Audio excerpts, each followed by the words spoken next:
You're a mercenary, a thief, an assassin. Anything it takes to bring silver to the table.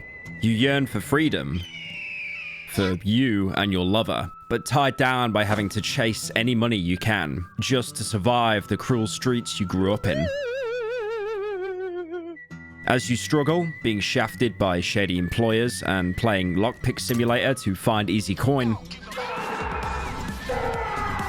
a job finds you. A rescue mission, promising a great reward. Maybe enough to finally be able to take you and your lover and escape the depressing city you're both trapped in.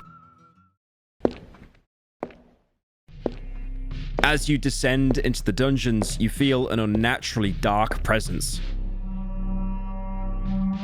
Doesn't matter. Anything they can throw at you, you can outsmart and trick your way out of. That's what growing up on the streets always taught you. As you search through the rooms near the entrance, you hear footsteps echo down a hall.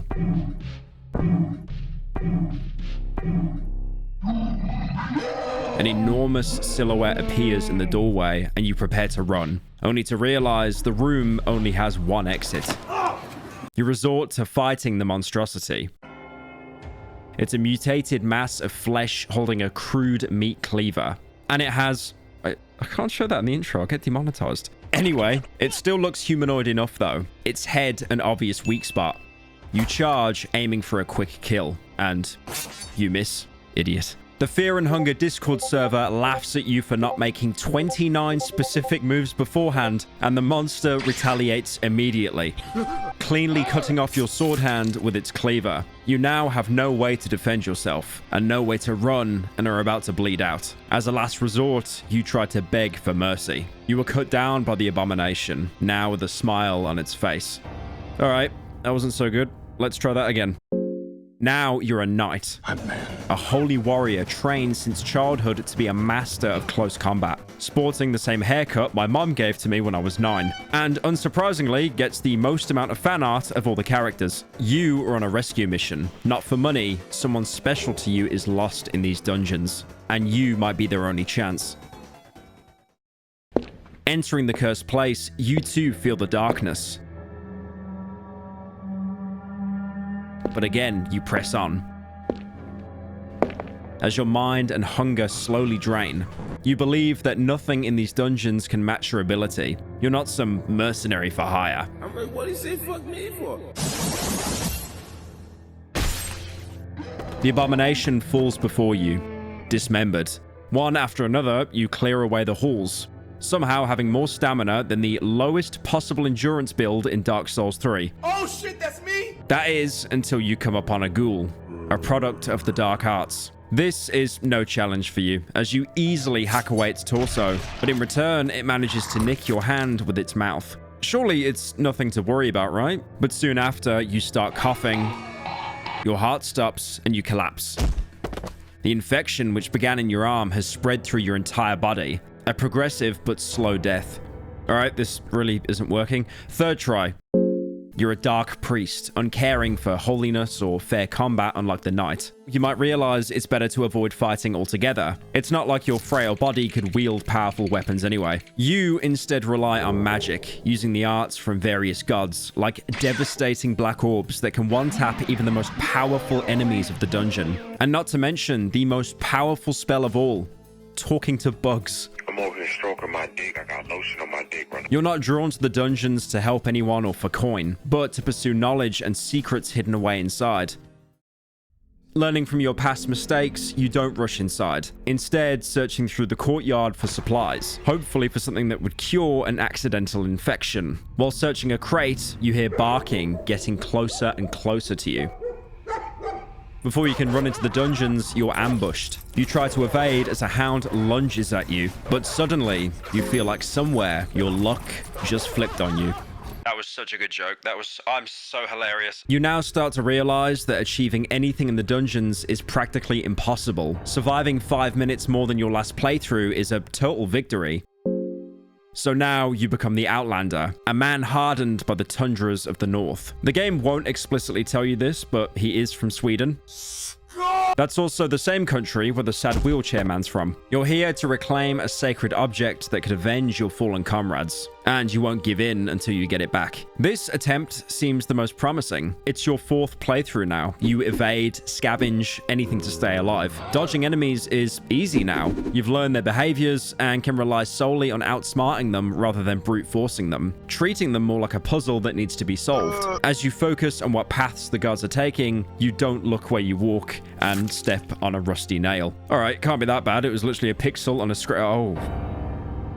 Oh god. Despite that, you won't succumb to the infection like the knight did. You're forced to saw off the infected leg. It's a huge sacrifice, but you're still alive. Only to forget the nail was there, turn around and step on it again. Now you've got to saw the other leg off and you're crawling around and you realize you might as well just restart the entire run. Seriously, did you not see the Sideshow Bob bit from The Simpsons?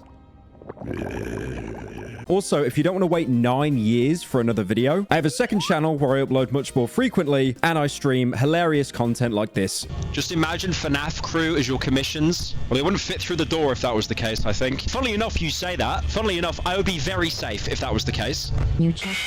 If any of that sounded like an enjoyable gameplay experience, you're a psychopath, and Fear and Hunger is the perfect game for you. You might also suffer from extreme masochism, but that's not for me to judge.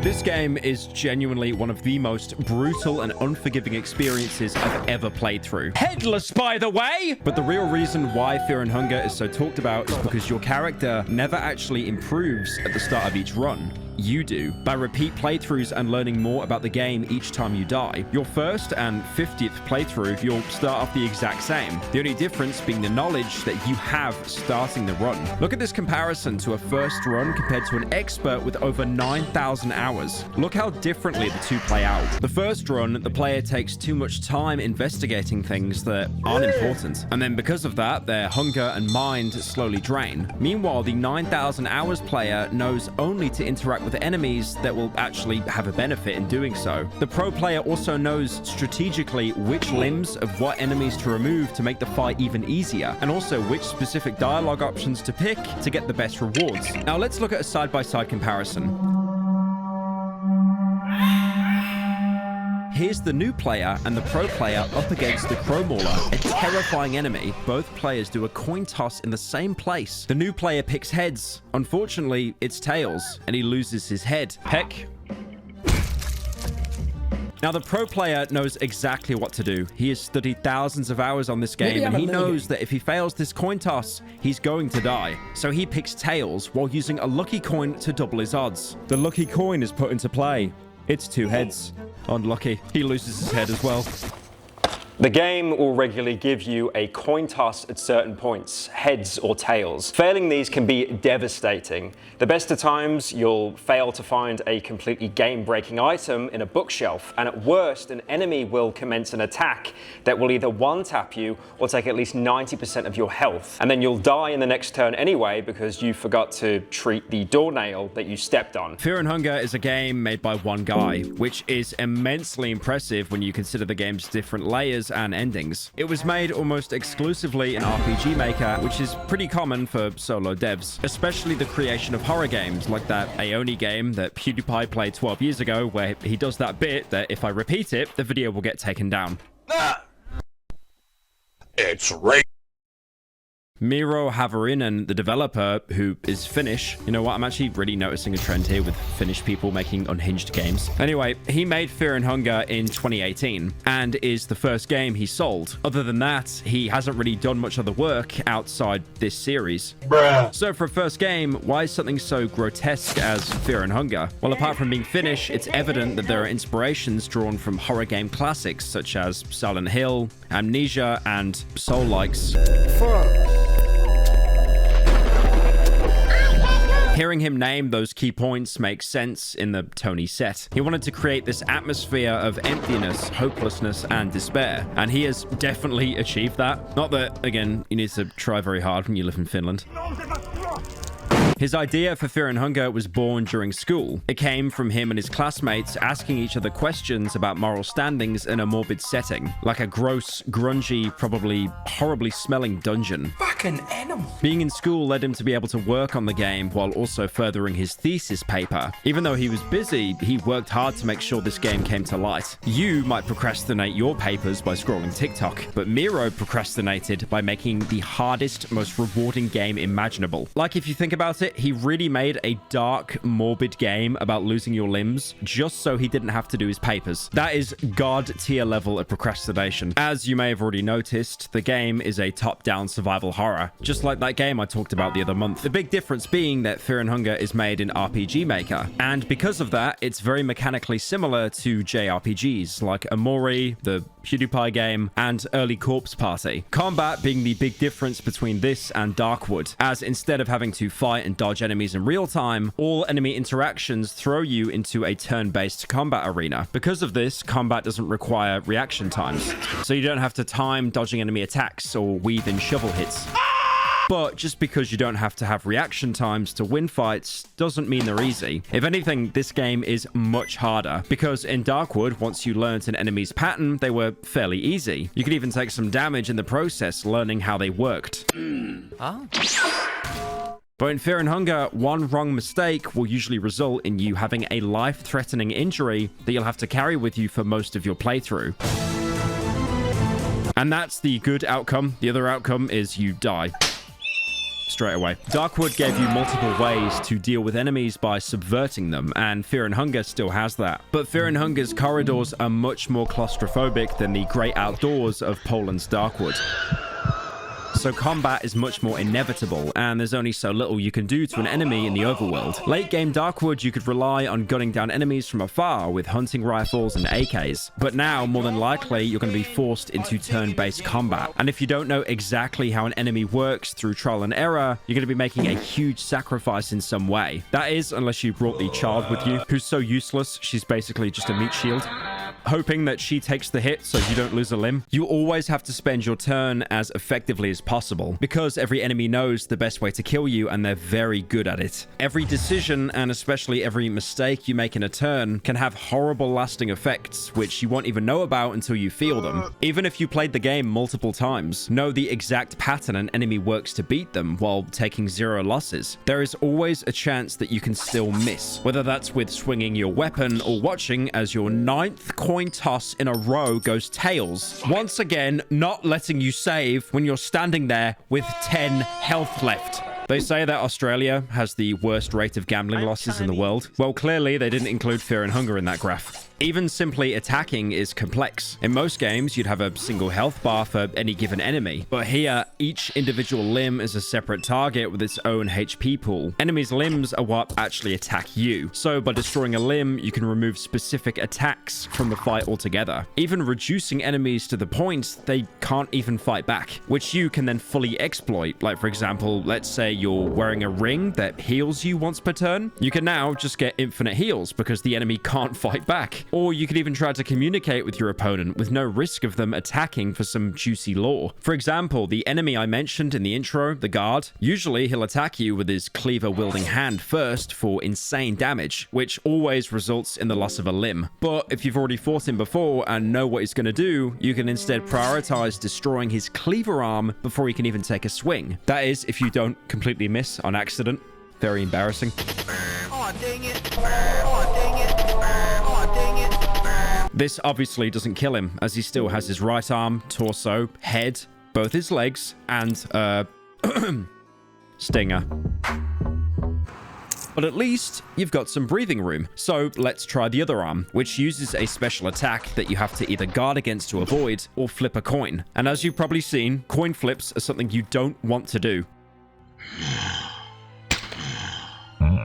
But even if you cut off the other arm, the guard will instead start body slamming you for a consistent HP drain every round, which thankfully doesn't do near as much damage as the cleaver. Or he could also thrust his stinger at you. Yes, that's a real attack. And yes, it's blurred for the exact reason you're thinking. That's the reason why I used a censor mod throughout this video, because there is an insane amount of graphic sexual content. For this one, I ended up using an immersive one, so there isn't just a black bar or a pinecone pig on screen every 5 seconds. People are going to argue that I'm not getting the real experience and I just like money too much. Yes. And yes. Anyway, once you fight these guards multiple times, you'll actually notice how the right-hand coin flip attack only happens every 3 turns, starting on the second one, which means you can exactly predict when you have to guard to entirely avoid damage and not lose any health to the tackle. This is never taught to you. There's no line of dialogue. There's no hint that appears on loading screens. You would only learn this by sacrificing multiple characters just to study how this single enemy works. But with that knowledge, the fight becomes trivial and you'll basically never lose to them again. That is, unless you miss. Most enemies in the game function like this. They're basically combat puzzles that you need to solve to increase your chances of survival. I'd say the guards are the tutorial enemies of the game, and the main reason why most people didn't get past the first 10 minutes of the game. And also why the people that did are so locked down, they're currently having a mental breakdown that I'm going to bring my horde of Zuma fans to their secret book club. They're essentially the perfect filter for this game, because they can be brutal as a first encounter, but once you know exactly how to beat them, they'll never be a problem again. Oh, look at that. You see that T-Rex with a head bigger than its entire body? Surely that's easy to hit. Oh, congrats, you did it. But it did nothing and you died anyway. Jesus Christ. Oh my God. Holy fucking AIDS. So the safest approach is almost always to dismember first. Just like what you're trying to do to enemies, they'll cut off your limbs. Lose an arm, you can't two-hand powerful weapons or carry both a weapon and a shield to protect yourself. Lose 2 and now you're basically dead weight. Lose 1 leg and you'll actually be alright. That's pretty much the only limb in the game that doesn't really have many penalties. But lose both and you'll be crawling across the game slower than Roadhog can heal in Overwatch 2. That was a joke for the 7 people who still play that game, by the way. Some enemies can also target your head, and if they do, yep, it's GG's. Apart from losing limbs, most inhabitants of the dungeon can give you 1 of 15 all different, all amazing status effects, which include, but are not limited to, Infection, which needs to be cured with herbs that are relatively rare compared to the amount of times you get infected from random rusty nails. If you don't, you'll drop dead after a couple on-screen transitions. Blindness, which literally turns your entire screen black, making the game completely unplayable. Oh my God, that jump scared me. That is, unless your autism is so powerful, you've already mapped out the entirety of the game. Or have one specific item to cure it. That is probably a bug, and I will talk about that later. And of course, my personal favorite, severe anal bleeding, which is, for the most part, incurable, will stay on your character until you die, and is a general pain in the ass. Most playable characters have the ability to guard, despite sounding incredibly boring. It's absolutely essential if you don't want to pay the dungeon health tax every single encounter like most games. Guarding gives you a damage reduction, useful if you don't trust yourself to down the enemy in the next turn. Yet another example of if you have the knowledge to predict the attack, you can completely counter the biggest dangers inside a combat. But that's about where Fear and Hunger's fairness and counterplay end. Down in the dungeons, the real enemy is RNG.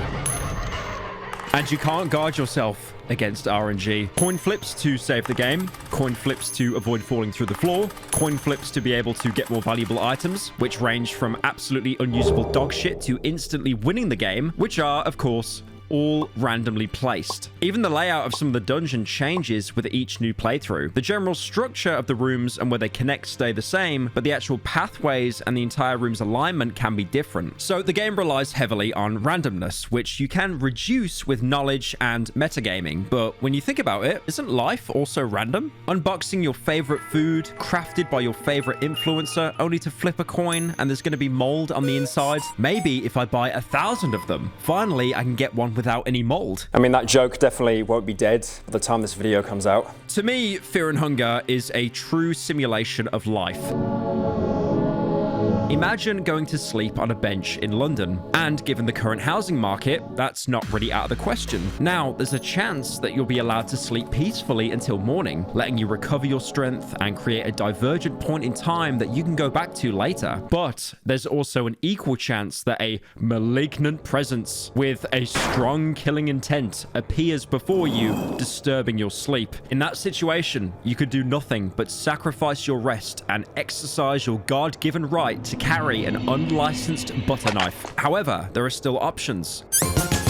Combat may not be necessary. If you had something you could offer the attacker, like the forbidden scroll of iPhone 16 Pro with unlocked contract and 1 terabyte of storage, maybe, just maybe, the assailant could take it and part ways, avoiding the encounter entirely. Exactly like how you can sometimes avoid combat in Fear and Hunger by offering items or picking certain dialogue options. So then you might ask, if Fear and Hunger replicates life so well, why play it at all if I can just experience life firsthand? Well, for one, most people have already done that. That's why video essays on this, like my personal favorite, the most unfair chungus you could never call a bomb threat on, has nearly 5 million views. Meanwhile, the game itself has only a peak of 1,000 players. And two, the story is really good. It's basically like if they took every Dark Souls item description and turned it into an actual game. Well, if it isn't our old friend Cruelty Squad. And three, I'd rather get shivved in the ribs in a video game than in real life. Consequences are a huge theme in Fear and Hunger. I've already talked about the combat ones, like losing limbs or getting status effects, but realistically, you start building up your future consequences as early on as starting the game. Going into a new game, you're immediately thrown into a character selection screen, a decision so important that I'm gonna skip over it for now and talk about the difficulty. The game has a very standard difficulty select menu. Fear and Hunger is the standard experience. Then there's Terror and Starvation, which additionally spices up the game, adding more special events, all designed to make an unfair game even more unfair. There's also Hard Mode, which, and there's no other way to say this, is absolutely rigged against you in terms of difficulty. Let me make an example here. You watch me, right? No. So you probably know what Fallout New Vegas is, the funny trans game. Hard mode is like walking into the casino with a million chips and then losing them because they fell out your pocket right before you could play them on the table. And then you get banned from the casino anyway, your leg breaks, bizarrely for no reason, and then the game crashes to desktop. Apart from that, hard mode does actually reward you if you manage to beat it. Every single difficulty plays differently because of how many more added risks there are with the harder ones, completely shifting your priorities and promoting wildly different playstyles. From someone that always picks the hardest difficulty on any game, for your first couple of runs, swallow your pride and just pick normal mode. Otherwise, you won't be able to make it 2 rooms deep into the dungeon. 9 times out of 10, I always play on hardest difficulty because the game gets too easy later on and therefore becomes boring. A great example is Dying Light. The opening hours on hard mode are brutal. It takes about 2 stamina bars to kill a single zombie. That's too much to even have fun. So then you improvise, you kick zombies off ledges, you kick zombies into spikes. You change the way that you played the game to accommodate its difficulty, and you're having fun in the process. You're not just mindlessly killing zombies, you're actually using the environment to your advantage. But in Fear and Hunger's hard mode, you've got no party members, and if you fail a skill check to search a bookshelf, you get bit by a rat and poisoned. I'm being serious. Please just start the game on normal. You will thank me later. I started the game on Terror and Starvation, and that was the worst mistake I made in my life. Why is everyone saying I'm cooked? Is that Tails? I'm good. No, okay. No, never mind. Never mind. That's because even the technically easiest difficulty is insanely punishing and will require maybe dozens of restarts to get it right. One thing you need to remember, there is no shame in save scumming. After all, every save is earned with blood, sweat, and absolute untethered rage at failing another coin flip, and now he's outside my bed again!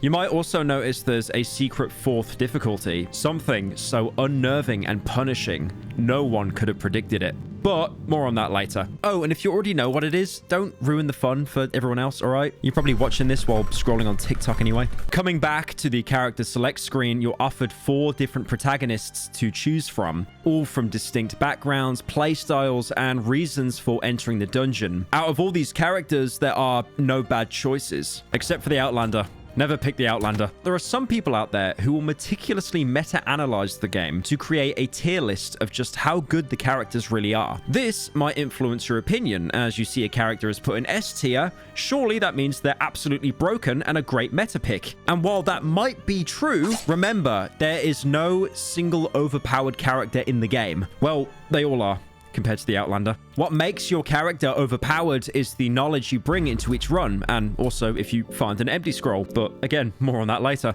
I like to think the characters are purposely placed from left to right in terms of how accessible they are to new players. So really, you should start off with the Mercenary, having easy access to some of the best utility skills right from the start, letting you acclimate to the game by playing it safe and using that time to learn its mechanics. Like how he begins the game with an ability to have an incredibly high chance to escape fights unscathed. Or pick the Knight if you just want to kill people.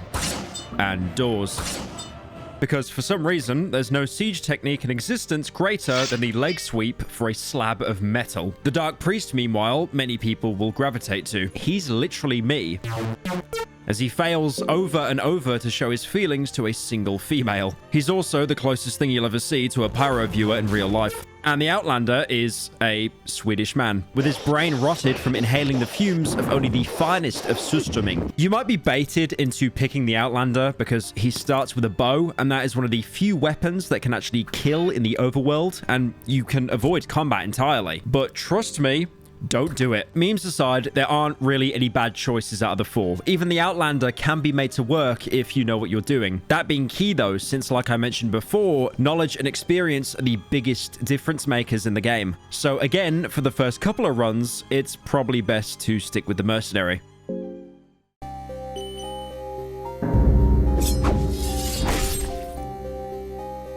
After you pick a character and a difficulty, you'll be served with a "so fast you'll miss it" choice box, asking if you want to play the intro. You should always play the intro. In most games, the intro would just be, a short introduction, maybe a prologue to the story. Oh my, less sad shiny stone. Time to walk around in dungeons for 40 minutes straight. But here, it's effectively your character creation menu. You get to make choices for your character before they enter the dungeons. The choices you pick shape the kind of character you are and also grant starting items and abilities. The Mercenary story starts out as Birmingham's happiest resident. You were born with the soul of the endless. That makes you yearn for freedom and forces you to push your creativity to its limits. Oh my god. You put your creativity to test in the most harshest of environments. You were born and soon abandoned in the capital of the Eastern Sanctuaries, Cahara. You had to choose at a very young age to either become a pickpocket, a burglar, or try to struggle and lead an honest life. Becoming a pickpocket lets you learn steal, letting you take items from enemies during combat. This is an amazing ability because it allows you to get some of the best and unique loot in the game. Becoming a burglar lets you instead learn lockpicking. Your life spent learning thievery certainly didn't go to waste. You learn to live with constant fear and danger over the years. The crude streets of Cahara teach you valuable lessons. A fairly useful skill, letting you get past locked doors without having to either go around them or destroy them. So now compare these options to picking an honest life, where you just get money. You struggled through your early life, but managed to get by as a merchant of sorts. Your skills of haggling and speech improved over the years, and you also managed to gather some savings. However, your endless soul yearned for more. You couldn't just become a family man, grow fat, and make a living as a mere merchant. You were destined for more. Money that, spoiler, you won't actually be able to use until you're halfway through the game. Money really has next to no value in this game. As you grew older, you took part in various mercenary armies and learned the dirtiest tricks to stay alive. You were taken in by a notorious veteran highwayman, and you joined his little band of criminals and ex-soldiers. During one of your many raids, your brigade got ambushed. The odds were seriously against you. You could have just abandoned your comrades and kept your life, or you could have fought to your last breath. You get a pretty clear moral choice here. Are you an opportunist who will give up anyone for a chance to escape? Or are you honorable and will stand your ground with your fellow men? Dishonorably running away instead lets you learn Escape Plan, which is one of the best abilities in the entire game. It's completely passive, functioning effectively as a stat boost, raising your escape chance so high you'll almost never fail to run away from an encounter. Every character has the option to flee an encounter, but only the mercenary can improve his chances in doing so. This is incredibly strong since most enemies don't drop any worthwhile loot, and choosing to kill them always carries the risk of having your HP taxed. Moreover, there's no XP or direct leveling up in the game, so killing regular enemies for the most part is pointless. So if you can run away from every encounter you come across, you'll end up in a much better position. Standing your ground and defending against the ambush once again rewards you with money. Money! Not many survived the ambush, but that just meant the mission rewards got less takers. You were one of the lucky ones. So great, all you got for being honorable and fighting valiantly were some more coins. This is for you.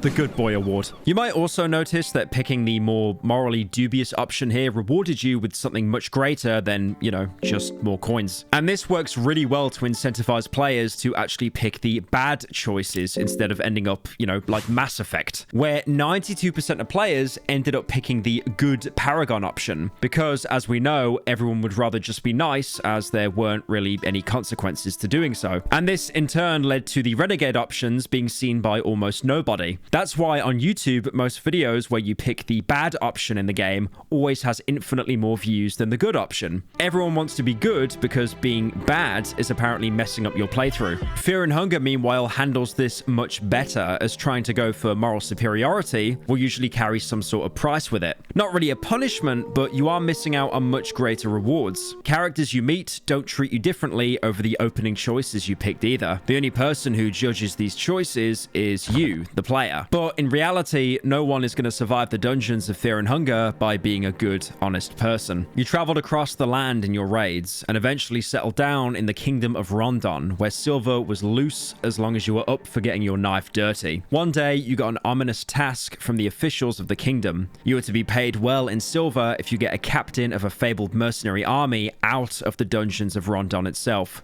from the dungeons of Fear and Hunger.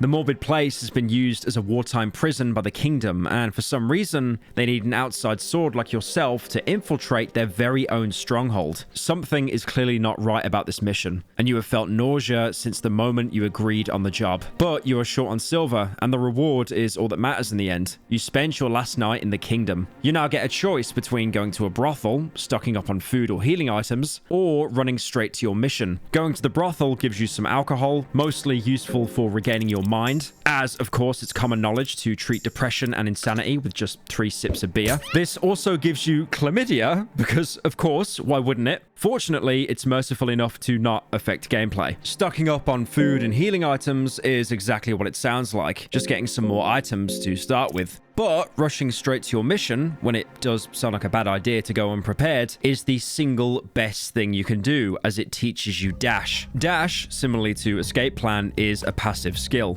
But rather than boosting your escape chance in combat, it helps you avoid being caught in the first place, by practically doubling your movement speed. I don't think I have to explain why being twice as fast is good in a game where 90% of what you're doing is running around, touching barrels, and trying to not be touched yourself. The only thing that counters the dash, of course, is the humble rusty nail, which will never fail to hit you while you're drifting around corners avoiding enemies. If, however, you skip the mercenaries intro, you won't get to make any choices, instead getting a preset loadout with lockpicking and escape plan. Not too bad, but it kind of takes away from the experience when you aren't the one making the choices. And like the mercenary, the knight gets their own intro with backstory.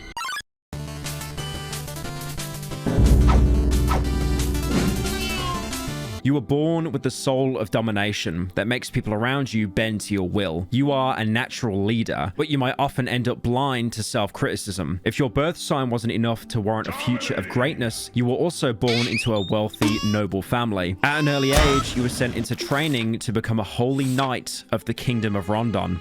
Bloody hell. Training to become a squire was a harsh school that spared no one, no matter if you were from a noble origin or not. A practice sparring match between you and a well-seasoned squire took place at the central training grounds. It is said that a fighter shows their true colors in their first fight. This applied to you too. When you saw the sword coming your way, you... Instead of being a desperate mercenary that can do the funny Sonic run, the knight has been trained for combat her whole life. You even get to choose what style she'll go on to adapt, either dodging away, focusing on movement and learning fast attack, or blocking the attack with your shield, learning defense stance. Now, you might think, using simple logic, that defense stance would be some sort of damage reduction, while fast attack would let you completely dodge attacks with your mobility. But in his infinite wisdom, Miro, the developer, has decided that actually, putting your shield up is much more effective at completely evading attacks than, you know, being fast. Meanwhile, fast attacks have nothing to do with dodging, despite the option literally being quickly stepped aside to dodge it.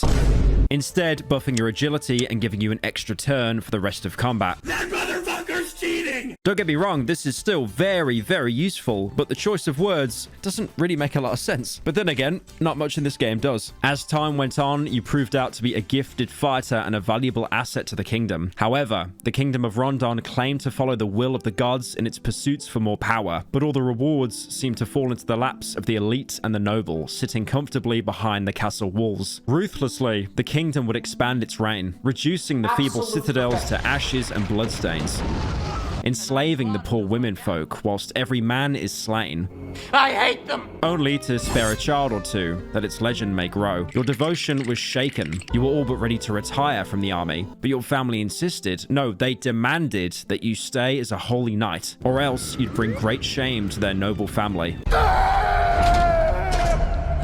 You are now given what sounds like a major life-defining choice. You can either take the easy way and stay as a holy knight, earning a completely useless gift of 20 silver from your family. You swallowed your grief and doubt and decided to stay as a holy knight. In the end, you could try to fix things from the inside, you figured. I mean, I don't talk to my family. They're irrelevant.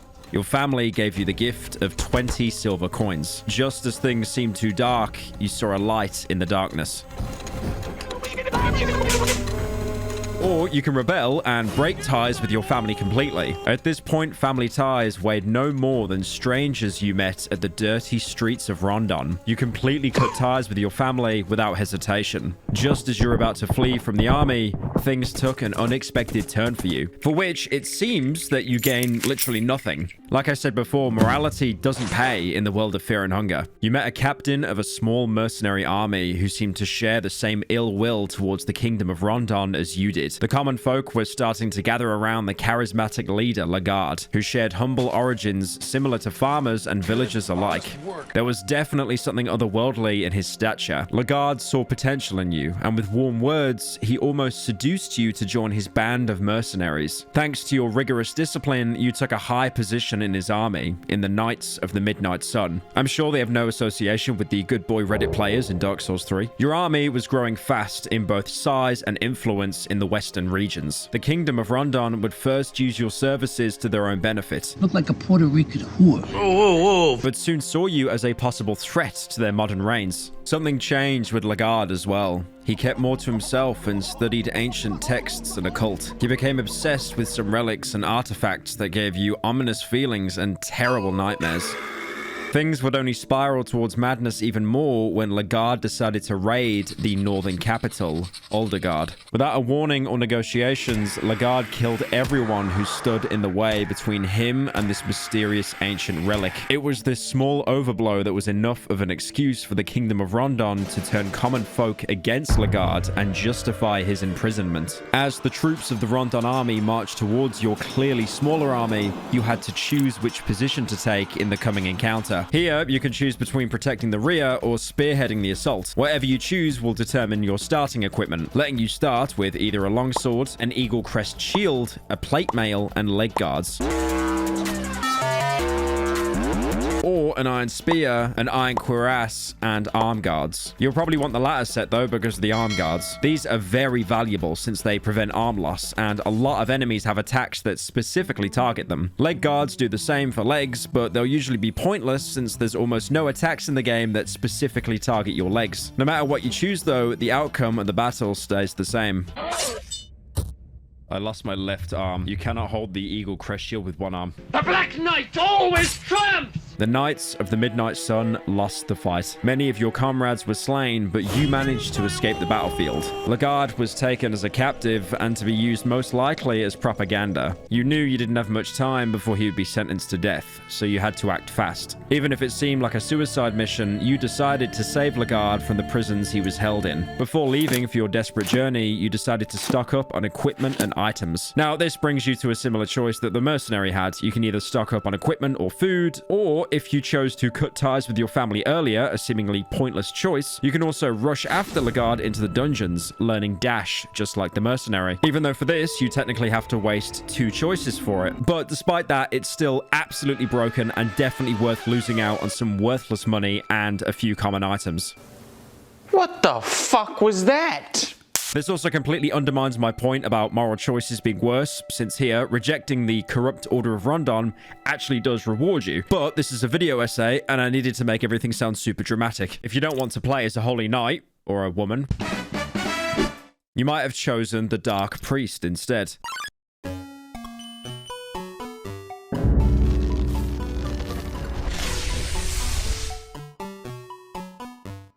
You were born with the soul of the enlightened. You were always seeking restlessly for new knowledge and secrets hidden from the common folk. This trait started to show itself at a very young age, as you were chosen to become a dark priest upon the birth of you and your twin sister.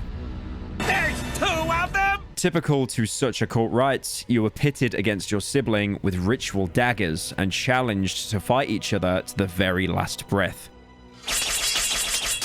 Unfortunate for you, you were born with a fragile body, and your sister easily overpowered you and had her dagger on your neck, waiting for the final blow. She, however, showed mercy and withdrew her dagger. She stepped away from you as your high priest masters glared gleefully at the event unfolding before their very eyes. Now, instead of having a cozy life with your rich parents, focused on training, you're thrown into a battle to the death against your sibling right from the start, and you lose. Which actually foreshadows how absolutely useless this character is in physical combat later.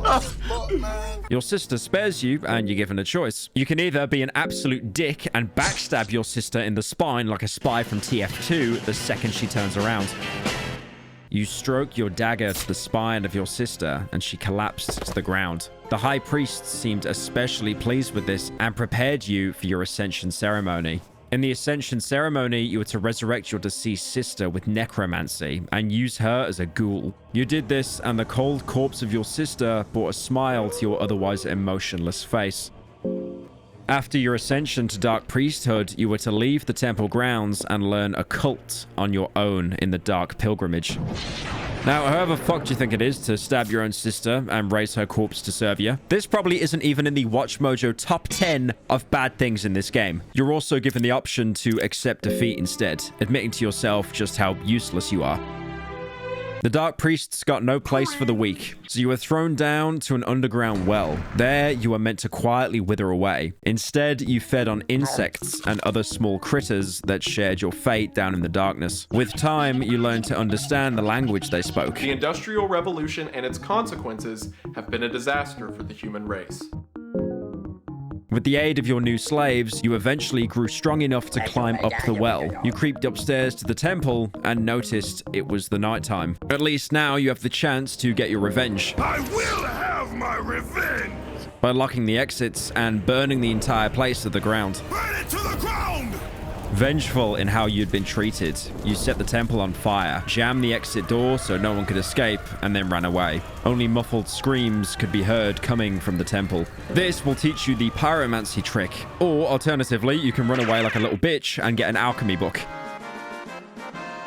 Whatever you do, you end up on a path of gathering knowledge alone. You even pick the god of which you want to dedicate this important time to. Watching live leak videos and tweeting more than 5 times a day improves your affinity with Gro'goroth. Dressing up as a femboy and drinking none other than Monster Zero Ultra aligns you with Sylvian. If you thank the Lord above more than Twitch's most performative Christian, you'll gain affinity with Allmare. But if you reject all these well-known temptations and delve deeper to realms that have been lost for so long, then the God of the Depths will smile upon you. Whichever path you choose, they all lead to the same place. You traveled across the Western continent, learning about different gods, deities, blood magic, and all known sciences. Your studies didn't come without their merit. You were acknowledged by the top scholars of the modern times. You were finally granted a pass to the great libraries of the Kingdom of Rondon, and now had the collection of all known history and science at your grasp. You learned of a certain man who was prophesied to begin a new era for mankind, a man meant for greatness. But why would you need to share the spotlight of the gods with any mortal man? Prophecies are only for those who are weak enough to bend their sorry fates. You need to find this man and learn more. To your current knowledge, he would be found imprisoned at the notorious dungeons of fear and hunger. I do like a CinemaSins bit, but they haven't been relevant for 7 years. Yeah, you could do like a CinemaSins bit, And title. Ding. That kind of thing. You decided to stock up before your travels. Again, you can choose to pick up some items to start out with, or if you chose to admit defeat and didn't burn your temple down, you can pick Dash, which again is always worth it. This is the reason why you have to make some sacrifices to be able to even unlock it in the first place. So those are the 3 decently powerful characters. But then there's the Outlander, who in the first sentences of his intro foreshadows how it feels to play as him.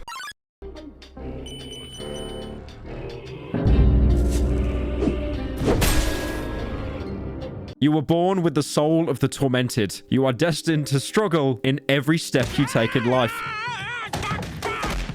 The game is good when it immediately tells you that you're destined to get screwed over. Ultimately, this makes you stronger physically and tempers your iron will that rivals the will of the gods themselves. You had a balanced childhood in the city of Uldergard, with both of your parents always present. Your father taught you the art of war. Your very first step was to choose your weapon. I'm not sure whether the Art of War is the actual Art of War from Sun Tzu. I'll be honest, I've never read the Art of War in my life. I just remember the soldier from Team Fortress 2 referencing it.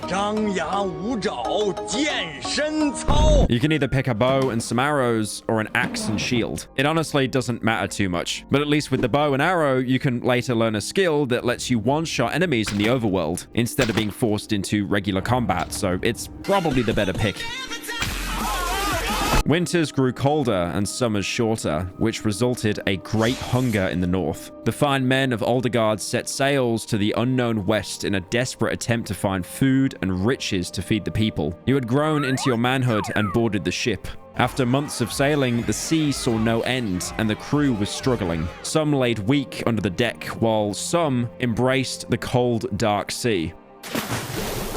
Hello, how are you? As the weak met their fate, the rest indulged in the greatest sin.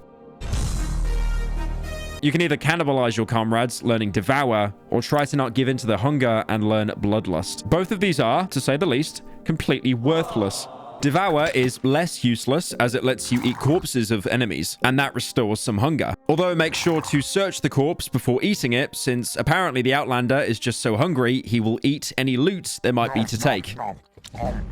And Bloodlust is... oh, it's incredible. Its main effect is getting a 50% damage bonus, which sounds great. The downside is you lose control of your character. He'll now randomly attack on his own, out of your control, like he just dropped a medieval perk. Amazing payoff for the chance of being one-shot, because now you can't even guard or use items. So it's probably best to just take Devour, since it's better than having another suicide ability, just waiting for you to misclick it mid-fight. As if the trip wasn't gloomy enough, when you finally found land, it was something no one in the civilized world could have ever imagined. From the far reaches of the world, you found the dark continent of Vinland. The continent had never been touched by a civilized man. The land was tainted by ancient deities and gods you had never even heard of. The things you witnessed there left a mark in you that could never be washed away. Some of your comrades lost their minds, while others tried to pillage anything worthwhile before leaving the macabre place. You get another choice, this time whether you want to take souvenirs from Vinland or just get out of there. Running away now will let you pick Dash later, but you might be curious what the souvenirs might be. You'll find a soul stone, a valuable item, but you'll probably end up finding a lot of these in the dungeon anyway. I will get into soul stones later, but they're essential to learning new skills.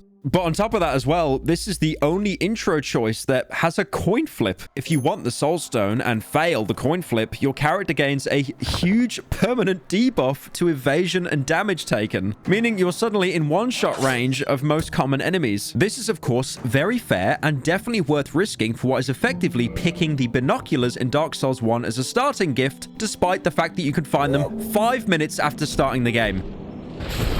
An ancient artifact was bought from the Dark Continent. You knew it was a mistake, but the choice wasn't in your hands. You knew something bad would follow sooner or later. The bad omens would soon reveal themselves, as sometime after your return during one of your many hunting trips, you came back to your village, only to witness your worst fears come to life. A mercenary army had raided your village. You witnessed your home village burning, your family slain, and the artifact stolen. Those who survived the raid described the army and its captain. He was the famous captain from the fabled mercenary army, Knights of the Midnight Sun. You immediately packed and left after him. The man would witness the iron will tempered both in the freezing north and in the dark continent of Vinland. You learned that the man has since been taken into the dungeons of the Kingdom of Rondon, into the notorious dungeons of Fear and Hunger. Again, you pick a choice of preparing or running straight to the dungeon, same as always. The reason why I went so extensively over the intro is because, if you didn't notice, 2 of the characters are going into the dungeons specifically to rescue Lagarde, while the Outlander actually wants to murder him. I'm definitely sure this won't cause issues later down the line. After getting through the intro, you're finally thrown into the game.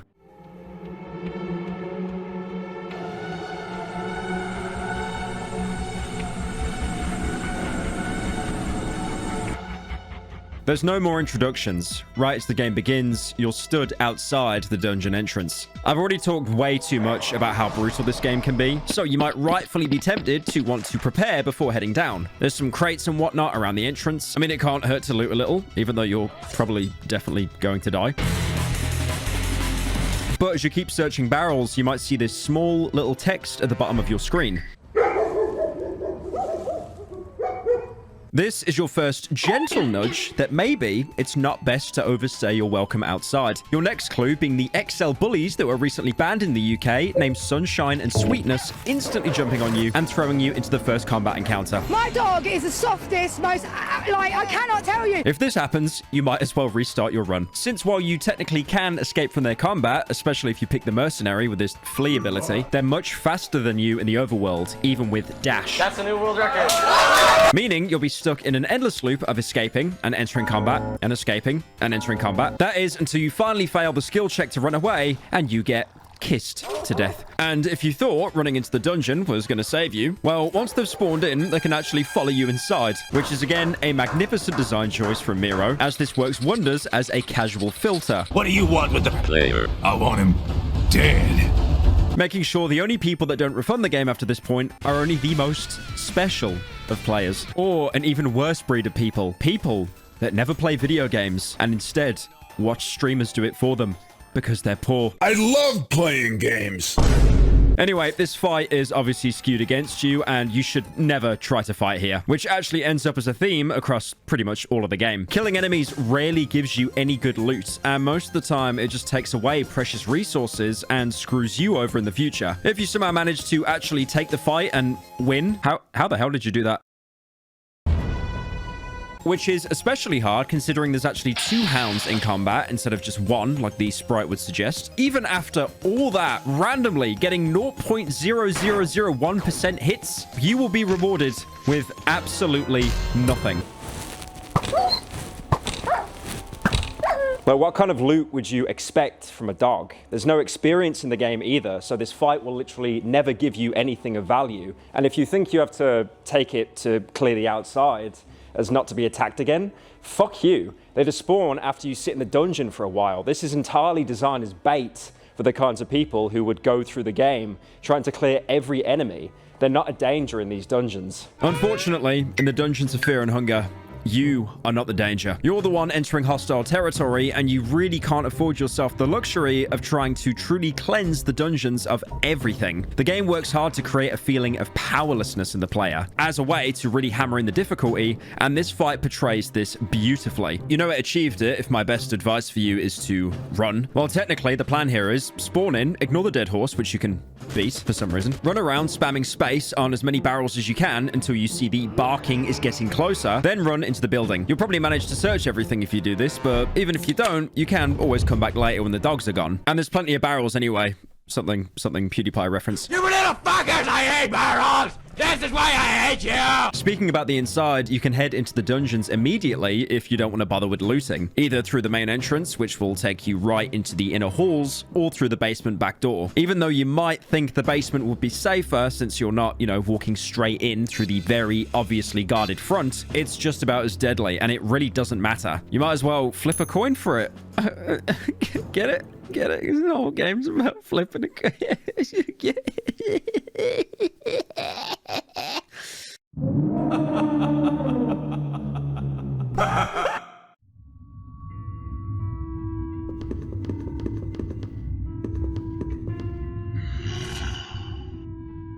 You step inside the darkness. You feel your sanity decline with every passing moment. An unnatural hunger begins draining your strength. The darkness all around seems to close in on you. You finally go inside the dungeons of fear and hunger. Fuck off! And true to their name, those will be the main mechanics you'll be fighting against your entire stay in the dungeons. Hunger is pretty self-explanatory. You have a hunger meter. When time goes down, eat food. It goes up.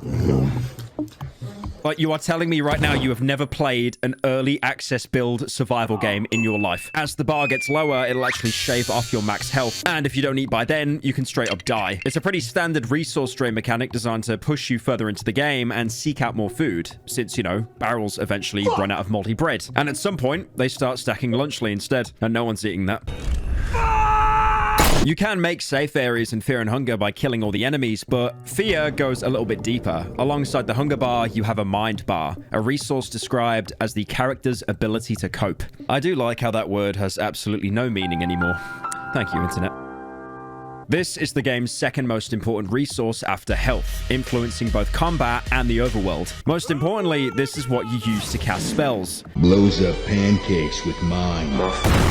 And also some skills, because apparently using leg sweep just takes such a huge toll on your mind. Spells are, for the most part, insanely strong, which already makes your mind incredibly important. Some enemies can actually attack your mind instead of your health, which can be particularly annoying when they end up targeting the designated spellcaster every single time. But mind also represents your character's sanity. It decreases with time, same as hunger. And as it falls lower, they start wanting to leave. There's a lot of specifics regarding the party members you can recruit and how you can keep them from leaving you, but the best way to usually do that is to keep their mind stat high. When I mean high, I mean a literal high, since you restore the mind the same way you do in the real world, through smoking tobacco, opium, or just drinking to forget what you were even scared of. There's also some really bad milestones for the player when they decrease their mind to a certain extent. The first time you drop below 50 mind, the game will start talking to you about how scared you are and how you want to go home. And maybe, you know, this is just too much. Maybe you need an easy way out, which it graciously provides by teaching you how to game end yourself.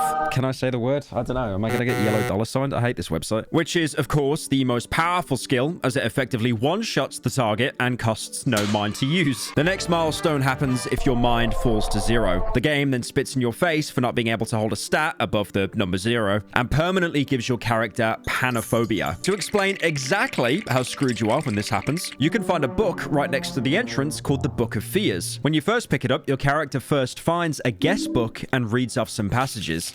The nightmare has taken a toll on me. I'm devolving into something far less than the man I once was. All the high morals and ethics have no value here. The things I've done to survive. There was no place for a little miscreant like me in the warmth of the sun anymore. I am part of these dungeons now. Part of this never-ending nightmare. Just a one more cog in this machine of fear and hunger. In a way, I find it comforting. I have a definite place in this wicked world, but I'm writing this here as a warning for anyone who happens to step down into the darkness. ridiculous. Do leave if it is still possible. These are clearly the writings of someone who's had to endure the dungeon for a long time, broken by its nightmares so much that they couldn't even resist name-dropping the game yet again. You could also interpret this message in a meta sense, as in someone who's already gone through the game and, let's be honest, the genuine torment it can induce, warning us about it. It even fits that people who would play Fear and Hunger definitely do not go out into the warmth of the sun. Trust me, if this game had like any kind of messaging system like Elden Ring, you would see stuff like this everywhere. That, or they just try to write out Mr. Beast over and over, or Fortnite. Elden Ring players have two jokes. I want to go home, and then edge. Under the guest book is the Book of Fears, which kind of, but not really, teaches you about another mechanic, phobias. Your starting character will always have one, randomly selected from the ones inside the Book of Fears. Necrophobia, fear of death, dead, and corpses. A perfect example is my subreddit. Phasmophobia, fear of ghosts and ghastly figures. Not to be confused with the game where you run around for 20 minutes trying to scan ghost orbs only to get one-tapped. Rhabdophobia, fear of magic and otherworldly powers, which is exactly what people will claim that they have when they get banned for spamming 27 slurs in a row in ranked chat, claiming that the ban was otherworldly powers. Come on, game. Get your priorities right. Erotophobia, fear of sex and genitals. I mean, you're watching this video, so... Zoophobia, fear of animals and beasts. This is a reference to a YouTube video Leafy is Here made 8 years ago where he talked about a woman that wanted to sleep with her dog. Teratophobia, fear of monsters and malformations.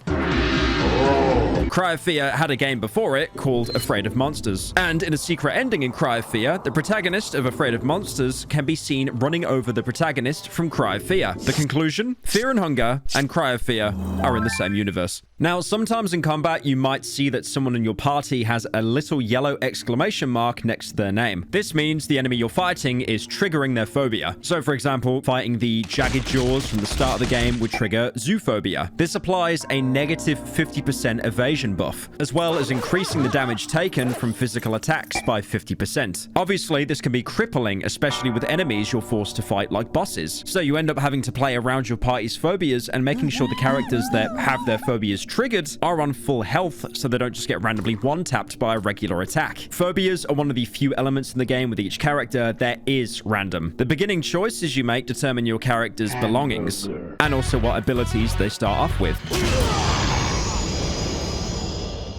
But phobias will always be randomly generated. They're not tied to any character or preference or choices. It is random every single time. So in theory, if you wanted to, you could create an entire party that was scared of furries. You might notice, though, that panophobia is missing from that list. That's because it's not a phobia or something specific. It's a fear of everything.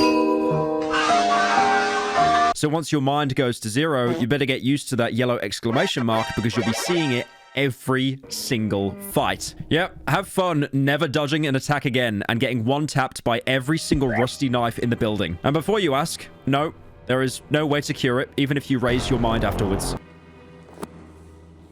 You can technically remove it in a few ways, but this is about as much as a technicality as it is an exploit. You come up with anything? Which, to be fair, you'll see soon. The game's mechanics are just a consequence of the finest of spaghetti code. I don't call Fear and Hunger. I call it trial and error. As far as the intended gameplay is of reaching zero mind, this will ruin your character permanently. There is actually an item that can technically help you here outside of bugs, called the Ever-Watching Talisman, which completely prevents phobias as long as you have it on. But that just moves the debuff further down the line, since now you're stuck with this specific talisman in your accessory slot. Accessories, by the way, are some of the most powerful items in the entire game, and you will be forced to skip out on pretty much all of them just to avoid panophobia, which ironically, you could have prevented completely by wearing another accessory which restores mind in combat. Coming back to the dungeon itself, apart from the Book of Fears, which is guaranteed to spawn next to the entrance, the rest of the room layout is random, in big quotation marks. Since this is an RPG Maker game that could reasonably run on a drowned laptop from 20 years ago, it obviously doesn't have real procedural generation to make it really roguelike. That would not only take a lot of effort to actually make work within the world and the scripted events, but also would make your CPU fan sound like it's about to take off. Instead, it has a couple of pre-made templates for each room, which are randomly selected for every run you do. I assume this is most likely because to get the full experience, you have to replay the game multiple times on different difficulties and characters. So this at least spices the game up instead of having to go through the exact same layout just to die to the same rusty nail you didn't see. Oh my god, because your brain had turned off seeing the same room for the past 20 runs. If you couldn't tell, by the way, I really don't like the rusty nails in this game. This, of course, means that if you play through the game enough times, you can end up just memorizing every single map variation. But if you got this far, you probably won't get bored of the game just because you know the layout of the corridors. At that point, you're in too deep. You touched the dungeons and they changed you forever. Changed you into what you are now. An active member of the Fear and Hunger Discord. A fate worse than death.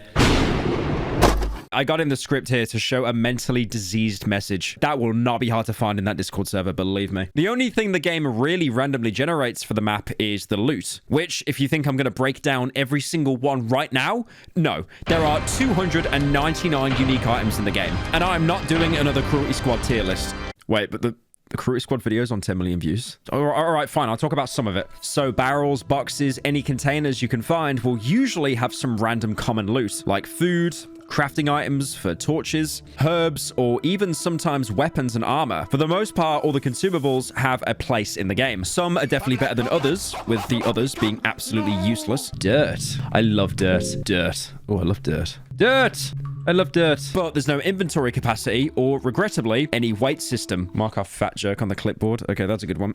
Yep, there we go. They'll laugh at that one. So it's not like you're going to be throwing away health potions because, you know, you found better ones. Weapons and armor, however, are different since a party member can only actually have one on them at a time. So what you'll find out pretty early into the game is that they fall into two categories. Small stat boosts that are so minuscule and pointless, you will never even notice the advantage you're getting. That is, unless you're being a sweat and looking at every single weapon. Sometimes the game will try to tell you about an item through its Dark Souls item descriptions, like this Ring of Still Blood, which prevents bleeding. It's also cursed. I wonder what that's about. Oh, right. I can't take it off anymore. Why shouldn't I keep it? I think you should leave the ring behind. Fuck off! Doesn't sound too bad. I mean, it's still got the positive effect. Except I just got this accessory which prevents bleeding and infection and limb loss. And now I can't put it on. Or how these bone shears, which basically double my attack that I found right at the start of the game. Surely this is like an insanely lucky roll, right? Now, you would think that right before fighting a guard and missing their left hand on the first turn because the shears have a hidden negative 50% hit chance. You lose an arm, and now you can't even defend yourself because the weapon is two-handed. So yes, even the loot, the objectively advantageous items, if you don't apply them properly, you will lose. Except the shears. Just never use them. Apart from regular boxes and barrels, you can find more specialized loot in the entrance in the form of bookcases. There's even an entire small library of them in every variation. These, as the name suggests, please God, don't let me spell it out for you. It's books. All right, this is the book loot pool, which is incredibly valuable. I understand that 90% of my audience has probably never actually read a book in their lives. Ninja's book on gaming. And no, the control layout to a video game or those manuals you bought as a kid do not count. But generally, books are thought to be the best possible conduit for knowledge. No! And they function exactly like this in Fear and Hunger, letting you either learn more about the world around you, like the ones about the gods of this world, or straight up teaching your character how to cook the perfect meat pie in dungeon conditions using only 3 simple things: a perfectly fresh egg, flour, and ethically sourced meat. Alternatively, they can also teach you how to make a pig out of pine cones, which, while it sounds completely pointless, is actually a way to get infinite items for free. Since the pig is a symbol of such good luck, it actually has a 1 in 4 chance to generate a random item from its pool every time you enter combat, which you can then run away from and trigger again and again and again. This item, by the way, can solo carry your run if you have the hours to spare to keep going and running away from combat. It can generate effectively infinite amounts of healing items, alcohol, as well as just straight up food, since it also has raw meat in the loot table. So even if you aren't lucky enough to pull dried meat for cooking, you can just conjure up some actual fresh meat to grill, all thanks to the Pinecone Peak. And to be fair, you can always cook more meat pies with the ethically sourced meat. Not ethically made, ethically made. But this is mostly just common loot. What you're really after with bookcases are the coin flip ones. There's another small mechanic I actually haven't mentioned yet called lucky coins. These exist solely to trick you into thinking you have any kind of hope when flipping a coin. It doesn't increase your odds at all, but instead adding another coin to flip. So keep in mind, heads or tails is 50% because there's two sides. But then if you want to pick heads and you flip your coin with the lucky coin, you still have a 25% chance of getting tails. So one of the rarest items in the game effectively halves your chance of failing. But there's still a chance of failing. The only saving grace is your character, no matter what choices you picked, will always start with 2 lucky coins. My favorite thing to do is predict heads and then somehow get 2 tails. But realistically, you'll always want to keep these lucky coins specifically for coin flip bookcases, as these have the best loot pool in the entire game. There's a bunch more crafting books in their loot pool, but instead of helping you make gourmet British cuisine, they'll let you live out your dreams as a perfectly mentally stable alchemist. By letting you craft any of 9 vials of random chemicals, you can then proceed to throw into the eyes of unsuspecting children. Or they can even let you make skin suits so you can walk past guards unmolested. If anything, this reminds me of the totally fake game that Rockstar made in GTA 5 with Michael's fat son playing it on the TV. That's GTA 5 Righteous Slaughter, by the way. You die in that game, and at the end, it just goes, molested. Right, okay. But all of this is actually the low end of high-tier loot that you can get from these bookshelves. Some of the other things include a Book of Enlightenment, which lets you save immediately, anywhere, anytime, without having to even flip a coin. A book that teleports you to a secret area of an ancient city you won't even know exists until 3/4 through the game, which can also save you from a complete mineshaft collapse.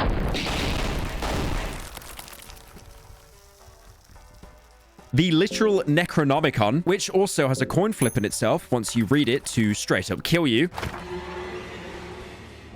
Boobs.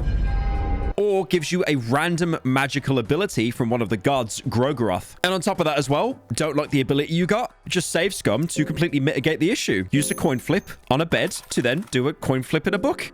Great game design. Or you can get any random scroll which will teach any character you want the spell that they're inscribed with. That is, unless you find the empty scroll, which sounds bad, right? I mean, it's a blank scroll. It has no magic on it. It's useless. Except if it's empty, that means you can write anything you want on it. Literally anything. As long as you find a literal piece of paper and a quill, which, guess what, you'll probably find in the next few rooms because it's regular crate loot. Because the items are randomly generated, that means you can technically go up to a bookshelf in the starting room of the game, flip a coin, and get a literal cheat item that lets you get anything in the game. Like, for example, the very fair and balanced spell of being able to no-clip anywhere you want. Is that not enough? Well, maybe get another 7 empty scrolls from the same bookshelf, because the loot generation system that takes up the rest of the game is absolutely bugged. But this, of course, goes 2 ways, since you can either waste all your lucky coins on bookshelves and still fail the coin toss because the game has no fun allowed on its Steam page, or you can succeed the toss but get your 7th copy of the Scroll of Bloodlust, which I already talked about earlier being one of the objectively worst spells in the entire game.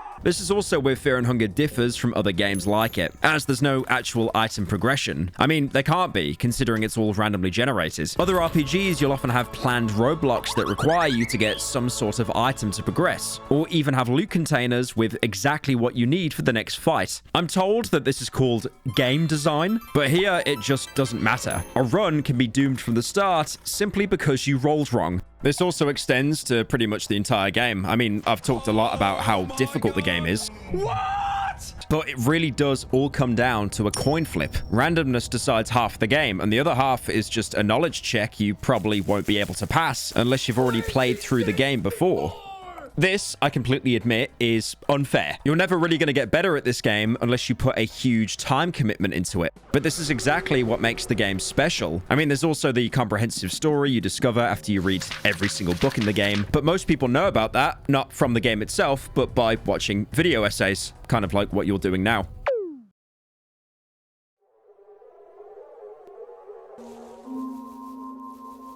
Fear and Hunger itself is pretty simple. If you couldn't tell already, considering it's literally made in RPG Maker, it's just a framework built to brutally show you how dark the universe Miro created is. Not only through the obvious way, the atmosphere, dodgy moral choices, and story, but by messing with you on a meta level, literally making you feel the despair as you lose hours of progress to a single unlucky event. Losing a coin toss in this game can almost feel as unfair as a random crash that could corrupt your save file in any other game. Sometimes you really can't win, and here you're put into an even darker, more hostile reality. Whichever character you pick, at the end of the day, you're just some guy who got taken out by a rusty nail. And you're going into probably the most dangerous place in the known world. From the start, you're in a losing position. There's a sort of human compulsion to do the impossible, and this game does an amazing job of making you feel like it genuinely is, while also spitting in your face and calling you a bitch boy. But after going through all of its jankiness and genuine attempts to make you miserable, you can legitimately say that the odds were stacked against you and you still managed to beat them. And there is really no better feeling than playing against something unfair and still coming out on top. So yeah, if all of that went over your head because you weren't actually queuing for a game, TLDR, book good, phone bad.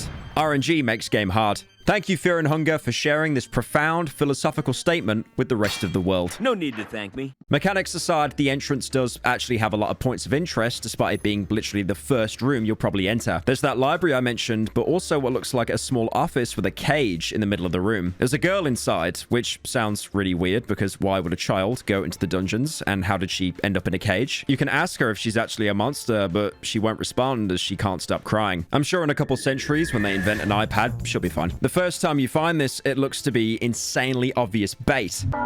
When you interact with the cage, the game even says the girl is hiding her face from you, so it sounds like, you know, the standard horror trope of le spooky child is actually le monster. Something one of my favorite games growing up, Fear, shamelessly stole 13 years earlier. But regardless of all that, it actually is just a child. So if you didn't free her here, you are officially the villain of the game and get yourself the worst ending possible. One of those statements is true. Or maybe both. Depends if you picked heads or tails. You can either pick the lock if you got the ability in the mercenary intro, use a small key you can find as loot, or use a red vial to straight up melt the lock instead. Time to ring some in. Whatever you do, the girl will now join your party. Though she's less of a party member and more of a liability because, I mean, you know, it's just a little kid. She comes with no abilities, she has 5 base attack, and can't even equip any regular weapons. This means she's only really ever useful as a meat shield, which is something to be encouraged by the developer, since she will literally throw herself in front of fellow party members if they're about to die, or she's meant to be used to perpetually stack spam blue vials on your main character to heal them. If you're lucky enough, you can still teach her spells from scrolls. So again, one coin toss on a bookshelf can make a character that's designed to be a liability into a one-shot machine that can actually steamroll half the game. But even if you don't end up taking a scroll, it might just be worth taking her with you, even if all she can really do right now is spam items. And it feels better to have an actual party member with you rather than just you walking around all on your own. And you'll definitely need a party with you, since apart from the girl, almost everything you encounter in the dungeons wants to murder you. Can I have a smoke? No. In the entrance, it's mostly just guards. Literally deformed prison guards corrupted by whatever took a hold of the dungeons. I've talked about these guys already, and they're nothing really special. Like I said before, despite being beginner enemies, they're extremely punishing the first few times you fight them. But once you figure them out like a puzzle, they become pretty trivial. There's also a ghoul that usually spawns next to the exit. This might genuinely be the easiest enemy in the entire game. That is, unless he decides to take a bite out of you, which will probably leave you infected. If you don't have a green herb on you, then lol, unlucky, I guess. Go reload a save. But you can also kill him with absolutely no risk by using your mouth. Lightning bolt, shoot from my fingertip! Not joking, by the way. Talking is a legitimate ability that you can use in combat. Fuck off! There's no Fallout charisma check or anything. It's all just done with simple dialogue options. But their results can be pretty interesting and can also help with world building. Give us your lighter. Asking the ghoul its origin immediately reveals that he's just a corpse risen with necromancy. You try talking to this wretched soul. What is your origin? The prisoner slurs something in uncertainty. The prisoner seems to be a dead man standing, brought to life by some wicked magic. It seems that there is only a fragile belief in life keeping the ghoul on its feet. You might be able to shake the belief fairly easily. You're basically handed the solution to the fight on a silver platter. You can tell him that he's just a product of necromancy, and he can't comprehend this and instantly falls apart. The same way that you could make a really impressive tweet talking about the inner workings of modern society and questioning where we came from. and the things we'll achieve in the next century, only for a gimmick account to quote tweet you saying, "Bro duck cap, crying emoji, skull emoji," and get 50 times more impressions. Bro duck. Now, despite dialogue seeming to be very effective, it doesn't work so well with other enemies. Just fucking piss off. Most enemies will respond to you, and talking can sometimes even give you items, or at least stall the enemy from attacking. But again, this is the knowledge component of the game. You already have to have the hindsight of where talking will actually be useful and where it just steals a turn from you. If you take the Ghoul fight as a lesson that there's always an alternative way forward, you'll just get beaten into submission by the next guard, who smiles as you ask him to stop fighting. Because Fear and Hunger really isn't trying to be Undertale here. Because there are probably 5 people that think they can pacifist the entire game like it's Undertale. I love you. You can also talk to your party members outside of combat. This is mostly just learning about who they are, but the girl specifically actually has a mechanic related to it. When anyone tries to leave your party because of their sanity being in the gutter, you can try to prevent them from leaving. You get a dialogue box where you can choose to let them leave or try to persuade them to stay with you. Now, talking to the girl actually has a different outcome. Instead, if you tell her to leave, the game graciously lets you have another dialogue box to make sure that you made the right choice. And also on top of that, to make you feel like a complete scumbag for abandoning a random child in the middle of these dungeons. Regarding the Ghoul, you can still keep talking to him. Like the game says, he's a product of necromancy. And if you pick the Dark Priest, you might already have the ability to raise the dead from the intro. This, of course, triggers a coin flip, and if you fail it, unlucky. Looks like you're gonna have to fight him again. I'm back. But if you succeed, you raise the Ghoul back up and even get to name him. This has led the Fear and Hunger community coming up with only the most hilarious and original names for anything they manage to resurrect. Papyrus, Papyrus, Undertale, Boner, Mr. Dolan, and Savage. I gave a Reddit gold for that one. But more importantly, if you summon the Ghoul, you can actually get some explanation to where he came from. Skibbity Chungus tries to form words. He would like to tell you about his tragic past as a human sacrifice for the older god Gro'goroth. How Skibbity Chungus worked as a guard in the Rondon prisons built inside the dungeons of Fear and Hunger. Without his consent, Skibbity Chungus was dragged to the lower levels where the Dark Priests drained him from all his blood. It's horrible enough to have been unwillingly taken as a sacrifice for a god, but they actually had to raise him from the dead just so he can complete his guard quota. Exploring more of the dungeons, apart from the office, there's also a kitchen where you can cook any raw meat that you can find. Pretty useful again, since hunger is one of the main elements in the game. There's also a section of wall roomed off by collapsed rubble. The hallway is collapsed here. Makes you wonder how the rest of the old fortress holds up. Now, you can blow it open if you have an explosive vial, which sounds like a very bad idea considering this corridor caved in already, and exploding it probably won't help with the structural integrity. But it does actually end up working and nicely clearing you a path. Inside, you can find another coin flip bookshelf, a chest, which is another coin flip container, and a bed, which is another coin flip.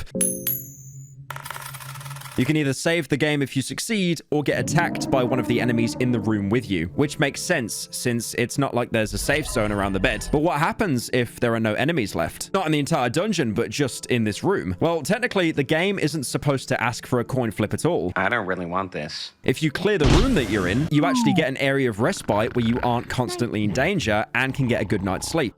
Spaghetti. However, because the game is so completely broken and people will cope that this is a feature, if you try to sleep in the bed before clearing every last enemy out, it will still keep asking you for a coin flip even though there's nothing to fight you anymore. So instead, you'll be woken up to a strong sensation of killing intent, apparently coming from thin air. And if you want to retry the coin flip because there's no danger, you can't because of the adrenaline you got from being attacked by nothing. So you'll have to walk around the area until you manage to hit the correct trigger that decides, okay, you can go back and try and sleep again. Now, this seems like a small pet peeve. I mean, if anything, it's an annoyance at most. But also, it's definitely an oversight having to deal with a planned punishing feature, especially when some elements of the game are actually tied to how quick you can make certain progress. There's also another small chamber where you can find some symbols on the ground. One of them you might already recognize, since it's the icon of the game and also appears on the tail side of the coin that you flip. This is a ritual circle, and there's even a book in the corner that tells you what it does. Sacrificial circle for the elder gods. To appease gods or gain favors from them, this is the place to offer your gratitude. Gro'goroth, the destroyer of men, yearns for human sacrifices. Sylvian, the god of fertility and love, wishes nothing more than the act of love in her name. It's bringing love. Don't let it get away. Break its legs. Interacting with the circle now gets you some options: sacrifice and show love. I want to point out, at this stage of the game, you should not use this. Your only party member right now is a literal child, but that somehow didn't stop deranged psychopaths from trying it anyway. I will now place myself with this god. Thankfully, at no stage in the game can you ever do this, and apparently, before the game was even released, you would get instantly one-shot by the gods instead. The other option is to sacrifice her, but this will give you nothing worthwhile at this point in the game, since all it really does is increase your affinity with one of the gods. Increasing affinity is great and something I'll go over later, but it doesn't actually give you any abilities directly. Apart from that though, this is the first place where the game starts pointing you towards the gods, powers that rule the world of fear and hunger. I'm gonna go to bed. The two mentioned here, Gro'goroth and Sylvian, belong to the old gods, representing the primordial forces of the world. The old gods as a whole are not considered to be around anymore. And I'll see you guys tomorrow. At least not as the main driving forces. German 985 here. Worshipping them can still connect you to them, and certain actions you take in the dungeons will let you use their power, but they don't really rule this world anymore. Though you can still see their influence from long ago. That symbol on the tail side of the coin, like I said, belongs to Gro'goroth, which just shows how deeply he pervades society even now. The book next to the ritual circle tells you a little bit about the gods, but if you want to get even deeper into the lore, you'll have to get a library card and go looking for unlooted bookshelves. It's a pornography store. I was buying pornography. Thankfully, since this is just lore, you won't have to flip coins for it. To give room for new generations, for new trees to grow and usher, the prior forest needs to be burnt down. Such is the rule of creation. Creation and destruction. One does not exist without the other. The destruction is called Gro'goroth, the destroyer of men. A man fears destruction, because a man gets accustomed to peace and quiet.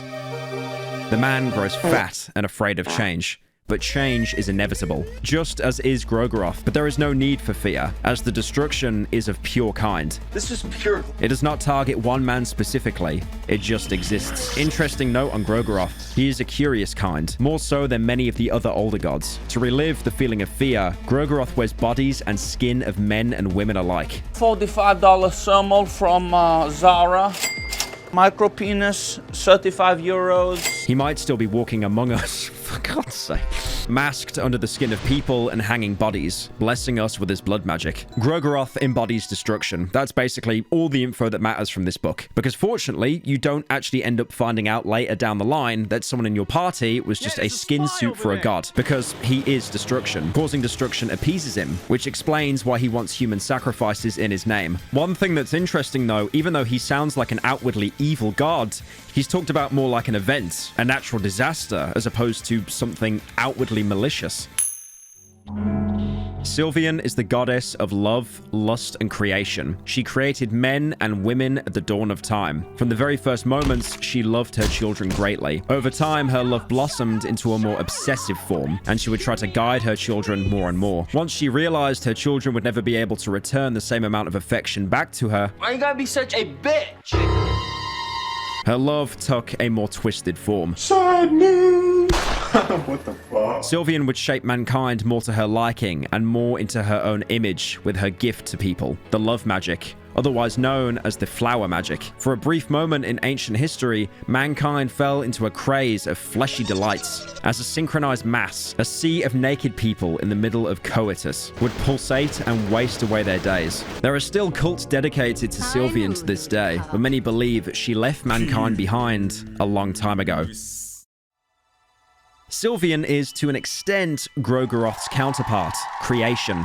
Her followers manifest it through love, which is why showing love at a ritual circle increases your affinity with her. Looking at the two gods outwardly, you might think that this is the classic le bad god and le good goddess, but keep in mind, like many themes in this game, nothing is black and white. Gro'goroth is destruction, and he has killed countless people. He wears the skin of people on his body, but at the same time, he's not openly malicious. He doesn't do it for fun. He does it because destruction just exists. And Sylvian, on the other hand, she sounds great. She created people. But then mere humans couldn't return that love back. They never could. So in a sense, they were punished for it. They were malformed into something disgusting and unrecognizable. For now, at least, none of this is relevant to what you're trying to do anyway. Unless you're the Dark Priest, of course. In which case, you already have an encyclopedic knowledge about the gods anyway. And you probably already sacrificed the girl and made some kind of cope post how it was all worth it. Although, if you're the Dark Priest, you might as well necromance that ghoul back to life and sacrifice him instead. Which is actually really messed up because he was killed, resurrected, only to be killed again, and then resurrected again, just to be killed again. But you know what? The guy that wants you to destroy everything, he probably likes you a little bit more now. There's not much else in this room, but you should probably make sure that you loot everything you can. Food is pretty common to find anywhere, but healing in the form of blue vials and herbs is incredibly important and scarce, even on normal difficulty. And believe me, you do not want to be stuck running around looking for green herbs when you get infected 5 floors deep into the dungeons. If you stumble onto the ghoul I mentioned earlier, you'll probably find the exit leading to the courtyard. The mist here carries the same odor as the dungeon air. 6 naked, because of course they are. Bodies hanging from their lynching spots. Like many other corpses in the dungeons, it's not like it matters who they belong to anymore. A partly decomposing body is hanging here. Aside from the bodies, the courtyard is actually quite peaceful. There's no enemies here, and you can even find some herbs, barrels, and even a stick. There's also a well that you can look inside. There's a well here. It reeks of death inside. Now, you're given the option to jump in. If you've been listening to me ramble about how unfair and brutal the game is, your neurons will fire, and you'll arrive at the simple conclusion. Don't do it. Stuff like this is surely just put out as bait to test how immersed the player is. Because if you really put yourself in your character's shoes and you're really in the game, you probably wouldn't risk getting one-tapped by full damage. Otherwise, though, you'll probably just press it because the monkey brain sees interaction. And also, it's kind of funny to see what happens. It appears to have been a mistake jumping down here. Is that it? Am I actually soft-locked? Is that really... Like, there is no way out? Even though I really do want to press that button, I do want to jump into that well. I'm not going to risk it, and I will come back to it later. Don't! Or else! And apart from that, there's actually something more important in the same courtyard. Usually there'll be a wooden door with some red markings on it that spawn here. Though, depending on the dungeon layout, it can also spawn in the entrance room instead, interacting with it, and you can't actually open it, even with lockpicking. You try to open the door, but it doesn't budge. An unknown force is keeping the door shut. There doesn't seem to be anything you can do. There are markings on the door that look similar to the text found in Eastern sanctuaries. This obviously isn't a regular lock, but some form of magic that's holding the door. Magic. If you're playing the Dark Priest, you can open it already by using counter magic. But even on the other characters, all you have to do is briefly go into the next room. Here, you'll always find a group of figures wearing the same black robe the Dark Priest has. They're interesting enemies in their own right, but I'll talk about them later. All you need to know for now is if you kill 2 of them, you're guaranteed to find a purifying talisman and a soul stone on their corpses. Interacting with the door now, and the talisman reacts to it. Purifying talisman seems to react to the markings on the door. Using it opens the door for you, though it does also destroy the talisman. Behind the door is a small chamber with a book and a weird pedestal. The hexen creates a connection to the gods, both new and the old. To get closer with the gods, you must work your way up and gain their affinity. With each circle, you get closer to them. The new gods only pass on their knowledge to those who share the same birth sign and soul with them. Iterating with the pedestal, you get 2 options. Use the hexen or curse the equipment. Choosing to use the hexen brings up this huge chart showing the abilities of the gods. This is your main progression and leveling system for the rest of the game outside of items. The actual chart can be a little bit unreadable at first, considering it's in 240p. And navigating with the arrow keys is basically impossible because they're mapped out in the worst way possible. And 90% of the time, you'll be stuck mashing a key just to see if you can accidentally get to the ability that you want to. Like, for example, you want to get to the ability node on your right, so you press right, but that takes you up. So you want to go back and then press left. That actually takes you left instead of taking you back. So now you're 2 nodes off course, and you're probably starting to realize the system is yet another thing designed to make you break. It's kind of like how boomers would boot up their PS2 console and then purposely ignore the console, hoping that if they didn't give it any kind of attention, it'd work as intended. But yeah, despite looking and operating in a very obnoxious way, it's relatively quite simple. Every god, both old and new, has their own set of abilities. On the left, you have the ones associated with the new gods, which, if you remember, is tied to your character from the intro. Every character has a different soul that they were born with. The Endless for the Mercenary, Domination for the Knight, Torment for the Outlander, and Enlightenment for the Dark Priest. You can only unlock abilities from the souls that you already have, so unfortunately, you won't be able to min-max. On the right, you have the spells associated with the old gods. These ones you can learn regardless of what soul you have. All they care about is the affinity that you have with them. You can even see how much affinity you have and how much you need to be able to unlock the spells by looking at the rings around the god's symbols, which, to be fair, is a very neat design. I just wish I could actually get there to unlock the spell. Affinity itself is a different topic, though. I already mentioned how you can get affinity with Gro'goroth and Sylvian, who are relatively straightforward, but the other two gods are a bit more complicated and come up more later. As a rule of thumb, though, praying to a god whenever you find a ritual circle or a statue will raise your affinity. Doing it in 3 separate areas gives you a full tier. Though you'll also have to pray to the god the statue is actually dedicated to, otherwise you'll lose affinity. If you pray more than once in the same spot, because the game knows you're a dirty little cheater, you'll lose affinity. So the gods kind of stop caring for you if you start spamming them with the divine equivalent of e-begging. My queen, do you even have feet? But just having the correct soul or the god's liking doesn't let you have all the abilities. You also need lesser souls if you want to actually learn them. That's where soul stones come in. Whenever you have an empty soul stone interacting with an enemy corpse, you're given the choice to trap their soul, which you can later use. This obviously makes soul stones incredibly valuable, but still, regardless, not worth getting from the Outlander intro. Because again, first of all, you've got to play Outlander.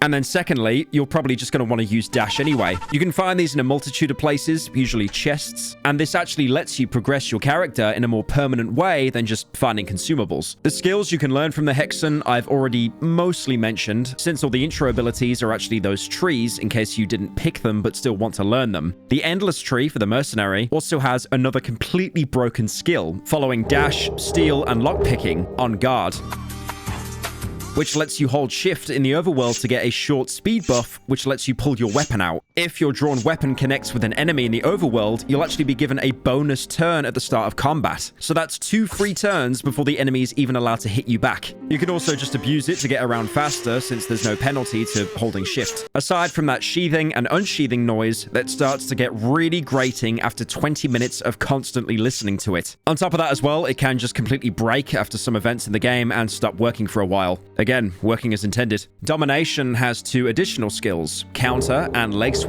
Counter gives you the counterattack buff for the rest of combat, which makes your character hit back every time they're attacked. Except, not really, because for some reason it only works on physical attacks, and a lot of enemy attacks are coded as non-physical, which makes this ability almost completely useless. On the other hand, Leg Sweep is insane because it instantly removes enemies' legs. The doors in the game are also for some reason coded as legs. So yes, if you learn this ability, you can bypass any door in the game that has HP and completely obliterate any reasonable sense of progression. This is, of course, another intended feature. Like, I'm not joking, 90% of the speedruns in this game are from people using the leg sweep feature to break down doors and get to the end of the game in about 5 minutes. The Tormented Tree, blessedly, doesn't actually include Bloodlust. So if you didn't pick it in the intro because you're a normal functioning person, you won't be forced to waste precious souls on making your character worse, but you do get 2 other skills, Warcry and Marksmanship. Warcry is very special because it also actively makes your character worse by making the enemies focus completely on you. This is amazing to use if the Outlander is your main character, and you can't be asked to press escape and quit to menu.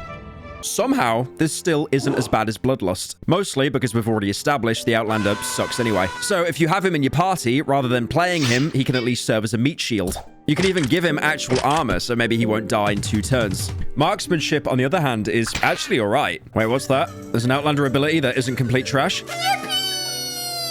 It teaches your character how to use a bow properly, since normally shooting a bow at enemies in the overworld, you'll probably only take off a limb or 2. But with Marksmanship, you can actually one-tap most regular enemies, so you don't even have to risk combat to clear the way. Except when it doesn't, because some enemies can be immune. But these instances are so rare, it's not like you'll be wasting your arrows very often. Still, it's nowhere near enough to make me want to pick Outlander. And then there's the Enlightened Tree, which has only 2 abilities, mostly because Dark Priest also worships the old gods, and you'll already have max affinity with the one that you choose in the intro. The abilities here are Counter Magic and Greater Blood Magic. Counter Magic you'll have by default on the Dark Priest. I mentioned it earlier, all it really does is let you open sealed doors like the one that you used to get into the Hexen, and also instantly dispel necromancy, so you can one-shot that ghoul earlier if you're too antisocial to talk to him.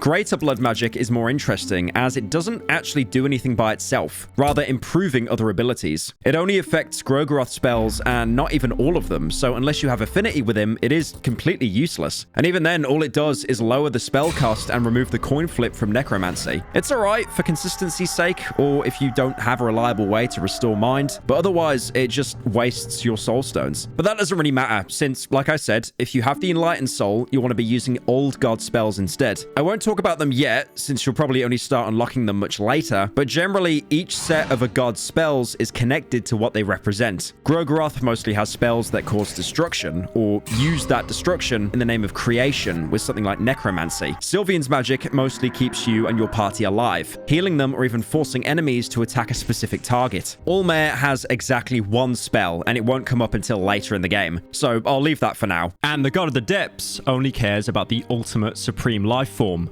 the beetle. So his spells let you command insects and also birds for some reason. The birds will make a certain noise telling me the bran muffins are here. I don't have to go to the front. Apart from spells, the Hexen can also let you curse weapons. This usually costs a lot more lesser souls than unlocking abilities, depending on how strong the weapon is when you're trying to curse it. Curse weapons will usually have a bit more attack than their regular version, and also get access to otherworldly damage types, which in turn let you deal damage to ghosts. But most of the time, it's kind of not really worth it. The damage boost itself is nice, but most fights, you probably won't even notice the difference. And throughout the game, you don't actually end up fighting ghosts very often. So I guess, if you don't have enough affinity with Gro'goroth to get otherworldly damage spells, cursing a weapon for cheap just to have it is probably not the worst use of a soul stone. Going back to the inner halls, and maybe pretend for a second that you didn't kill the priests. Instead, you can get some more exposition by talking to them. You try starting a conversation. What is your origin? I am but a wretched being on holy pilgrimage. All the priests of the Western world dream of delving down these dungeons. Which god do you serve? We serve all the gods. Despite the common folk blaming the dark times on the older gods, we also value their teachings. Gro'goroth, Sylvian or Allmare the Ascended One, the original destroyers and creators. Gro'goroth? Gro'goroth, he who is followed by death and destruction. Sylvian. The goddess, she is the separate to Gro'goroth, and brings forth new life and love. The Ascended One. He who died for our sins, he who binds us all together. New gods. Roughly 800 years ago, mankind decided to take reins in their own hands. We had suffered long enough because of the neglect of the older gods.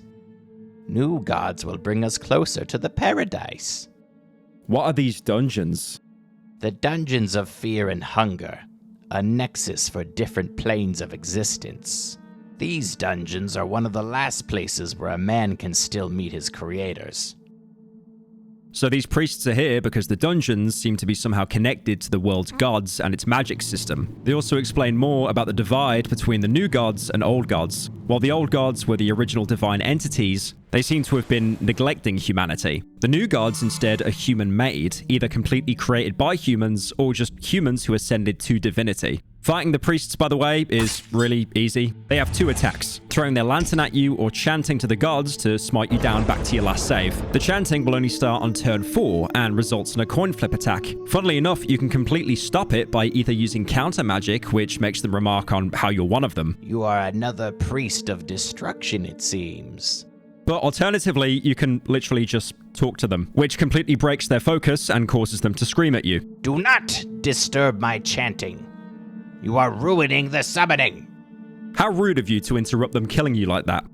And the lantern attack, while kind of dangerous since it does set you on fire, only has a 33% chance of actually being used. And considering how you can one-tap the priests by attacking their torso, you'll probably be fine. But if you're the mercenary, since they barely ever attack you, you can easily take a turn to steal, which can often result in getting a Book of Enlightenment. Which, you might remember, I already mentioned before, it's incredibly rare coin flip bookcase loot. Basically letting you save for free without having to flip a coin. It's good to have one of these in your inventory if you're barely clinging to life and don't want to afford to fuck up another coin bed flip. Yeah, bro, don't sweat it. I only have 2 party members. I'm sure we'll be able to one-shot the skin grand. I died. All good. I saved with a Book of Enlightenment beforehand. Oh, all right. Time to restart the run. What's important to mention is that even though you can steal a Book of Enlightenment from them, if you kill them, you'll never be able to find one on their corpses. There's probably some deep lore there about how the book degrades when its owners die, or how the enemies destroy items just so you can't get them.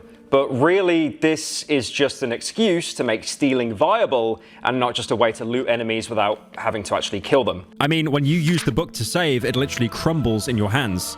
But also, if you do kill them, there's a completely different loot pool to what you could steal from them. There's a talisman and a soul stone which were relevant to the Hexen, but they can also drop their weapon, the priest's lantern, and their robes. The lantern isn't actually a weapon, but a throwable. It only does around 30 fire damage, but it always hits its target, which means you can just go for the head, and in most cases, end the fight in one hit. Definitely worth saving, just so you have the chance to one-tap an enemy if you're about to die. While the priest's robes are kind of shit at actually protecting you from anything, they supposedly give you magic defense, which it turns out is a pointless statistic that doesn't actually change anything. Actually, the defense statistic is exactly the same. These do literally nothing, by the way. Defense is used once in the entire game, in a single attack from a specific enemy. In reality, defense is just an arbitrary number that's supposed to tell you how strong your armor is. Except what it doesn't tell you is that every armor is only protective against specific damage types, like slashing, piercing, or fire. What each piece actually protects you from is a literal mystery unless you consult the almighty spreadsheet. Or sometimes you might be able to gather it from context, like the armor description. In the case of the priest's robes, the magical defense actually means you take less damage from otherworldly magic types. Which, by the way, doesn't even mean all types of magic. Because, for some reason, as much as people love to slurp on this game, Fear and Hunger has the most pointlessly convoluted damage system. So you may have noticed before when talking about the abilities that skills like Counter, for example, only work on physical attacks. Now, this isn't the damage type, but more of a category, I guess. It's not really meant to be known to the player, it's mostly for game logic. Now, the existence of the physical category implies the existence of the magical category. This neatly groups attacks into 2 separate categories. So now every spell can have an element that would usually be associated with physical attacks. So the spell, Chains of Torment, for example, is magical piercing, because it's a spell that pierces enemies with chains. Alright, so far, pretty logical. Except when you look at that spell, when it's used by an enemy later on in the game, it's not magical.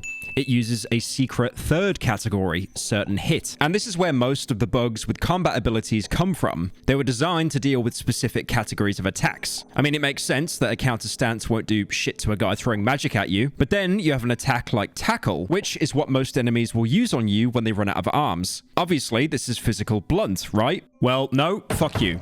You can't evade a tackle from an enemy approaching you from a distance that can't even keep proper balance because he doesn't have any arms. The guard trying to thrust you with his stinger? Surely it'd be easy to avoid. He has to aim with his hips, and surely he can't control it all that well. Actually, no. Every guard in the dungeons has achieved full, flawless locomotion with their dick, and it's actually completely undodgeable. Meanwhile, an attack from a huge entity that flies up in the air with insane speed and literally splits you in 2 if you fail a coin flip? Nah, that one you can actually dodge. Even if you fail the coin flip, which is supposed to represent you missing a dodge or the enemy hitting you perfectly, if you have 100% evasion, you end up dodging it anyway. The game's logic is a genuine mystery to me, and I feel like realizing how completely botched it is actually is what made everyone in the dungeons go insane. You mini pipsqueak. These are just a few examples, by the way. There are a lot of other completely pointless certain hit attacks that make absolutely no sense. Like a guy lobbing a rock at you and will never miss, and of course it isn't physical because of that. Because of this bizarre categorization, not only does the game end up having these idiosyncrasies, but also it just breaks it. Because now, Counter, which is only supposed to work on physical attacks, won't work on certain hits. And you can't make it work on certain hits because then some magic attacks will get countered, which again makes no sense. But this also affects another mechanic, evasion. Sometimes you'll miss attacks on enemies, especially the head. This works in two ways. Sometimes enemies will miss attacks on you as well, so going into the game and seeing just how devastating attacks can be, you might want to spec into evasion. Take defense stance maybe to buff it every combat, avoid phobias so it doesn't get lowered, but then you realize that all of this is completely pointless because evasion doesn't do shit against certain hit attacks, which, as you'll play the game more, you'll see that it's most of them. It makes this stat completely pointless, even in a meta sense, because you would have to literally go into the game files to learn which attacks are certain hits and which ones your build actually works against. And that's not even all, that's just the general categories, because then there's elements. These are the damage types I mentioned so far: blunt, piercing, slashing, fire, otherworldly, leech. Wait, why is that even a separate damage type? And also none. None is its own damage type. I'll explain in a second. For the most part, these make sense. A cleaver coming at you is slashing. Enemy throwing a ball of magic at you is otherworldly. Getting beaten to death by a mutated abomination is blunt. This, thankfully, makes sense. I did complain earlier how the game doesn't really tell you about which armor protects you from what, but most of the time, you can kind of guess it. Like any armor heavier than just a robe will probably protect you from blunt, slashing, and piercing. The hardened leather vest will protect you from fire as well. Which, wow, look, it even says that in the description.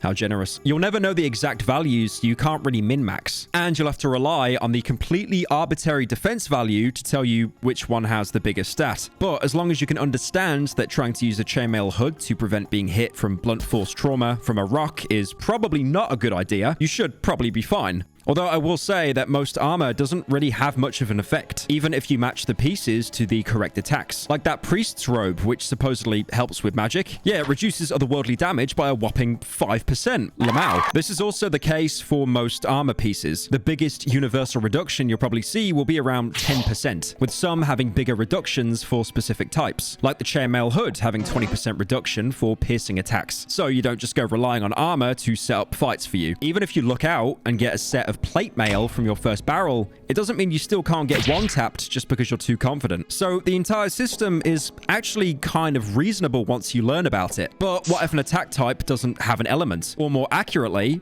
has the element none, or leech for that matter, because this type has no resistances associated with it anyway, and is used by one single spell in the game, making its existence completely and utterly pointless. Wait, no, sorry, doors are completely resistant to leech damage. Amazing. If an attack has no element, then no resistances work against it, so you'll be taking full damage, making armor even more pointless. Genuinely, thank fuck that only 2 enemies in the entire game use this type. Even though armor is already kind of weak, at least it's something. Getting some good gear at least makes you feel a little bit better about combat. Even if that was taken away, it would be pretty much hopeless. Now, coming back from that short tangent, which I'm sure the Fear and Hunger Discord will prove me wrong in 5 seconds and lynch me, the priest's robes aren't actually as useless as I made them out to be. Because if you somehow manage to get them before murdering the priests by getting insanely lucky and dropping them from a crate, I guess, putting them on, you'll find you dress up to look exactly like a priest. So now they'll treat you as just another one of their own, and even talk to you instead of trying to set you on fire while screaming Tibetan throat singing. Greetings, brother. Have you come for the holy ceremony as well? The time is now. The times the prophecies have foretold. Is there something you would like to know? You now get to ask the priest all about the gods to get a better understanding of the religious system. Asking about the old gods lets you specify which god you want to talk about. Tell me, which god do you serve? Asking about Gro'goroth mostly tells you what you already know. He's the embodiment of destruction as a counterbalance to creation. Where there is creation, there must be destruction. Such is the cycle of life. Common folk often portray Gro'goroth as a being of evil, or entity that must be avoided by all costs. But it's not the whole truth. Asking about Sylvian, the priest seems to point out what could be the reason behind humanity not wanting to worship her anymore. Sylvian, the goddess, she once loved us so, but you can love too much.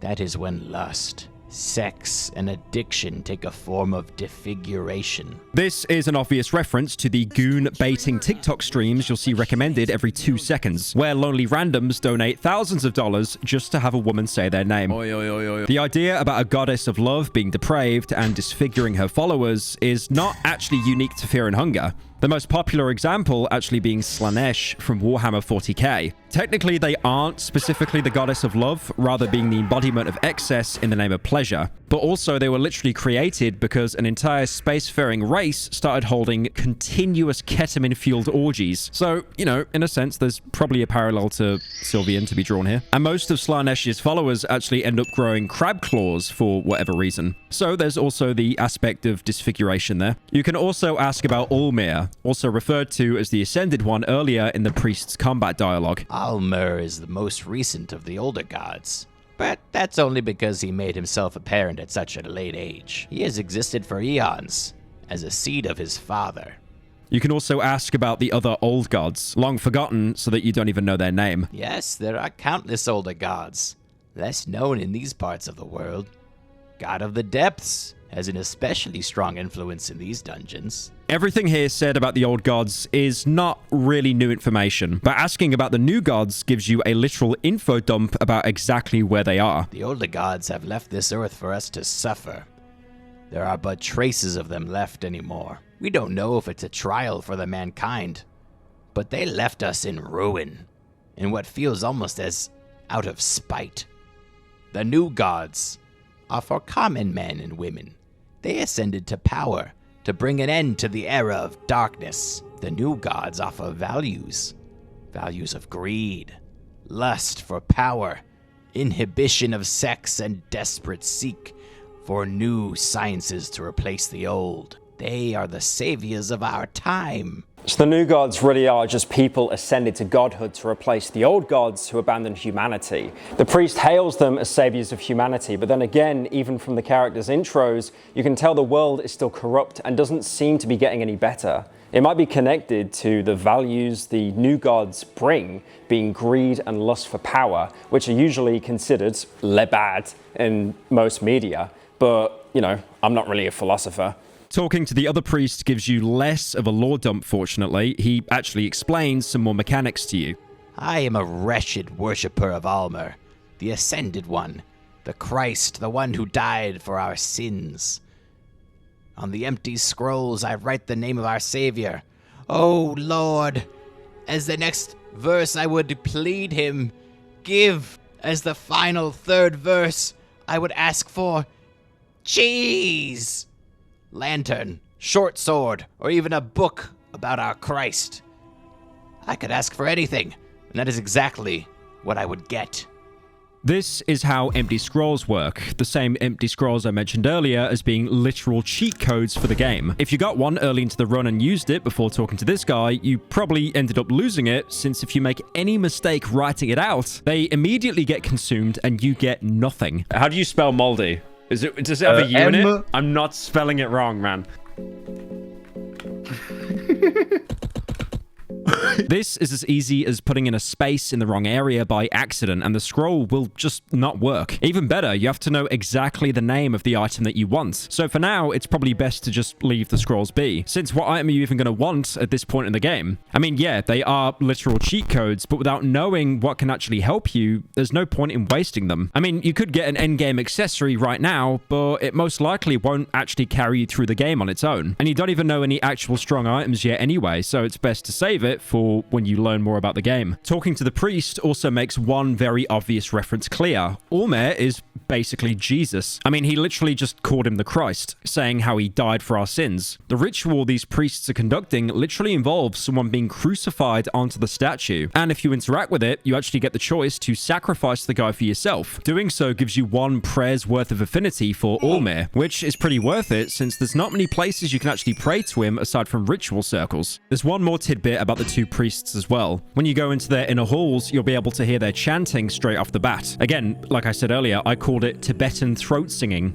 And that's not even a joke, because what you're hearing is actually a type of chanting practiced by Buddhists in some monasteries. It also has a very small mechanic associated with it. If you kill a priest, the chanting stops, which makes sense because they're the only ones singing. But if you kill one and leave the other alive, you can still hear the chant, but now it's much less frequent. Obviously, this is a very small thing, but what's funny to me is that you can actually see this attention to detail in small things like this. And on the other hand, the rest of the game is barely holding on against all the bugs. Apart from the two two chanting priests, there can also be a third priest depending on the version of the room that you got. But if you talk to him the priest robes, he'll just make a prayer to Allmere. Oh Lord, kill heretics. Which thankfully doesn't seem to be working, since they definitely seem to think you're a heretic when you aren't hiding your face. Apart from the priests, you can also find a small wooden stool with a hole in it. There is a bloody toilet hole. You could fit through the hole. You see nothing but darkness. The smell is awful, however. The smell is a mixture of death, blood, feces, and semen. You're now given the choice to jump in. I've already said before that jumping in random holes, especially a toilet, I mean, there is literally nothing you can gain from this. It's basically the equivalent of reverse skibbity toilet. But maybe, deep down, there's still hope within you. Hope that if the option is there might be something inside. Maybe this, I don't know, leads to a secret or a shortcut. It's specifically set up to be unappealing, designed that no one would want to go in. And if you're a completionist, you know, you'll just have to check what's inside. So you jump in, and you end up in the shit pit. There's nothing here, obviously. Seriously, if anyone actually falls for the most blatant bait ever in their first playthrough after experiencing the entire beginning of the game, there might actually be no hope left for them. Stupid. Just like there's no hope for you now, since you actually can't leave the shit pit. It's not like you can climb the slick, feces-covered walls. But Fear and Hunger wouldn't just let you get softlocked like that. You know, it's not their style. It does actually give you a way out by teaching your character game ending. So you can at least go back to your last save with whatever is left of your dignity at that point. Apart from the toilet, there actually are some useful things to find here. A small office decorated with flags of the Kingdom of Rondon you can tear for some cloth scraps. Also with some bookshelves and a diary you can read, which also gives you a small key you'll find if you can't lockpick. The diary seems to have belonged to the Captain of the Guard, probably long gone by this point. Captain Rudabeh, 16th of January, 1590. Trotur once again went too far with his wicked methods. The prisoner was but a child, but already he had to go through so much torture that he shit himself more than he bled. I must say, I'm afraid of Trotur to a certain degree. Sometimes I think I would do this world justice if I just offed him with my blade. Very few know, but Trotur used to be a famed holy knight of Rondon back in the day. He was able to achieve great fame at a very young age, but during our holy campaign against Eastern territories, he was captured. Everyone presumed him dead. He died as a war hero. He should have died as a war hero. But 5 years later, when we occupied the eastern capital, Jetataya, we also found what was left of Trotur. He was but a shadow of his former self, a disfigured hunchback man with barely any resemblance to the great heroes so many adored. I'm sure during those 5 years, he went through every method of torture he now puts to use himself. Just to honor the memory of Trotur the White, I let this monster live today, although I see great contradiction in my words here.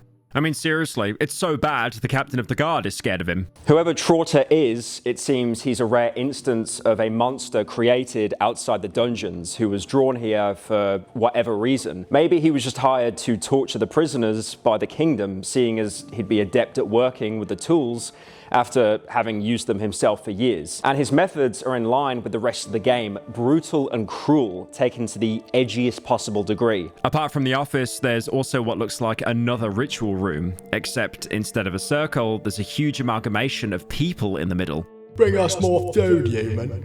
Asking it what it wants to eat will only give you another option for getting rid of the girl. We want that fresh girl, mate. Give us the girl, you prick. I mean, you could do that, or you could take one of its heads instead. There's also the option to leave. Oi, where do you think you're going, you prick? At this point, it's probably better to just kill it instead. So you rip its head off, except that does nothing because it has 30 more spare. Fortunately, the human Hydra does absolutely nothing. It just keeps talking shit as you keep removing its heads. What the fuck do you think you're doing? If you don't stop, we're gonna wreck you up so badly. Hey, seriously, man. Oi. You fucking stop, can't you see us suffering? You want us to beg or something? You're the one who's gonna die here, fucker. But let's say you pity the creature. Cursed with a British accent, it was doomed from the start. Or maybe you think it's some sort of quest. Maybe you'll even be rewarded for it. That's what your mama said afterwards. No, again, this is just complete bait. If you do this, you get nothing. Technically, there's a little bit of a special dialogue later if you manage to feed it again, where it tells you how it was created. Bring us more food. What do you want to know for? We want the same as you. But Sylvian and Sacrificial Circle, man, they can fuck a man up. You don't know when to stop. The hunger grows. So this is a group of people that ended up carrying out a ritual to Sylvian, which then turned them into this abomination. It's interesting to see this because you might remember you also have the option to show love at the circle as an offering to Sylvian. Maybe it's worth checking out later. That's all you get for giving the girl up, by the way. So you end up losing a perfectly good party member to get pieces of lore about maybe the most pointless character in the entire game. Just like the toilet before, this is the game trying to drive into your skull that just because you can do something doesn't mean that you'll actually get anything out of it. There's something better to find here than just bait, though. If you look around, you might stumble into a library, much bigger than the one in the entrance. Hopefully, you found some lucky coins on the way. But what's more interesting is that there's a figure standing there, reading a book. They don't look hostile, so maybe you can talk to them? Huh? You are with the same mind still? Please, leave me. I'm not here to make acquaintances, and I fail to see what worth chatting with you would bring. This is the Dark Priest, one of the characters you had the choice of picking back at the start of the game. He'll obviously not appear here if you're playing as him, but otherwise you can find him here and ask him who he is, although he won't be too happy about that. The Dark Priest seems clearly frustrated by you. My name is Enki, a priest of destruction. Did that feed your curiosity? So at least you can get to learn his name, Enki. It's funny how if you picked him, you don't actually know how to get it. In his intro, you have to find him on another playthrough for that. You can also ask him what he's doing here. What does it look like? I can see how a brute like yourself wouldn't understand the meaning of libraries. Clearly he can't see that we too have been enlightened to the truth of just how insane books are. You can talk to him again, but he'll just start getting more annoyed at you. Listen, I am through with this conversation. It brings no benefit to either of us. Leave. Even the game outright tells you that you should probably drop it. The Dark Priest doesn't seem to want your company at the moment. It might not be a good idea to bother him. But if you don't take the hint, you can keep pestering him. You just keep talking to me in hopes of gaining even the smallest advantage in this darkness, do you?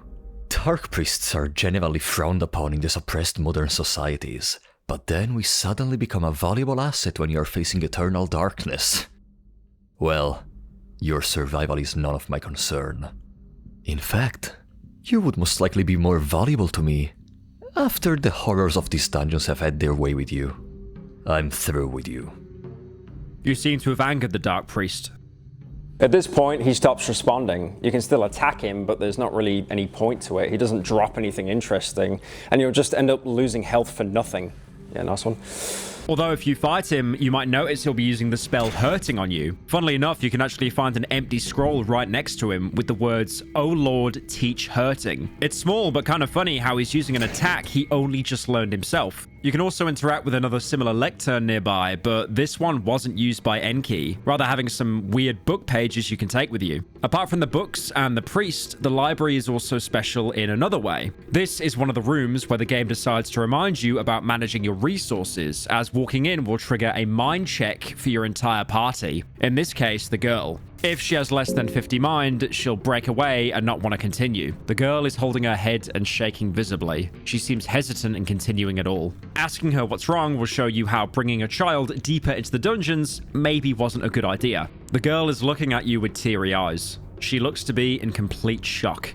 If this is the first time she's had a fear episode, you'll be able to comfort her and she'll power through and continue with you. Or you could just straight up tell her to leave. She's looking very distraught. She's almost bursting to tears. This is where if you talk to her a lot, a dialogue box will show up making sure that you made the right choice. Truly amazing how useless it is. Otherwise, if you've already talked her out of leaving before, you'll just have to leave her here. She'll now leave your party and stay in the library, and she won't be able to join back unless you give her some pure vodka or high quality zins. 90% of the time, this probably won't be an issue, since the only reason her sanity was so low is that you just forgot to refill it. So you can talk to her and she'll join back like nothing happened. But if you manage to run out of anything that restores mind, you've probably lost a party member for the rest of the game.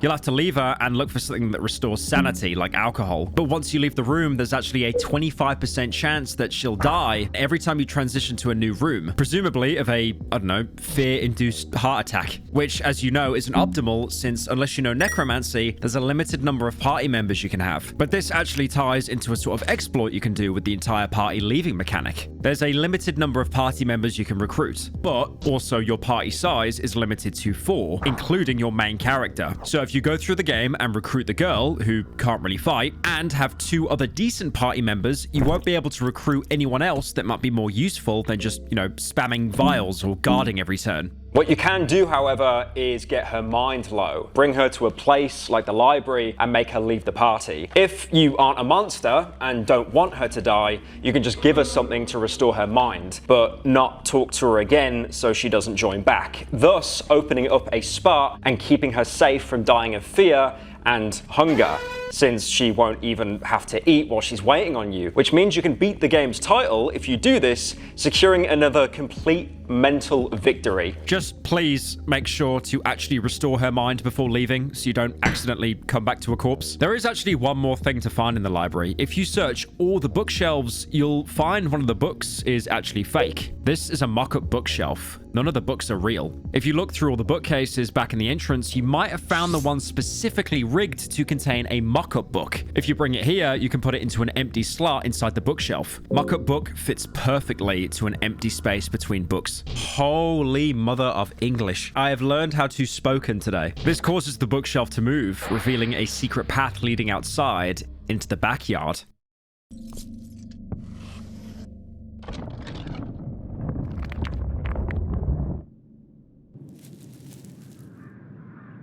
Similar to the courtyard, the backyard is an outside section of the dungeons, giving you some peace from the darkness of the halls. Although it can never stay too peaceful, so there's still some random hang bodies, you know, just to make sure and remind you the game that you're playing. There's some herbs on the ground you might want to collect, but before you do, you'll stop by an arrow almost taking your head off. Hold it! I see. Seems like you still retain your sanity. In a way, it's reassuring to see that I'm not completely alone here. Tell me, are you evil? Realistically, you'll probably want to say no here, and you can get a regular cookie-cutter response about how only time will tell. Or you can straight up tell him that you're a danger to society, at which point it turns out the question was completely pointless since he ends up coping how everyone is evil in the dungeons. Is that so? Well, I suppose no one in these dungeons can call themselves saints exactly. After coping, he'll just tell you what you probably already know. You're going to die. But your presence here just means these dungeons will claim one more victim. And the evil residing here will grow that much stronger. If I were you, I'd try to escape these ancient walls by any means necessary. For your sake, I hope our paths don't cross again here. None of this is really new information, but hey, it's, you know, good to see another actual human in the dungeons, not counting the Dark Priest who gets pissy after more than 2 seconds of social interaction. You might also have noticed that this is another one of the characters you can pick in the intro, the Outlander. If you did everything right, you should always have this cutscene whenever you start a new run and reach the backyard, as this means your main character isn't the Outlander and you have a chance of not being curb stomped. As a character, the Outlander is actually pretty chill. You can talk to him more after the cutscene, and for the most part, he seems to understand just how dangerous this place can be. He'll even warn you about it. Stay cautious in the dungeons. The evil in this place is of pure kind. It's not here just to torment us. It's not here to spread its roots into surrounding world. Even if the dungeon's vile traps and decrepit monsters would lead you to believe otherwise. Its interests are already past this world, and this place is a mere relic from its long history. You can ask his name, and just like Enki, this is probably the only way you'll actually be able to find out, since it's never mentioned in his character intro. You can call me Ragnvaldr. I'm an Outlander. You can also ask him why he's going into the dungeons, but we've already heard about it back when talking about his character intro. I am here to find a relic that a certain person took from my people. This man is imprisoned somewhere deep down below. After you can see the difference between him and Enki, he's got no issue telling us about his objective, even though every character is after the same person, creating an obvious conflict of interest with your main character. Obviously, he doesn't know that much, but he's still more willing to share information than the Dark Priest. Although it doesn't feel like he's just trusting or anything. He's really so confident in his ability that if you attack him, which obviously you shouldn't do since it's mostly pointless, you can see it even better since he plainly just says that you have a death wish. I would make a joke about how ironic it is, considering I've spent the entire video talking about just how dog shit he is as a playable character, but lore-wise, he's probably the only one that has a reasonable chance of surviving the dungeons. Not only is he adept at combat, but he survived more dangerous situations than any other characters. I mean, he even has the experience with the same evil that has tainted the dungeons. You can ask him about him being familiar with whatever is down here, and he'll bring up the trip to Vinland from his intro. Ja, yes, my kind. The northern people of Oldegård. We found the dark continent of Vinland from the far reaches of the west. The moment you lay your eyes on the crooked mountains and the twisted forest of those lands, you feel the presence of a greater evil.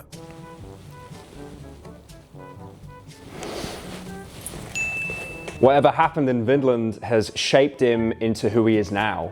And because he's already experienced the evil once already, he might actually be the only one of the characters to properly be prepared to venture downwards. After hearing all that, you might want him to join you, even though he's a bit mid gameplay-wise. By the gods. It'll still be useful to have another party member. Unfortunately, asking him to travel with you, he'll just say no and doesn't give a reason. Maybe it's safer together? No doubt it will be for you. But for the time being, I won't be traveling with you. Which is kind of fair, considering he only just met you 20 seconds ago, and the only reason he hasn't tapped you in the head is because you aren't naked, can speak in full sentences, I have to go to work, and haven't attacked him yet. At least he'll keep talking to you while he's here, and you can ask him more about his home country of Oldgard. Can you tell me more about Oldgard? Ja, would love to. Oldegård is the kingdom of all the warrior tribes of the north. Oldegård breeds the finest, the strongest, and the bravest men and women known in this age. We also have a long history in sailing and as traveling merchants. There's some obvious parallels to Scandinavia, in case you didn't notice with his name and the way that he talks. After talking to the Outlander, you might find that the backyard is just mostly empty. There's some barrels and crates, of course, a lot of herbs, and a small dagger on the ground. A simple dagger is laying on the ground. It reminds you of your childhood, when your father used to teach you swordsmanship with a similar dagger. It might be a suitable weapon for children, but for adults, it's too small. Funnily enough, this text will show up every time, no matter which character you're playing with, which means that canonically, every character had a father that taught them to fight, even the mercenary who was explicitly abandoned soon after being born. This is either a mistake, which after witnessing the game so far wouldn't be too surprising, or maybe he had an adoptive father at one point that we just never learn about. This is never brought up in the game, by the way. It's just interesting to make the connection. Once you pick the dagger up, you also get a choice to give it to the girl, which makes for a nice, heartfelt moment. Oh my god! You give it to the girl, and she seems surprised to get a gift such as this dagger. Seems like she's not used to kindness of any kind. In any case, the girl seems excited about the dagger. The game saying she's not used to kindness of any kind just makes her sound even more tragic. Not that we really know any of her backstory, but considering she's ended up alone in a cage inside probably the most dangerous possible place, it couldn't have gone well for her. In the middle of the courtyard, there's also a huge statue, very reminiscent of a crucified figure. This is pretty blatantly dedicated to Olmir, as I've mentioned earlier, so you can get some more affinity by praying to him here. You can also see much more of his resemblance to Jesus. I mean, it's not like this wasn't obvious already, but it even goes as far as to have the halo and stab wound on his side. One stab wound. This kind of implies that the crucifixion might have gone down a similar way as it did in the Bible. In which case, is the Bible canon in Fear and Hunger? God? Le real? I mean, a lot of the events surrounding Ormir just happen to reflect exactly what happened to Jesus in the New Testament, apart from the overwhelming parallels I've mentioned already. There's also a hidden spell you can only learn through either a scroll or by asking Ormir for it directly with an empty one, which literally lets you multiply bread and turn water into wine, not only giving you practically an infinite source of food and effectively refunding its 15 mine cost, but also making me go insane after I realized how completely shameless the references are. There's also another spell that's only available in scrolls that straight up lets you walk on water. I actually don't know what to do with this knowledge. It has no impact on the actual story of the game, but stumbling on these, in-your-face references feels both amazing and incredibly idiotic at the same time. Subtlety is dead. Ormir aside, there's also an NPC you can find behind the statue. Like everything else in the backyard, he's completely non-hostile. He just asks you to leave him alone. Leave me be, please. I'm turning into a butterfly. You can talk to him more, but he won't elaborate on how he's supposedly going to achieve that. He'll just repeat that he's going to be a pretty butterfly. You can also attack him like pretty much everything in the game, but it just feels cruel. He'll keep begging you for mercy and asking you why you're doing this, which, to be fair, he does have a point. It's not like you actually gain anything from killing him. In fact, by killing him, you're locking yourself out of a unique reward, as if you come back here after progressing the game far enough, you'll find a shiny item on the ground where he was standing, implying his transformation actually worked. The item is the butterfly soul. It can't be used at the Hexen, but instead as an accessory. Its effect is pretty strong. It buffs your evasion by 50%. At least that's what you'd think, because so many attacks in the game are actually certain hit, and it totally ignores evasion. It's kind of funny looking at it, knowing the soul is useless, since it was clearly meant as a good reward. Like, killing him is supposed to get punished by locking you out of a nice item, but realistically, it's just completely pointless anyway, and killing the butterfly will have barely any consequences on you in the first place. There's one more important point of interest here, which I can only talk about thanks to the existence of this Fear and Hunger sensor mod. In the left corner of the backyard, you can find a group of naked people in masks mid-orgy. Pretty blatantly, these are worships of Sylvian, bringing themselves closer to their god by having sex in a random field. Interacting with a woman at the entrance, she'll give you an offer to join them. Welcome to the meadows, O traveler. Let us ease your suffering. The first one is free. These are the Bunnymasks, and there is an actual purpose to them, even if you aren't a degenerate gooner. If you decide to join them by going up to the guy in the middle, you... which of course fully heals your entire party and increases your affinity with Sylvian. After the first time, you can join them again, but since only the first time was free, now you'll have to make a coin toss. If you do actually fail the coin toss, you get stuck in a trance like all other Bunnymasks and can't snap out of it. I mean, to be fair, this is probably the least gruesome way to die in these dungeons. That's all there is in the backyard, but if you have an explosive vial with you, you can actually access a hidden area closed off by this rubble.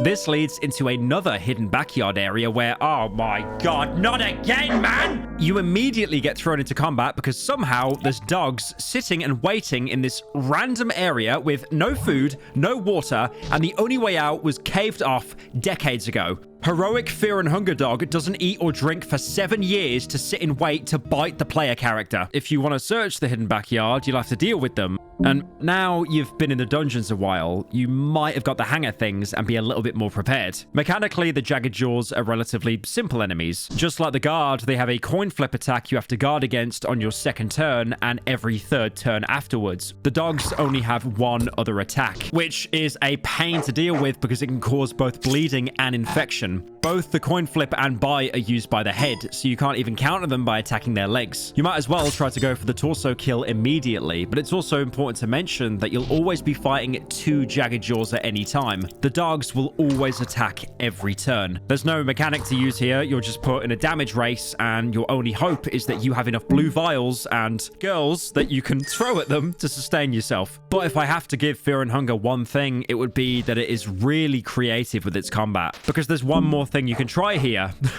Talking. Obviously, you can't talk the dogs into diplomatically leaving, but trying to interact with them lets you try something other than screaming. You can use some of your items. You can give the hounds some rotten meat, although this does absolutely nothing, probably because they have a much fresher meal in front of them right now. But you can also throw a stick, which makes the dogs completely forget they were trying to kill you and go fetch it for you. However, this doesn't get you off the fight completely for free. It'll still do its coin flip every 3 turns, but it won't do its regular attacks anymore, letting you at least minimize the damage you take. The game even points you into the direction of using the stick here. Back in the courtyard, you could find a few laying around. And even here, literally the only items you can find on the ground are sticks. I'm afraid to admit it, but for once, this might actually be good game design. Once you kill the jagged jaws, you might realize that there's not really anything hidden in the backyard. I mean, there's sticks, some weird mound thing, which the game just calls a thing. You can inspect it more, but it is literally useless. Not even late game, it has a purpose. It's just a squishy, warm, anthill-shaped thing that smells of tobacco. It has no use and absolutely ties into nothing. Absolute cinema. But, if you're a true Funga follower, there's actually a singular breadcrumb left for you regarding this. You might not know it, but Fear and Hunger didn't actually start out as a game, rather being a YouTube role-playing game. By that, I mean Miro would create a story with his own world and would let the YouTube comments decide what the characters would do next. The entire project and idea is super interesting, and it's definitely worth checking out. It only ended up being one 5-minute long video and gives you a look at how the game's story actually started out. Anyway, in the video, after entering the dungeons for the first time, the main character sees it, an anthill-like object in the corner. This is it, the secret backstory. Truly an amazing journey it has taken to find this. There's a slot to put your hand in, but it doesn't matter. This is the absolute peak of lore, and it's shameful that there aren't any game theories on this subject. Apart from the thing, there's also that tree in the middle, with corpses feeding into its roots. Obvious Darkwood reference here. Something, talking tree. This is all actually a dream. Wolfman, my beloved. Instead of burning it to the ground or kicking the corpses, you can go inside it, which is an interesting idea, considering that you can literally see people be consumed by it. But what else is there to do here anyway? Going inside takes you into the thicket, a huge mass of roots and vines creating green walls around you. The first room is just a corridor. The next room is just a dead end, with a messed up mushroom man standing there menacingly.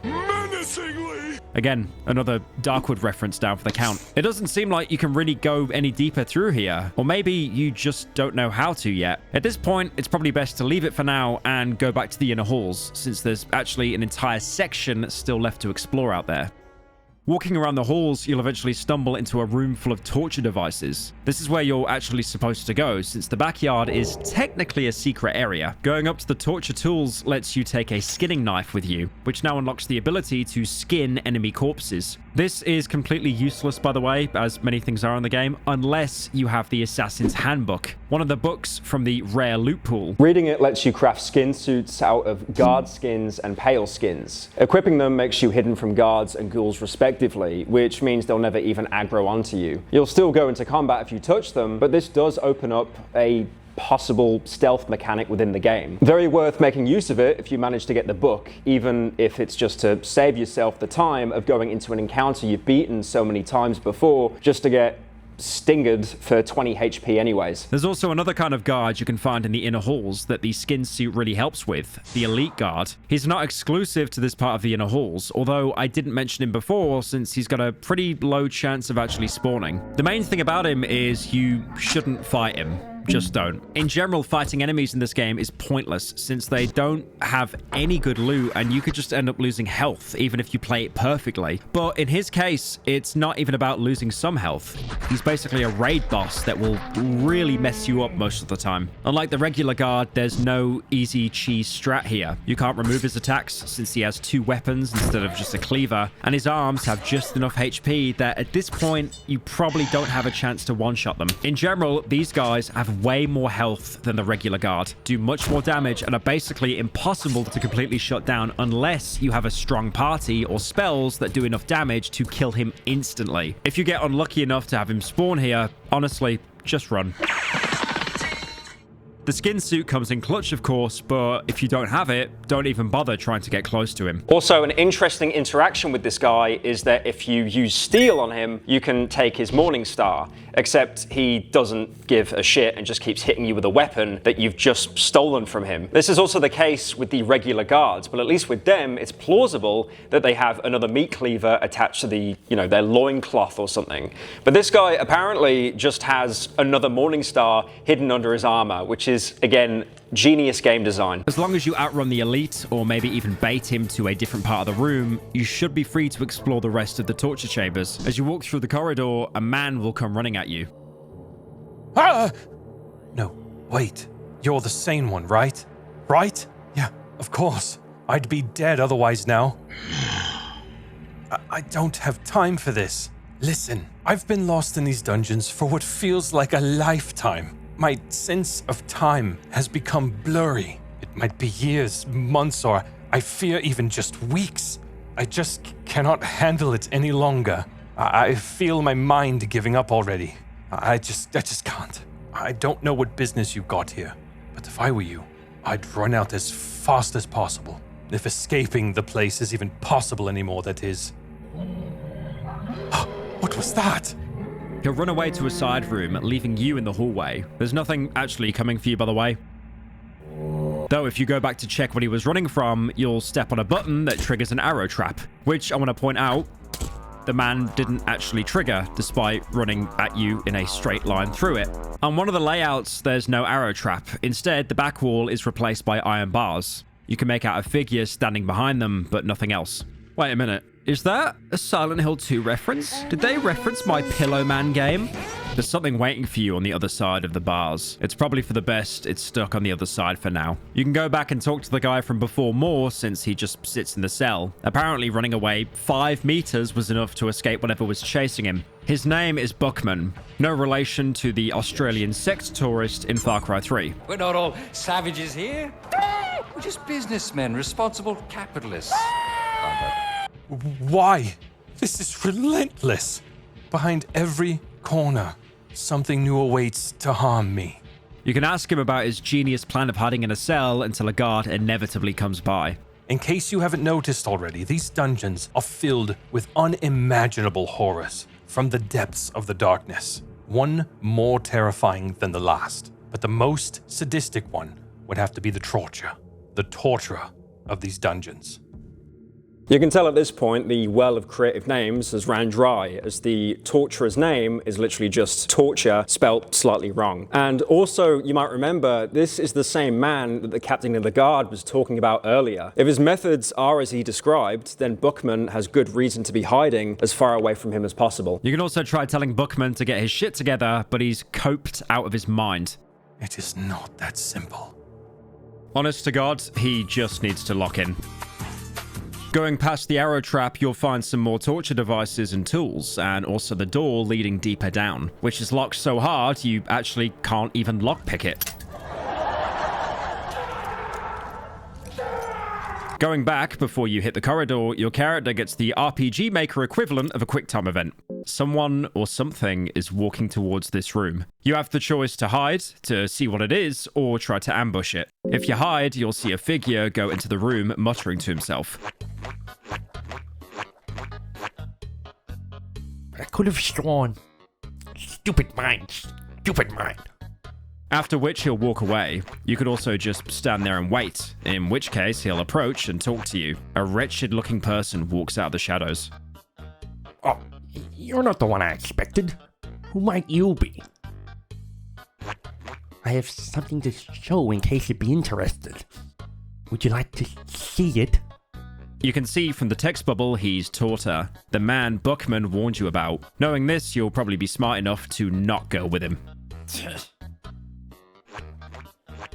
Are you sure? This is your last chance. The wretched man has saliva dripping from his mouth. He seems clearly excited. Saying no again gets him pissed off enough he attacks you. Don't you know who you're dealing with here? This is my domain. Ambushing him works the same, since it throws you directly into combat anyway. This fight is pathetically easy. Trotur can only attack with his dagger holding hand, which you can easily cut off. You can also just one-tap him in the torso without any issues, since unlike the other enemies in the dungeons, he's basically just an old man. Talking to him is interesting though, since after meeting Buckman, you can actually sell him out to the Trotur. You can still surrender and be a good child. I need new test subjects. I'm a doctor, you see. Wait, I know a test subject for you. Oh, what are you talking about? There is a man hiding in a cell. Yes, please do go on. I will show him to you. Good, good. What in the name of Almer? Did you rat me out? Yes, this little piggy will do. You thought you could just run away from my treatment, piggy? Your running days are over. No, can't you just please let me go? I can pay you my weight in gold. Does this place look like a place where gold still holds value? I thank you for this beautiful test subject. As a token of appreciation, you can have these. He then gives you keys to the locked door leading down, as well as 2 light blue vials, which are incredibly strong healing items, healing 80 health points compared to 20, which the standard blue ones heal. I might have misjudged you before, but now I see what you're made of. You're a weasel without a backbone, one to rat out anyone just to further oneself. I mean this as no insult. That is the only way to survive here. You have just condemned one of the few normal people down here to a cruel death. Are you amazed I've got a penis? Is that the big surprise? Amazing how big it is. Coming back later, you'll find him tortured to death, unsurprisingly. If you speak to Trotur afterwards, he'll also tell you to bring more people for him so he can do his research. If you ask him what he's actually researching, he just says he's investigating how far human resilience can go and that he has a mission to torment people, to maybe find secrets within them. This is all just a delusion of his mind, of course. Asking him about his mission just makes him rephrase that it's more like he's trying to find meaning in life rather than someone actually telling him to do this outright. In other dialogue, he'll even say how he didn't choose to torture people, but it chose him. And now it's all he knows, making it his purpose in the world. It feels like he's not just another mindless killing machine like the others down here, but a shell of a person corrupted so thoroughly he has nothing to do in life but torment everyone he can. And having read the captain's diary, it's clear that he was already broken before the dungeons. Even still, he fits right in with some of the other monstrosities with his sadistic methods, which is probably why he can thrive down here. Anyway, at this point, you'll be doing the world and himself a favor by putting him down. Although, if you, for some reason, take pity on him hearing this, I would like to remind you again, he just tortured an innocent man to death. I mean, he gave you some good items for giving him up, sure, but is it really worth it to leave Buckman to maybe the most painful death possible for 2 light blue vials? Because, spoiler, you can actually get the keys by killing him anyway. And even better, if you make different choices, you can also just end up on the torturer's table instead. Because guess what that thing was that Trotur wanted so desperately to show you?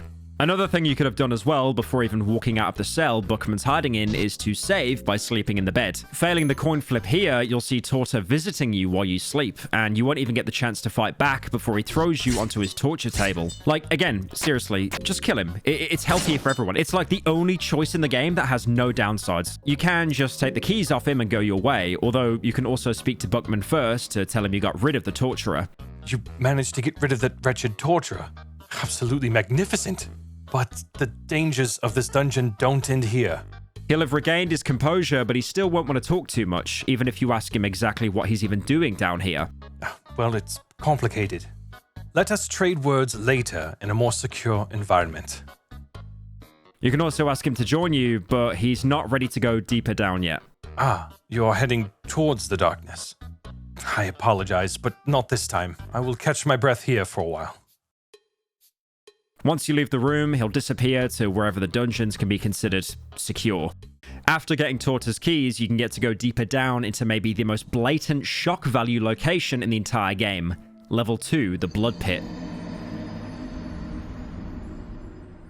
It's not actually a pit, instead being a straight corridor, though it is filled with coagulated blood and bodies, so that kind of tracks. The naming conventions only get crazier from here. The level, by the way, refers to literally the floor level. You've officially gone deeper into the dungeons instead of just bumbling around on the ground floor like earlier. If you want to go even deeper, the only real point of interest in the blood pit is a huge hole in the ground. If you haven't learned your lesson about jumping into random openings yet, this is the perfect time to hammer it right into your skull, since going down completely destroys your legs and leaves you down in the caves with no way to get back up. So yes, unsurprisingly, jumping down into an unknown pit is actually a bad idea, and is also for some reason a reoccurring theme in Fear and Hunger, because this is, I think, the third pit already, and this is still very much early game. The hole obviously isn't the best way to progress, but the caves are level 4, so technically this does take you further in. So maybe for now it's worth coming back to later.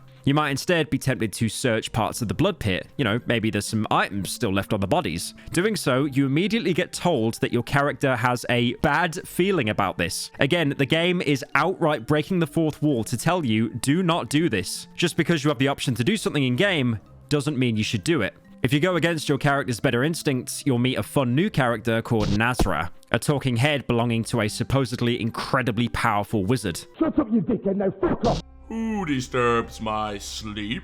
Can't you see? I have not retained my whole body yet. You insolent fool! I need more fresh blood for the ritual! This, of course, throws you into battle. Now, because he's literally just a floating head, Nas'hrah won't directly attack you. He'll just keep laughing at you while you try to go through his 9,000 HP health bar. But on turn 1, he'll start summoning something, which you can gradually start to see appearing behind him. If it gets close enough for you to actually enter the fight, you're instantly dead. So, yeah, have fun with that. Realistically, if you ended up in this fight for whatever reason without knowing what you're doing, it's fine to just run away here. You won't lose out on much, although it will mean that Nas'hrah won't ever appear to you again, which I'll come back to later. On the topic of dying, there's actually another interesting thing about the blood pit. There's technically a way to completely bypass the path you took to get here by simply asking the nearest guard to violently murder you. This gives you a roughly 1 in 3 chance to get thrown deeper into the pile of bodies inside the pit, instead of getting a game over. Although this is only marginally better than straight up dying, since you won't have any legs left and you'll be forced to crawl your way for the rest of the game, if for whatever reason you didn't just reset. There's a bunch of bonus post-death sequences like this in the game, although they're never actually helpful. They either leave you crippled or make you watch your character die in the overworld instead of getting a quick game over screen.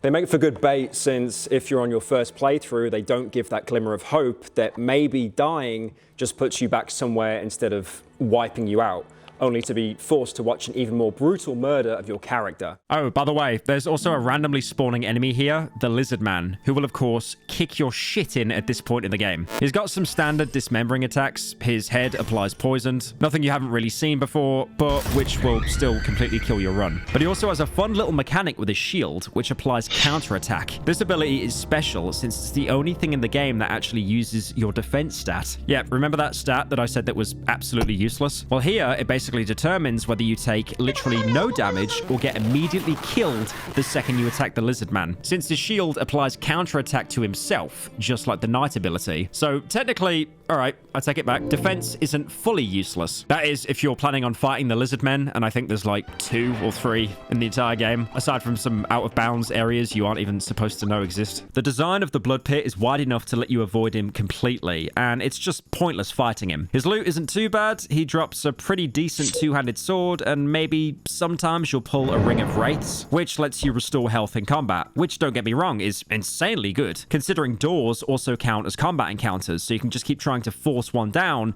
and heal for full for free. But again, it's not really worth losing limbs over. He can also drop a shield, which looks identical to the spider shield from Dark Souls, which I've been told apparently endangers passivity. Fortunately, not too much of an issue down here. Going down some more stairs, you'll end up in an actual location that's more than a straight tunnel. Level 3, the prisons.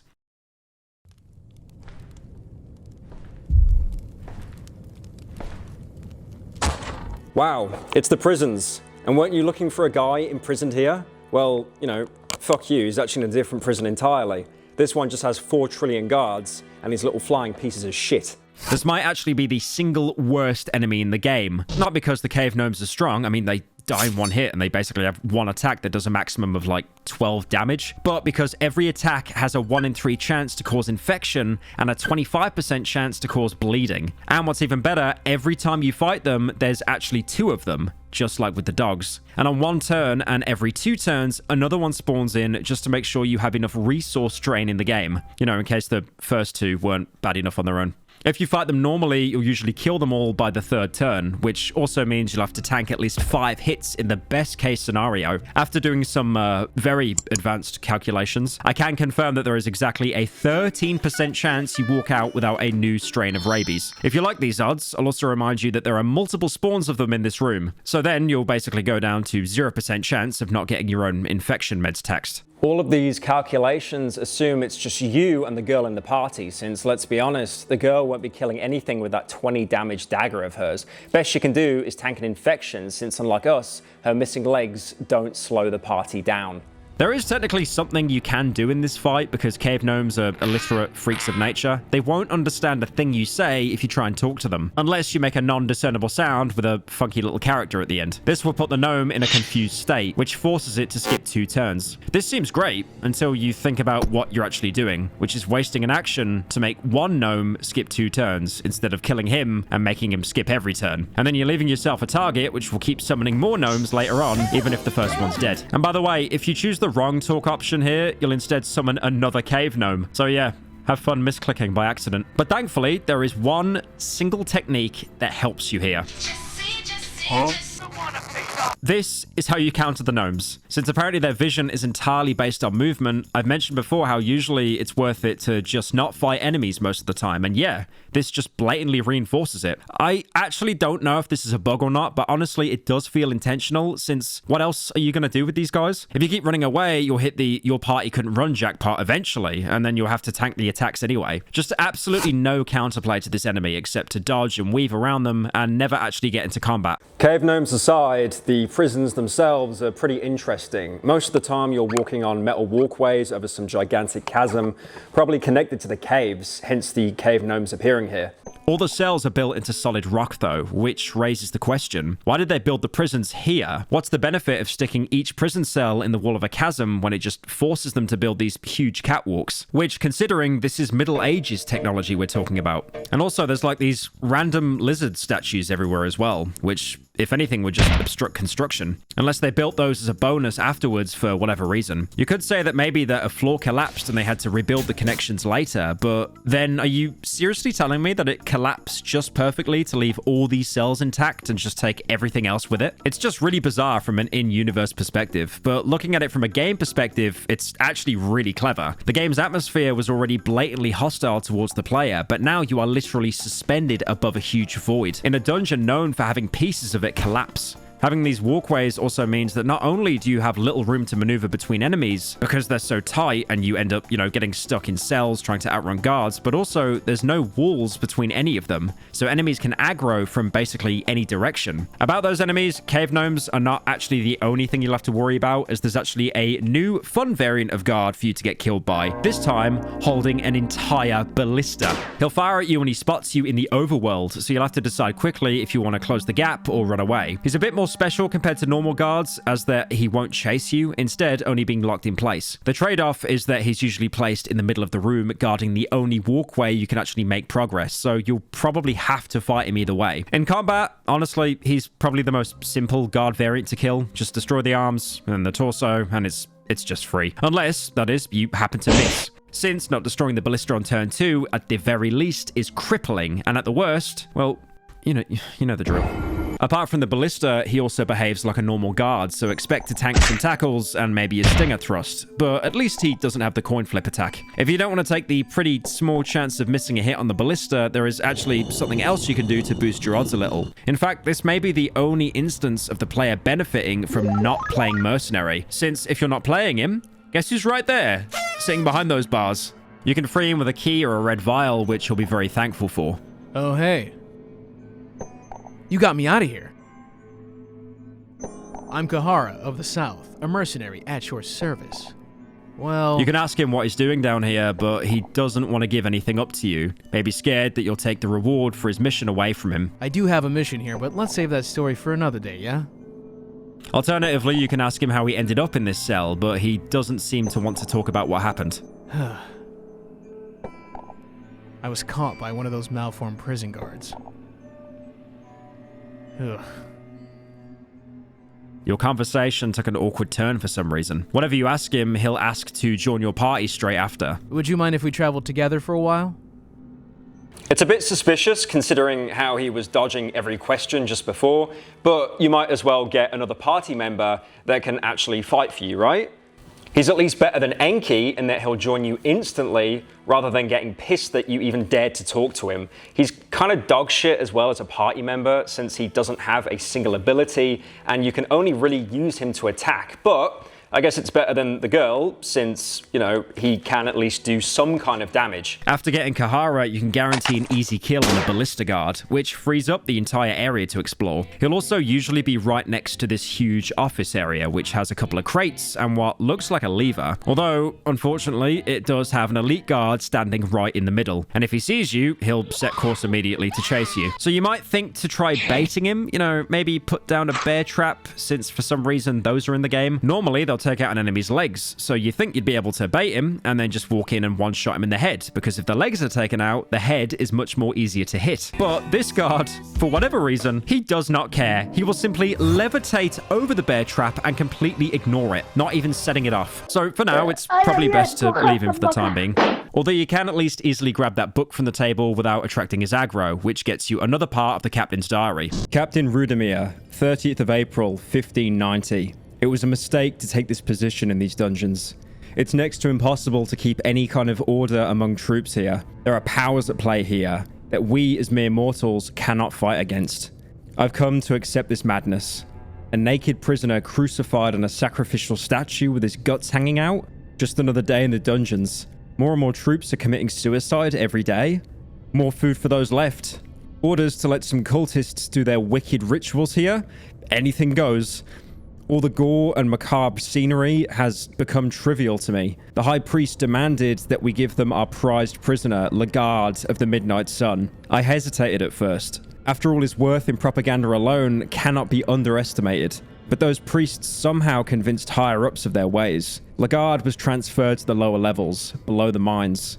I have no idea what the purpose behind this is. Nothing good can come out of it, but orders are orders. I feel bad for the poor man. It's obvious the Kingdom of Rondon backstabbed him just because he was gaining influence at such a rapid rate. And now his story ends here, defiled in some unholy practices. At least we get an explanation of why Lagarde isn't in the main prison complex. I guess this just means we have to keep going deeper. It's also interesting to see another actually sane human being's perspective on the dungeon's deterioration. Like, the things we've been encountering are genuine insanity, but having someone in-universe actually point that out instead of just being generally scared of everything like Buckman was, it's quite refreshing. It's also kind of funny to think that this diary kind of mirrors the new player experience. At first, you're surprised and probably disgusted by how grotesque the game is. Even at the very start, death and bodies everywhere, bizarre rituals, they all give you whiplash if you're going into the game blind. But after playing for a while, you start getting used to it. Just like Rudimir ended up getting used to seeing random gory rituals and having his own soldiers kill themselves. Attuning yourself to this is necessary for surviving in the dungeons. But when you think about it, it might also be how the madness starts taking hold of you. After all, if all this death and blood is just normal down here, why not spill some more yourself? Outside the office, there's also this weird cage-looking thing with a door that you can't lockpick. Obviously, this is supposed to not be openable since you can't use a red vial or a key either. But since you can go into combat with the door, the knight can technically leg sweep, one-shot it, and no joke, skip half the game. You probably shouldn't do this though, as you'll be losing out on some truly amazing experiences, most of them involving losing limbs and getting RNG kills, but experiences nonetheless. But again, it just goes to show how badly the bugs managed to mess up the entire structure of the game itself, not just the mechanics. Dark Souls comparison incoming. It's like if you used the Master Key in the new Londo Ruins, but instead of taking you to the Valley of the Drakes, skipping a few hours of the game, instead, it took you straight to Anor Londo, the midpoint of the game. Now, there's actually 2 doors like this in the prisons, although the other one you can actually get open without exploiting the game. Back in the inner halls, right before Trotur's corridor, there's actually a singular tile you can step on that immediately collapses under the weight of the copious amounts of moldy bread you ate beforehand. You get a quick time coin flip, but even failing it doesn't actually hurt your character. It just forces you into this locked out section of the prisons. There's nothing really special here, just more loot and a chest buried under some rubble you can clear with an explosive vial. Loot-wise, there's also a bunch of cells you can open and steal the contents from. If you don't have lockpicking and don't want to waste precious vials, you can actually just kill one of the roaming guards and get the cell keys to open them all for free. It's mostly just beds for saving and the occasional ghoul, although there is another chest in one. In Cahara's cell, you can also find a small doll, which, just like the dagger, you can give to the girl. A simple, crude doll depicting a long-haired man is laying on the ground. The doll gives you chills and an eerie vibe can be felt from it. You give it to the girl. It's a nice touch that it lets you bond with the girl a little bit, unless, you know, you're a complete scumbag and take the doll for yourself instead. You take the peculiar doll. The girl seems saddened by the fact you took it. This actively harms you later in the game, by the way. I mean, seriously, why would you do that? There's nothing really more to find, but there's a couple more less fun interactions that happen here. Since these are prisons, you can usually get taken down here after being killed by a guard. Although, instead of being locked up, he does the birds and the bees with you in an unconsensual way. Come over here and kiss me on my hot mouth. I'm feeling romantic. Yeah, I mean, at this point, there's not even anything surprising about this, considering everything else in the game. Amazingly, this doesn't make your character any less sane, nor does it even kill you. Instead, it gives you severe anal bleeding for the rest of the game. That is a real stat that they put into the code, by the way, which makes you bleed out of your rectum randomly every couple of seconds, completely dead stopping your character just to make sure you can never run away again. You might also remember that when interacting with Cahara, he was acting awkward when talking about being taken here by the guards. It's all but confirmed that he also went through the exact same encounter, although he did manage to avoid the bleeding. I'm sure this has some implications, but at this point, I'd rather not really think about that. The only clear way forward right now is this set of stairs, although for some reason it leads up, so it doesn't really help you in trying to get deeper. Oh, never mind, lol, you're still at level 3 somehow.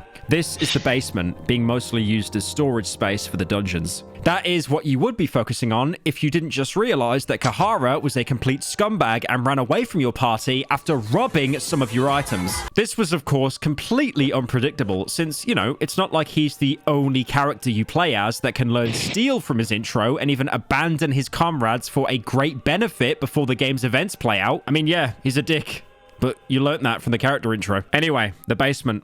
A door on your right leads north into what looks like some sort of dark corridor, but it's sealed tightly. Though here, you might as well use leg sweep, since there isn't actually a way to open this aside from breaking it outright. Walking in, you can see that it's just a dead-end corridor with a body and some containers at the end. The body even has the infamous bone shears, one of the main contenders for being the single worst weapon in the game, as the game has to flip a coin every time you attack to get a hit, giving it a ridiculous attack stat that just makes it complete bait to use. There's nothing more to find, but once you start walking back, you get a reminder about why the dungeons are such a dangerous place, as literal ghosts rise up from the floor to chase you down. Ghosts you can only kill with otherworldly damage types, most likely something you don't have. Something Todd Howard would shamelessly steal in the Oblivion remaster 6 years later. You can just run away, of course, and the trap ends up doing absolutely nothing. But there's something to see here if you look at the bigger picture. I mean, if you look at the room layout, when you enter it, you're basically instantly made suspicious because of how empty it is, only having anything of interest at the end. There's also the blood trails on the ground, and the fact that the body somehow ended up at the end, despite the way being cut off by some iron bars. In other words, you can already tell that this corridor is bait from the moment you step in. And what special loot do you find here? Bone shears, which sound amazing, but they are the single biggest bait item in the entire game. This is some, like, truly brilliant foreshadowing. Finding a bait item in an obviously bait room. Bravo, Miro. I already explained much earlier in the video why this weapon is terrible, but oh my god.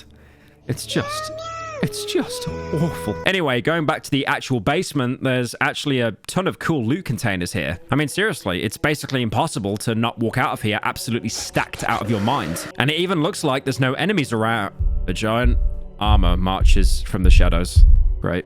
Busy looting, you probably managed to run into the Iron Shakespeare, a huge mass of brass armor with gigantic maces for hands, and the only roaming enemy of this area. His birdcage-looking mask obscures his face as he towers over you in a way that makes you feel completely subhuman. To be fair, you can literally only see the armor, and the limbs looking more like bells doesn't help either. Turns out having a huge block of metal for a hand means your attacks get slightly stronger. So like most enemies, it's pointless right now to even try and fight him. Nothing you walk away from here is better than having every bone in your body shattered and or getting set on fire because his hands are apparently coated with gasoline. You can easily outrun him, although there is actually something you can get out of this, even without having to kill him. Again, I have to remind you of the absolute mercenary supremacy, since if you use steel on the Iron Shakespeare, you can get yourself a free empty scroll, which is very nice, as long as you manage to not have your fragile limbs crushed beyond recognition on the first turn. It might sound weird that you can't get scrolls from some guy in armor, but he literally is called Shakespeare after all, so, you know, that only makes sense. If you're insane, you can maybe go for the kill if you get insanely lucky and manage to dodge all of his attacks. If you kill him, you do get access to his special soul if you have a stone for it, which is pretty alright. It multiplies the damage reduction you have against slash, pierce, and blunt damage types by 1.3. There's also a small room with a bed and a bizarre-looking statue inside. Going to sleep here gives you a different message than usual. This room feels somewhat safe as a place can in these dungeons, that is. This is the only bed you'll find early on that doesn't actually force you to flip a coin, at least for the first time you sleep in it. It's a legitimate safe haven, and maybe the only place down here where you can get a guaranteed save. But, don't get too greedy. You might want to try and sleep again, thinking that you can't really be attacked by anything down here anyway, since it's only the Iron Shakespeare, and there's no way that he's fitting through that one tile-wide door. But remember, the game already told you that this bed is not safe, about as explicitly as it could. So trying your luck, saving again, and failing the coin toss instantly spawns in one of the strongest enemies in the entire game. This is the Crow Mauler, slightly foreshadowed by that statue with a crow on it. Also foreshadowed in that one layout of the inner halls where you would actually see him standing behind the bars waiting for you. I'm repeating myself, and I probably will about 30 more times in this video. Do not fight the Crow Mauler. He is worse than basically every single enemy I've mentioned before combined together, having a ridiculous amount of HP and even a dedicated one-shot attack that doesn't even ask you for a coin flip. So if you get to this point, swallow your pride. Go back to your save, and don't get baited on a bed you're literally told to not sleep on. Use it once, and that's it. Or use it a second time, and then maybe use the girl as bait, and then run away. On the opposite side of the room, there's also another small chamber containing an armory of sorts. Walking in, someone immediately starts shouting at you. Hold it! Just hold it right there. You are sane, I gather. Even if I may seem winded and wounded, I can still pack a deadly blow or two, so don't get any ideas. Hold it, Seymor. I know this one. This is one of the good ones. Ah, I see.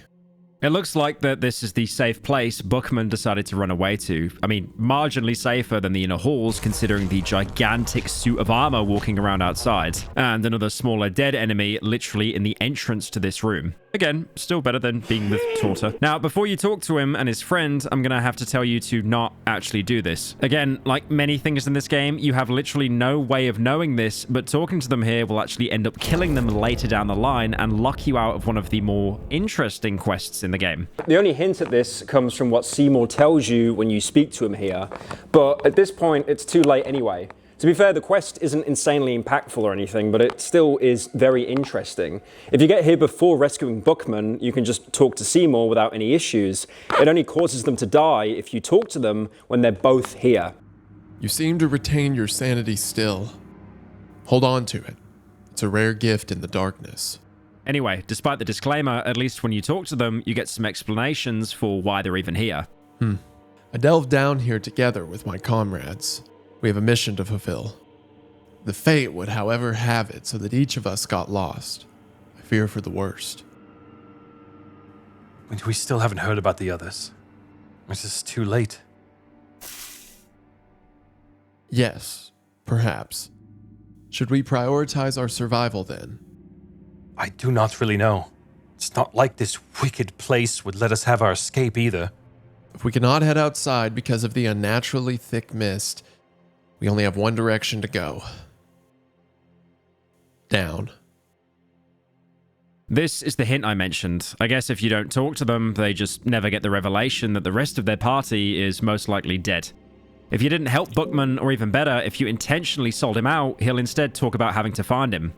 Now, my priority is to regroup with the Crown Prince, Prince Ludwig Buckman, and with the rest of my party as well, if possible. You can tell him you've actually already met Buckman, which may or may not be a good idea if you helped get him killed. You have? Tell me. It gets even better. You can literally admit to it in front of Seymor, which, to the surprise of no one, You what? immediately throws you into battle with him. Which, surprise, surprise, early game, you're probably not going to win. You can also cope about it being the only way for you to survive, but also you could have just one-shot Trotur instead. It's really not that hard. What weakness? Weakness of mind? Weakness of moral? I'll let the dungeons judge your fate. I have more pressing matters. But at least with this option, he doesn't kill you outright. Or you could be more vague and tell him that Buckman just got caught, and depending on how you phrase it, Seymor might or might not even suspect you're involved at all before crashing out about Trotur. Torture?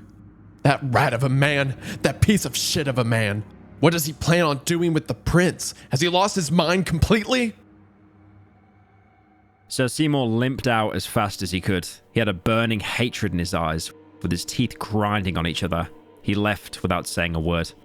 Whichever path you took, if Seymor is still here, you can ask him about the dungeons in general. He's probably the first actual reputable source of information, since it doesn't seem like he has an agenda outside of reuniting with his party, unlike Cahara or Enki, who both would probably rather you didn't interfere. Although despite that, he doesn't really know much. At least his replies paint a picture of how the rest of the world sees the dungeons.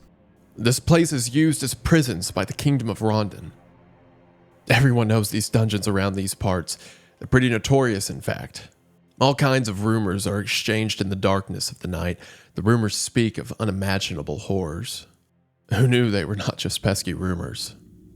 There's not any more lore he can give you, but you can ask him about any tips he has for surviving the dungeons, which are actually pretty good as general pointers to the game's mechanics. Any tips? You seem like the type that can handle yourself just fine. Just stay on the defensive side and you might just make it. Whenever you get a bad feeling, guard. It's better to be safe than sorry. Another good pointer would be to behead anything that comes close to you. As tempting as that might sound, it might be a tricky feat to pull off in the heat of battle. Try to shake the balance of the enemy first. Maybe attack their legs, and only then go for the finishing blow when you know the enemy won't be running around wildly anymore. Patience is definitely a virtue in combat. Guarding whenever you get a bad feeling obviously refers to the coin flip attacks. The bad feeling usually manifesting as the enemy's preparing for something, or acting differently than on normal turns. And going for the head is something I mentioned right at the start of the video. Just like Seymor says, it's extremely tempting since headshots are just basically one-taps, but you're probably never actually going to manage it unless you destroy the legs first. It's a very good intro to the game's mechanics in case you haven't picked up on them yet. I think the only actual kind of guide you can get in the entire game, which might make you wonder why it's so far down in the basement instead of somewhere near the entrance, and that will come up soon. Seymor's interesting and all, but there's also your good old friend Buckman, who's still really grateful that you helped him out, grateful enough to reward you with one of the most useless items in the game: money. Money! Greetings, brave one. You really helped me out there by getting rid of that wretched torturer. Let me reward your bravery. You get 40 silver coins, which is terrible. Especially compared to the 2 light blue vials Trotur would have gave you if you sold Buckman out. But at least, you know, you did a good choice. You are a good person. Here you go. Here's some Reddit gold. You are the one who also killed Trotur. The world really is a better place after he's gone. Both Seymor and Buckman seem to think that Trotur is the literal worst thing down here, considering how rent-free they are about him. Buckman, I guess, is fair, since he did almost just get tortured to death by him, but you can still ask him if he at least knew him beforehand. Yes, I knew him somewhat. He was one of the higher officials in these dungeons, believe it or not. He had that disfigured shape long before coming here. But this place has certainly had an enhancing effect to his looks and mental state. The lunatic tried to have his way with me too, before you meddled with his plans. Frustratingly enough, you can't ask him to join your party, even though back in Trotur's Hall he said he needed to catch his breath. Although, at least he'll now tell you what he's even doing down here. We delved into these dungeons with a small party. We came here for a certain person. One could say we came here for a rescue mission even. But that was before we knew better. Nothing survives here. There's a blank expression on Buckman's face as he says that. His eyes got no liveliness or glimmer of hope. Out of every single NPC that ventured down here you've met by now, I think the only ones that weren't here to rescue certain persons, I think, is the girl. They have no agency whatsoever, and they don't even know why she's here. Everyone else is literally just here for Lagarde, unless Buckman is looking for someone else entirely. But surely there wouldn't be two high-profile prisoners down here at the same time. But like I said earlier, any normal playthrough, you should not talk to Buckman here. All you'll do is get some useless coins and lock yourself out of more interesting quests later on. So it's probably best to just, he's fine, he's chilling, just leave him be. There's also some armor and weapon stands next to them that you can coin flip to loot, which can get you anything from completely horrendous weapons that are objectively worthless compared to your starting equipment, or an armor that gives you a 20% protection from 1 or 2 damage types, which means occasionally you'll survive one more hit if the stars align and the enemy you're fighting actually uses that damage type. Looking over the rest of the basement, you can find out that I completely lied when I said the Iron Shakespeare was the only enemy here, because there's also a random elite guard spawn to keep you on your toes. Thankfully, since the basement is very open, you can kind of just walk around him with 0 difficulty. Aside from all the above, there's not really anything more special. Apart from the copious amounts of loot, the basement altogether is actually pretty small. There's also no variation of this room or anything, so it's always the same no matter what your playthrough is. Loot-wise, there is a ridiculous amount of mushrooms and some herbs to find here, which of course you can turn into a delicious stew if your bookcase luck is good enough to actually learn the recipe. Something Minecraft would shamelessly steal 8 years earlier. There's also a suspicious amount of graves and sarcophagi here for some reason. I mean, the miniature graveyard looks makeshift, so it could have been dug out as a way to try and keep the corpses overflowing after the madness started taking root, which, considering the blood pit, was probably quickly abandoned as a solution. But the coffins had to be put here beforehand since they're made out of solid stone. But again, who puts a mausoleum next to food stores? The way this is going, it's going to turn out that the madness is actually just because someone left a rotting body next to the food and forgot about it. There's even an ominous open coffin with scratches on it, indicating that something or someone escaped from it. Aside from this area being less spooky, it's not actually foreshadowing anything, although it could be connected to the enemies roaming the room. Although I will say, regarding the Iron Shakespeare, I don't really see a coffin big enough to fit him inside. There's also the classic trope of a single open grave waiting to be filled, presumably left by your character when you inevitably misclick to give yourself a water vial instead of healing with a blue one. Going down lower, you actually end up higher, since now you're on the level 2 basement. Seems counterproductive, but at least you've got more rooms to explore and loot. The level 2 basement is fairly similar in structure to level 3. It's built like a storeroom, having even more crates and mushrooms to pick, even having some wine barrels that you can use to fill your glass vials with precious mind-restoring alcohol, while also taking after the blood pit by being filled to the brim with corpses. And I genuinely do mean to the brim, like there's a locked door you can't actually open from this side with a mountain of corpses behind it. The way you get through and to the chest behind is actually by dropping down the well back in the courtyard. Wait, I dropped down somewhere and it didn't kill me? That's crazy. Surely I'll try it again with the ship pit.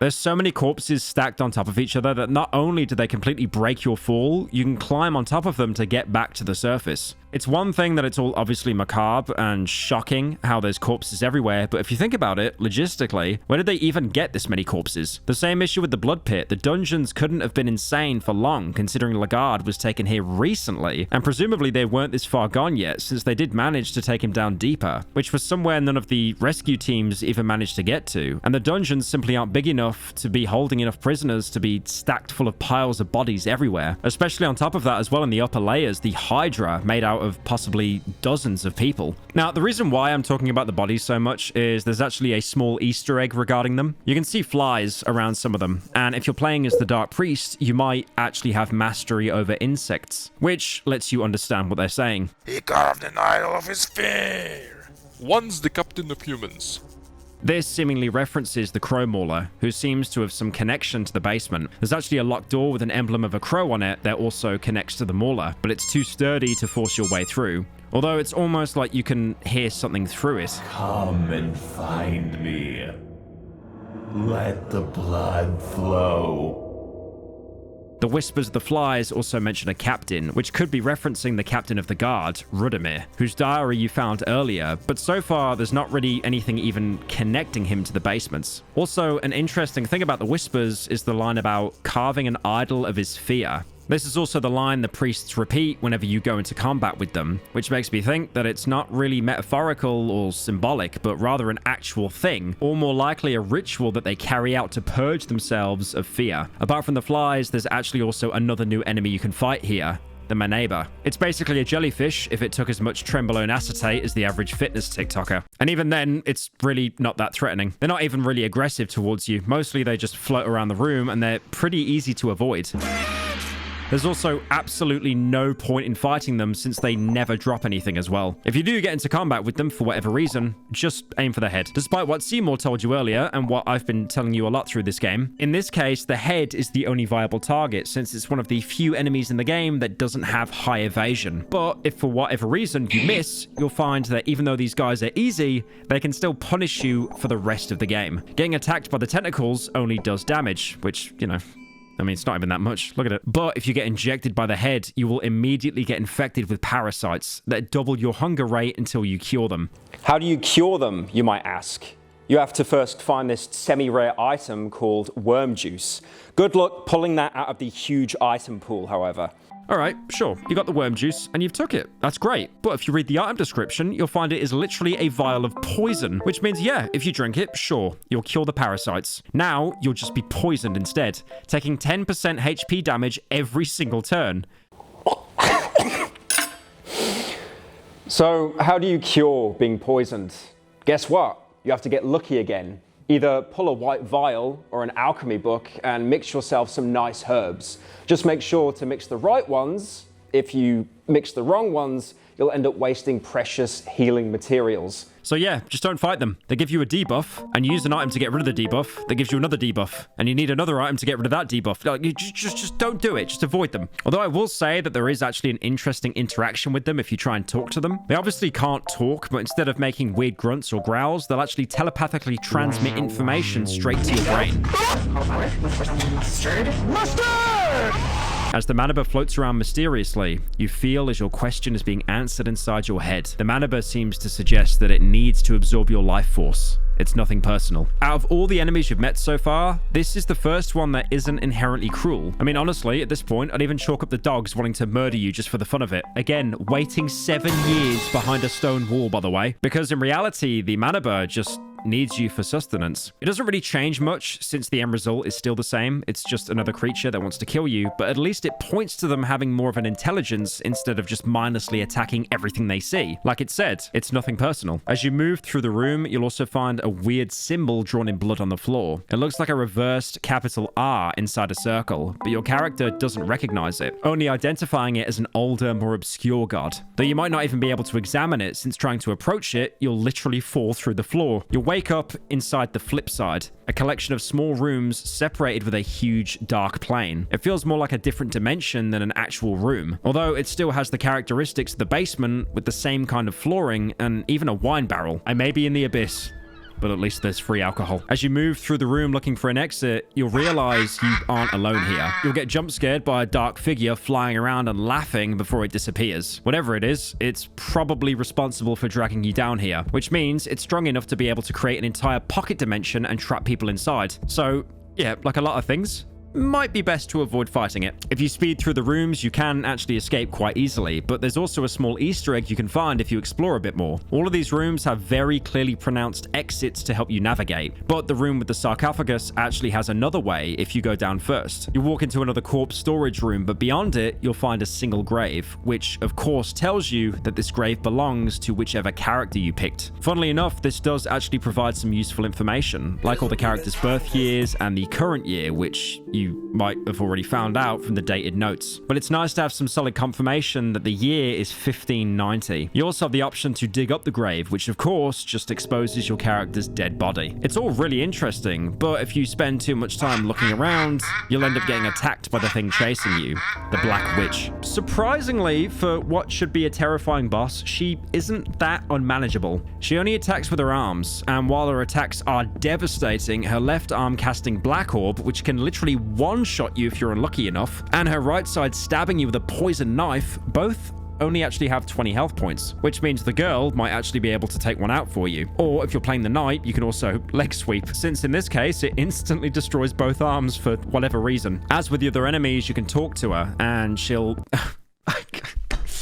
I finally said it. I finally said talk to her. Just... end my life, man. End my life. But yeah, you can chat with her, let's say that, and she'll actually respond to you normally. I am what your kind would call a witch. I sold my soul to blood hearts long ago. I channel Gro'goroth, or what remains of him. That is what people traditionally call blood arts. Of course, that is simplifying the art to a toddler. Like all the other sorcerers in the game, she gets her power from worshipping the gods, in this case, Gro'goroth. Although she seems to be on another level entirely, considering she was able to create this flip side. If you don't want to risk fighting her, you can run away and make your way to the exit, which is basically 20 yards away. And that's pretty much what you should be doing. Maybe before even playing the game, you heard somewhere someone mention that the Black Witch soul is insanely good. And that's true. It's a soul that makes all of your attacks poison the enemy, meaning you can do a single torso hit and just wait out the rest of the battle, guarding and losing minimal HP.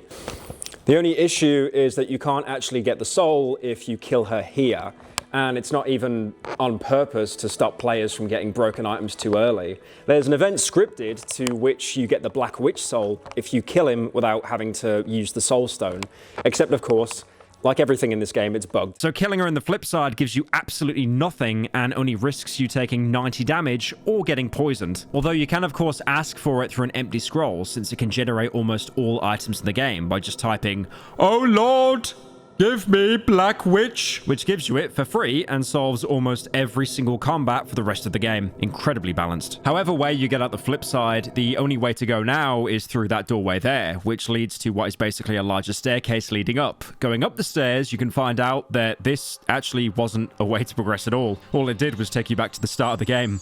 Lamau. Looking back on it, Sir Seymor's placement as the combat tutorial makes a lot more sense if you actually entered through the basement on the left and didn't go through the main entrance. Looking back on it, in general, the way the game works with avoiding combat, especially early on, it makes a lot more sense to try and sneak in through the back way instead of going in through the main entrance. Especially if we're trying to rescue someone out of a place described as incredibly dangerous. I think literally everything points to that being the right path. I mean, the dogs don't even chase you down there. The enemies are easier to avoid, and there's way more loot to be found. The biggest thing you lose out is the girl, but, you know, sacrifices must be made. Mostly she's the one making the sacrifices. And even though this doesn't seem like good game design, go through the small door on the side, not the big main doors, it kind of makes sense because the dungeon is incredibly unforgiving, so you'd want to take the path with least resistance. Regrets aside, going back outside after being stuck in the dungeons for so long feels bizarre, but also kind of refreshing. There's no dogs here anymore, so you really can just calmly loot all the barrels you didn't want to risk at the start of the game, and also kick that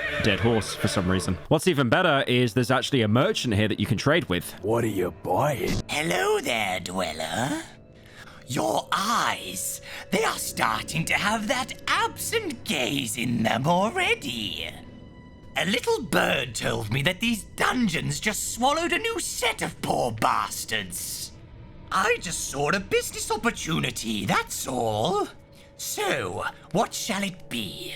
I guess those silver coins actually weren't so useless after all. You can only buy from him once, so you'll have to be really careful, picking between a potion of full healing, potion of full sanity, and a potion of life. They're all pretty self-explanatory, and after walking all the way through the dungeons, you'll definitely need them. And who knows when you'll get the opportunity to spend your silver again. After you buy your potion, the merchant will leave, probably knowing that you're too much of a brokey to be able to afford more than one. You could save the one you bought for later, but let's be real, you're probably sitting on about 10 HP and 3 sanity after having to run away from one too many cave gnomes. So you drink it and immediately get poisoned, because you'll soon realize that what you drank wasn't an actual potion, but rather limited edition gamer girl bathwater, which is lethally toxic to all life forms. So now you have to use a rare white vial or you're screwed. Restart. Hey, you. Fearless and full. And live on knowing not to buy weird drinks from strangers. I know the first time you fall for this, it's incredibly infuriating, especially if you save the potion for a big fight or something. But I think it only complements how unfair and brutal Fear and Hunger is. Like you thought for a second you'd have some respite, maybe even some hope, only to get completely scammed. It's truly a cathartic experience watching new players go through this after being baited yourself. I thoroughly recommend getting your friends with no knowledge of the game whatsoever to play this and watch them get scammed firsthand. Trust me, it's completely worth it. Got a phone call. Right, I'm just gonna have to quickly take this phone call. Sorry guys, I'll be back in a second. Don't touch anything, okay? I'll be watching you. Is he gone? Perfect. So obviously this wasn't the way to progress. Any potion you buy from him will just give the same poison status effect. Unfortunately, the only way to make actual progress now is to go deeper, all the way back in the prisons. You might remember earlier in that little office room with the elite guard, there was a lever. You couldn't really get close to it since before, you know, elite guards that one-shot you, kind of in the way. But there's something you can notice about his behavior. As long as he's not aggroed, he'll just sit in place and only turn around occasionally. You can actually just wait for him to have his back to you, run past him, dash, and quickly get the lever before he turns back around. Even once you do though, it's not really clear what the lever's supposed to do. Nothing obvious changes in the prisons. But if you explore the adjacent room, you'll find that the huge hole in the blood pit actually has an elevator inside it now. So instead of breaking your legs, you can safely descend deeper into the caves.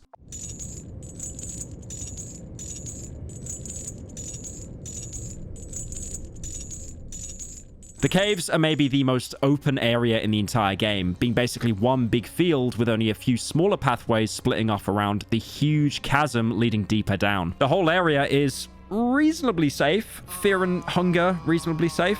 Okay, we are cooked.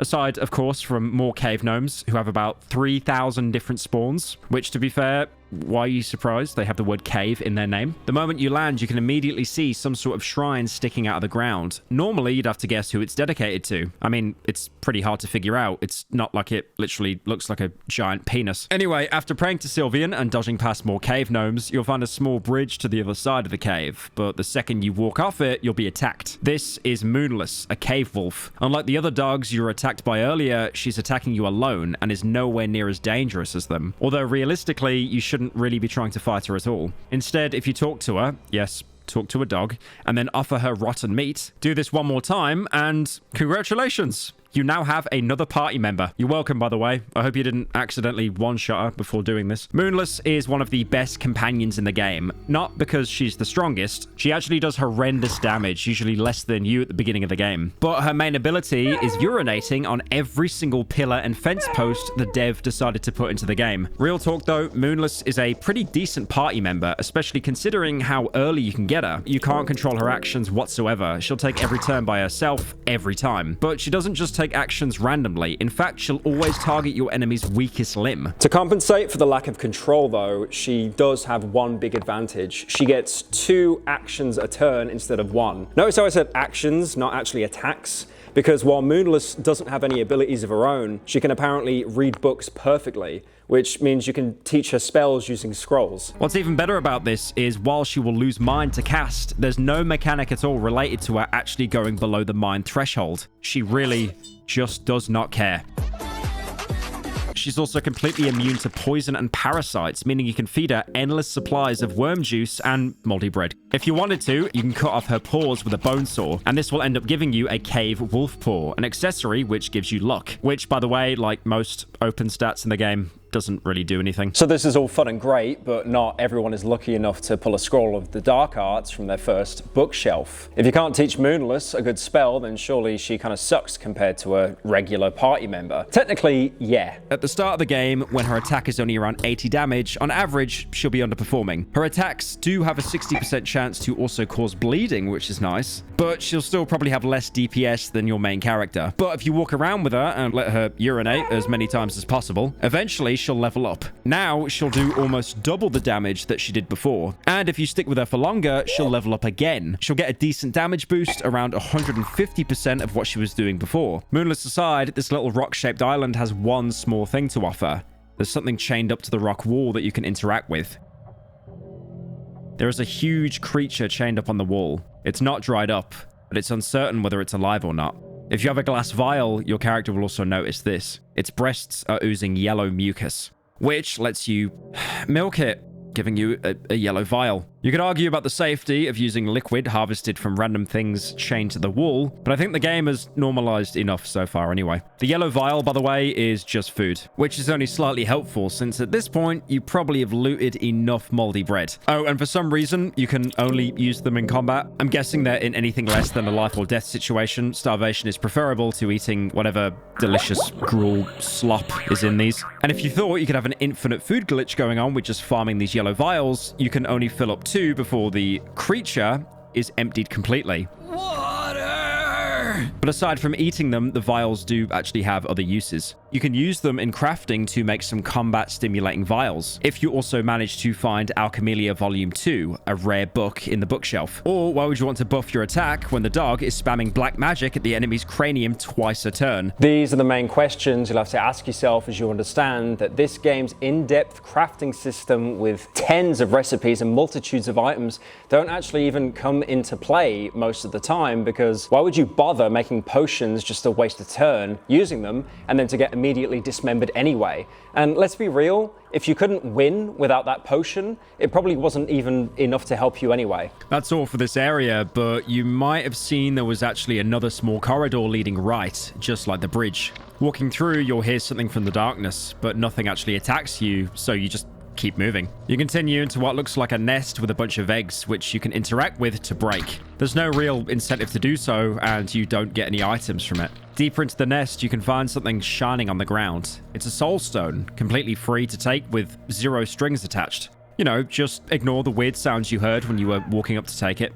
Must have been the wind. There's literally nothing else here, so you might as well go back. Except when you try to leave, you'll be attacked by the protector of the nest, the Cave Mother.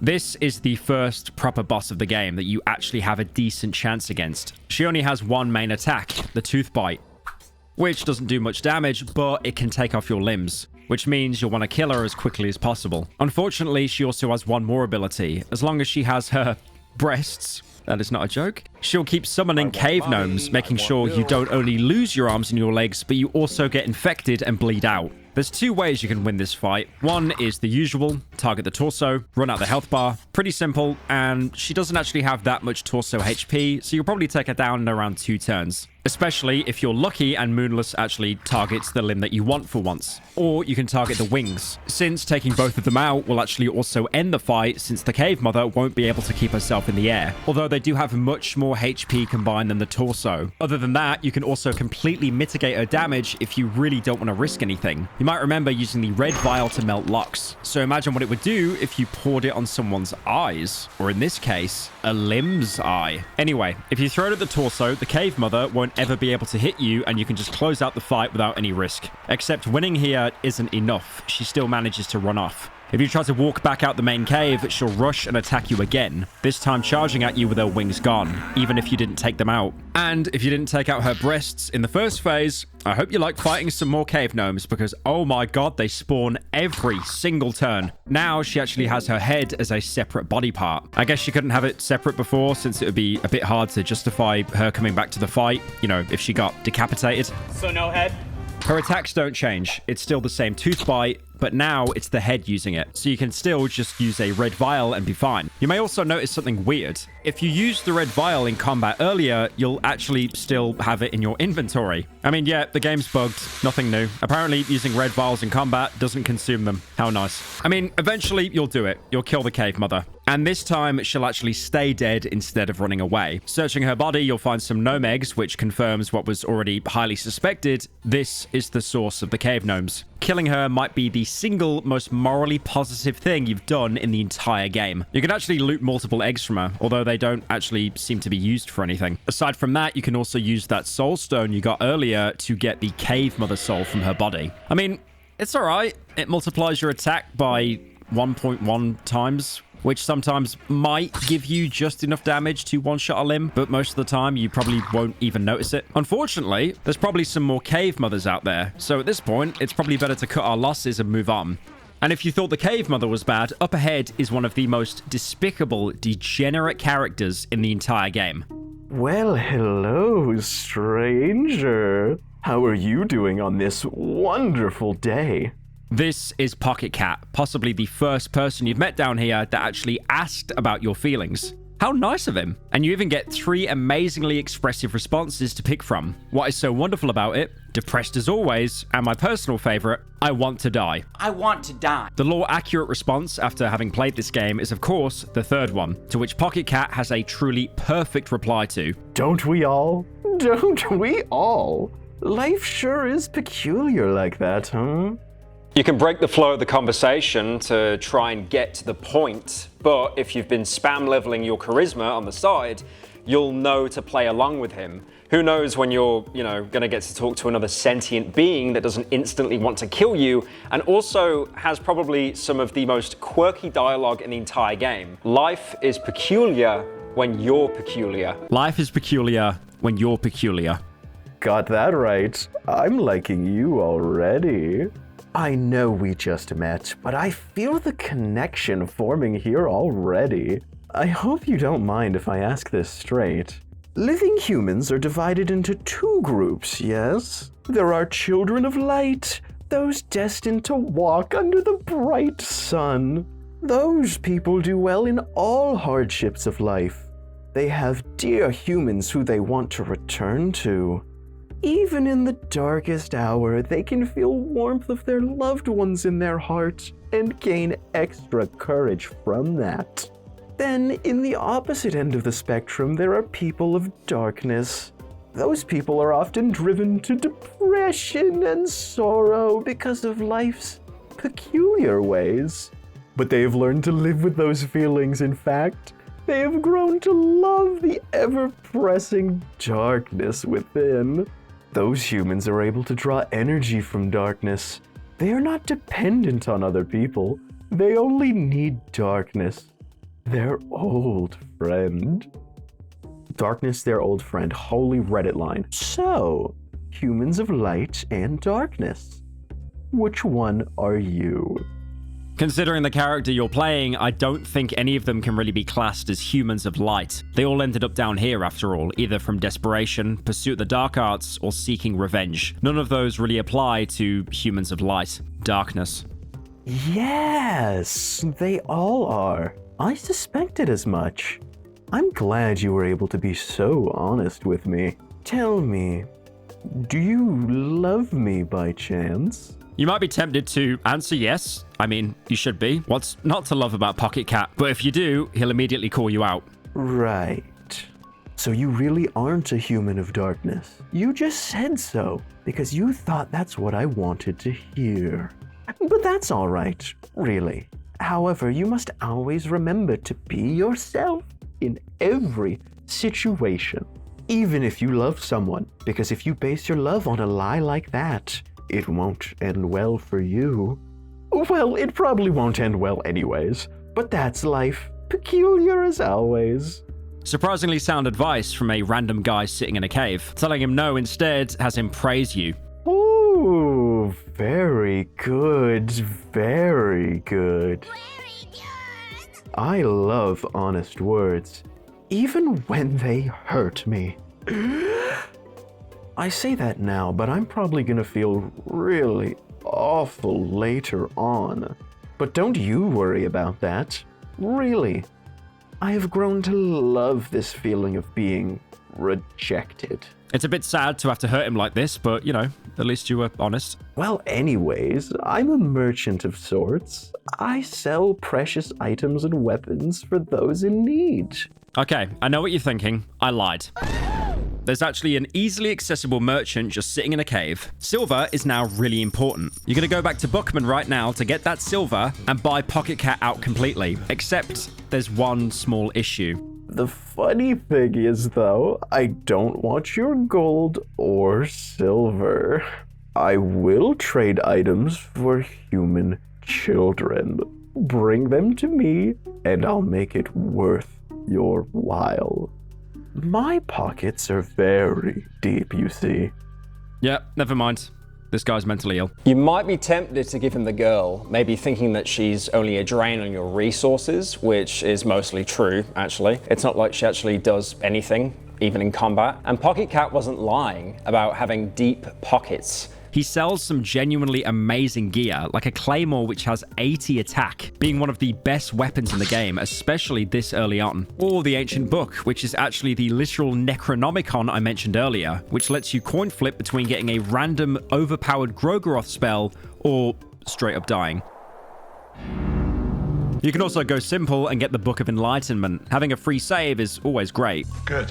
Or you can get a Book of Forgotten Memories, which gives you one of the abilities from your character's soul tree. By the way, this book is a complete scam and useless, especially if you've already learnt all of your abilities. So yeah, just pick anything except this one. Now, most of these seem pretty enticing, and yeah, they would definitely help you advance through the dungeons. But even trying to talk to Pocketcat with the girl in your party makes him seem much worse than what he's letting on. Well, hello, stranger.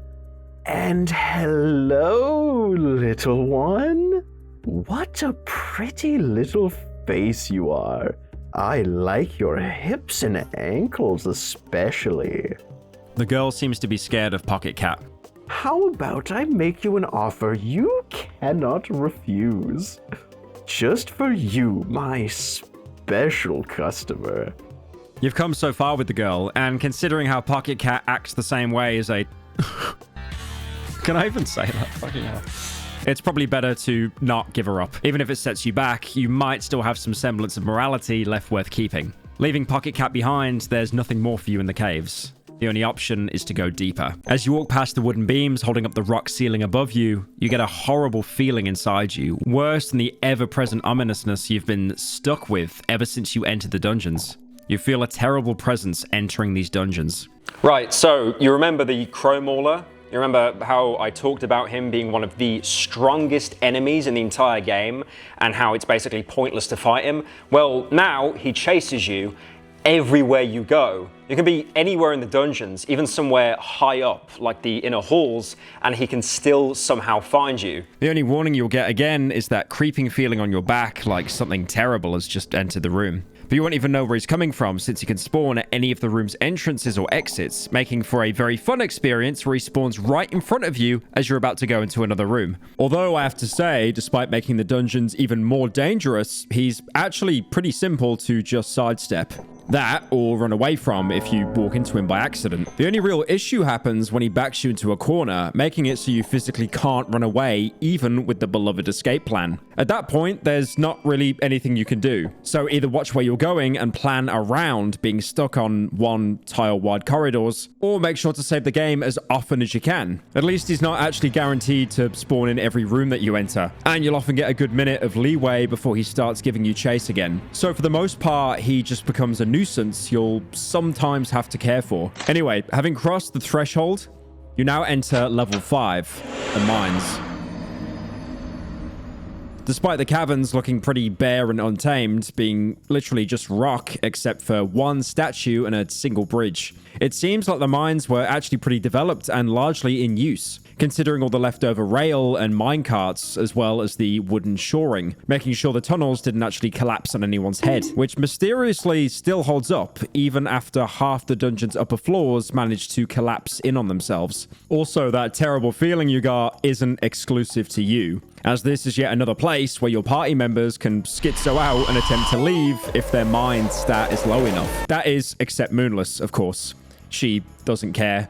Never has done, never will. But just make sure to keep anyone in your party nice and sane before going in, unless you want to get rid of them for whatever reason. Walking down the main path, you'll get about 2 seconds of having control over your character before spotting a figure in the shadows. You notice a person kneeling in the darkness. The person doesn't seem to radiate immediate danger or aggression, and your presence seems to remain hidden. You now get a choice to either wait them out until they walk away, or show yourself and potentially make yourself vulnerable. This is a mirror of the situation with Trotur. Only back then, all you had was the sound of someone coming your way. Now you can actually see the person in question, and since they don't seem threatening, it might be worth trying to establish contact. Maybe, at least, they're more sane than Pocketcat was. Oh. New visitors. My name is Nosramus. I'm an alchemist living down here. Pleased to meet you.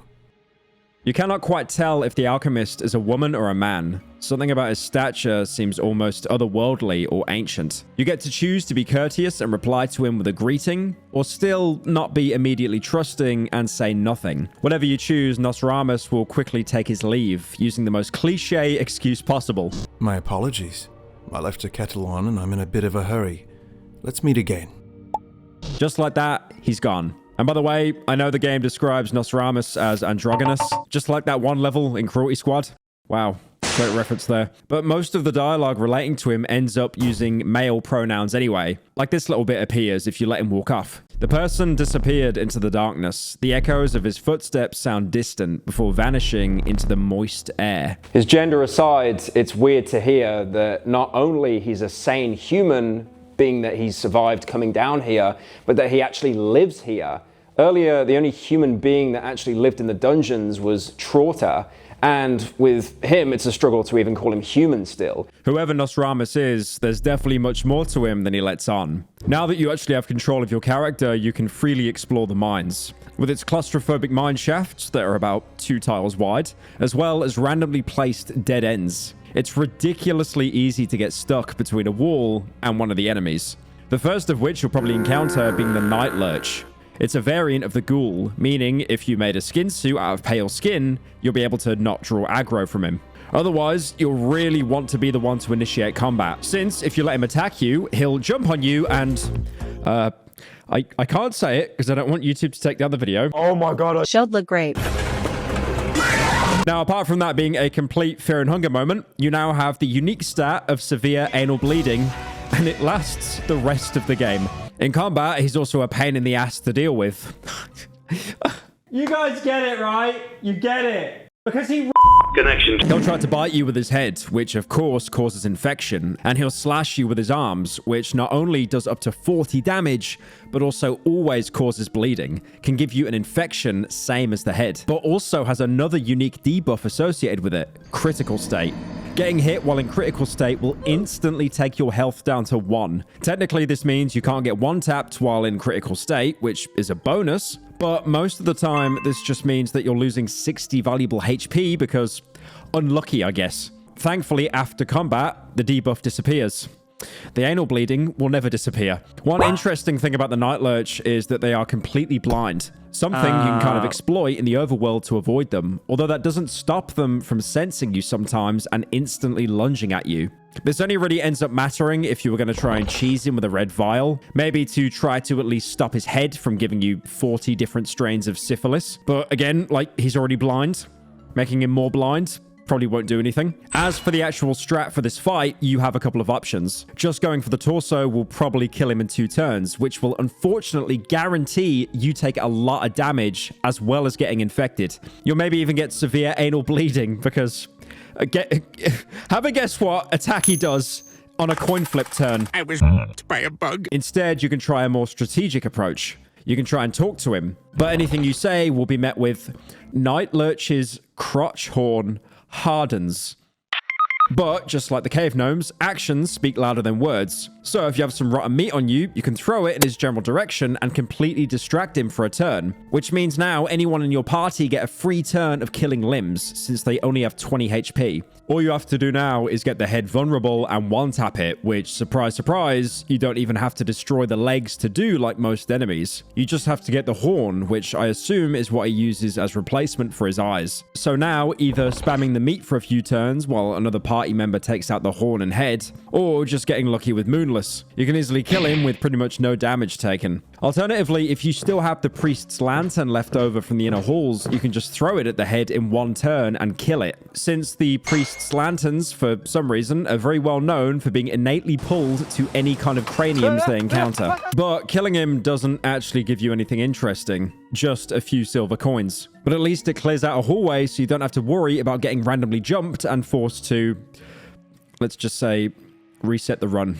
Oh yeah, except in some versions of the map, by the way, the hallway he spawns in is just a dead end. So again, killing him can sometimes be just fully pointless. So again, fighting enemies and the entire combat system is once again completely useless. There's also another fun enemy that you'll probably run into called the Night Spectre. Running away from it is guaranteed, and that's really all you should care about because you're not going to kill it. Not because it's some sort of endgame boss like the Crow Mauler, but because he's a ghost. Ghosts, as you know, are really scary, so you can't actually hurt it with regular weapons since they'll be too scared to actually hit it. Instead, you need to get something with the otherworldly damage type. If anything, these things remind me of that Rugrats PS1 game. There was one level where you were running around at night, and there were these, like, PNGs of ghosts. Wait. What's that? You got lucky and got a scroll that taught you a spell with the exact damage type that you need? Well, go on then. I'm sure your Black Orb will easily take it down before it can even attack you. I mean, it does like 450 damage total on average. That's enough to like one-shot most enemies in the game. Oh, right. I forgot to mention. He has around 10,000 HP. So, yeah, just run away. It's really not that hard. I mean, I guess you can still try to kill it. If you have enough healing items, it's probably doable since he only has one body part that casts attacks. But you'll most likely run out of limbs way before he runs out of his health pool. And of course, in the spirit of the game, you get absolutely nothing for killing it. Which, in this case, is understandable since this is probably the most tropey example of an enemy that you can't kill. Like, again, he has 10,000 HP. Even if this was a normal game, this would be one of those boss fights you'd purposely avoid. If you beat it first try, no, you didn't. If you healed in Elden Ring, you didn't beat the game. Anyways, the enemies suck. I think I've repeated it enough times in this video. I'm pretty sure someone on Plebit will run up a counter of the amount of times I've repeated myself by saying that you should just run away every single time. But on the other hand, it's not my fault the entire game is designed that way.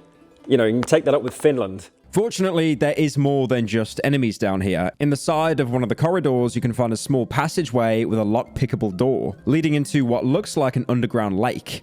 There's also the usual corpses left around, but at this point, it's just to be expected.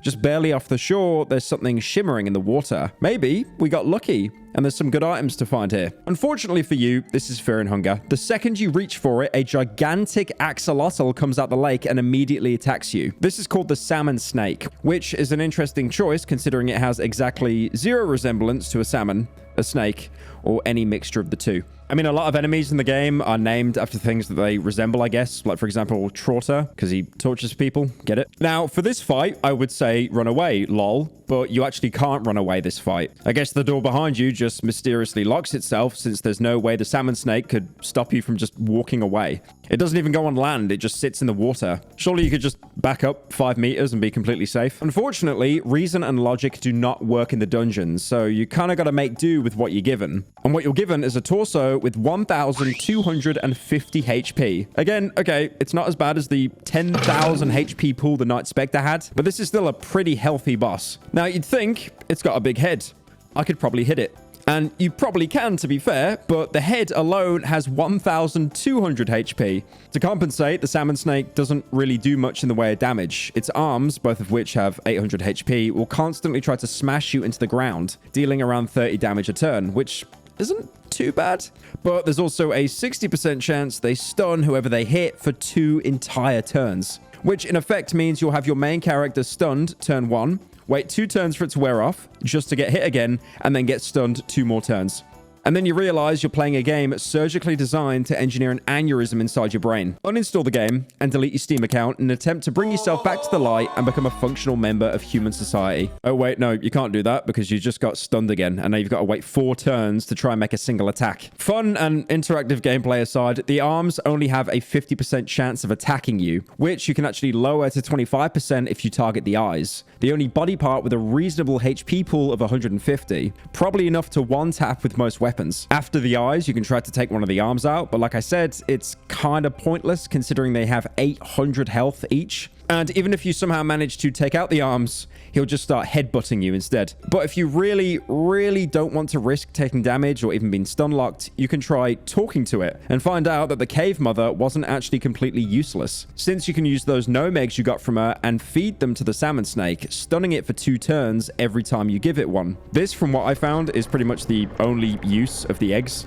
So you might as well save them here for this boss fight. I mean, you don't really need them anyway. Now, there is another interesting mechanic, that is with the tongue. Each turn, it'll attempt to extend further, and if it's left unchecked, it will start throwing insta-kill coin flips at you. Normally, this would be pretty dangerous, as the only thing you can do to prevent it from extending is damaging it to force it back and prevent it from extending. But that, of course, takes away from the damage that you could have used on any other body part. And if you've got no friends, I mean, come on, you're watching this video, and you're running the party solo, this becomes a real issue. Thankfully, if you've got Moonless at this point, she'll always attack the tongue after the eyes are dead, and does enough damage each turn to force it back completely, meaning it'll never be able to extend enough to even threaten you. So yeah, those 2 pieces of rotten meat I gave the dog earlier, they are paying dividends. With that, you can take the salmon snake out pretty reliably. You'll probably get hit maybe once or twice, but if you haven't been taking on too many fights you shouldn't have, you'll probably have enough blue vials to heal back up. After finally killing it, you can check out the item that baited you into the salmon snake boss fight in the first place. It's called the Stone Crown, which acts as a helmet. Despite being basically a sculpted ring of rock, you put it on your head. It actually does some pretty good protection against slashing, piercing, and blunt damage.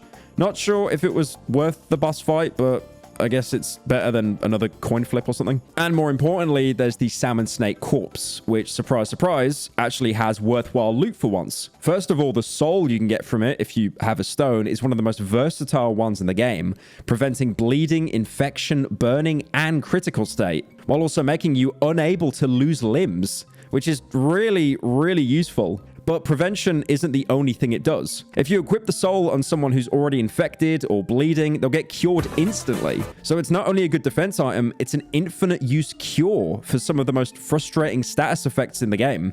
So yes, you now don't have to anxiously walk around looking for green herbs anymore, making sure you have just enough to cure yourself of any potential infections. Same with the 30 cloth fragments you've probably been ripping off beds. Although you might as well keep those, since there's no way you'll actually run out of them for the rest of the game. And it's faster to use a consumable than have to deal with the menu where you unequip the soul, go to a party member, equip it, unequip it, re-equip. You know, it's a great soul, but having to go through the entire menu just because I got a paper cut or I stood on like a rusty nail, it does get a little bit annoying. The only downside is it doesn't cure missing limbs. So even though this could be bugged, it's not bugged enough in my opinion. To be fair, knowing this game, there's a 50-50 chance that this is a bug or it's an intended interaction. And finally, the thing you killed, the salmon snake, it's basically a giant fish thing. It's one of the few rare animals that doesn't actually look corrupted by the dungeons. I mean, if you consider a giant salmon snake not corrupted. So if you loot the body, you can actually get its meat. You can get up to 6 pieces, provided that you have the skinning knife. Each piece of meat restores 30 hunger, and they can be eaten raw without any issue, which is a great food source because at this point, crates are getting a little bit scarce. The salmon snake meat is actually so rare that there's no recipe for it in the cookbook either. So, you know, once you eat that, you'll probably have to survive on meat pies. But hey, it's not all bad. At least you can cook the salmon snake meat, but Gordon Ramsay will probably just call it raw anyway. Fucking raw! Continuing to explore the mines, you'll find that there's another ritual circle here. The 2 options of showing love or sacrificing should probably still be avoided, but as usual, you can get some affinity by praying. In fact, if you prayed to Ulmir or Sylvian at the first ritual circle and didn't fuck up the statues, you can actually advance a tier of affinity here with the 3rd prayer, which is great, but at the same time, I'm not hauling my ass up 5 floors just to find out that either the abilities I get from them suck ass or I don't have enough souls for them anyway. Walking out of the claustrophobic corridors into a big open chamber, you see a little yellow fella. What's this little fella doing? Oh, wait, oh, my screen is... apparently, I just lost my leg and now my arm. And now I can't even try to crawl away. I'm just limbless on the floor. So it turns out this little fella is actually a very powerful wizard that knows to cast exactly one spell. Hurting. He'll do it the second he sees you in the overworld, and he'll keep doing it as long as you're nearby. You might counter this by saying, hey, didn't I just get a soul that prevents limb loss? Yes, you did. But apparently, for some reason, this has no effect in the overworld whatsoever. So once you walk into the chamber, you have about 2 seconds to see the red glare and either get out or run at him as fast as you can, hoping you can get into combat before he finishes casting. Oh yeah, and once you're in combat, you really don't want to run away, since starting combat doesn't reset the wizard's cast timer. So the second you escape, you'll end up losing a limb again. Finally, 2 fights in a row that you're actually meant to fight. This is the Yellow Mage, an enemy more akin to the priests than anything else. Despite being a piece of shit and dismembering you on sight, he's still human, and can even talk to you normally. Although, before you do, you might want to take out one of his legs and a hand, since obviously he's not going to stop casting hurting just because you entered combat with him. So as soon as you see him performing a ritual dance, you either have to go for his legs or say goodbye to yours. Oh, and also, if you're playing the Dark Priest, you might want to try going for the counter magic to try to stop his spells. You'll get text saying you managed to disrupt his ritual dance, only for him to immediately cast hurting on you anyway, because it's almost been 5 minutes since I last talked about the game being bugged. Also, because he can only cast hurting by dancing, if you destroy both his legs and run away, he actually won't be able to attack you in the overworld anymore either. So if for whatever reason you want to be a pacifist or whatever and let him live, that's a viable option, I guess. Aside from hurting, he can also cast Locust Swarm from his left arm, which, just like the Salmon Snake, can stun you for 2 turns each time it hits. If he's down a leg already, there's no chance he'll be able to actually kill you with it, since it only does 12 damage at most. But if you want to talk to him without interruptions, you might as well take that arm out as well. Now he's down 2 limbs, you can comfortably talk to him without him constantly trying to kill you, despite the fact that you just permanently disfigured him. Apparently, he actually won't mind too much and will continue to nicely and calmly respond to your questions. What is your origin? It matters not. I am but a pawn in the greater scheme of things. Like most mages you've seen throughout the game, this guy has a mystical outlook on the world. This is probably because, like everyone else that can use spells, he must serve one of the gods, which you can ask him about. Which gods do you serve? I channel destruction, so isn't it obvious? Gro'goroth is the obvious answer, although it's funny watching him get mad when you intentionally get it wrong a couple of times. Sylvian? You're way off with your childish guessing games. Olmir? Olmir is a much too recent being for my respect. New gods? Are you mocking me? Anyway, after answering correctly, you can ask him about his reasons for following Gro'goroth, since it might not be immediately obvious why anyone would want to follow a god of destruction, death, blood, and, you know, all the bad, gory stuff. Why serve Gro'goroth? Traces left of Gro'goroth are the strongest among older gods. No other ancient being is still so vivid in this day and age. Like all mages, apprentices, and priests, I strive for personal growth and greater power. Gro'goroth has the most to offer, and you cannot please all of them, now can you? Fair enough. And you know what? He's got a point. If Gro'goroth really is the most present out of the old gods, maybe it's worth earning his favor. Maybe even get some of his spells. You can even ask the Yellow Mage himself to teach you about him. Can you teach me about Gro'goroth? I am not at a level to pass on knowledge of such matters. Seek out my master, Nas'hrah of the East, if you desire to learn more.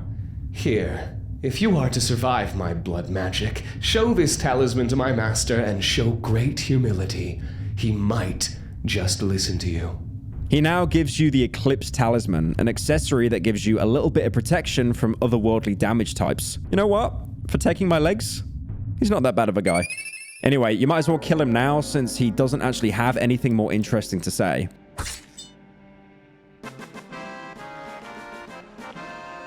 And as another rare occurrence for the game, he does actually drop pretty decent loot. You can get some standard consumables like opium powder, an elixir of mind, and maybe even a soul stone. But he can also drop more accessories. A sorcerer's stone, which restores mind in combat, a soul devourer necklace, which reduces otherworldly damage by 30% instead of the Eclipse Talisman's pretty pathetic 10%, and a scroll of black arts. Weirdly, the scroll doesn't teach you hurting, instead letting you learn Black Orb.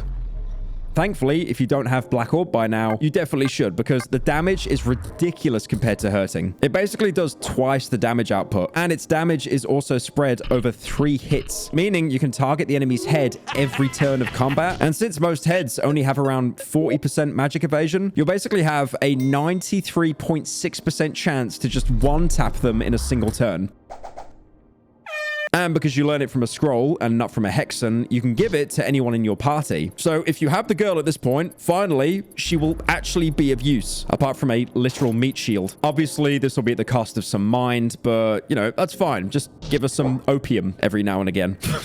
Or, surprisingly, you can teach it to Moonless and watch her spam it twice a turn. Although that can become an issue when she decides that legs are actually a more important target than, you know, the head, the thing that ends the battle. Past the yellow mage, you can usually find the exit to the next room, but there's also another corridor you can explore. There's a huge stone coffin in the middle with an old set of armor laying on top. You can either examine it or attack. Naturally, attacking it is probably a bad idea, considering the past experiences with combat in this game. Examining it just tells you that there's something underneath the armor. So it's pretty obviously foreshadowing that this isn't just an empty suit. Regardless, it's probably best to leave for now. There's also an archway you can find nearby, but trying to cross it stops you dead in your tracks. A presence is not letting you pass. So yeah, you're gonna have to destroy the armor anyway.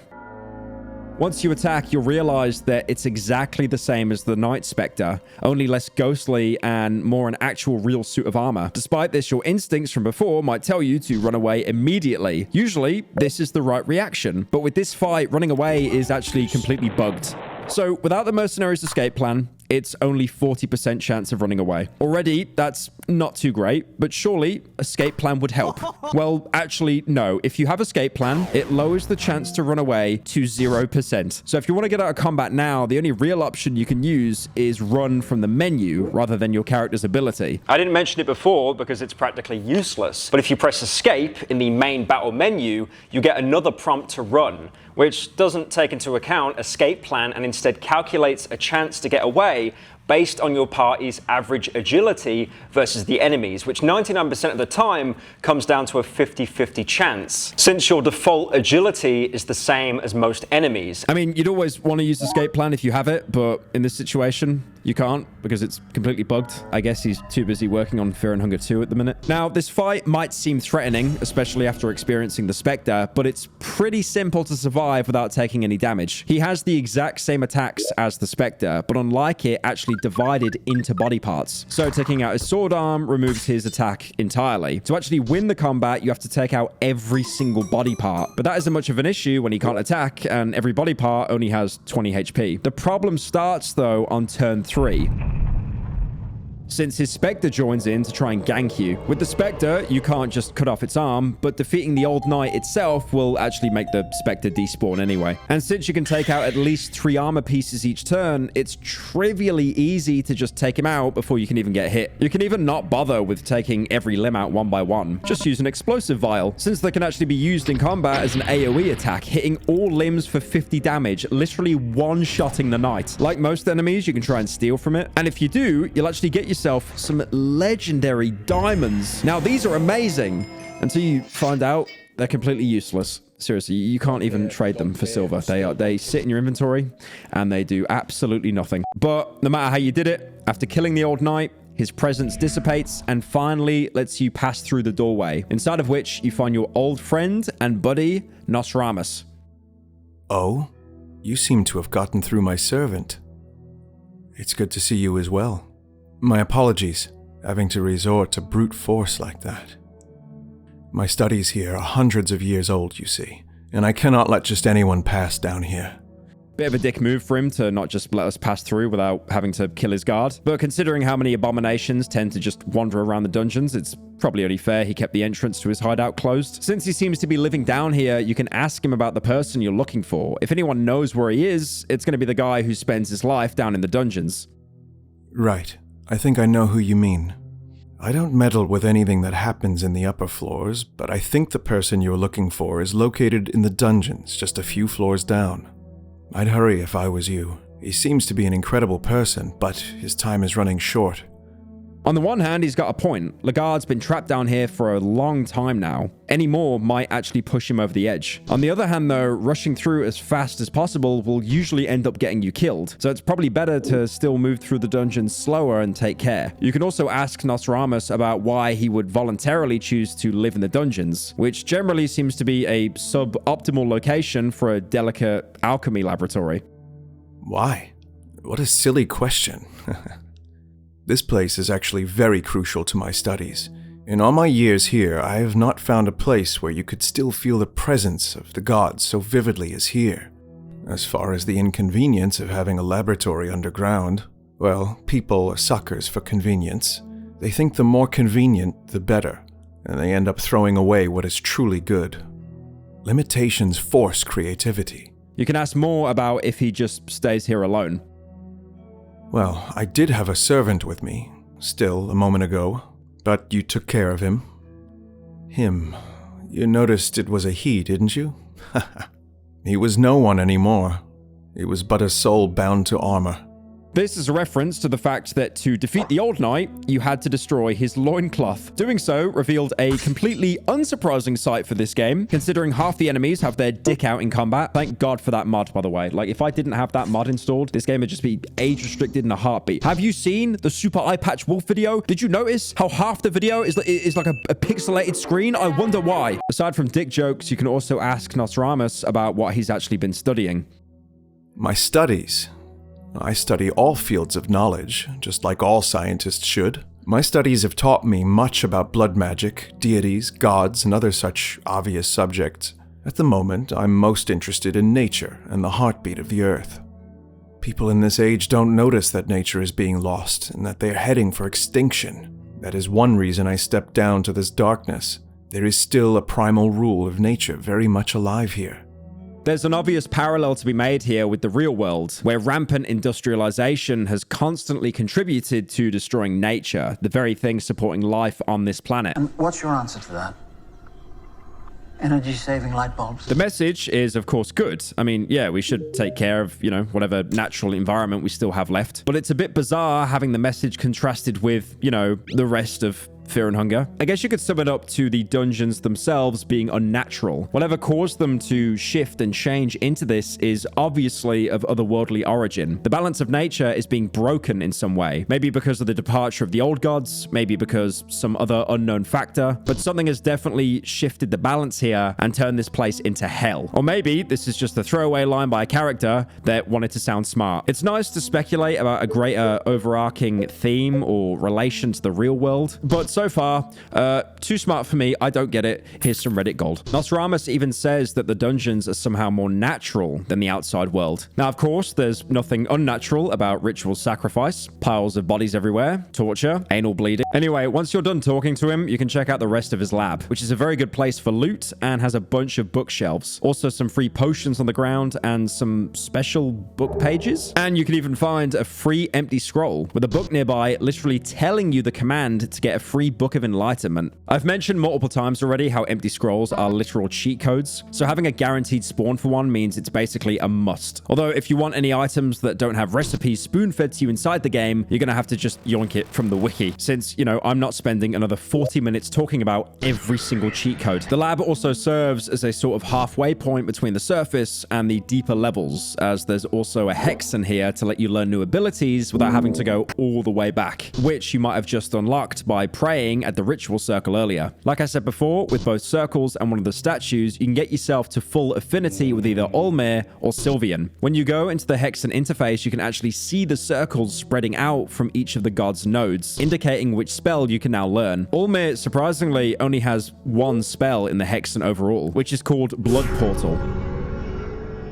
This is your main and only method of fast travel in the entire game, so learning it as early as possible is necessary unless you want to waste time, food, and sanity walking back every time you're forced to backtrack. It's also really simple to use. All you need to do is go to any ritual circle and cast it. You can now fast travel to any other ritual circle in the game that you've already discovered. This, of course, means you'll have to go all the way back to the inner halls if you want to be able to fast travel there, which is probably not a necessity for now since, spoilers, there is a shortcut you can take to get back up anyway. But if you really want to have the option, you'll have to backtrack all through the enemies that you didn't kill. And don't forget to actually open the blood portal in the mines, because if you don't, you'll have another immensely fun experience of manually backtracking your backtracking. I swear they did that in Cry of Fear with the fuses.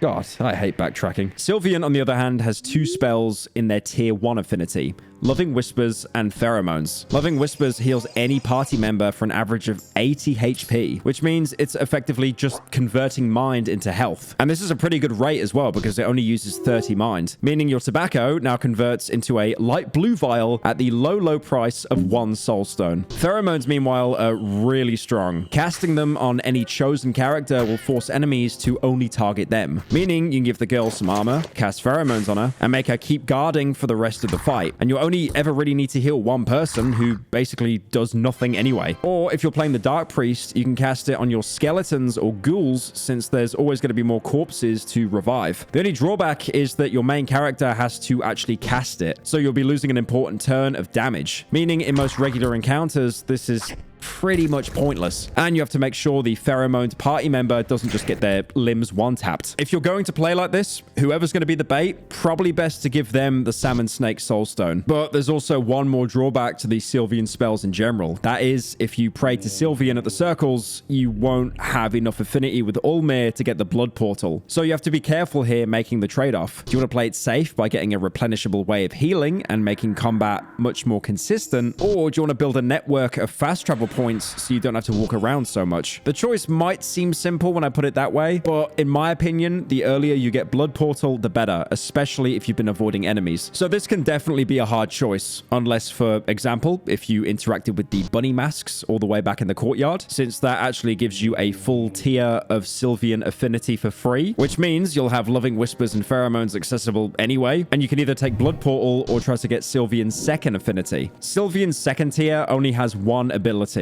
Healing Whispers, which do exactly what you think, except they heal less than Loving Whispers. But this is a group party heal. It heals everyone. So it's better to use this in combat than to target a single person. But other than that, unless you're all about to die and you haven't saved for 2 hours for whatever reason, what's wrong with you? But it's probably not worth casting in the overworld, since if you're getting hit by AoE attacks and you run away from the fight and you heal in the overworld, the healing of 30 HP will probably be less than what the AoE attack did to you damage-wise. And these kind of attacks are only really reserved for late-game enemies and bosses. And again, if you go second tier here, you'll be trading away the blood portal. Look, man, I just like fast travel, okay? I don't want to walk through 20 areas I've just walked through and then I step on another fucking rusty nail, okay? Apart from all that, there's also a single chest right by the entrance. Upon interacting with it, Nosramus will kindly ask you to not touch it. If you ignore his request and open it, you'll just get regular chest loot.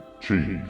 But now he'll kindly tell you to fuck off if you ever try and talk to him again. You all got Cahara. Go on! I've got you on fucking camera! After checking through the lab, you might as well continue onward with 2 possible paths you can take. Although, let's maybe say the more obvious one is the one that isn't collapsed in on itself. This takes you into the mines, level 6, where you're immediately greeted with another yellow mage in case you have all your limbs intact after the first one. I mean, whatever. Aside from the mage, this area looks wildly different to the level 5 mines. It doesn't just feel like an abandoned mine shaft, rather looking like a legitimate living space. And in fact, you can see some of the inhabitants if you just go a bit to the left. What's even better, they aren't initially hostile towards you. Unfortunately, they are hostile towards the knight, who they're currently beating to death with rocks. Obviously, you'll want to try and save her, so you attack the cave dwellers.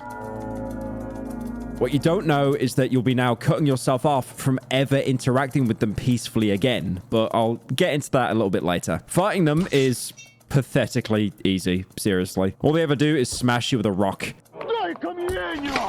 which can be really annoying if they get to actually stun lock you. But even then, Moonless will probably just take off the left arm for you anyway, making them entirely defenseless. The only really special thing about them is how their head hitbox works. You still have to throw them off balance to have a real chance of taking off their head. But for some reason, cutting their legs off doesn't work. Instead, for them to lose their balance, you have to cut off their genitals.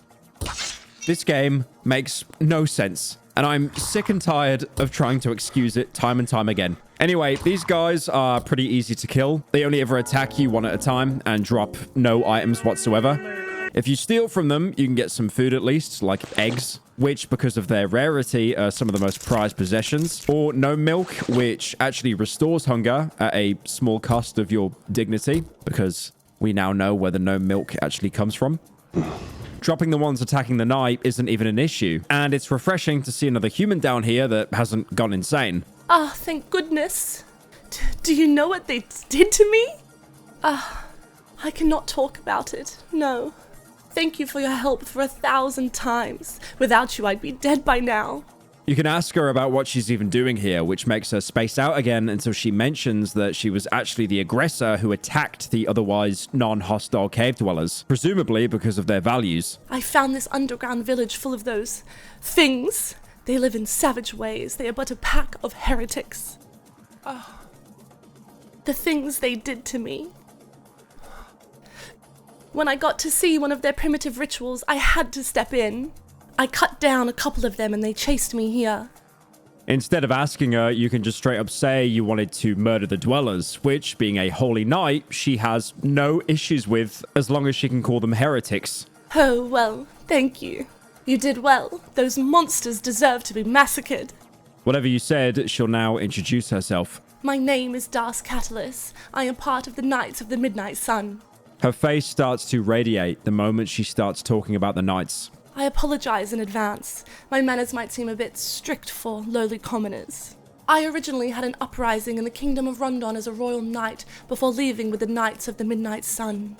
Nice of her to call you a lowly commoner after, you saved her life from some of the easiest enemies in the entire game. You can ask her about the god she serves, which again shows why the cave dwellers were pissed off at her. I serve Ulmer as my primary god, like most people that come from Rondon. I tried to teach Ulmer's teaching to those cave-dwelling savages too, but they didn't seem to understand a thing I said.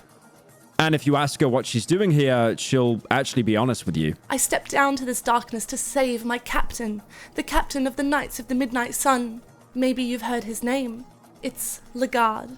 If you ever met him, you would surely remember him. Genius how she's gone down here to save Legard just to find the cave dwellers, try to convert them, piss them off in the process, and completely ruin her main story mission, and she doesn't even care. And now you can ask the main question you've probably been waiting for. That is, if she wants to join your party. Yes, please. That would be the wisest thing to do, obviously. I would gladly join your party until I can fulfill my mission here. And holy shit, she actually joins you with no issues and no complaining. This is the first regular party member that doesn't have some stupid mechanic attached to them. It's really that simple. Kill some local villagers, and a squad mate you can now fully control with good damage and actually decent gear. She even has abilities learned by default, which you'll recognize from her character intro. Fast attack and defense stance. Defense stance especially is very good at making her into a tank. Even better if you've got pheromones learned on your main to make the enemies target her. She also starts off with one of the best armors in the game, the plate mail, as well as the best shield, the eagle crest. So now you can steal the armor from her and put it on your main character. Because if you die, it's over. If she dies, you're a rounding error. But also at the same time, this gear plays into her role as a tank even more. Overall, Das is, I think, the best squad mate in the entire game. Genuinely, she's very strong as a party member, and she's the earliest actual squad mate you can get as well, which is probably one of the main drawbacks of actually playing her as your main character, since you'll have to wait a bit more until you get the normal, party together. So everything's great, but now you might be tempted to check out the rest of the level. After all, it looks, pretty civilized down here. You've got some actual houses, lootable urns everywhere. Maybe the cave dwellers can be traded with if they manage to, hold up a functional society. Unfortunately, you'll be stopped before you can even enter their village properly, since the earlier completely non-hostile dwellers will now instantly aggro on you. By saving Das, you've completely cut yourself off of any way you can interact with them. And guess what? They did actually have a merchant you could trade with that actually uses proper currency instead of children, and also doesn't sell you potions that end up killing you. You can view this as a choice. Either you get to trade with the dwellers and keep up good diplomatic relations, which gets you access to such amazing things like multiple human sacrifices to be found everywhere, or this one house where the cave dwellers are busy at work, so to speak, and interrupting them, of course, turns everyone hostile. Or on the flip side, you can get one of the best party members in the entire game. Or even better, you can get both, because there's nothing stopping you from going to the village first, stealing everything from their houses, buying out the merchant entirely, and then going back to free Das. Although before you do that, there is one more important thing to find in the village. On the far side, there's an entrance to another smaller area called the Altar of Darkness. A couple more human heads on pikes is nothing special. What's a bit more bizarre is the huge creature just kind of sitting there with its mouth next to a wooden bridge. Interacting with it just says it's dormant, but surely this has some blatant foreshadowing. There's also a small hut you can go into with a single dweller standing guard. This guy isn't as worthless as the regular dwellers, since instead of trying to beat you with a rock, he does actually have a poison spear. Despite that though, he still gets one-tapped, so it's not like it really matters. If you kill him, you can even get his spear, which despite having a tip coated in poison, is still exactly the same as a regular iron spear. So it just comes down to being an okay-ish two-handed weapon. But the guard wasn't posted here without purpose either. In the next room, you can find a pedestal with something on top. Inspecting it just says it's an ancient-looking cube. Following the tradition of robbing the dwellers of everything they have, and you'll of course want to take it, only to realize this again makes them immediately hostile towards you. Although this time you can actually completely avoid it by wearing the stone crown. I'm guessing it's supposed to be some sort of symbol of authority for the dwellers, since if you wear it in the village, they'll actually all start bowing down to you. That is, as long as they aren't already pissed off at you for other reasons. Since the crown only actually lets you take the cube without having them attack, they'll still hunt you down if you kill one of them. So now you have the Cube of the Depths, an item that does nothing as far as you can tell. But to be fair, it does look pretty important, and clearly the cave dwellers care about it, so maybe it'll come up later on. I don't know. Check how long the video is. When you come back out of the altar, you'll also find Pocketcat on one of the wooden platforms leading out of the village. Well, hello again, stranger. It hasn't even been that long, has it, my friend? There has been something bothering me lately. You wouldn't mind if we had a little one-on-one time together, would you? It's definitely concerning that he continues to follow you down here, but if he doesn't ask for the girl again, you know, might as well talk to him. I have been thinking about happiness. Tell me, are you happy? Telling him you're happy despite being stuck in the most dangerous place on the continent will surprise him, and for some reason, he'll just call you old. Ooh, you do? This is most surprising. I feel like so many people lose the sight of happiness once they grow out of their naive little views of the world they had as younglings. But perhaps it is possible to feel like that, even as someone as old as you. While if you reply saying no, he just says unlucky. Yes. That is unfortunately the typical answer. Every day we strive to make our lives better, but almost as a curse. We are destined to repeat the same cycle of doom and gloom. I don't want to sound too cold or anything, my friend, but I would like to say I feel sorry for you. I would like to, but that's what everyone keeps saying, so no use going that path. Depending on the option you pick, you'll get a permanent status effect, either happy or depressed. Again, like a lot of things in this game, neither of them actually seems to do anything. It's basically just a little cosmetic quirk that makes Pocketcat even more memorable. He then goes on to explain his own stance on happiness. Personally, I find happiness almost unreachable, as depressing as that may sound. That's just my nervous laughter. Please ignore it. I just mask my true feelings with it. Kinda like with this wooden mask of mine as well. Happiness sounds like a state that stays with you. It's not just a fleeting moment. If you are truly happy, you should feel it lingering in the background, even in your darkest hour. At least that's what I believe, really. Many mistake happiness with joy. Joy is something you might feel briefly when you kiss a boy or girl for the first time. You can feel joy when you're spending an evening with a close friend, drinking wine in the candlelight. Slowly, one of you reaches out with his leg under the table. But joy is just temporary. It's just a faint light in the darkness to remind you that not everything is necessarily surrounded by bleak emptiness. That is the difference between happiness and joy. And now he'll have differing dialogue depending on if you told him you're a human of light or darkness. Since you were a child of light, I imagine that you might actually be able to feel true happiness too.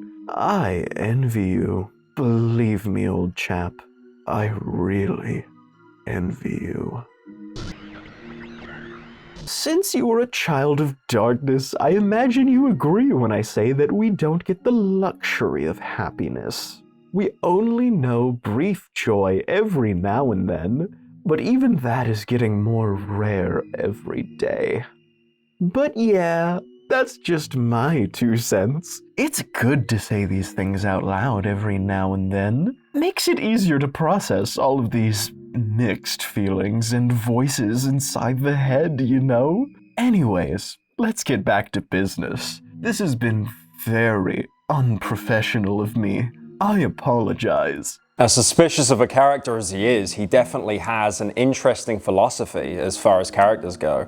He's definitely the deepest one personality-wise. His conversations feel like the developer's genuine attempts to insert some sort of philosophical debate into the death and gore simulator. Which makes it even more unfortunate that despite being such a well-wrote character, Pocketcat still goes around trying to buy human children. There's also one small detail about the village that you might only see on some playthroughs. Every time you start a new run, there's a 10% chance the entire village will just be dead, completely wiped out by a new type of enemy, the Moonless Guard. They are exactly what they sound like, a fusion of a Moonless Cave Wolf, not to be confused with our Moonless, and also a regular guard. And they also attack just like a normal guard with the cleaver and a coin flip, except now their huge torso mouth also has an additional attack that can almost do half your total HP and damage every single turn. Their left hand is also completely useless since now their coin flip attack is done by the torso and has enough damage boost to just enough one-tap you if you don't have some serious armor. And the torso has 650 HP, meaning you'll almost never get to kill it turn 1 since Moonless, the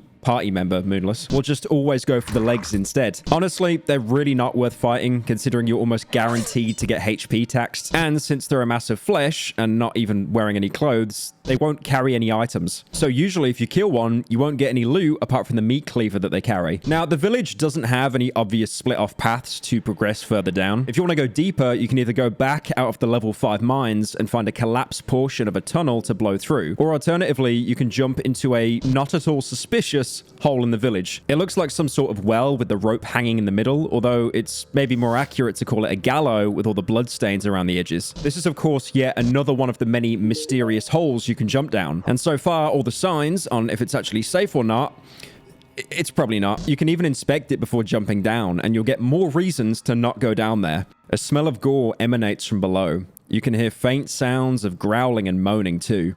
It's pitch black down there. There is definitely something living in the close proximity, judging from the growls and moans. If you happen to have a rock on you, you can also throw it down the hole to judge the distance. And at least it looks like the hole doesn't go too deep. So if you jump down, you'll probably get to keep your legs intact. Something that's more comforting, you can also find a rope in one of the village houses, which you can tie to the wooden beams and safely lower yourself down, which will provide a way back up to prevent a shit pit situation.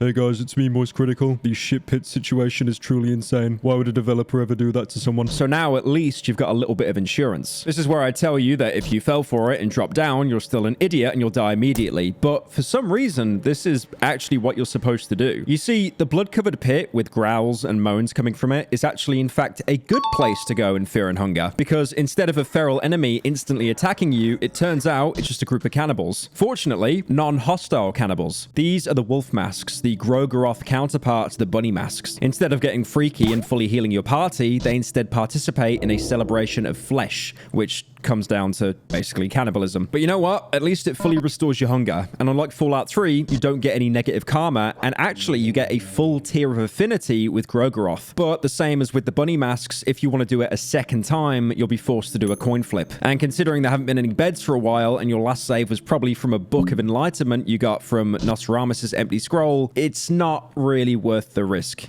If you're wondering about the Gro'goroth affinity spells, by the way, the first circle is actually not that bad. You've got Pyromancy Trick, which does about 200 fire damage and sets the enemy on fire for just 10 mind, which makes a really good cheap source of damage. And then there's also Blood Golem, which summons a Blood Golem. For 20 HP, you can get a temporary party member for a single combat, who just so happens to not only have 80 base attack, which is probably more than your main character even with a weapon, but also 200 HP, meaning it's basically a tank. Pheromones and Blood Golem are the most standard synergy you see used, even if your Golem dies. You lose basically nothing, and you can just resummon it again. And again, it has 200 health. It's gonna take him a while to die in the first place. The initial 20 health cost is really nothing compared to how much health he saves you by tanking enemy hits. Now, again, it's Fear and Hunger. Not everything's perfect. There will be a caveat. First of all, you actually need an empty space in your party to even summon it. And remember, you can only ever have 4 party members. And if you pick up anyone who wants to join you, you'll hit that limit pretty quickly. If you do want to use Blood Golem, you will have to get rid of some of your squad mates if you're a party of 4. My favorite way to do this is by staging a hilarious combat accident where you suggest the enemy to maul the squad mate by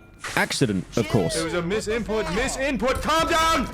You calm the fuck! Just remember to loot their corpse afterwards so nothing goes to waste. Or you can abuse the fear event system. Even if you get their mind low enough for them to leave at just one of the scripted points, one of which is in the village, by the way, and heal their mind afterwards so they don't just die of a heart attack. They'll stay there indefinitely, waiting for you to take them back into their party while you can run around clearing the map using the Golem. There's also one small thing regarding pheromones specifically. To combo them with the Blood Golem, you'll be losing 2 full turns of your main character, even discounting the casting cost. This isn't much of an issue in boss battles that go on for tens of turns, but it makes this synergy practically useless for regular enemies. Also, because pheromones only start working on the second turn, you might also be forced to face tank some damage while you're still casting Blood Golem, which probably won't kill you if you're on full health, but still, no one likes losing a limb. Basically, if you expect to be able to cheese every single fight after getting the Golem, you'll be losing limbs faster than you can reload a save file.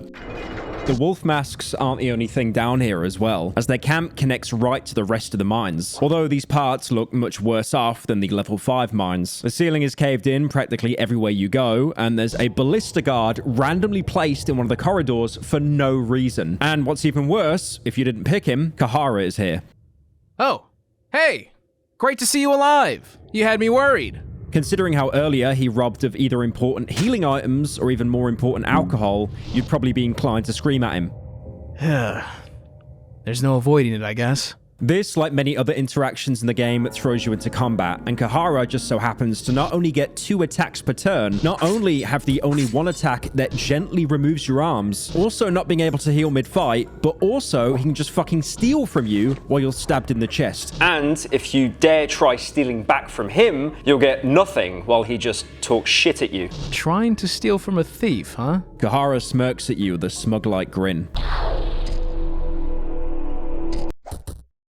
The one good thing is about this, at least he'll give you your items back when you try and take them from his corpse. Even better, he actually gives them back with interest, making this the single most roundabout way of target farming a light blue vial. If you suck it up and forget his earlier kind of, borrowing your resources, he'll of course offer to join your party as he's too much of a bitch to try and go deeper on his own, which isn't completely unfounded, considering he ends up dead if you refuse his offer. But if you accept, you'll be in for something completely unsurprising. Despite being a pain in the ass to kill, he's actually still completely useless as a party member. I mean, not as useless as the girl, since he at least has a sword, but he has no abilities, his gear sucks, and he doesn't bring the items he stole from you to his party. After recruiting or killing him, you can also find a lizard man in the room right behind him, who somehow managed to not aggro onto the guy standing 10 meters away. Congratulations! This is the second and last lizard man in the entire game. I mean, I sure hope that you've been maxing out that defense stat, since it will come in very handy when he ends up not even bothering casting counterattack and just dismembers you instead. Apart from him, there's also a book on the table you can pick up, The Diary of an Unknown Guard. 16th of August, 1590. The madness has spread in the dungeons like a plague. Some even suspected the plague that's running wild in the kingdom of Rondon as the cause for all this, but the symptoms are very different to say the least. The remaining troops took refuge in these mines in hopes that the kingdom would send help at some point in time in the unforeseen future. The hope is running low, however. Captain Rudimir set foot to the underground city of the cave dwellers and traded that bizarre artifact for food and supplies. Now those supplies are running low. We try to scavenge food barrels whenever possible, but it's not enough to feed us all. The hope is indeed running low, as even though the captain seemed to lose his mind some days ago, he ran into the dark dungeons on his own, wearing nothing but a sheet of cloth. We are going to die down here, aren't we? Looking at the dates, you can see that this diary takes place 4 months after Captain's Diary 2, which means not only has the sickness been going on for at least 4 months before we enter, but Lagarde has also been in the lower prisons for around 4 months, which, if the quality of the rest of the dungeons is anything to go off of, probably doesn't spell too favorably for him. The note also mentions Rudimir trading an artifact to the cave dwellers for food, which most likely references the Cube of the Depths, which so far is a cube that does nothing. And it'd be important, but why would Rudimir even have this in the first place? And also why he would run off into the dungeons wearing nothing but a sheet of cloth. Finally, nudists in Fear and Hunger. Also, another small detail you might notice is that, just like the diary says, all the barrels around the area are completely empty, like they've already been scavenged for food by the guards. If you go into an adjacent area with some smaller wooden rooms, you can also find a corpse described as being cut into food, with a small inscription next to it. So this is where it has come down to. Forgive us, Olmir. If it's not obvious enough, there's also a cooking pot right next to it, just to make sure you got the message. They got desperate.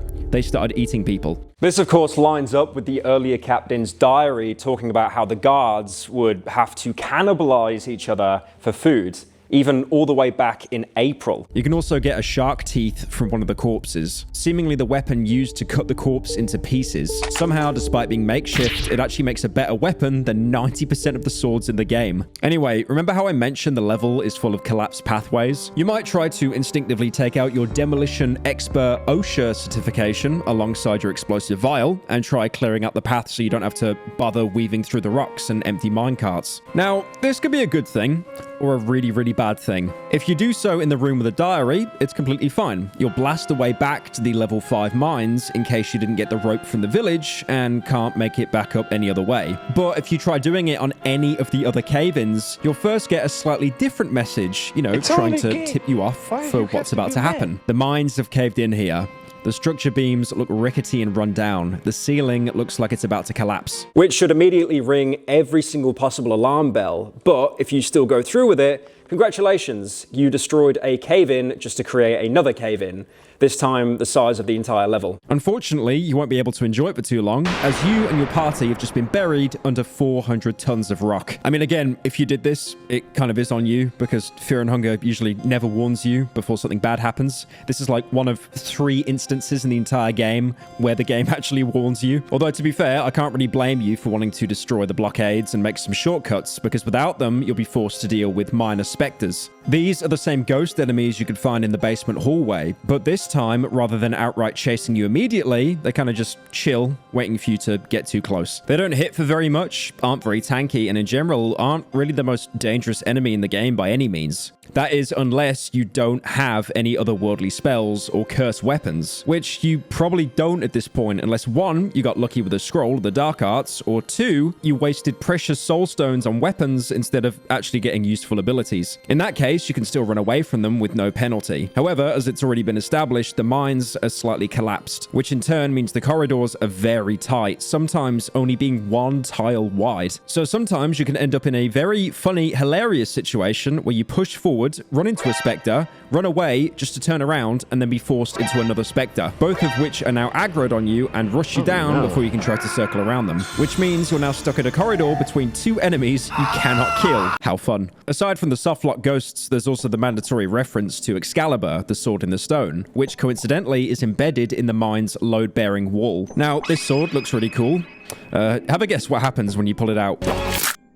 Now, there is a little exploit here. Exploit is in a game mechanic that no one actually taught you. You'll be able to see that the sword, Blue Sin, is actually kind of worth it, considering it's the single best weapon in the entire game. Well, technically, it's the third best, going purely off attack, but the strongest weapon is actually two-handed. The second strongest makes the user basically do the Fentfold when they use it, and neither have the otherworldly damage type by default. Neither can also be cursed, unlike Blue Sin, which gets a 70% burning chance on top of a small attack boost. The only shame about this weapon is that you won't actually get to use it, considering the rapidly approaching ceiling, but I will come back to that later. If you get through the mines without getting ghost soft-locked or rock hard-locked, you'll finally have made it where the game gets interesting, which, as it turns out, aren't actually catacombs at all. They don't have a single grave or anything, not even a mausoleum. Instead, they have a ritual circle, a prison, a huge purple growth with a heartbeat, a reasonably sized door, and a grass room and a staircase. Said staircase takes you all the way back up to the prisons. It's the same one I said you could open with a leg sweep, but you probably shouldn't considering you're skipping half the game. The staircase also contains the only instance of the schizo chair, which forces you to ask yourself why you're still playing this game.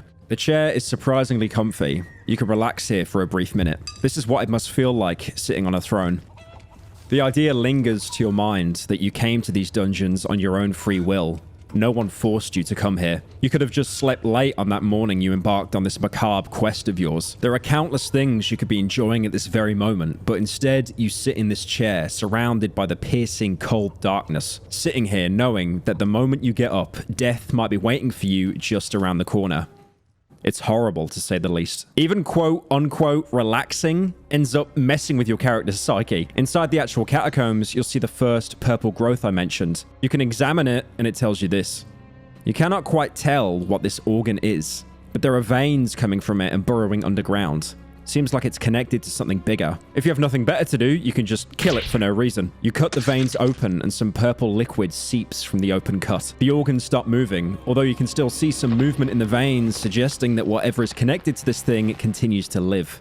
Which does something, but whatever it's connected to doesn't even die from just one organ being destroyed.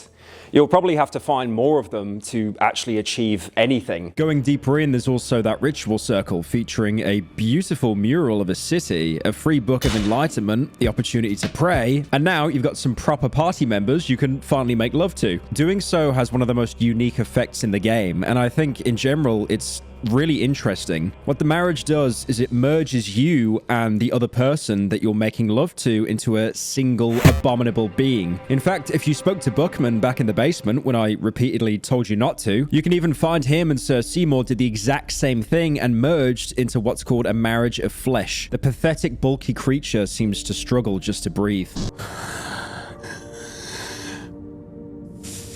We delved too deep.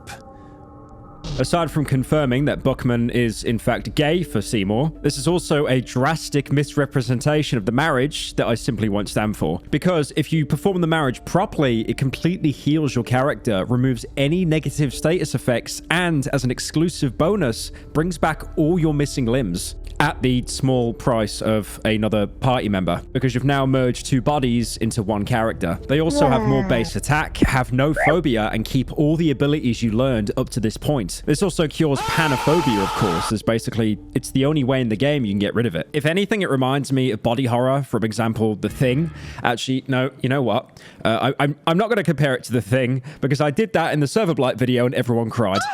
So instead, a game I've been playing recently, Kronos: The New Dawn. A game that plays heavily on body horror with a contagion spreading across Poland, maybe even the world, simply called The Change, where bodies will combine into each other, with most enemies having a split face, which is, again, playing on the split face from the original Thing film. That game has some great mechanics, by the way. You basically have to play it as a speed run, because if you kill one enemy, the other enemies will rush over to try and devour the corpse, combining its body, growing into a more powerful enemy. That is, unless you burn the bodies so the enemies will never get back up. Something the Resident Evil remake shamelessly stole 22 years ago. Unironically, becoming a marriage just gives you advantages, whether you do it to get a stat boost or because you really need to heal.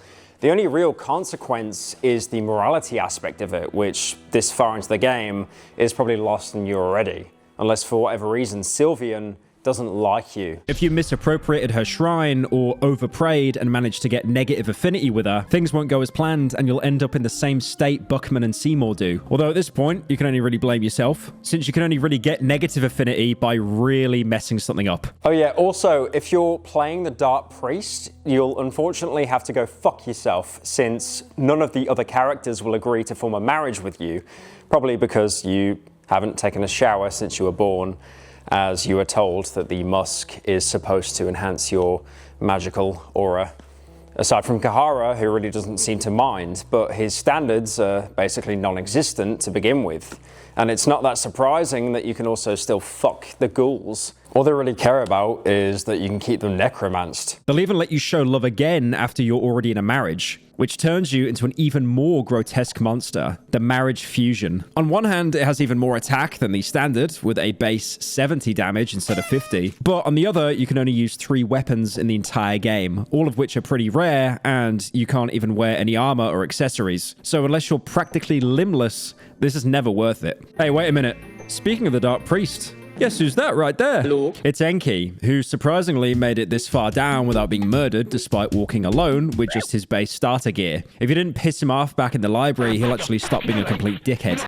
Oh, you again? I'm surprised to see you alive, to be honest.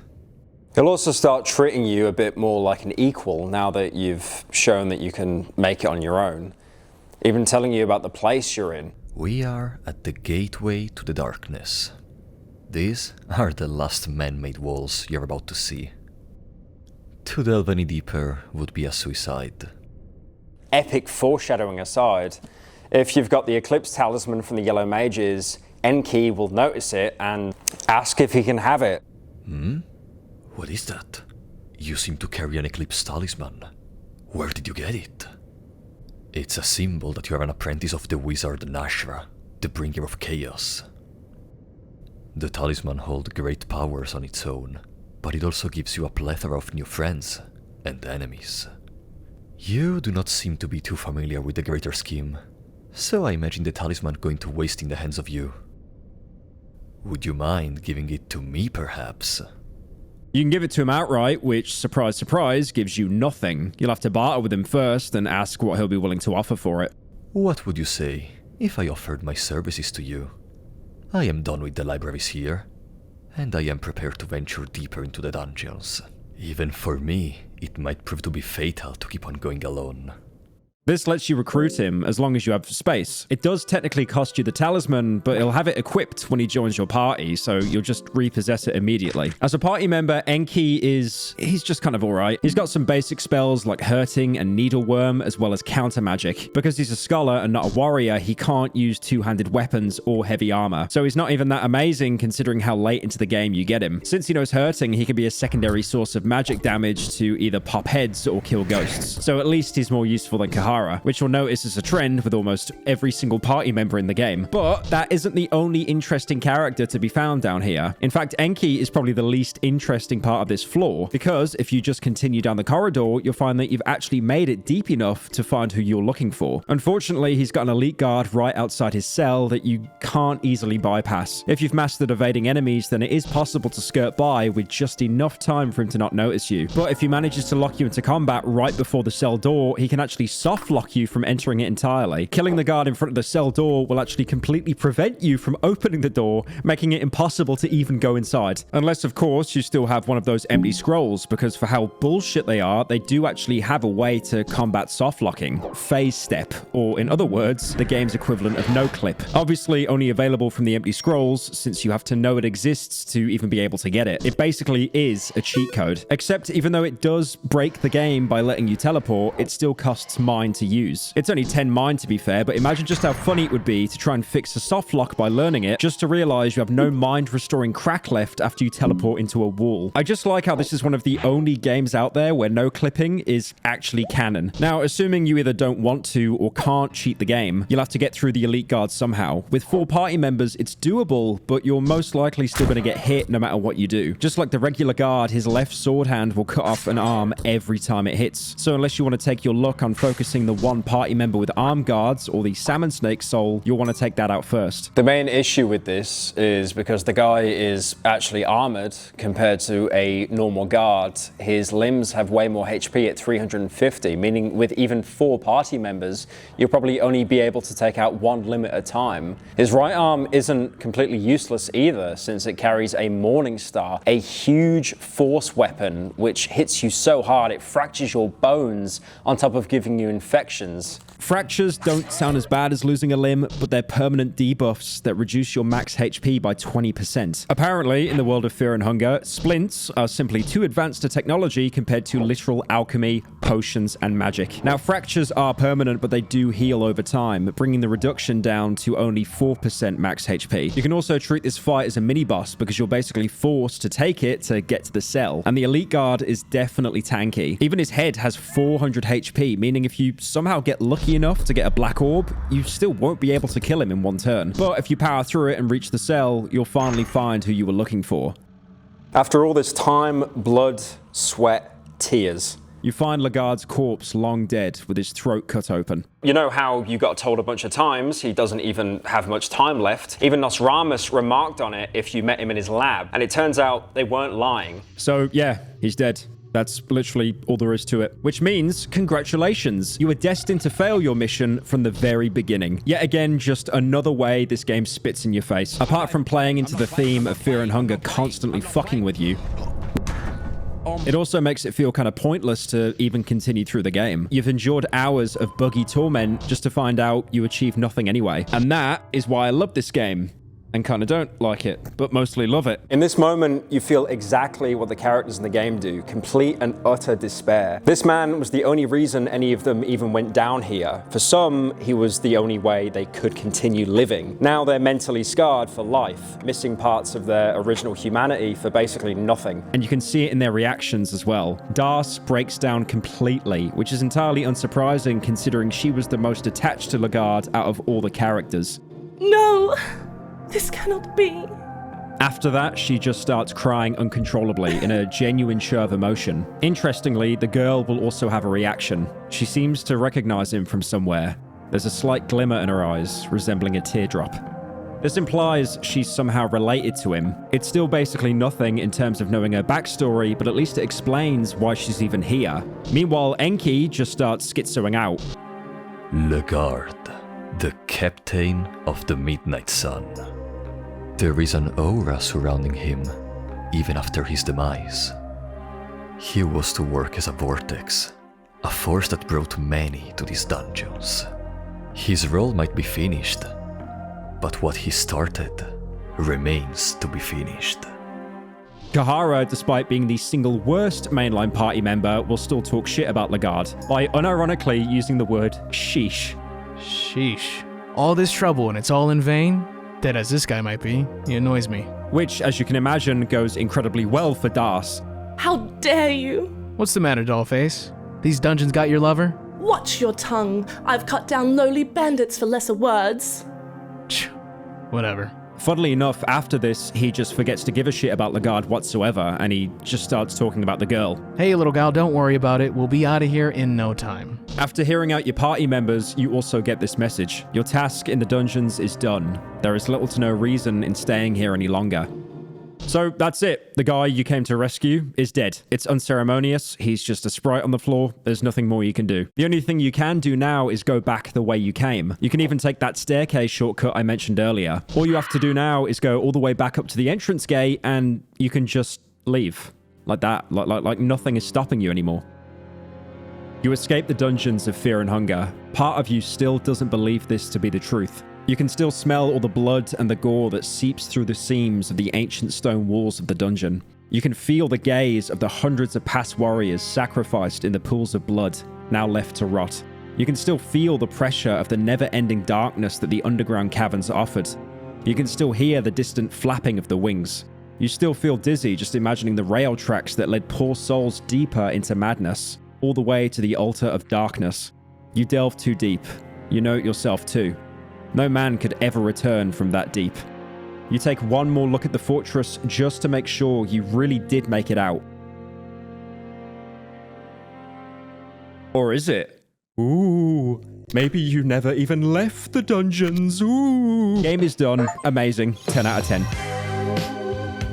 Or alternatively, you could also, you know, do the thing the game is hinting you to do, delve deeper. Don't give up on the dungeons just yet and maybe explore a bit more. The logical starting point would be this huge door placed right before Legard's cell. It's closed, but coincidentally, your ethically sourced cube of depths fits right into it. The cube pulses as the door opens before you and you step into the darkness of a massive tomb.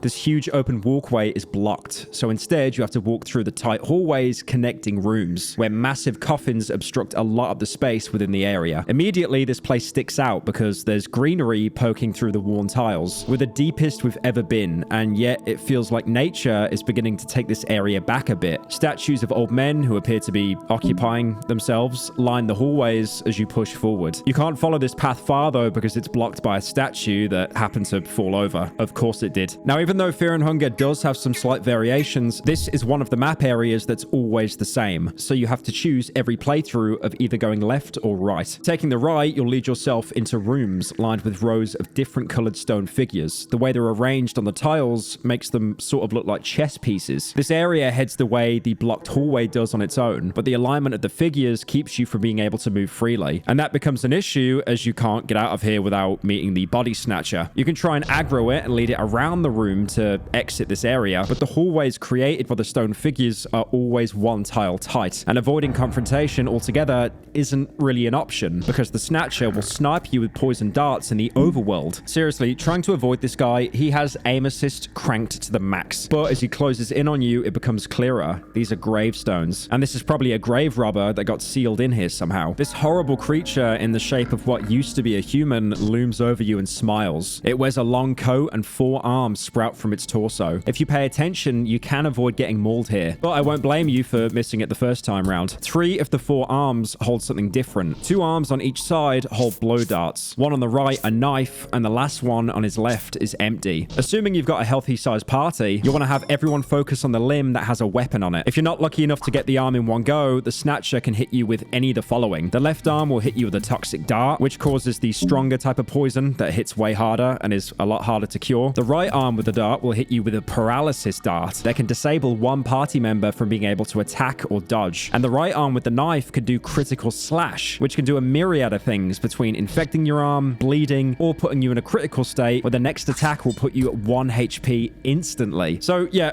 this guy's pretty hard. Thankfully, there's only one of him in the game, and you never see him again. The easiest way you can do this fight is to take out the right dart first to avoid paralysis, then the knife arm to avoid critical state, and last, the left dart as the easiest to deal with. If the snatcher only has the empty arm, he'll only be able to tackle you, which you should be able to mitigate at this point, you know, if you have any chance of surviving. But in most cases, unless you get incredibly lucky, you're gonna get your health taxed in some way. After the arms are gone, wail on his torso, and he'll go down eventually. This area on the right side of the tomb is much easier to navigate without the snatcher around. You'll have some ghouls that actually crawl out of the walls, but they're not nearly as threatening as he is, especially if you recently added Enki to your party in the previous area. Yeah, just do a bit there where he uses that spell or talk, whatever it is, and they just kill themselves. Before we jump to the exit, I'll briefly touch on the left path. The left path, instead, is a sequence of 3 blocked wooden doors positioned right next to the holes, similar to the ones I mentioned before. Now, you can get trapped between the door and a ghoul if you're not careful, and if you don't have either enough attack or a spell to take the door down, or at worst an item for it, the left path can be completely impossible to traverse entirely. The way this game expects you to be prepared is certainly compelling, but I can't escape the feeling that the game often feels like it's trying to be as cartoonishly cruel to you as possible. If you get through the doors, the left path actually is a lot easier. It's basically rewarding you for being prepared. And at the very end, you'll find a chest that you can do a coin flip for. You could come back down the exit of the left path if you came to the right to grab this chest. So it's not like you have to break the doors to get it, but it's basically a reward for keeping items and having your party prepared for these situations. I mean, I'd much prefer to take on 3 doors instead of a scary DeviantArt OC man. Exiting, you'll likely enter what I think is the most atmospheric and serene area of the game, or at least the ruins of it. This is Mahabre. Whilst you push your way through the fog of the passageway, you'll be able to barely see what looks like the wreckage of a massive old city. There's an empty ruined building with some bookshelves in it, but the books are too rotted to be useful. Everything here feels like it's long past its expiration date. Like this was a huge thriving city at some point, but you came too late. You're standing in the shell of a civilization that's long since fallen. Feeling that I came in at the end. The best is over. You proceed through the arches and enter the city square of the ancient city. There's some boxes for you to loot before pressing on. The further end of the map has a path outlined by pillars that's blocked by some sort of living stone bust, with a wide frame and a tiny head on the end of its long neck. A nameless figurine blocks your path and deems you unfit to enter the gates of eternity. It tells you to relish in the enlightenment that you can only come from torment and loss. And if you can keep your original ambitions, only then are you allowed to proceed. You can't press him for any clarification on what any of that actually means. He'll just stare at you and repeat himself. Get mogged, I guess. Before we mess with the machine to the left of the figurine, it feels sensible to press on and see how big this ancient city is. To the right of the figurine, you can find a road that leads downtown, and as you proceed through the broken down stone streets, you'll see a massive monster dragging a woman along the ground. You can choose to ignore it entirely, or interrupt the beast. You've probably done some pretty immoral things by this point in the game, so realistically, if you've been in this spot, and you probably just tried your best to avoid any conflict, I wouldn't blame you. But let's assume you do interrupt him from finishing the woman off. This is the Lord of the Flies. His giant Yeti-like silhouette is imposing, but it is undeniable that this enemy's face is extremely reminiscent of Gordon Ramsay. You're making me mad! Fucking mad! This enemy actually isn't that complicated, but if you don't have the damage output needed, he can end this fight pretty quickly. The battle can even be opened with a coin flip prompted by the monster's awful stench, and if you lose it, your characters will vomit and take a little damage. Furthermore, after 2 turns and then every 3rd turn after that, another coin flip can happen, where the Lord of the Flies will attempt to grab you, and if you fail that one, you'll be crushed unconscious and stuffed into a cage. If you don't have a small key or lockpicking, this is death. But if you're able to escape, you can find your party members scattered around the ancient city. Otherwise, each arm is capable of doing an attack called Hairy Grasp, which doesn't actually inflict any crazy status effects, but it hits like a truck. He can also do it without his head for a turn, so it's best to go for the arms and then torso to minimize how much damage your party's going to soak up. Interrupting the Lord of the Flies is the only way to save the woman, Jean. She's badly beaten and missing an arm after what happened to her. Talking to her reveals that she was a part of Buckman's party and she wandered too deep into the dungeons. She asks for your assistance getting her back to the basement of the dungeon, and you're presented with yet another scenario where she will very obviously die if you don't assist her. If you do go out of your way to help her all the way back to the basement, one of 3 things can happen. If Buckman and Seymor are no longer present and busy, she'll thank you and give you 2 elixirs for your trouble. If they're there still, she'll join them and tell you about another member, Sir Cyril, who is still missing. If they're still alive and they didn't do the marriage, she'll join them and tell you how another member, Sir Cyril, who's still missing. We made it. Jean, you're alive. Prince Buckman? I'm so glad to see you 2 alive and well. Yes, you too. I'm glad you ran into this noble warrior too. We never explored the lowest sections of this wicked place, so no wonder we didn't run into each other. I got lost in there with Sir Cyril. I have no idea where he is now or if he's even alive. Sir Cyril wouldn't let this place have its way with him, especially with the mission at hand. Did you find him? No, but we didn't find him dead either. I don't know which one of them is a tougher son of a bitch. Who is he? He is the man we came to the dungeons for. Captain Rudimir. He was in charge of these prisons. He is the brother of our comrade in arms, Sir Cyril. He is still missing too. We got an emergency message from these dungeons requesting aid, but seems like we were too late. You were still missing someone? You're still missing Sir Cyril, who was a member of our party when we first delved into the darkness. And we are also missing the man we came to these dungeons for. The Captain Rudimir, who is the brother of the said Sir Cyril.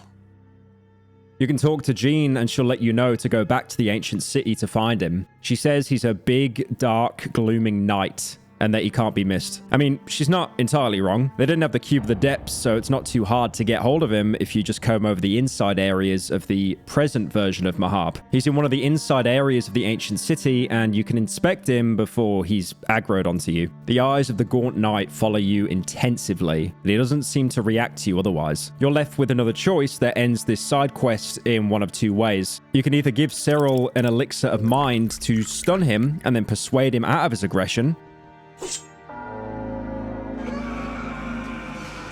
Alternatively, you can just beat him into a pulp because he's wearing the second best armor set in the game. But if you're a good boy and you want those Reddit updates, you can rescue him, and then Buckman will have left a note of gratitude behind with a ring of wraiths enclosed inside. I mean, the entire party was reunited, so there was really no reason for them to stick around.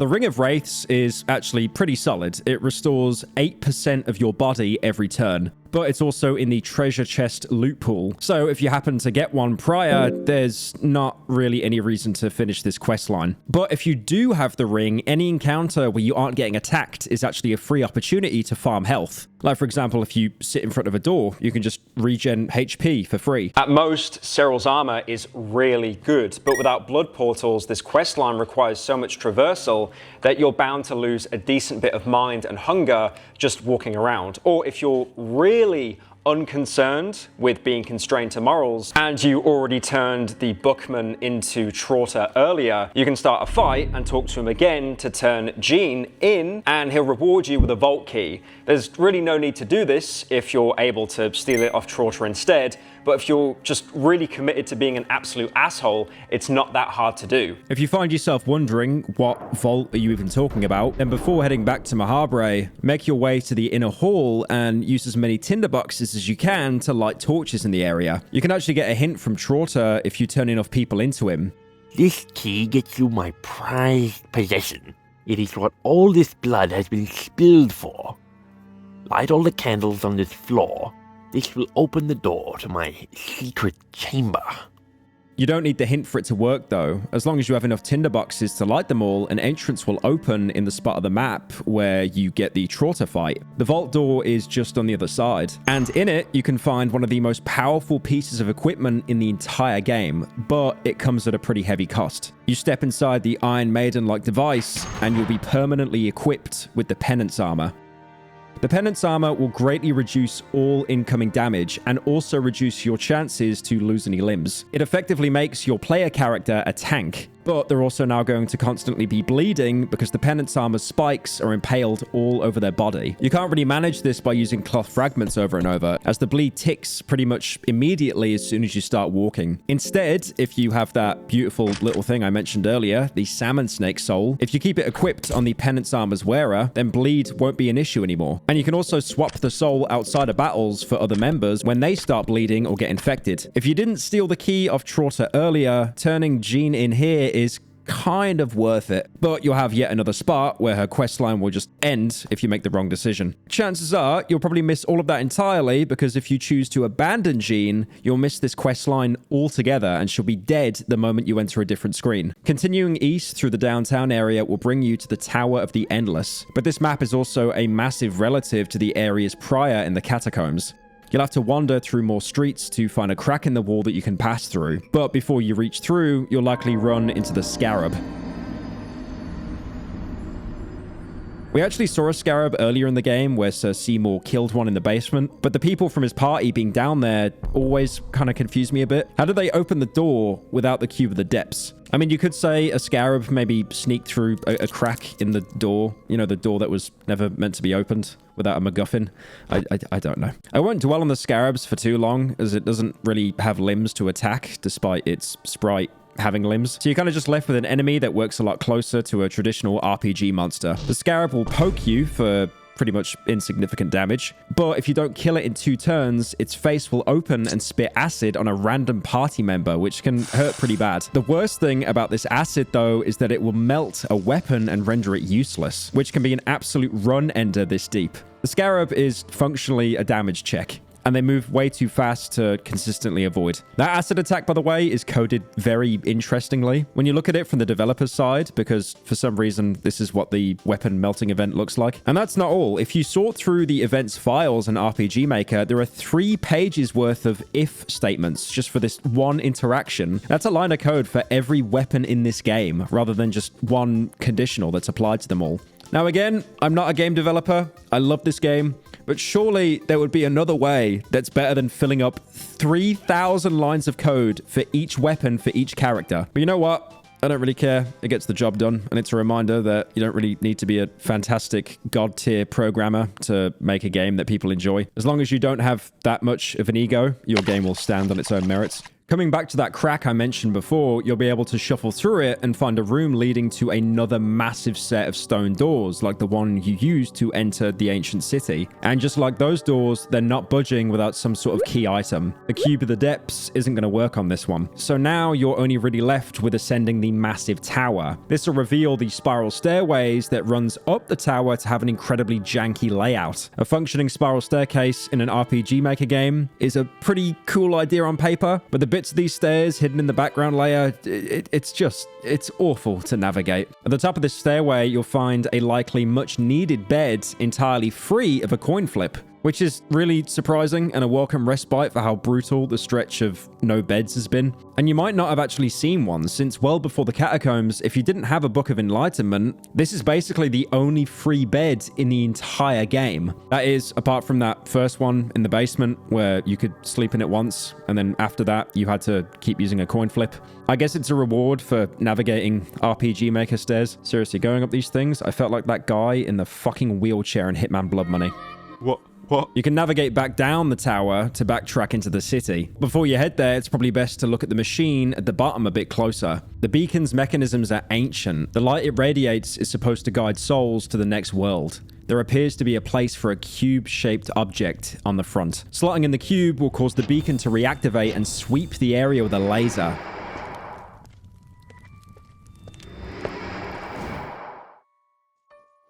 It feels alien compared to everything so far. This thing is powered by some sort of ancient electricity that still works despite the entire town being totally defunct. As its green lights blind you, you wonder what it would have been like to live here. Maybe things were some sort of semblance of normal once. The luster of the city is downright dazzling compared to the corpse you got out of it wandering before. But the distinct feeling that something is wrong never leaves you. The hairs on the back of your neck continue to stand. And before you continue, you gaze back up at the tower and wonder if you should take another look. Seeing the city restored isn't inviting at this point. The light here feels artificial. Every new area just invites more danger. You head back up the destroyed staircase another time, and probably, which you should do another save. I mean, again, you might as well because it's totally free, apart from the walk of agony going back up the stairs. As you climb into bed and close your eyes, things play out a little differently. Your consciousness slips away and you fall into a deep, nightmarish slumber. The game isn't being subtle here. You're having a dream. Now, I know what you're all thinking. We are not this many hours into the video and it's all in our head. No. Don't worry. It's not, I promise. But when the fog in your mind clears, you're standing in the streets of Rondon. The area is easy to navigate. It's pretty linear, but you'll have to be more mindful of monsters than usual. Touching an enemy won't even trigger a fight, but instead you'll jolt awake covered in sweat. You can always revisit the dream, but you'll have to be super vigilant here. As you head back down the dreamy fog-filled streets of Rondon and avoid its ruder citizenry. Right, I'll tell you what, you fat little... You'll come to a gathering of priests around a nude, crucified man on a cross. Just as you realize it's Enki, he begins to speak. I'm ready, Olmir. Take me. I am ready to meet my end. This is as far as I got. I can't get any satisfaction. There is no fulfillment. I've reached the limits this feeble body can withstand. There is no silver lining waiting at the end. The purpose of us all is to silver under the cold sun the gods have set above us. Figures of spirits surround the air around him, almost as if they whisper secrets into his ears you're not allowed to know. What's that? These visions. I see. I understand. Let me down from here! A white flash blinds you. Enki and the priests are gone, and only the cross remains, still soaked with Enki's blood in the places he was nailed to it. You can continue to wander the streets, and as you do, you might be inclined to treat this like a normal RPG city. Well, that's too bad, because every door here is locked tight. That is, every door except one. Wander around enough and you'll find one door that you can open, and the whole house is soaked in a red light. The atmosphere here is amazing. The little details in particular that really does capture the feeling of being in a dream, and you still know you are, but you're heading somewhere where you shouldn't. As you enter the doorway, the floorboards creak below you, and the rank stench of mold fills your airways. The rooms of this place are filled with ornate carpets, and the beds pushed up against the wall have a thin curtain, making it pretty obvious what these people are doing. Again, the only open door in this entire town is a brothel, go figure. And the funny thing is, if you've got the censored mod, they're not even doing anything. There's nothing to do here but to keep walking and avoid looking at anyone for too long. As you reach the furthest corner of the house, Cahara's voice speaks in panicked tones above the mixed sounds of copulation. Celeste, you're still doing this job with the little one on the way and all? Yeah, well, there's folks that fancy stuff like this. If anything, I feel they're more gentleman folks asking for my service these days. Men sure are weird like that. This isn't right. I don't like it. Honey, I don't know what to say. Girls gotta eat, and now I've got a little one to feed as well. I'm a man, I should take care of you two. The world doesn't always go the way we'd want. No. For all my life, I've drifted along where the wind took me. But it doesn't have to be like that. We don't always have to stay at the mercy of the winds or the gods. I might have the answer. I got a new gig a few days ago. It's a pretty daunting task, but it will get us the silver we need. I'm leaving tomorrow. When I get back, things will change. You just wait and see. Honey, just promise you do come back. Yeah. Another flash fills the screen, and you're left standing in the awkward air and tension left behind that conversation. It's becoming evident that there's nothing to do in Rondon but leave, and fast. The exit on the north end of the city will bring you to a clearing in the Old Guard forest. You'll know that this is Ragnvaldr's home. It doesn't feel like this is actually right outside Rondon City, but rather you've done that weird thing you do in dreams where you try to remember them, like you went to a million places, but you can't actually remember doing any walking or driving between them. Rain still falls and trees sway silently in the wind as you reach what looks like the aftermath of a bloody confrontation. Ragnvaldr himself stands victorious among some bodies that look like they were ambushed moments ago. What is this? Ulver, are you still alive? Ragnvaldr, you came.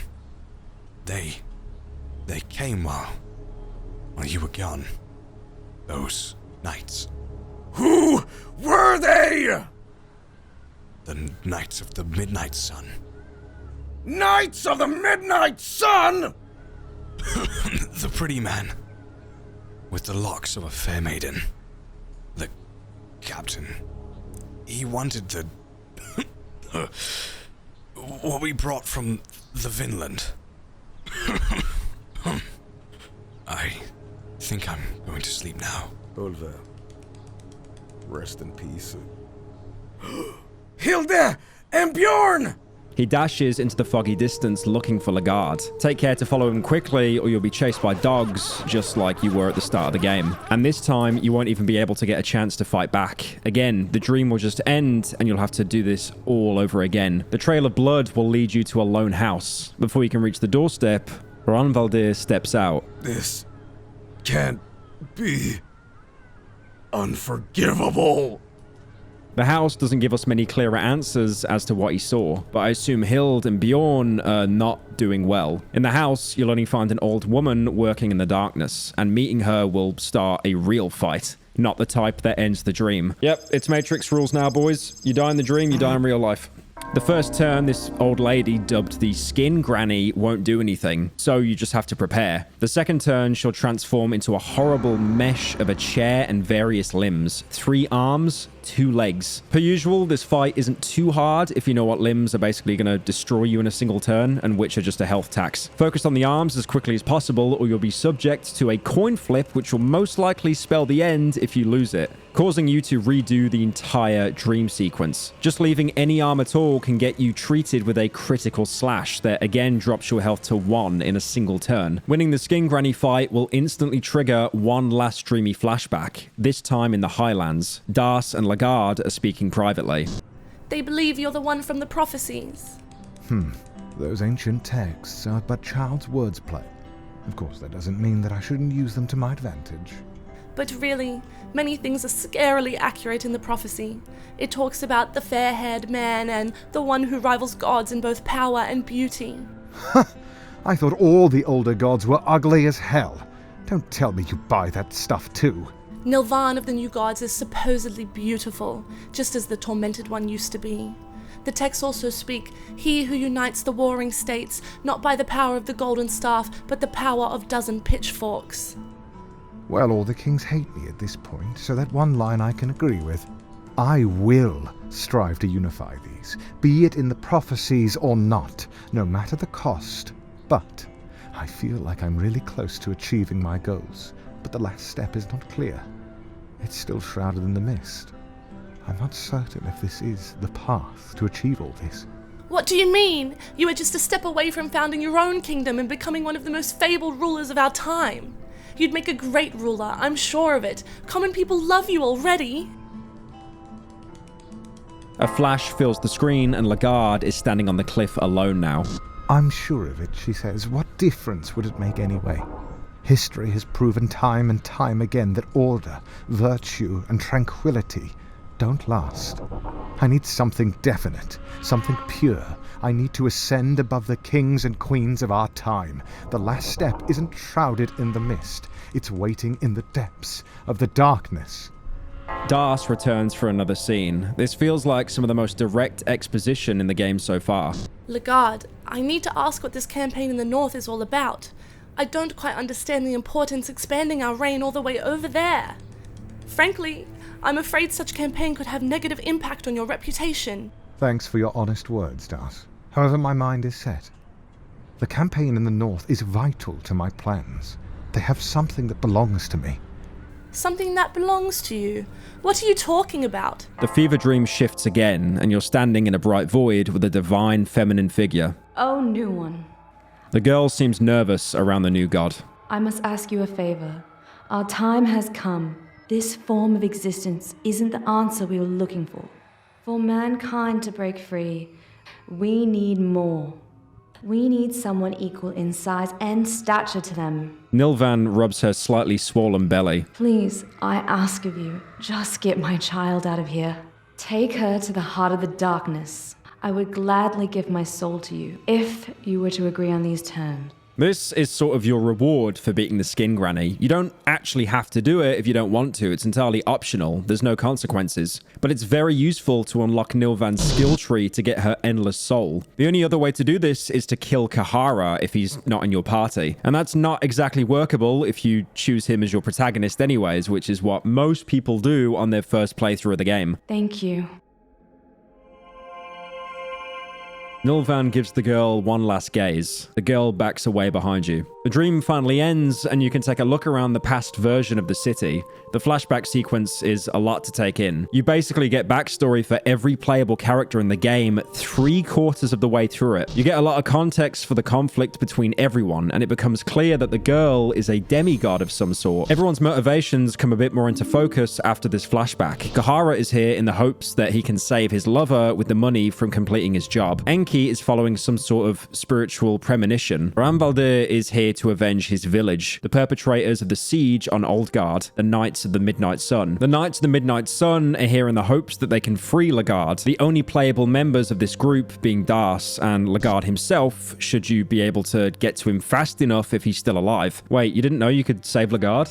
Wait, you didn't Are you silly? Now, the first playthrough of Fear and Hunger, most people won't be able to save Lagarde in time. But it would be a really ironic moment to find out that Lagarde isn't the greatest person. An enigmatic man who is, in canon, acknowledged to be beautiful, and he's got machinations to become a ruler through personal conquest?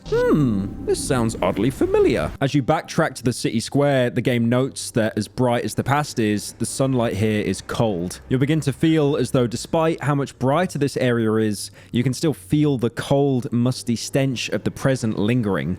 On the far end of the square, you can enter an open room to find a figure that looks like a mannequin. This enemy is the Uterus. Before I get into the enemy strategy, I just have to note that the enemy sprite for the Uterus is actually a trace of album cover art for Nirvana's In Utero. Like, if you compare the two side by side, it basically has the same expression and pose, everything. That being said, the enemy itself isn't too bad. I mean, it's alright, like... Especially if you have a full party. The arms and embryo in the center are dangerous because the arms can hit hard and the embryo can actually cause infections after it spends a few turns crawling out of the artificial womb in the center. Make quick work of both and you'll be rewarded with the bookshelves now being full of coin flips for scrolls that aren't rotted away. Work your way around the inside, past another Uterus and downstairs. As long as you don't dawdle, the Uterus won't charge you. Downstairs in the back room, there's a bug-eyed figurine you can speak to. Human, I am what they call a wizard, but I do not wear a pointy hat. Good luck with that. How are you a wizard then? I sell magical artifacts, even if they are precious to me. This shop feels like the moment in a Resident Evil game where you get a ton of ammo right before something really bad happens. Thankfully, this guy isn't going to scam us like the dude in the beginning of the game did. All of this stuff is actually pretty useful, namely the Sorcerer's Stone, which regenerates 10 mind per turn in fights. Between this, the Pinecone Pig, and the Ring of Wraiths, again, if you didn't get that from the Lizard Men earlier, you can do some hard farming on any enemy that won't attack you. This means that doors have gone from one of our worst foes to one of our best friends. You can easily restore everyone's mind by just swapping it in between each character. I don't usually talk about the map layout, but the exit in this bottom area is really irritating. It's just this one notch section in the wall, and if you don't know it's a door, it's really easy to miss. This area is the Temple District, and there's some useful little shortcuts here and there from here. There's a nice little shortcut back down to the town center you can unlock by going upstairs and flipping this lever. This lifts the bars that you probably saw the first time you entered the center. Holy crap. Shortcuts in a big city? I love Dark Souls. You can use the beacon in the center to return to the present and explore the Temple District that way as well. Doing so, you'll find a blood portal, and this is the closest thing there is to a save in the Temple District. Follow these shadowy figures around the streets and try to avoid the Harvestmen. If you find a dead one, interacting with it will actually start a fight. And also yet another reference to Nirvana art. But the Harvestmen won't actually directly attack you at first, but they just go for the head or the torso. So if you don't kill it by the third turn, you're at the mercy of an instant death coin flip. If you lose it, you'll get a unique death animation where the Harvestman grabs your player character and breaks all of their limbs. And it's also implied he does something, limited ads, let's say, off screen. The game has a lot of erotic material in it in general, but this in particular feels like the author failing to hide the poorly disguised fetish. As you trace the path of the shadows, you'll come to a massive library and an eerie statue in front of it. Investigating its description reveals that it makes a slight humming noise, or that simply peering into its ominous gaze fills your ears with auditory hallucinations. The library is massive, and two much more human-like statues outline its entrance. One is of the new god, Valtiel the Enlightened, and the other is an Eastern man. Oh, that's a Place Japan reference, who has apparently an especially vile look in his face. As soon as you enter, Enki will split from your party if he's present. He's not gone forever, but him being missing will reduce your damage if you get into a fight before finishing this area. Trying to avoid enemies here is a smart call. As you head further in, you'll likely realize that you can't get anywhere in the past version of the library because there are some sort of giant stone doors in the way. In front of them are some statues you can pose in different ways. This puzzle tutorial, which, by the way, I got stuck on and had to ask chat for help with, is actually really simple. If you go to the present version of the library, you'll find these same statues. You just need to remember what pose they're doing and copy that over from the past. The front entrance of the library is blocked in the past, so you'll have to take a side entrance from outside and work your way to these statues from the back. If you're not careful, you can run into one of the rarer enemies in the game, the Great Mumbler. Anyone with erotophobia and teratophobia will probably have a hard time dodging the Greater Mumbler, so avoid it altogether if that applies to more than one of your party members. This Mumbler is sporting a much bigger health pool and 2 odd weapons in its hand. The Mumbler holds a bell in her left hand and a bottle in her right. While the bell arm is intact, she can perform Empty Echo, an attack that only targets your mind gauge, but for a pretty considerate amount. The other issue is that while the head is intact, she can randomly perform Soul Binding on any given turn. That attack will instantly reduce one party member's max mind to 50 points, and this makes Empty Echo a lot scarier. The right arm is actually more manageable, but the green flame attack it can perform is also RNG dependent. It only does between 16 and 24 damage to the body gauge, but it hits 3 times. On the low end, if you're very lucky, that's still 48 damage, and on the high end, it's 72. That could be an instant death sentence to anyone who's not topped off. Snatch the arms in the earliest turn you can, and also remember that Mumbler heads explode when they're struck. And you'll probably make it through as long as no one is at 0 mind when the fight ends. As you work your way back to the statues, there are plenty of bookshelves to rifle through here. You can really make the most of your time here, as you're not going to get another opportunity like this in the late game. Depending on how anxious you are, it might be best to reload your save if you fail too many coin flips. Unfortunately, when you do get to the statues, you'll realize 2 are missing. You may have to run into one of the missing statues running around. I'm going to be honest, with 4 out of 5 down, I just did this by process of elimination, since only 1 is left. Wander back over to the machine inside and insert the Cube of the Depths. If you did take your time to meander around more, it's hard to escape the paranoia that something is always watching you across both the past and the present. Small busts of an intermediate likeness jut from the bookshelves. The tree I mentioned earlier doesn't feel like it should be growing this deep in the city at all. In a place of profound logic, this place makes no sense. While you're in the past, you might get into a fight with the embryos, golden baby enemies that walk around. I won't do a whole deep dive into their mechanics because they're very similar to the embryos that crawl out of the uterus enemy. The biggest thing, if you do get cornered by one, is to kill them as quickly as possible before they wail and call for more embryos. Of course, the escape plan skill helps a lot in these sort of fights that you really don't need to engage in. This puzzle is pretty dumb since it takes advantage of you for just not knowing the poses beforehand. The solution isn't randomized though, so on a second playthrough, this isn't even a problem. This will cause the stone doors that were closed before to open. You proceed and Enki will rejoin your party as well. While you step into the next room, a man with a golden face, like the embryos, will jump off the bookshelf into the darkness below him. Ladders lead down into the damp shade of the library basement so you can follow suit. This is how you begin the fight with Valtiel, the Enlightened One.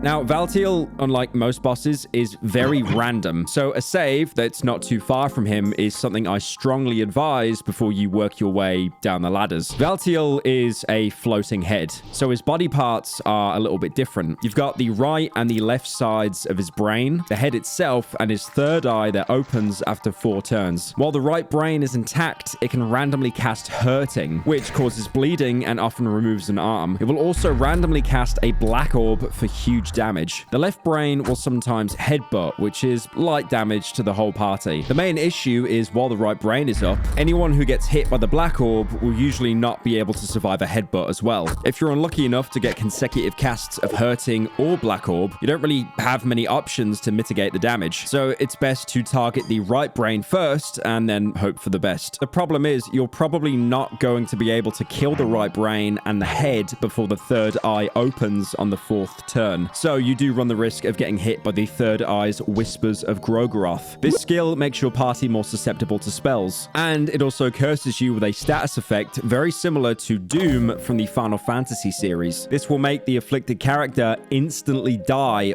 5 turns after they're cursed. That all being said, you have a few different options to tackle this fight depending on your resources. One of the safest is to use a purple vial on the head. This will poison it and take 700 damage each turn. Use Using this strategy allows you to simultaneously attack both the brain and the head if you have multiple party members. And it also keeps you safe from whispers of Gro'goroth, as Valtiel won't have the health to live long enough for the curse to take effect on someone. But if this isn't viable for you, idiot, you can focus on the right brain or even try talking to Valtiel. Talking initiates a quiz game, you know, like the one that they did in Deltarune with that character that they obviously stole from me. Shame on you, Toby Fox. I'm coming for Hasbin Hotel next. In this quiz, Valtiel will give you some lore-related questions that if you answer correctly, does 500 damage to all of his current body parts. Combining your options makes this a bit easier. Every turn, the right and left brain are active. There is the off chance that someone will eat both a black orb and a headbutt and just die before you can even heal. These are the questions you can expect Valtiel to ask you.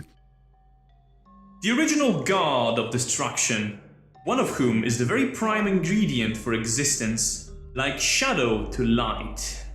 Who is his counterpart?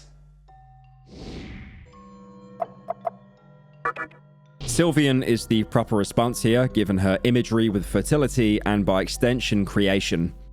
Among us, the new gods, I am Valtiel to the enlightenment as Francois is to the domination. Who is torment?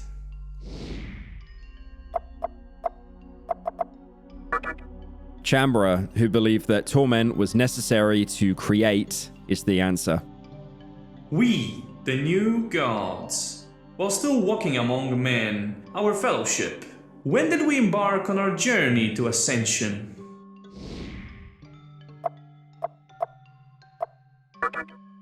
In the year 809 is an answer you'll only know if you read the Fellowship, which details the fellowship of the new gods prior to their ascension. As Valtiel the Enlightened One, who preceded me here at the Grand Libraries?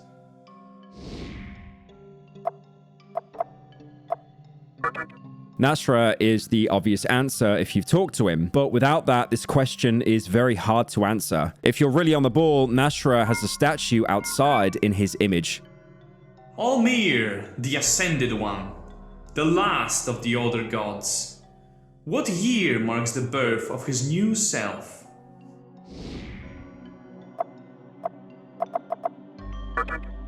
Year 0 is an easy answer if you take into account their Ulmir's thematic similarities to Christ. Christ wasn't necessarily born in 1 AD, but the similarities are undeniable.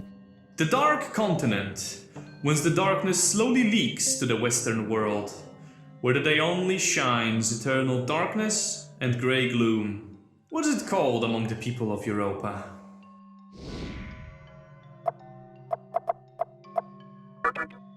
Vinland is the continent west of Europa, the one we're in during the game's plot. Rare, the god from the unknown beyond the blue skies. He has an effect on feeble humans. What is it called?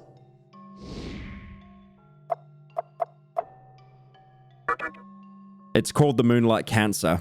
If you can find the extra turns to try it out, you can steal 2 soul stones off of Valtiel.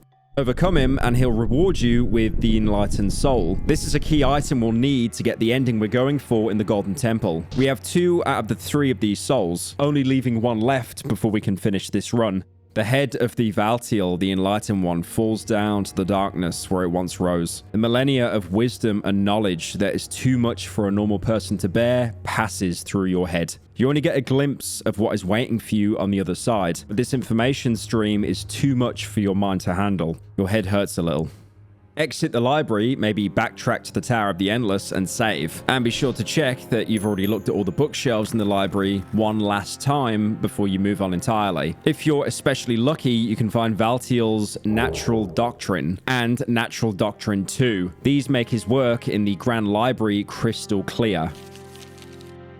These are my studies over the subject of creation of an artificial life form. Such ability transcends humanity and the limits mankind has set to itself. During my time as a man, walking midst people, such studies were frowned upon. The other scholars would bring such topics as morality and ethics to the table, but I believe this to be the final pillar we must overcome in order to ascend to the true god status, to be equals with the older gods, or even more. The older gods have shown talent for creation of life since the beginning of times. The animated clay figurines that inhabit Mahabre are a perfect example of this. They are just golems created for physical work. Without rest, they carry on their duties. The older gods would then create life for different purposes, whenever necessary. All this, I believe, eventually led to the ultimate life form, the human being. This is the aim of my studies as well. I believe I understand enough to be able to achieve this. I must achieve this. To be truly self-sufficient, independent of the grand scheme of things. This is the key to the natural progression, where the man finally overcomes its creators. I mean, he was sort of off the mark, but all this ultimate life form nonsense makes me think that he'd probably be fascinated with Shadow the Hedgehog, like most library nerds are. Wait, I can't even make that joke anymore because people that read books are like performative males. God damn it. It's clear he wanted a source for endless labor in the form of artificial life. For my starting point, I've set my aims to create a worker class being, similar to the clay figurines of ancient times. There is one clear flaw in the design of the clay figurines, however. They are seemingly eternal beings. Only as they get damaged over time do they eventually perish. I do not believe my creations, my children, so to speak, should ever outlive me, their creator, their father. That is why I decided to create the life form from the very same fabric fragile humans were created from, flesh. The silhouette of the form is very sturdy in order to carry on the working duties. I was able to combine existing matter into one, and the life form has gotten its shape already. The hairiness is a side product of mold. It doesn't serve any obvious purpose, but I suppose it could keep the form warm in more colder climates as well. I was able to achieve this form rather easily, and there doesn't seem to be any immediate flaws in its design either. Before going further with my studies, I decided to test different approaches as well. Besides organic matter, I decided to work in creating a mechanical life. Mechanical structures are far more simple than those created from flesh, so the figurine was ready in just a few years. The figurine is not strong enough for physical labor, nor do I need another one for the same purpose, so I repurposed them for my pastime pleasure. I have already achieved all this in a matter of a few years. I can only imagine what I'll be able to achieve with the eternity I have before me. His ambitions didn't reach the massive scale he acted like they would, but the consequences of what he's done are still easily felt. You can see the artificial life all over the library, which means he's most likely the creator of the mannequins and the Lord of the Flies enemies. He's clearly obsessed with creating life, except instead of actually making something useful, he made whatever these things are supposed to be. Even though he's supposed to be enlightened, his best attempt at making life is terrible. It's malformed. The mannequins and Lord of the Flies are useless abominations, far detached from humanity and even further from a true perfect life form. As it seems right now, Valtiel is a complete failure. With this in mind, that secret lab under Mahabre must be older, made by someone truly competent and not the guy whose best attempt at life was making a walking uterus. Also, Valtiel, bro, you're literally a floating head. Skibidi toilet. No, don't do that. No, I know the bit's dead. Don't do that. Resume tracing the path of these shadowy figures out of the library and down into the square at the bottom of this map. There's an imposing figure in a red hood standing on the right. Investigate and he'll speak to you. An intimidating figurine is standing tall here. Human. I am what they call the Guardian. I was created to defend this city with my life. I am to look after this city until the king returns to this land. The king? Yes, the king will return one day. He is the one who created this city. Where did he go? It is not my concern. I was just created to guard this city. How long has he been gone? I do not know. He was talked among the elder figurines eons ago. What do you protect here? I protect the passage of the kings that lies beyond the gates of the eternity. Fancy names for old derelict city walls. I like them. The Guardian figurine is a chill guy. We like him. Choosing the ellipsis option just ends the conversation. Are you using that right? You can use an ellipsis anywhere, right? It doesn't have to be at the end of a sentence. Yeah, I think you can use an ellipsis on its own. I only knew what an ellipsis was, by the way, because of fucking James Bond. I think it was Casino Royale or something. You can actually fight this guy in present Mahabre, but it requires a key that you have to pick up elsewhere. To the left, there is a much less imposing statue. It's notably more juvenile in tone than the Guardian figurine. Human, I am to grow up to become a warrior. I want to become the same as my big brother. I will watch over this city as Guardian one day. I will stand idle, guarding the gates of eternity. Have mercy on me when we meet then.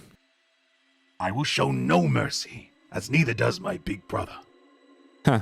Good luck, kid. I thank you, outsider.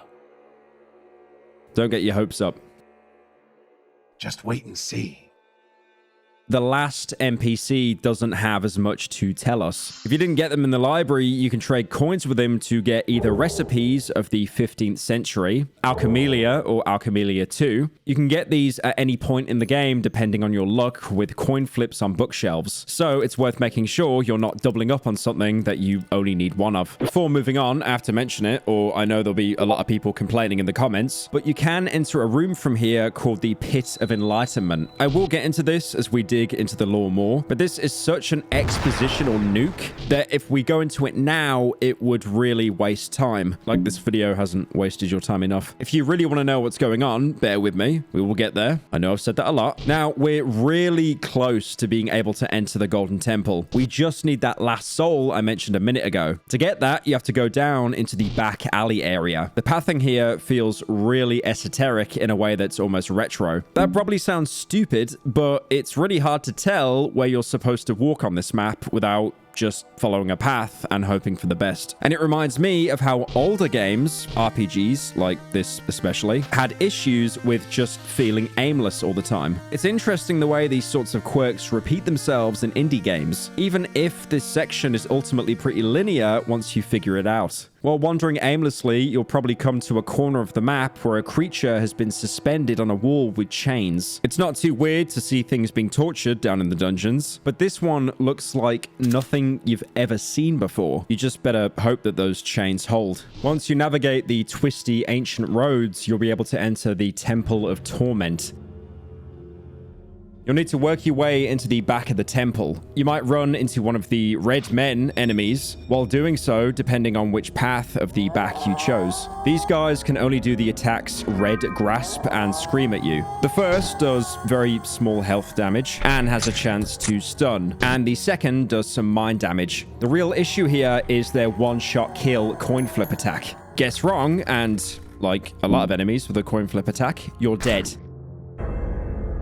If you can't run, just going for the head is always the best call, but it's best to not engage at all if possible. They don't drop any valuable loot anyway, and even when you kill them, their bodies still pose an obstacle to your traversal. So yeah, just ignore these guys. The leftmost door in the entrance will lead you to a path that goes all the way to the back wall of the temple. There's a short cliff and some chains hang from the ceiling above. At the end, they've got some hooks. Investigate and the game will prompt you to make a sacrifice. You need a live body to put on these hooks. Even with Enki, a ghoul won't cut it. Before you're tempted to throw Das on the chains before she can complain or smoke up all of your tobacco, there's actually a way to avoid losing someone here. Work your way back out the temple and to the beacon. Go back to the present and navigate back around like you're going into the temple. Along the way, you'll find a massive section of road is missing. Unlike most other pits in the game, if you toss a stone down, you can actually hear it bounce pretty close to you. This is a sign that jumping into the pit is actually safe.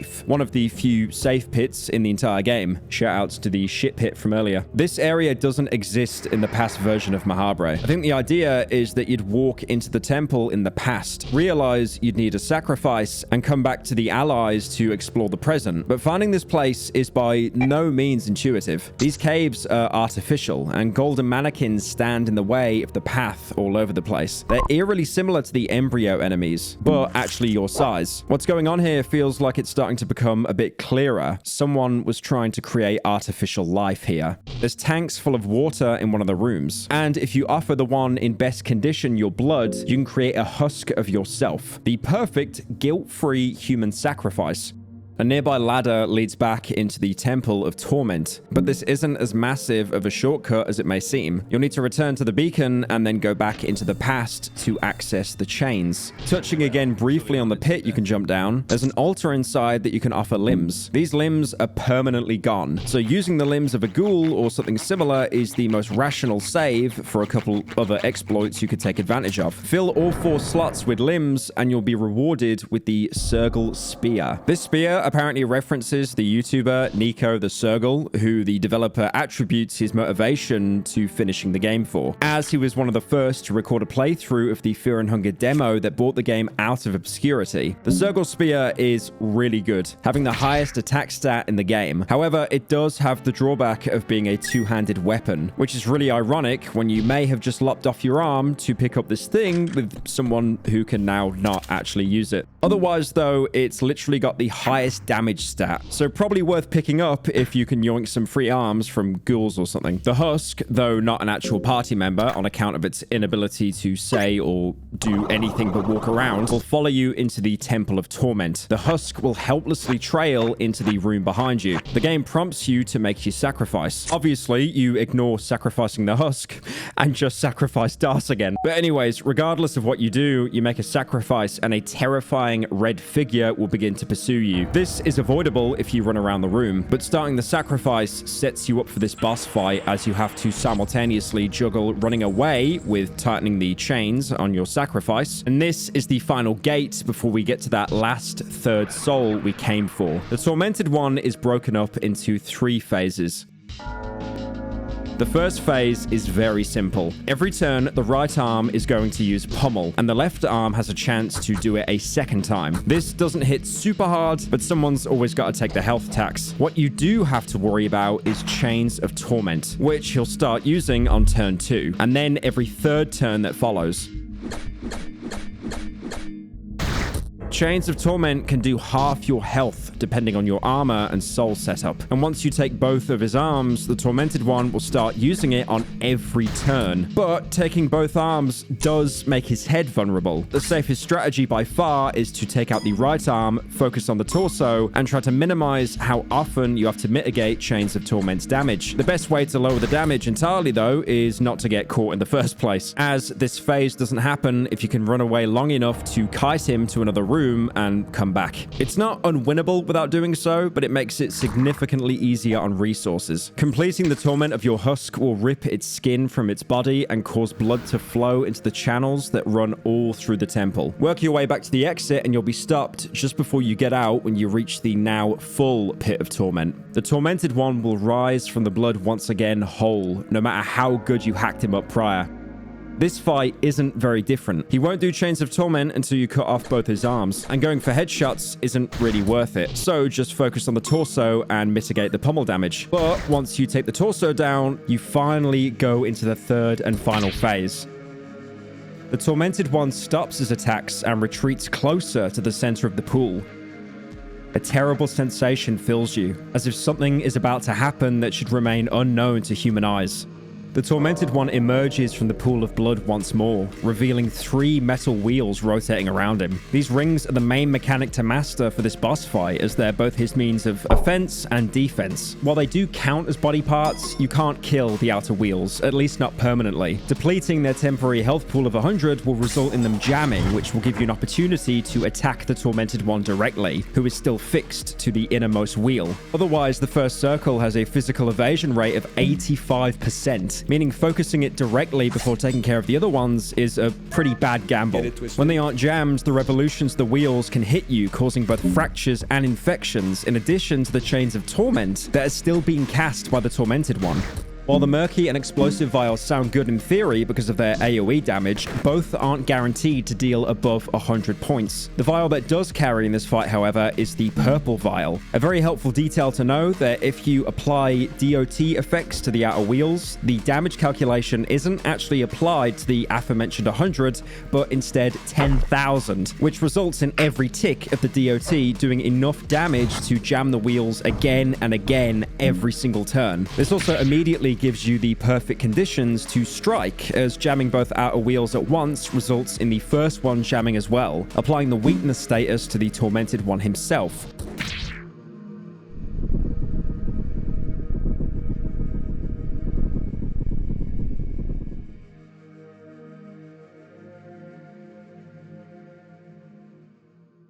The wheels of torment, along with the tormented ones, sank into the pool of blood as quietly as they rose from it. You feel as if a millennia of torment just slipped before your eyes. You almost feel sorry for this tormented deity, but any feeling of pity is greatly overshadowed by your feelings of great accomplishment. Not just a personal accomplishment, but as if something greater has just started to change. The cogs of fear and hunger have begun to rotate on a larger scale.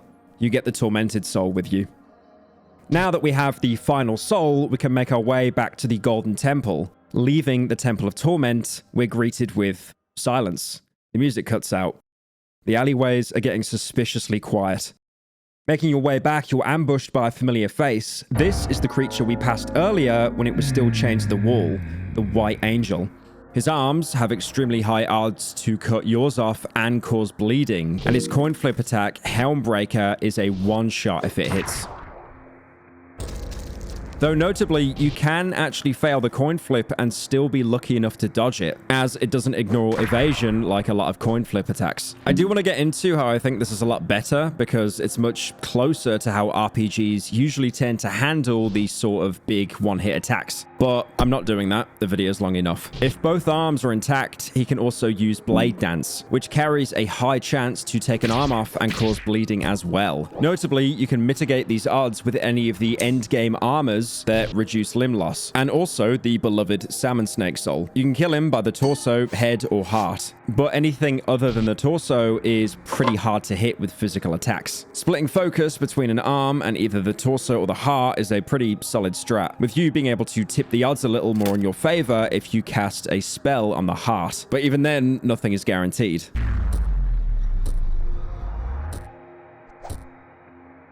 This fight is extremely worth your time if you've got a soul stone on you. The White Angel Soul gives its user a whole extra turn in battle, which is invaluable in endgame. As arduous as this process has been, we're getting some real access to more DPS in the endgame, and it feels really satisfying to have one party member be able to permanently double their damage as long as they, don't miss. This immense strategic value makes the White Angel Soul one of the smartest pulls you can go for an empty scroll. And keep in mind, if you've got multiple empty scrolls, you can just spam it and get duplicates. So 1 is really good. 2, it's a carry. Take the shortcut you opened up earlier back to the center, and you can now finally open those locked stone doors at the top of the map. But it won't work, because for that, we'll have to go back to the future. You know what's funny about the second film? The future's set in 2015. What did we get in 2015? So, guys, we did it. We reached a quarter of a Life million is Strange. Oh, that was a video game. Ah! I shot myself! Back up! Back up! Gun.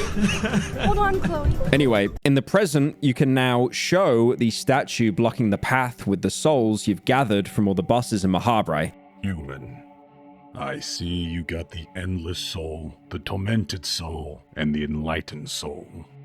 You possess all the required ingredients to pass through. As a last trial, I shall challenge you. What do you mean by challenge? An honorable duel to the demise of one of us. I'm ready. Prepare yourself.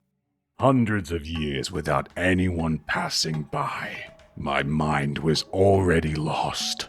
I thank you for waking me up. Now you let us duel to the last figurine standing.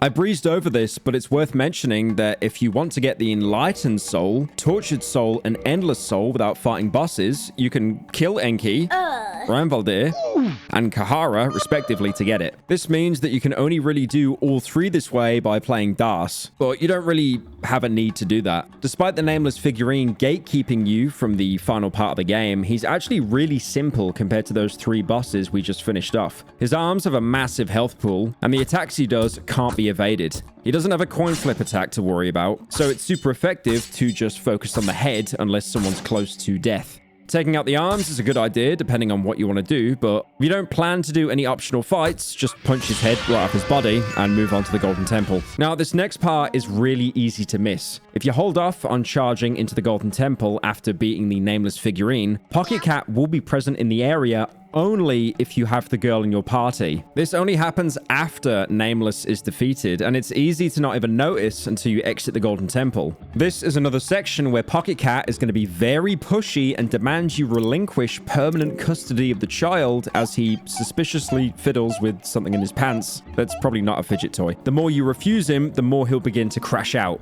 I came to a sudden realization that you happen to have that lovely little human girl with you, and I've been asking for such a thing for a while now. I think you should seriously consider my offer and just hand over the girl. How is it going to be, old chap? No. No? Pocketcat is purring loudly. You see a large chap like myself asking nicely for a small, little offering, something so insignificant. You barely even know this little creature. You just met her a few fleeting moments ago, yet you decline me this tiny pleasure, my only pleasure. Tiny is a disturbing choice of words. Pocketcat is purring louder and louder. I'll ask once more. Will you politely give me the girl? No. No? This one says no. Master, what do I do? You don't always get what you want, huh? I did think you loved me. I really did. I mean, how else do you explain all those long gazes we shared? And how we always used to talk to the long hours of the night? Just the two of us. Maybe our feet gently touched each other when no one else was watching. I thought there was something there. I'm not going to lie. This breaks my heart. I think it's best for me to go. Just leave this place. If you ever... No, some things are better left unsaid. I'll leave while I still have my dignity. Goodbye. Yeah, that's enough of that. I'm not a by the way. If this exchange was dignified, I'm horrified trying to imagine what the guy considers to be shameful. But if you're willing to ignore him being desperately obsessed with the girl, there's actual lore here, especially him talking about his master. There's two very major things you can get from this conversation. One, despite Pocketcat really wanting to get the girl, even going as far as following you all the way down to Mahabre and crashing out right in front of you, he never actually hurts you. He doesn't try to attack you, there's no fight. He just tries threatening you into submission. You deny him enough times and he leaves, with some parasocial dialogue, but still. He just disappears and you never see him again in the game. So he must be holding himself back for whatever reason, or rather, someone might be holding him back. Which brings me to my second point, his master. This is literally one line of dialogue, but it reveals so much, as Pocketcat isn't actually acting alone. He's here on someone's orders. Whoever his master is, they also seem to be listening, maybe even controlling him remotely. Most likely, they have some sort of connection to the gods, old or new, but at this point, it's impossible to really guess, since no one else so far seems to have shown nearly as much interest in the girl. Making your way back to the inside shortcut to the center area of Mahabre, you might come across the body of a dragon in one of the inside areas of the dilapidated present version. Investigate it and it will give us an important piece of putting together what happened here. There is a huge mystical beast slain here. The carcass has been here for ages, but the Temperate of the Forgotten City seems to have preserved the body relatively well. The anatomy of the beast doesn't seem to favor insects or other maggots, which has helped the preservation. The neck of the beast was cut with this spear in an encounter. You can take the war scythe from its carcass, but it's the single worst weapon in the game, even more so than bone shears. It's horribly inaccurate, hitting less than a third of the time, and doesn't make up for its horrible hit rate by hitting everything on screen for basically a tickle's worth of damage. The AoE gimmick, it's not worth it. Let it just collect dust at the bottom of your inventory. There are some interesting implications to the dragon only being present on the inside of the shortcut. Dragons really existed sometime between the past and the present versions of Mahabre, and to our main cast, they seem to be beasts of fiction, either dragons that went extinct in that period of time, or something brought this monster here. In any case, once you make one final save and push past the nameless figurine, you'll be able to wander the worn-down halls of the present Golden Temple. Inside, you'll be able to find the King's Passage key. Dawdle too long, and like the beginning of the game, you'll be ambushed by dogs. But this time, you do stand more of a fighting chance. Although it is still best to avoid them altogether. Run to the end of the hall, and you'll be able to find another stabbable, pulsating purple organ. But there's no way to progress further in the present. Use the machine to go back to the past, and you'll be able to use the key to finally open those heavy stone doors and see the Golden Temple in all its former glory. Now, this is where I have to admit something kind of embarrassing. No, it's not that. I've been playing a bit of a trick on you, or rather the developer has. If you're still hoarding any empty scrolls this deep into the game, you can take advantage of their ability to give you just about any item to receive the King's Passage key without actually having to go into the present version of the Gold Temple. You can literally just give it to yourself. This means there is no need for the enlightened, endless, and tormented soul if you use this method. If you happen to have one sitting in your inventory when you get to these stone doors, you can save yourself hours of time and a lot of resources. And you won't really need them since the last boss is kind of a pushover anyway. It does suck a lot of wind out of the endgame, but again, this is only knowledge that you would have learned from past experiences, which is looking on Reddit. I'm pretty sure someone found that out on the first day and they were probably promptly banned there. The layout is the same as the past version, even if you skip that. The temple is rather small and linear compared to the Temple of Torment. The clock-like mechanisms inside the Golden Temple are moving again in the present. This will cause flames to burst forth from the grate to the floor on a set cycle. As long as you take your time, you should be fine, since risking instant death isn't worth it. At the end of the hall with the dog cages, you can find a present version of Francois,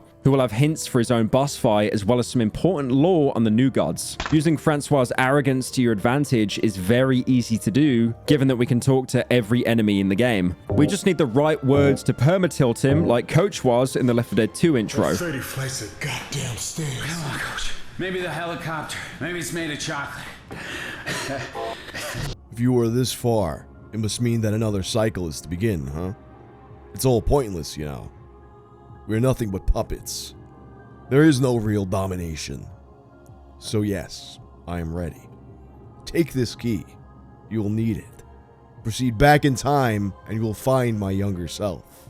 Kill him, and you will get what you are after. Kill him if you can, that is. This version of Francois is much easier to talk to than his boss counterpart. Well, he's made it very clear what we need to do, even if we don't necessarily know how to do it yet. Puppets? What are you talking about? Where's the fun in me explaining everything?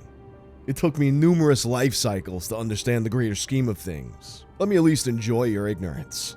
It's one of the last pleasures I got left. He's pretty friendly for a boomer, but he still speaks in abstract language that's hard to parse like pretty much every NPC in this game. There's more to be said about puppets, but not anything we can extrapolate on what little Francois gives us in this regard. How do I kill you? I used to be quite a cocky one. Use that to your advantage. This is the important bit. I'll get into how to do it shortly. What are these dogs? I've used a couple of generations to breed this magnificent war dog. They're ferocious little bastards. Well, that explains why you get mauled so easily at the start of the game if you hang around too long. All of the war dogs of the dungeon are probably bred by Francois. Back to the past. When you enter the room at the end of the only long hallway, you'll be greeted with a massive golden throne that's being sat on by a conquistador-looking man who has his head held up by his hand in a cocky, aloof manner. He looks like he's been sitting a while and now he's just bored. You see Francois, the dominating one, sitting on the throne. He's got a look on his face that absolutely despises your mere existence. Without reason, you feel like lesser of a human being. So, you're finally here. You think you can overthrow my absolute dominance? We'll see about that. So begins the last fight with a new god. Now, this seems like it'd be really intimidating with the whole, you know, he's the last of the new gods thing. But there's an easy way to keep Francois from being able to do basically anything. That's spamming the talk option. By doing that, you can keep Francois stunned for 2 turns, and you're able to repeat this infinitely. So if you rage bait him every time he'd start attacking, he'll be too pissed off to do anything. Prepare to die like a worm. I'm past life and death.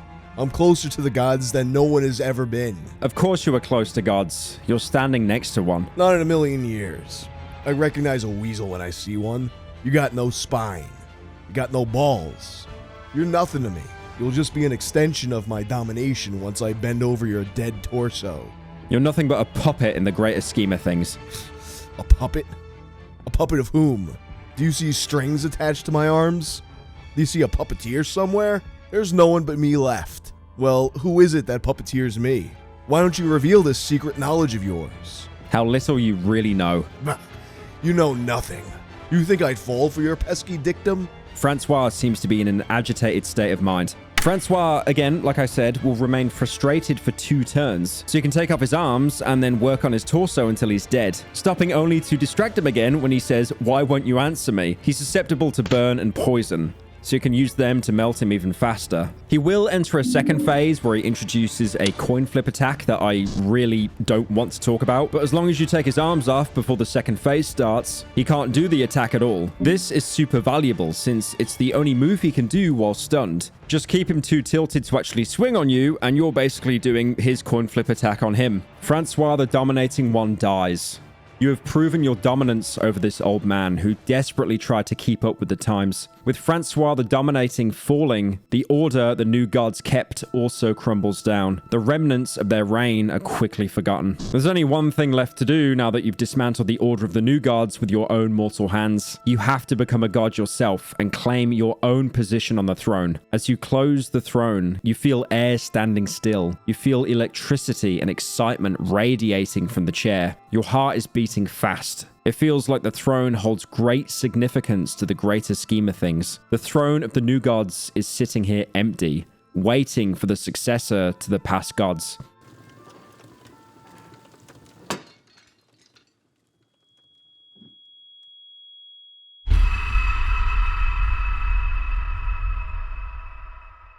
When you take your seat, a blinding light fills your vision and a new world is laid forth beneath you. This is the last area of the game, and you only need to find your player character as an NPC and talk to them to get the ending. However, it sounds simple, but this is Fear and Hunger. So now you've got flying pterodactyl-like enemies named blights that fly around and instantly start a fight if you run into them. There are also enemies that wander and can poison you in fights called the Molded. And if you don't hide in holes around the void area, you'll be ambushed by a T-Rex-like enemy known as the Greater Blight. These are incredibly difficult to fight, with very little to gain from beating them. We can already gather that the new gods didn't build Mahabre. Valtiel was too preoccupied with reading books on how to riz women, and the other gods certainly didn't do it. It stands to reason that Mahabre is actually home of the Lizardman enemy. The cave dwellers already have a home, and their weapons and armor are much more crude than that of the Lizardmen. If the Lizardmen had a home down here, it was likely Mahabre. They probably built the temple and throne for some sort of spiritual purpose, and maybe Ascension fit into their belief structure somehow. From this, we can gather that not only are the Blights Lizardmen who have sat on the throne,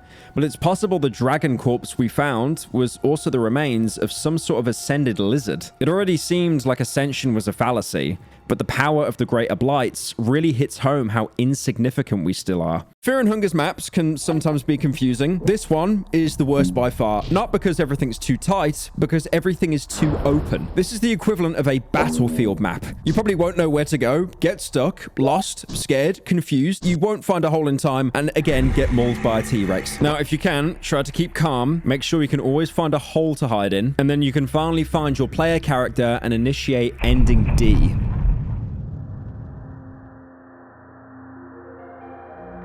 Cahara, you remember the moment we got our freedom for the first time? That is the feeling we've been striving for ever since. Leave your burdens behind. Leave your body behind. Let me continue our flow with the wind. A fight with yourself starts, and you're greeted by your own ascended form. The only place where I can truly be free are my dreams. In the vast open plains of this netherworld, I hold no burden over the worries of my past life. Of course, this is a flawed logic. One should not bind oneself to a set location. One should be able to wander the world like a wind. But even gods are allowed to have flaws, no? It probably has something to do with having to be stuck in the cook chair, but Cahara's ending doesn't really have anything to do with the flashback in terms of resolving things. In becoming a new god, he's free to go and do whatever he wants. It's like what they say about the old ball and chain, I guess. The flashback made it feel like he didn't see her just as a burden, but maybe Ascension is too intoxicating to be concerned with silly things like your lover and your child's safety.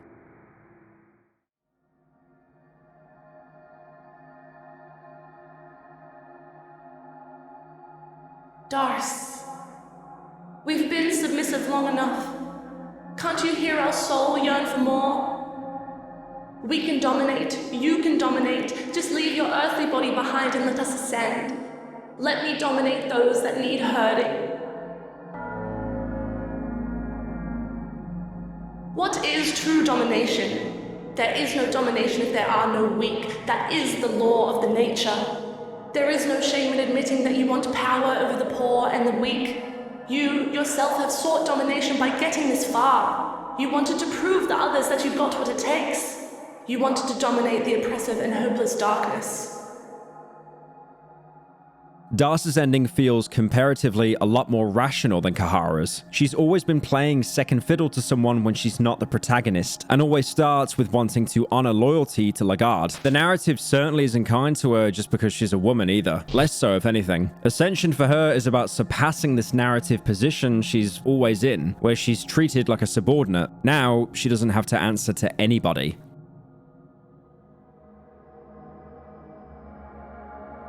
Enki, for our knowledge to grow, you need to kill your ego and move on. Leave your fleshy shell behind, and let me continue your ambitions. Knowledge. It suffocates those who are not able to adjust to it. I could not bear the world with everything I've learned, with the Enlightenment, and my ascension. It is said that ignorance is bliss, and the knowledge only enhances the pain. The only way for me to continue existing was to change. Knowledge changes one permanently. There is no looking back after a certain point. Enki's ending feels a bit more predictable to me. His whole character centers around an obsession with knowledge. It feels likely that Valtiel probably ascended for similar reasons, and Enki feels as though he's chasing that path in his ending. And then also you've got Ragnvaldr. I kind of forgot about him, to be honest. I think he's Swedish or something. Ragnvaldr, the torment has no end. It is our fate. You must have begun feeling the same as I.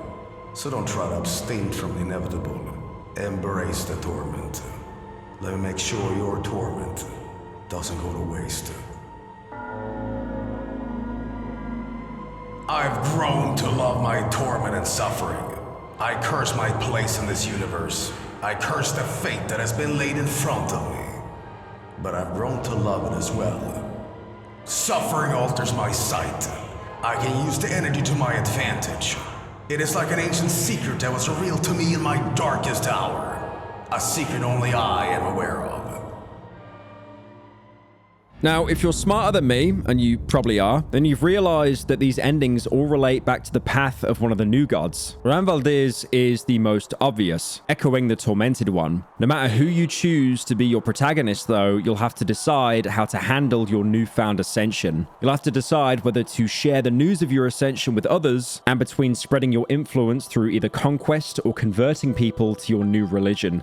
As time passes, will you tell people about your monumental achievement and share your gospel? How you passed through all the hardships the dungeon laid before you, and about your eventual ascension? If you share the gospel, stories about your fabled endeavors are passed to people of all ages. Your tales inspire many in the times to come, from children to elderly. But then, if you choose to live in silence, your story is left unspoken and unsung. There are rumors here and there, but for the most part, the era of the new gods started to diminish with your ascension.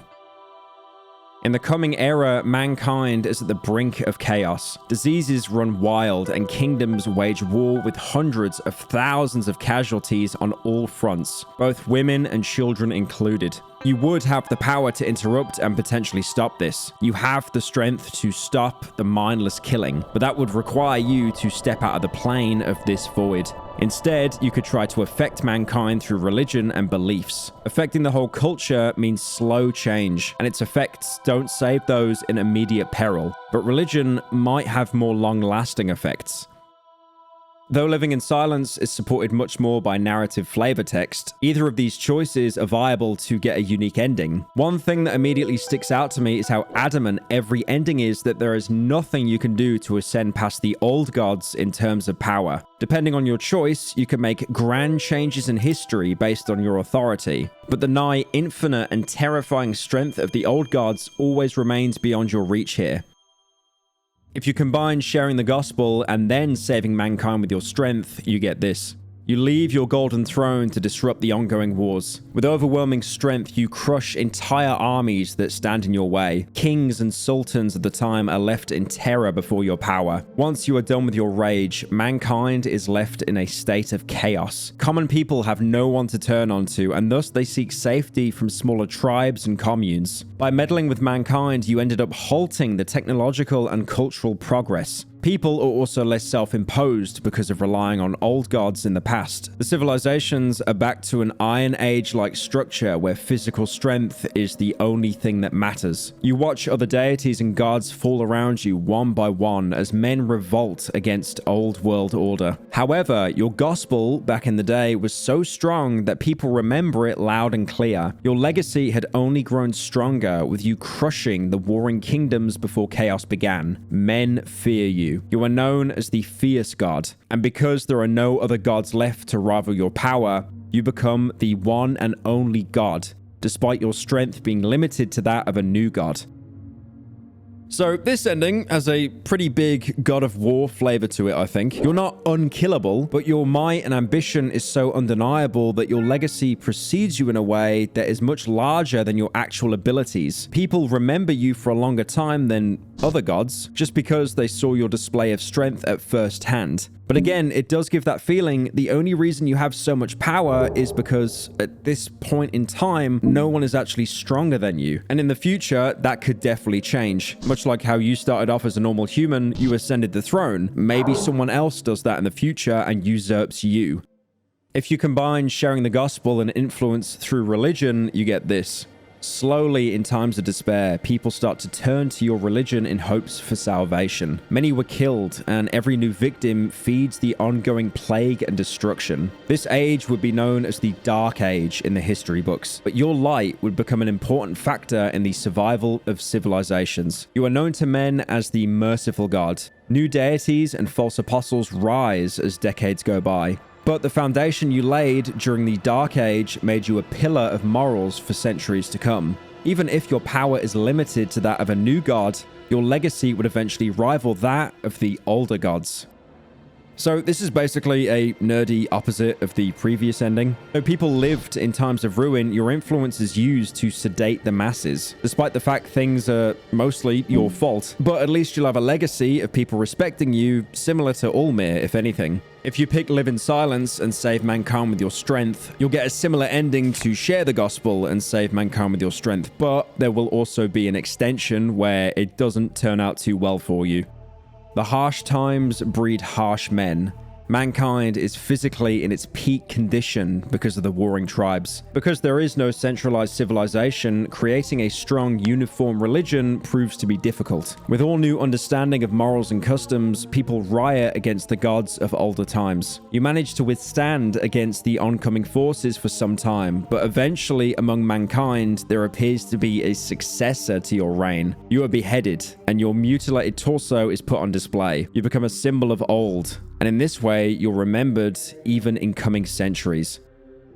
So, taking the absolute brainlit approach without sharing your creed leaves the world in a relative state of anarchy and peril, and you aren't even rewarded for it either. But if you pick Live in Silence and then influencing people through religion, you'll get this. Sadly, only few people find their way to your teachings because of your relatively less known status. At best, you manage to form a cult around your religion, but because anyone who follows you is condemned as a heretic in these times of great peril and prejudice, your followers resort to dark arts and dubious methods in order to survive. Centuries later, you still manage to hang onto your cult status. However, generations of degenerative methods inside your cult has led it to become very notorious around modern religions. You are considered far from the most notable gods, and generally your followers are spit upon on the city streets. With your legacy dying, so does your strength. You are dethroned as time goes on by the generation of new gods. You are forgotten in the sands of time. This feels a bit oxymoronic because living in silence and influencing people with a religion you made up, it doesn't really seem comparable. You only really increase your influence by people that are intrigued and get close to hearing you. You're basically the equivalent of walking voice proximity chat. Again, like 2 or 3 people might hear you, but the entire world, you've got no chance. None of these endings completely repeat themselves. They do add extensions, but it's notable that there are major themes of being violent or theocratic in how you grow your legacy. The game favors neither in particular, but rather sharing your belief system with others, because otherwise you'll end up desecrated and left behind like a teenager Reddit atheist phase. Now, after all this, making it through the ancient city, down into the void, and ascending as a new god, you might start to look back on your journey and the choices you made and where they took you. You might even begin to wonder what other paths there might have been for you to take. Going back all the way to the start, if you listened to me and didn't try to torment yourself by picking the Outlander, you may have noticed him missing all the way throughout the game. Every other main character makes an appearance, but he's just gone off somewhere. Aside from the single conversation he has with you in the courtyard. Well, you might remember that the same courtyard also has a small hidden part with this huge tree you can go inside. There's an entire area down there you can reach, but had no way to traverse before. You could think that maybe you need some sort of item to cut through the vines or whatever. Turns out, no, you just have to randomly spam interact on the wall to get an open path for you. So now you finally get to explore the thicket. And like most areas in the game, it has its own quirks. It's quite a quirky area. Your main enemy down here is the Mumbler, this weird looking guy who dies in one tap to the head. Now, an enemy dying in one hit to the area that you can never usually hit in your first turn. This sounds a bit too good to be true, and it definitely is, because as soon as you headshot him, it causes it to explode and throws poison at a random party member, which is completely fine, you know, if you have an inventory full of white vials to use. But let's be real, you probably don't.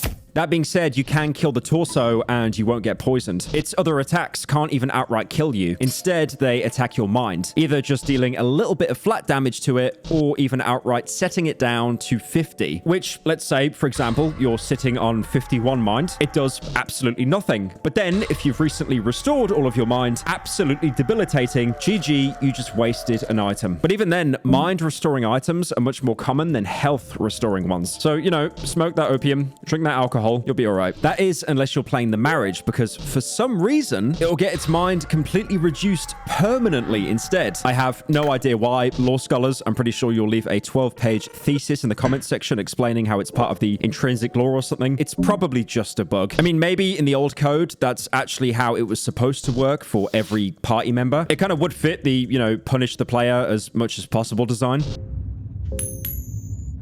Give me something. Wow. Also, if you remember when I was talking about the Outlander way back at the start, I mentioned his Devour ability. If you have it for one reason or another and try to eat one of the Mumblers to get some food back, you predictably get food poisoning from eating unidentifiable fungus. Look, I get it. You wanted to experiment. That's why you tried to eat the thing that looked like a penis. It's still kind of on you, though. Anyway, generally, you can also just ignore them, since this layer of the thicket barely has any points of interest aside from a chest and a couple of urns. What you're actually looking for here is to go to a specific spot where the ground gives way underneath so you can drop down into a deeper layer. The level 4 thicket is where it actually starts getting interesting. First off, this is where you actually get to meet Ragnvaldr. Ragnvaldr. Fuck. Ragnvaldr. Ragnvaldr. Ragnvaldr. Ragnvaldr. Ragnvaldr. Ragnvaldr. Ragnvaldr. Ragnvaldr. That's right. Yeah, Ragnvaldr. First off, this is actually where you get to meet Ragnvaldr, or the Outlander again. Oh, you again? You're still alive? Ha! I guess I misjudged you previously. This place is truly curious, isn't it? They say these are the intestines of the god of the depths. That means we are inside an older god.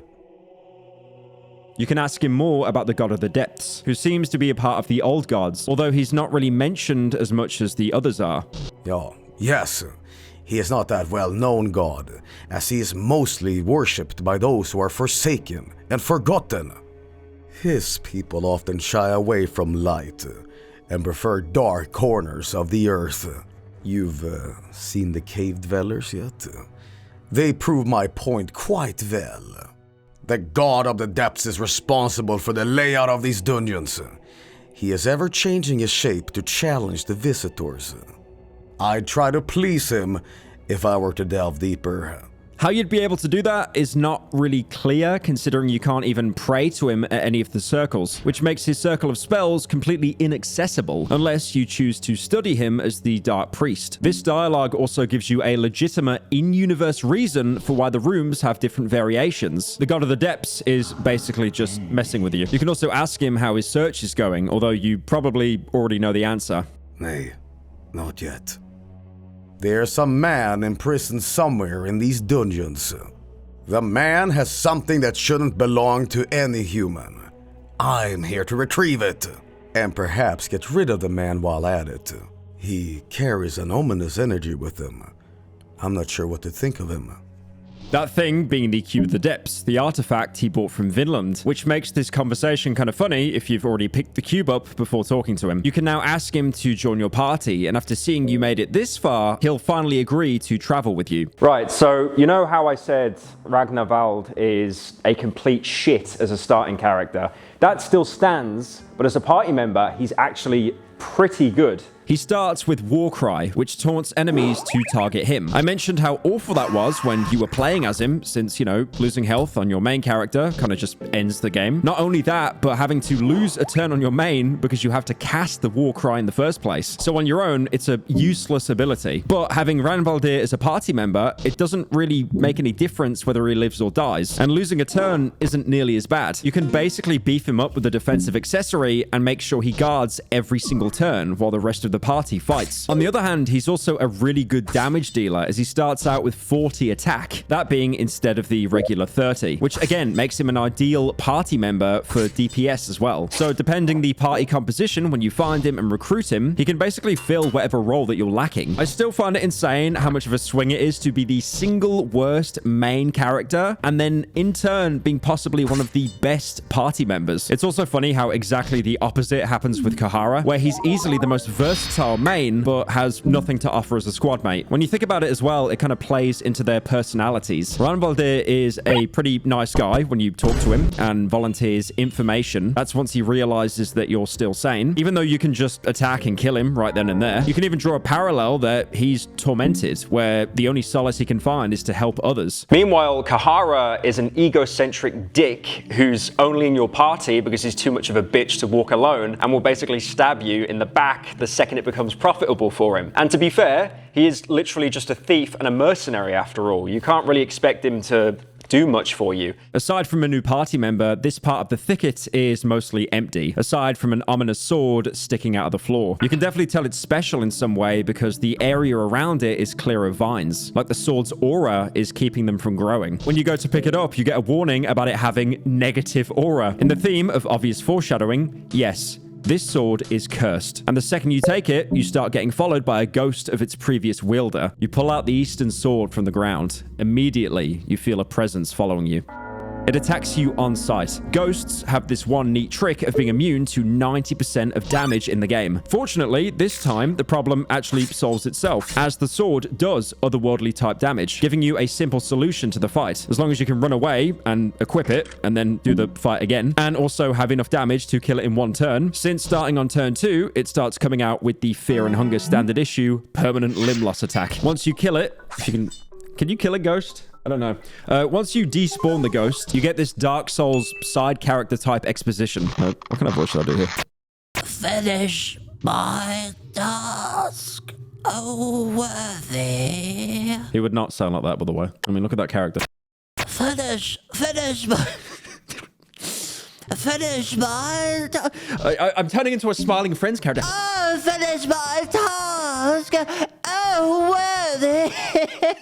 Can you imagine, like, Eastern Spectre, and he just has, like, an Australian accent? Finish me task, fucking dog. Do a whole bit there, when just all the stuff. The Assassin Spectre was said to have hailed from the Far East, even farther than the Eastern Sanctuaries. He showed up one day without much explanation from his side, to assist in the prevention of the darkness spreading. He eventually died in the fight. However, he and his sword remain unaffected by the black, and his sheer iron will is manifested from his blade, showing the man's exceptional skill and will in his prime and in his life. Finish my task, O worthy.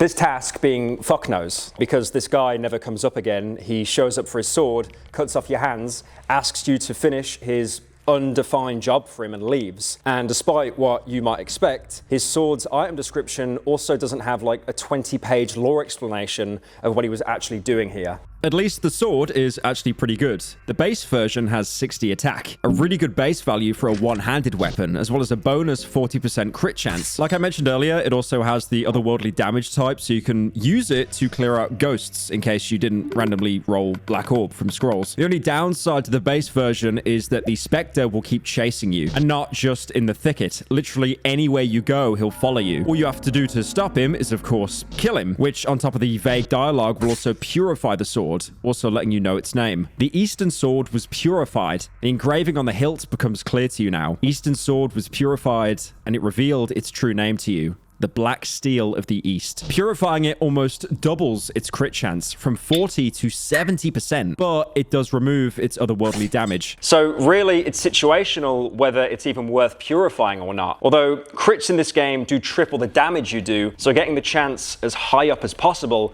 can be devastating in combat.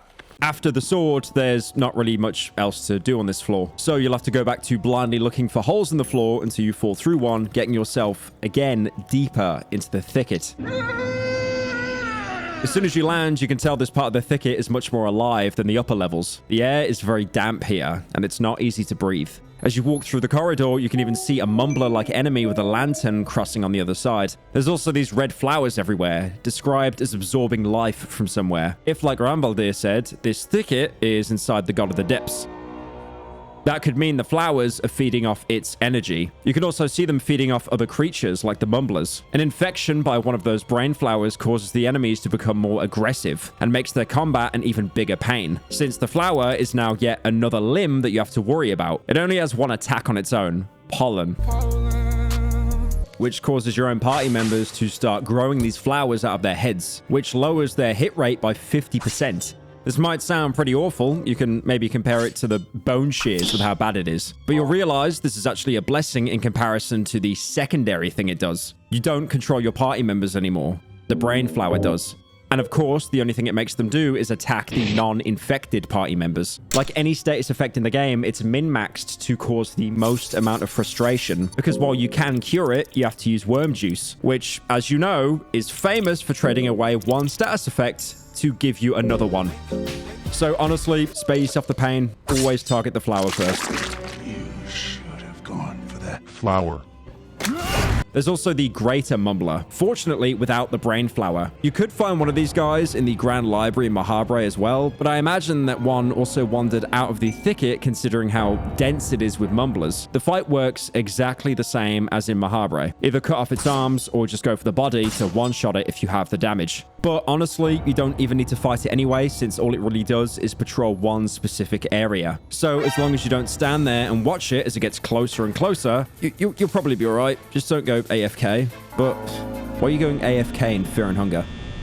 As for actual interesting things deeper in the thicket, there's another one of those huge purple organs you can find. The same as in the Catacombs and the Golden Temple. If you destroyed the other two, when you hit this one, you'll get the following message. The organ stopped moving completely. This must have been the last one. You hear a faint, scream-like sound echoing in the dungeons. Seems like an older presence has died. Just the idea is monumental and almost too much for you to bear. So you definitely just killed something important even. Look, I get it. I know I've said that for a lot of things. We'll come back to it later. It's a long video. Why do you think there's not been like an upload for 6 months? If you already know the answers to your question, then why ask? Pig, fuck! Anyway, that's actually all there is to do down here. I mean, there's a soul stone, but that's really about it. When you compare the thicket to the standard route, it seems pretty empty, but there's a good loot pool. But to get out of here, obviously you can't backtrack up through the ceiling, so you'll have to find another hole. Doing that drops you back down into the overgrown room in the catacombs, completing the circular journey. I'm sure that there are maps that are explaining, you know, the different routes you could have gone through, the dungeons, the prisons, and how the thicket connects all of it. I'm just going to show the windmill from Dark Souls 2. But damn! And it's literally just a windmill with a fucking straight elevator going into the sky. Just straight line upwards. It doesn't make any sense, man. There is one more thing in the thicket, though. 2 holes leading down. One leads to Ragnvaldr and the Eastern Sword, but the other one leads you to an otherwise unreachable section. And that's where you can find this poorly rendered Silksong character sat in a chair. You can't talk to him normally, that is unless you have the mastery over insects, which I think is only obtainable for the Dark Priest in his intro, or if you use an empty scroll, since you literally can't get God of the Depths affinity before this. Speaking to him with the ability reveals that you are in fact talking to royalty. Greetings. It appears you understand us, but alas, you are not one of us, not just yet at least. Tell me, oh filthy human, do you want to kneel in front of me?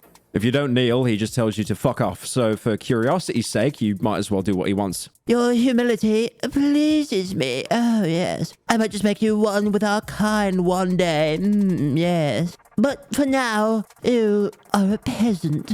Say it! Say you are my peasant! He has a ridiculous amount of sass for being in the wrong video game. A peasant. There's a lowly being on the upper levels, a wretched being who wishes to be like us.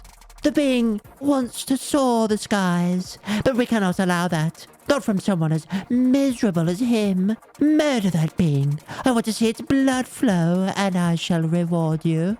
This is the first instance in Fear and Hunger where you actually get a well-articulated simple quest. Just go and kill a guy.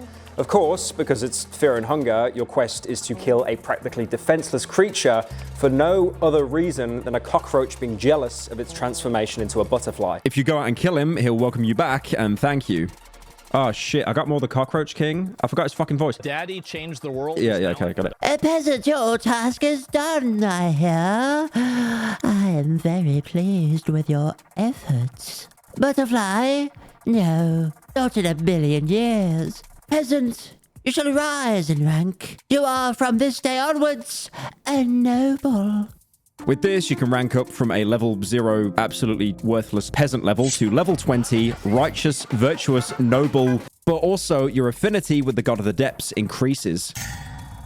This is the only way to raise it in the entire game, so it's definitely worth doing if you want to try out the spells. And the spells, as I've mentioned before, are pretty good, but taking this path to unlock them, of course, means you won't be able to get the Butterfly Soul. Now, if you're playing as Dark Priest, that's the end of the quest line. You can go on with your life and become, I don't know, a new god or something. I am the god of war! But if you're playing as any other character, you get another task. Noble one, I might have tasks for you, yes.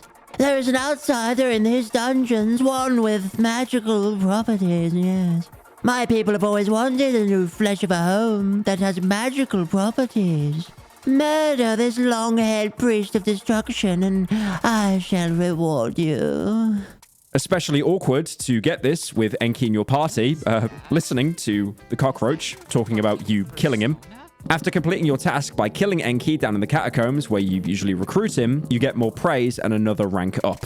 Noble, your task is done, I hear. I am very pleased with your efforts once again. My people got their flesh of a home they wanted for so long. Noble, you shall rise in rank. You are from this day onwards a knight. Meaning the long grind is over and you are now the God of the Depths' most favorite human, giving you access to all of his spells. 2 of them you might already know. Mastery over Insects, which you'll already have, and Needleworm. It sucks. It's terrible. I'm not even doing an entire section on it. It is probably the single worst spell in the entire game. I mean, you can farm health with it when you need to.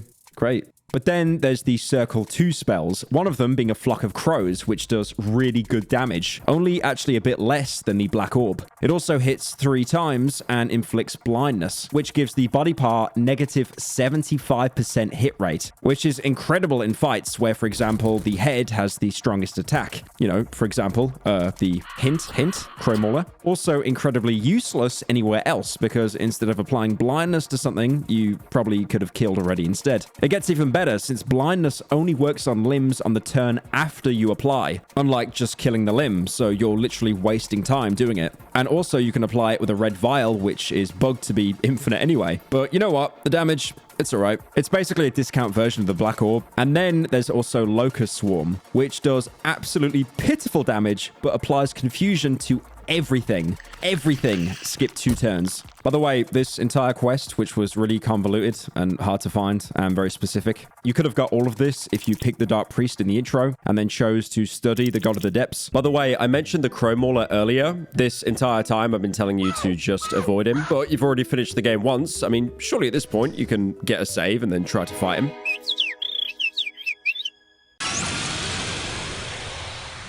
He's still a complete pain in the ass to kill, of course. His only attacking body parts are the left arm and head, but it's pointless trying to take them off since the head has 500 HP on top of its ridiculous evasion rate, and the arms have 700, only 550 less than the torso. The head is definitely your biggest danger though, since it uses Peck, a body part removing attack that always removes the same one body part, your head, killing you instantly. So yeah, Flock of Crows or Red Vials are absolutely necessary. Coincidentally, he can also cast Flock of Crows. To be fair, Ragnvaldr did mention that those who were forsaken and forgotten end up worshipping the God of the Depths. It's not really a stretch to say the Crow Mauler ended up gaining his favor. Fortunately, the Flock deals much less damage to you, but on the flip side, blindness is completely debilitating, like incurable levels of debilitating. It's equivalent to losing a limb, except worse. A hit rate penalty of course applies, but watch what happens when your main character is the one to get blinded.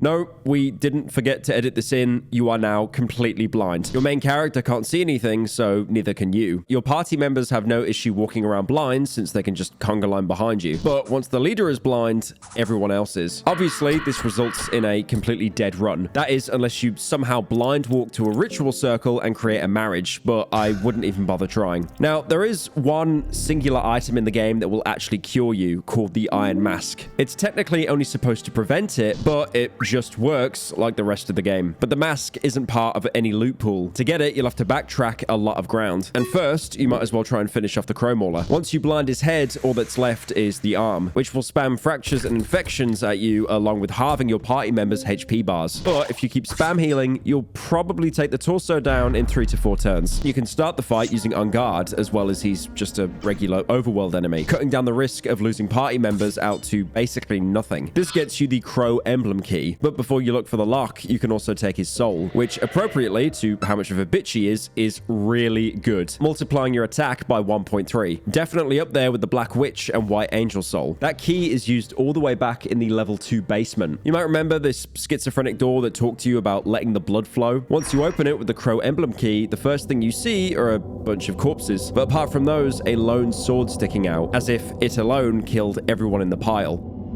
You miserable mortal worm. You hear voices inside your head. The sound seems to come from the sword that's on top of the carcasses. Chaos, pain, and misery.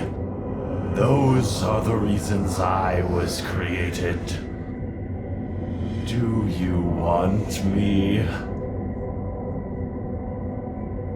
The only correct answer is yes, of course, which grants you the schizophrenic sword Miasma. You might now wonder, what was so bad about it that the Crow Mauler himself had to seal it away? Well, first of all, it's really good, as it has the highest attack boost out of any one-handed weapon. But looking at its design and the fact that it talks to you, you can imagine there's probably a bit more to it. As you walk around with it a bit and let your mind deteriorate a bit too much, you might find the sword starts to speak to you, demanding blood.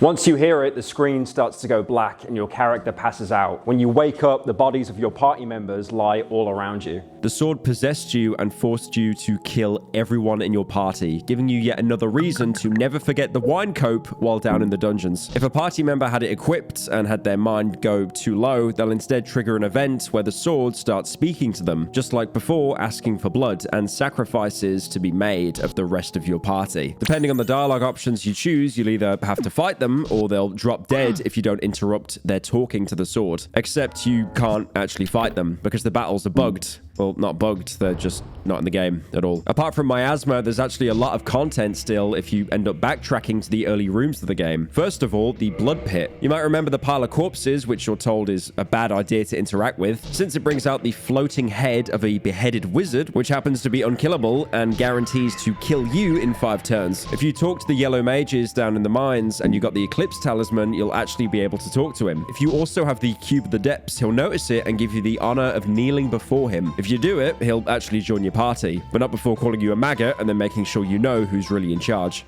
I hate the idea that I have a brainless maggot like you following me as a pupil, but I might just need you this once. You see, I need to destroy the reign of the new gods. I want to rip off their spines and watch them slump down limp and feeble. I want to watch them bleed while they're being squashed by the very same arrogance that helped them rise to power. But my strength isn't quite the same as it once was. Make no mistake that I could crush you like the worm you are. But to get the job done, I need my body back. There should be a way to do just this in the ancient city that's below these ruins. I want you to aid me there. This, of course, references the laboratory hidden underneath Mahabre, where you can create husks of yourself, and where Nas'hrah can recreate a body for himself. Once you get to Mahabre, he'll even hint at its location. There's a hidden laboratory in the back of the alleys of the city, just south of here. There, I can finally retain my body and my strength. How do you know about this place? Simple. I used to be one of the new gods. I despise the worms that I shared the throne with, and I decided to head elsewhere. How can you become a new god? Even if you are a so-called pupil of mine, that doesn't mean I'm gonna teach you a thing. Learn from what I do and not from what I say. Why do you want to destroy the new gods now? I'm a selfish bastard. I don't want to share my power or strength with maggots. The new gods are nothing but puppets anyway. Their existence serves greater purpose, even if they think they're omnipotent themselves. What is going to happen to me after that? What's going to happen to me, you ask? What are you, a little girl? I'll crush you if I feel like it. That's what's gonna happen. But once you reach it and let him try to make a new body for himself, he calls it unworthy. I forgot how miserable the technology was down here. Truly abysmal. This body can't support my powers, not by a long shot. So there goes the plan. Well, forget it. Ha! Let's just murder the new gods with brute strength instead. Ha ha! I am Nas'hrah, the destroyer after all, and the horror from the east, the plague from modern times. Looks like your role continues, maggot.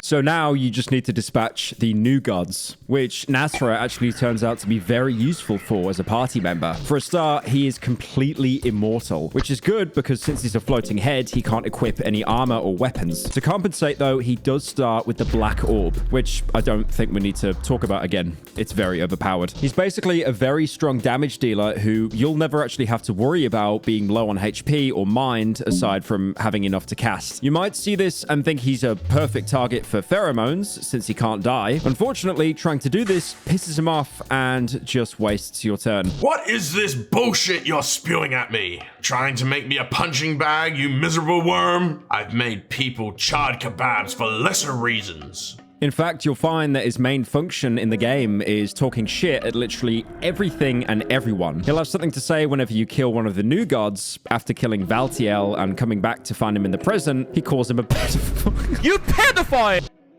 You child-molesting bastard! Serves you right hanging here. I think I'll make a roof ornament out of you. My palace needs some fresh decoration after all. With the tormented one, he just revels in his suffering. Serves you right, you insolent fool! Die a slow and painful death! And with Francois, let's just say the interaction goes a bit further than spitting on his corpse. Fascist! You old shitworm! This is what you've become? Nas'hrah, how? I've got no intentions of explaining a thing to your feeble ears. Unfortunately, he only does this to the present version of Francois, the one that's actually friendly to you. You'll still have to kill the past one yourself. Once you do, he'll even warn you of the dangers of the Throne of Ascension. This is the throne to ascend and become a new god. You could just sit here. Believe me, I wanted nothing more when I first got here. But doing so won't change a thing. It would just start a new cycle that would eventually reach the very same conclusion. The choice is yours, of course. Do as you please.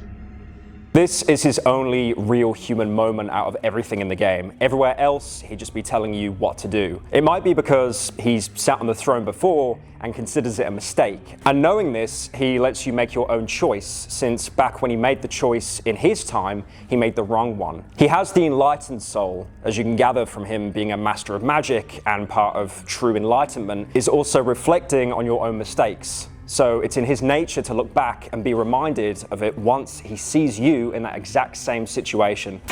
But that's all way too serious for this game, let's be honest. Like I said, this is his only human moment in the game, but he has a couple of special interactions worth mentioning as well, especially the ritual circle. Trying to sacrifice him obviously doesn't work since he's immortal, but for even trying to do it, he turns on you. Sacrifice me? Sacrifice me? Let's make a sacrifice for the fire god himself! Basically, the same thing happens when you try to show him love as well, which, to be fair, kinda hard to show love to a floating head. Make love? Why, of course. Too bad nothing gets me aroused quite as burnt meat. Nas'hrah aside, there's actually even more to find in earlier bits of the game. I mentioned how Miasma is basically the strongest single-handed weapon in the game, just from base stats. But there's actually one more weapon that can match it, the Blue Sin, a magical sword that you may have actually picked up for around 5 seconds before you got smashed in by the ceiling. Turns out there's actually a way to avoid it and keep the Blue Sin to use. But to do this, you'll have to get lucky with the bookshelves, so exactly like the rest of the game. The book you're looking for is the Passages of Mahabre. When you first find it, you might just think it's some sort of lore book. But in reality, the book is a passageway into a secret area of the ancient city. Because it teleports you instantly, you can take out the Blue Sin from the stone and then use the book right before getting squished. Funnily enough, because you can also use your party members to pull the sword out, asking Nas'hrah to do it gives you another special interaction. Sure thing. What do you suggest I use to pull this sword? The bloody tendril hanging from where my neck once was? I burnt my court jesters alive for worse jokes. Anyway, picking it up yourself and using the book, you get teleported back into Mahabre, where you're first greeted by the forms of the new gods if you haven't killed them yet. You see forms taking shape in the sunlight. You recognize the forms as the new gods, the beings trying to replace the old world order. Francois, the dominating one, looks at you with an intense look in his squinty eyes. He seems humored by your presence in this ancient landscape, immortal to take a step into the realm of gods. You almost feel a sense of nostalgia from his twisted smile. The rest of the new gods seem less interested in you. The tormented one notices you. He radiates deep past traumas and torment, and you feel disgusted by his mere presence. What he wants from you remains a mystery. You feel a cold sweat run down your back under his intense stare. Going left, you enter an otherwise inaccessible section of the city. There's not really much to do here except loot it all. You can find a bunch of urns laying around as well. And you can possibly get a lucky coin and an ever-watching talisman from a chest inside one of the buildings. There's also an out-of-bounds glitch that lets you go into actual Mahabre from here, but that's pretty much expected at this point. After looting for a while, you'll be pulled back out where you entered from, which would be the now collapsed mines. But thanks to the book, you managed to dodge the moment the rubble fell down. So instead of being buried underneath it, you just have to deal with 90% of the corridors being blocked. Fortunately, this is actually the intended solution. So you're given a way out by virtue of a small crevice opening up one of the walls you can walk through. This corridor revealed by the cave-in actually seems to be connected to the thicket somewhat. As you can see, its signature vines growing on some walls, as well as the skeleton of an ancient Eastern warrior who looks suspiciously similar to the Eastern Sword's ghost. You can also pillage his clothes, getting a bunch of armor with basically no physical resistance, but a bunch of otherworldly resists. Pretty much useless unless you really just want to complete the full set with the Eastern Sword. You also get a charm of the... I'm not saying that word. It just sounds like something Glep would say in Smiling Friends. Anyway, this raises your crit rate, also playing into the sword build. You can navigate around and finally find a soft spot in the wall, which takes you back deeper into the thicket. Since this confirms the mines are on the same depth level as the deeper thicket, this might actually mean the warrior's corpse is actually stuck in the roots right below his sword, which, to be fair, is a cool little detail to think about, especially since it lines up with both mines and deep thicket being on level 6. Finally, a small level of consistency in this game. So that gets you the blue sin. At base, it has 85 attack, just short of the Miasma, and also deals otherworldly damage on top of slashing. Being one-handed and having no downsides, it's really good. But unlike Miasma, you can also curse it on top of that. To do this, you'll need 4 lesser souls, which is a ridiculous amount because you could probably spend that on getting more spells. But if you're really dedicated to getting truly the best possible gear, you might as well. Cursed Blue Sin gives you 92 attack on par with Miasma, but also gets a 70% chance to burn the target. In general, dots are incredibly strong in this game, so having it in your main weapon is kind of ridiculous, especially with that high chance to actually proc it. But again, you'll have to decide for yourself if it really is worth 4 soul stones. There is one more thing that's worth backtracking for all the way to the very first room of the dungeons. Actually, on the point of backtracking, throughout the video, I've mentioned how the optimal strategy for enemies is to leave them and then run past. As you can imagine, this makes backtracking through those areas pretty annoying. Which brings me back to the piece of advice I gave literally hours ago. Get Blood Portal. Seriously, for exploring the map and actually finding everything, just get Blood Portal and you'll never have to worry about backtracking or retreading ever again. Anyway, after you descend deep enough into the dungeons, a mysterious man appears near the metal door leading to the courtyard. The mysterious man looks like a war veteran almost. His right arm seems to be missing, and there's something very intimidating about his stature. Who are you? What difference does it make? Not like we're going to run into each other ever again. Huh. On second thoughts, the name is Isaiah. You could call me a veteran of these dungeons. Some time ago, I found a manuscript concerning the ancient walls this fortress holds. There were multiple pages that were maps of sorts. I was able to locate a few of the map locations, and there were buried treasures hidden where the marker was set.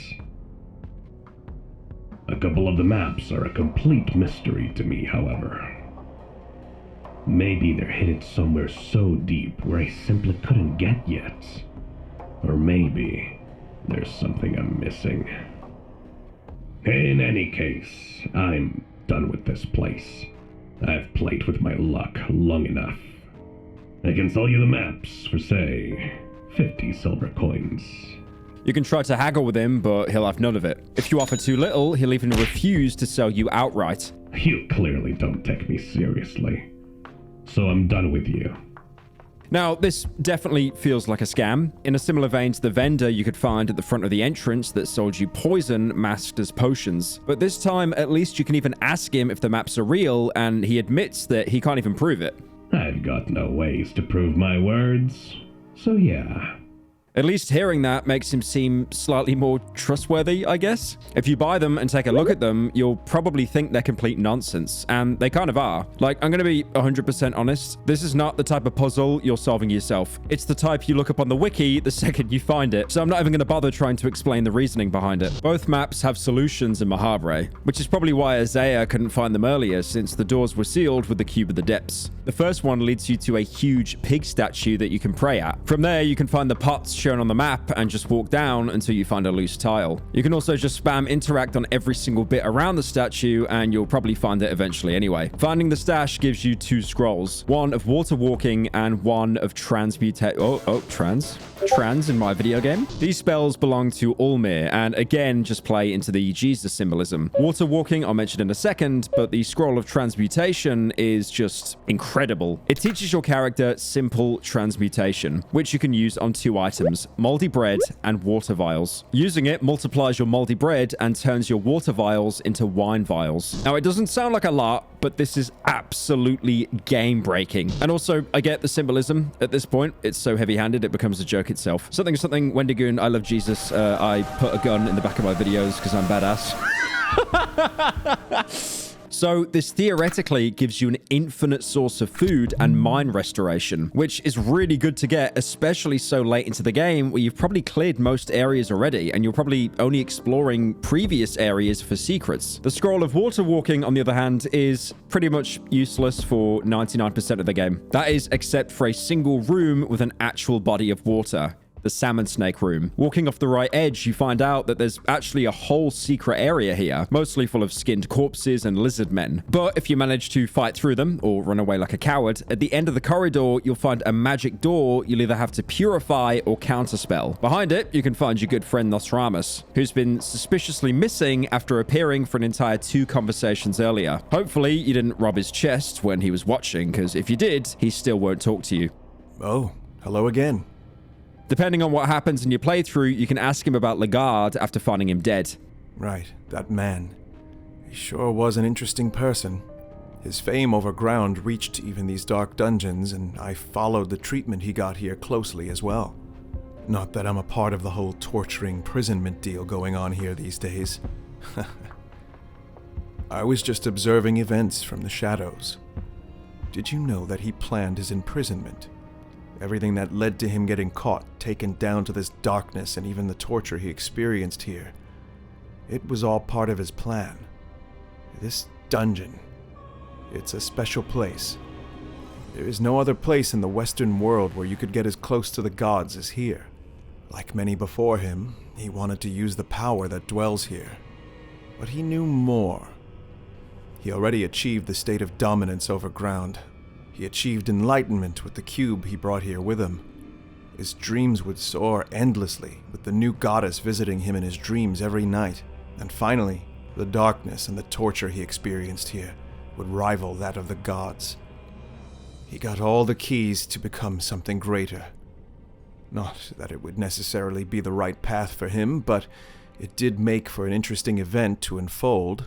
As much as Legard's story is interesting, it's tragic. It ended with him dead in a prison. Maybe there's something he could have done. I mean, pretty bad foreshadowing from Mia's side. This dialogue exposes a lot about him that will come up later. You can also talk to him about Mahabre after opening the door with the cube. You got the doors to the ancient city open, it seems. The ancient city is what remains of the city of the gods, Mahabra. The presence of the gods is fading. Even the presence of the new gods is questionable. It was always just a matter of time. What do you know about the new gods? They have gotten to their position to rebel against the older gods and the old world order. But they are barking at the wrong tree. How can the older gods be responsible if they haven't been around for millennia? If they ever even existed? The truth is, the new gods come and go. They are the reason for the misery and the terrible shape that mankind has been for hundreds of years. Humans should blame themselves. Humans should take responsibility for themselves. It's definitely an interesting perspective on the entire situation with the new gods. This opinion is even perpetuated by Nas'hrah when he warns you about the Throne of Ascension, where all becoming a new god does is start the cycle anew. The new gods aren't the solution to humanity's problems, they never were. All they do is perpetuate misery and create egomaniacs like Nas'hrah that end up trying to take over everything. Even the new gods you end up facing don't really do anything. The Tormented One is just stuck in his temple, suffering and perpetuating the suffering of others. The Enlightened One sits in his library, occasionally creating life in quotation marks, by making his awful constructs that don't really achieve anything. And Francois himself even understands this after years of being a new god. As he says, even the new gods are just puppets. There is no real domination when you're just doomed to be part of the cycle. Something Dark Souls, cycle repeats, shut up. The new gods aren't a solution. They're a band-aid created by humans to try to replace the old gods, but they never could. Nosramus blames humanity for it, but on the other hand, what were they really supposed to do? After living under the old gods for so long, having them disappear, almost completely left a power vacuum, something had to fill eventually. Something had to change, and it's not like Nosramus seems to give a better solution either. You can confront him about where he even knows this from, since when you think about it, it's just an old alchemist living in some random mines. You seem to know a lot. I guess so. Hundreds of years here, in the darkness, with nothing else to do but study and read, has its benefits. Nosramus seems suspicious. Feels like he isn't telling the whole truth. Yeah, he's definitely not a regular human if he's lived here for hundreds of years, but he's not going to tell us anything more at this point. You could also find this information out if you read some of the books. I know, okay, I get it. For the average paracynical viewer, this concept is completely unimaginable, but bear with me here. You know how books are really good in this game? Non-coin flip shelves usually have books in them that are just lore dumps. Well, one of them is the Fellowship series, a two-parter talking about the original group that became the New Gods. If you read the regular version, you'll learn about a fifth member who seemingly was used as a way to stop the rest of the Fellowship by the older gods, where a seed of doubt was planted into his mind. Then the Fellowship just prevails anyway, and then became the New Gods. The end. Written by J.R. Tolkien, directed by Peter Jackson. But there's another version of this story to be found, the original version. You can only find it in Mahare, probably because it was archived by Valtiel despite not being present in the outside world. It's almost all the same, except for two things. The gender of the fifth member, which is of course vital information and necessary to understand the lore. But also this part at the end, talking about the old god's last trial. It seemed like the Fellowship had bested all the challenges gods laid for them, but at the most crucial moment, a seed of doubt was planted into the mind of the fifth one. The Forgotten One was a scholar of many arts and sciences, and as such, believed what was laid before eyes. The older gods would use this to their advantage and create a grand lie. A lie about the greater scheme of things. The grand lie told of the way the older gods directed the flow of mankind. That they had gone before the same trials as the Fellowship, yet nothing had changed for the better for men as eons went by. This suspicion created a drift between the Fellowship. In the end, the four other members proceeded with the initial mission, trusting fate and glory that was just inches away from them. The Fellowship tore down the legacy of the old gods and created a new world order, an age where mankind decided their own fate, an age of growth and prosperity. The Fellowship became the new gods that we know and love today. The Forgotten One was never again seen or heard. The fifth one simply disappeared in the dusts of time. So there was still a seed of doubt, but this version actually includes what the lie was, that the new gods weren't a solution, that many have come before the Fellowship and still achieved nothing. The Forgotten One is Nosramus, the one who saw the deception of ascension. This talk of the grand lie itself is just a way to dismiss him as an agent of the older gods. Meanwhile, he's the one to actually find out the truth. So yeah, Nosramus knows a lot because he literally was there when the current gods were created. And if he was smart enough to figure out the failings of the divine system, I'm sure he'd be able to figure out immortality. So yeah, finally, there's a genuine explanation to one of the billion threads this game sets up. I'm very sure there's nothing more to this character, and he will definitely never come up later. Lore dump aside, there's also a second map Isaiah gave you. This one leads to a square in front of the Grand Library, where you basically just have to hug the left side and spam interact until you get it. The stash gets you 70 silver, which is pretty decent, and a 40% return on your generous investment. Unfortunately, there's someone here to collect your winnings. Impressive. You actually found a treasure. I didn't know this ancient city existed down here. I can't even imagine the horrors and riches this place has in store. But I don't mean to stay down here any longer than I have to. So now, I'll be taking the treasure and returning to the sunlight. Which prompts him to attack you. Despite just being a guy, Isaiah is surprisingly tanky in his torso and the blade replacing his right arm. The easiest way to get rid of him, like most situations, is to black orb his head. or even just regular attack, since it only has 55% evasion rate for some reason and only 20 HP. Otherwise, you're susceptible by being hit by an AoE arm loss attack, which is always fun, or getting the plague. As in, seriously, he gives you the plague. He does have a little bit of that plague doctor aesthetic, to be fair.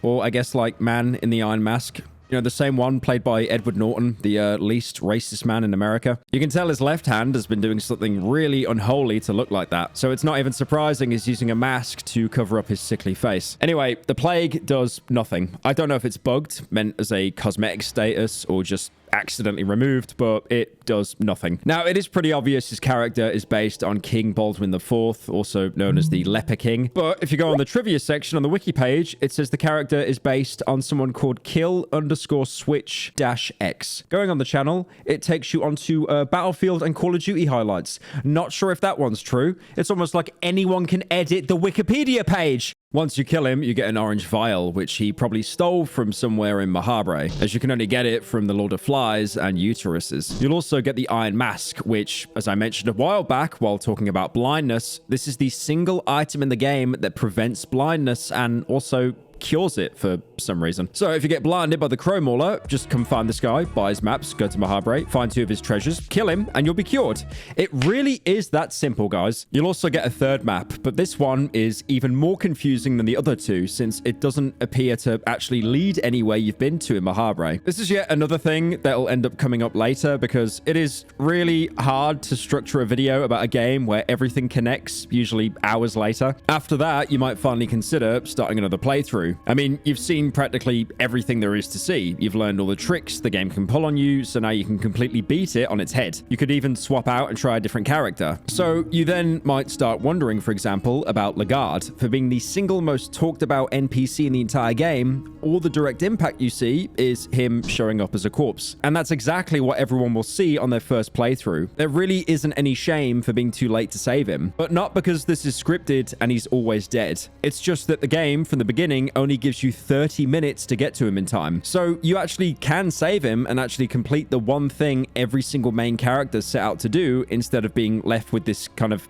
anticlimactic le dead body, le hope of improvement. Unfortunately, this is really hard to do without prior knowledge. For reference, if you play it slow and careful, which most people will, looting everything, sneaking around, which is what the game definitely encourages to do in the early hours, you'll probably take too long to reach him and he'll be dead again. Obviously, this just means you'll have to sweat out and try to basically speedrun the game to save him, which, yeah, on the surface seems like a nightmare, but already having experienced the game once, you'll know exactly what to expect.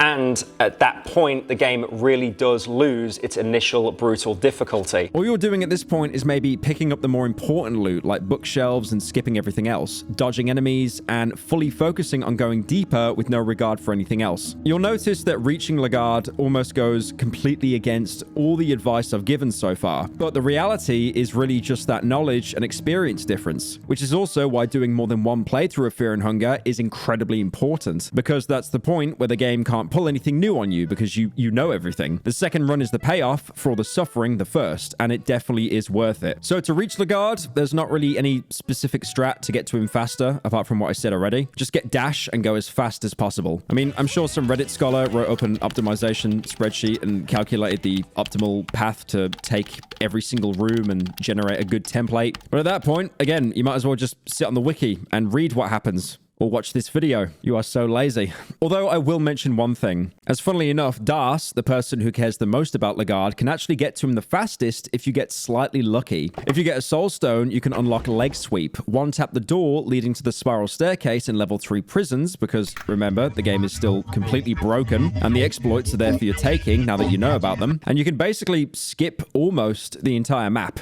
This is definitely the easiest way to do it, as well as taking little to no risk. And now the reward for outpacing the game is finding him alive and barely hanging on. This is the man you came for. Your journey has finally led you to this meeting. He's still alive, just barely. If you chose the Outlander for your second playthrough, maybe because you thought the first one was too easy and really wanted to punish yourself, you get a very interesting option here. As a reward for reaching Lagard before he bleeds out, you get the brilliant option to just kill him yourself. The man is alive. The man who ravaged your lands. The man who pillaged your family. Which, yeah, considering their history, it makes complete sense. But also, who the fuck is ever going to choose this option? You just put additional effort to find him alive, just to choke him to death yourself anyway. Completely idiotic from a player perspective, although I have to admit the potential to troll people who just skip the dialogue along, clicking the option to kill him by accident, it's pretty true to the game and its aesthetic. Everyone else has the exact reaction you expect if you manage to pick them up for your party. Dar still cries. The party member version of Ragnvaldr holds himself back from murdering him, probably in respect of your effort, since despite being the worst starter character by far, personality-wise, Ragnvaldr is probably the most human of them all. And the girl will have some more implications as to who she really is. The girl kneels next to the man. She seems to recognize him from somewhere. Her eyes are wide open. And then we finally get to hear from the man himself. The man gets up. Now that you see him better, you realize his body has gone through an intense torture with different scars and marks filling out his skinny torso. His gaunt cheeks and distant eyes only strengthen the idea that this man has seen hell and survived it. Who? What? Legard! I'm so glad to see you. Legard? I can't remember much, but yes. That is my name. You don't remember? I don't remember anything besides my name. I seem to have amnesia. Cahara will fittingly have some of the most worthless input imaginable. Of course you got amnesia. But Ragnvaldr, who's already obviously biased against Legard, will begin to suspect him. Ragnvaldr seems suspicious of Legard.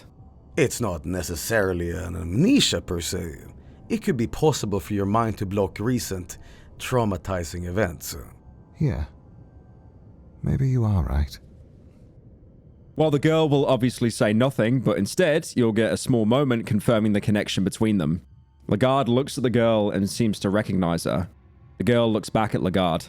At least now it makes sense for a child to have been stuck in the dungeons. If she's related to Legard, she might have been too much risk if left on the outside, or maybe she was even used to blackmail him. The girl aside, despite coming out of shock and being on the literal verge of death, Legard will actually casually join your party. So now the obvious, any character that isn't the Outlander is here to rescue him. So surely you can just bring him back up to the surface and then leave, right?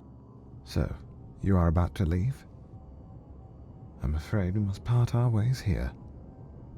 I still have unfinished business in the darkness. What do you mean, Legard? I can't explain it here. I must go. Fine. I'll go with you. You get a choice to turn back and to go back down, but this blatantly exposes that Legard is just lying to you. He clearly remembers at least some things about himself, and he's confident enough to attempt to go down into the dungeons by himself, despite, you know, just coming out of being tortured. But not only is he lying, this also implies that there's something he needs in the dungeons. Despite being sent here against his will, he clearly has a goal to achieve down here, which begs the question, did he get captured on purpose, just to place himself closer to his goal? Which, yeah, if you look back at the dialogue from the Tower of Endless, it makes complete sense. His goal, like he said. I need to ascend above the kings and queens of our times. He wants to ascend, just like the countless others before him have. Just like we can once we sit on the throne. And it's exactly what he meant when he said that the last step isn't shrouded in the mist, it's waiting in the depths of the darkness. He would have to not only go on a path of what is basically genocide to get the cube from Oligard, which is obviously necessary to open up Mahabre, but afterwards he would have to gambit himself into getting captured, risking it all in a chance to survive the darkness and reach godhood. So, having said all of that, you might as well help him, right? So you bring him to Mahabre, and Ragnvaldr immediately tries to kill him. This place. You, know this place? Of course not. There's something you are not saying. I don't buy the whole amnesia act. What can I say? I can't remember a thing. Ragnvaldr clenches his fists. He is seemingly suspicious about Legard. Not only suspicious, but there is an anger in his eyes as well. Yeah, I mean, it's definitely on Legard for letting it slip. Especially in front of a guy who's very obviously trigger happy and is already suspecting you. Unfortunately, what Ragnvaldr doesn't know is that it's actually 2-on-1, since if you let him beat Legard to death, Das will try to kill him in revenge. So you get a choice. Completely wipe the purpose of you coming here, or kill Ragnvaldr. Ragnvaldr is definitely in the right here, but unfortunately, him winning the fight isn't really good for content, so... Yeah, just show him being, like, absolutely molested to death. Okay, not actually molested, but you know what I mean. Alternatively, you can skip the fight completely if you go into Mahabre earlier and turn it into its past version, since the event wasn't copy-pasted into that one. Or if you're planning to rescue Legard, maybe don't bring the guy that desperately wants to kill him. I mean, you could have seen it coming a mile away. Now, you'll have to clear out Mahabre just as normal, which Legard is surprisingly very good for. Despite having been tortured for months on end, he somehow still has his plate mail. He also starts with leg sweep, so you can one-tap any door that you want. He'll also always prevent Das from leaving, meaning you can let her lose mind with basically no penalty. So all around, very useful squad mate. Good. Getting all the souls you need to pass should be pathetically easy now, as well as the experience of having done it all once already. So soon enough, you again end up before the Throne of Ascension. Before you can sit down, Legard stops you and steps in front of the throne. This throne. This is the moment I've strived for. This is the moment I suffered for. Legard, what do you mean? You said before you couldn't remember?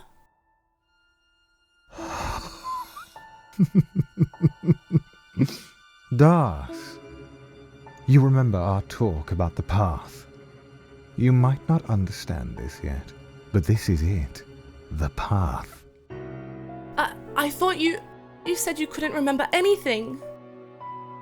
In order to reach greater heights, to unify the land, to bring upon the new era, I need this power.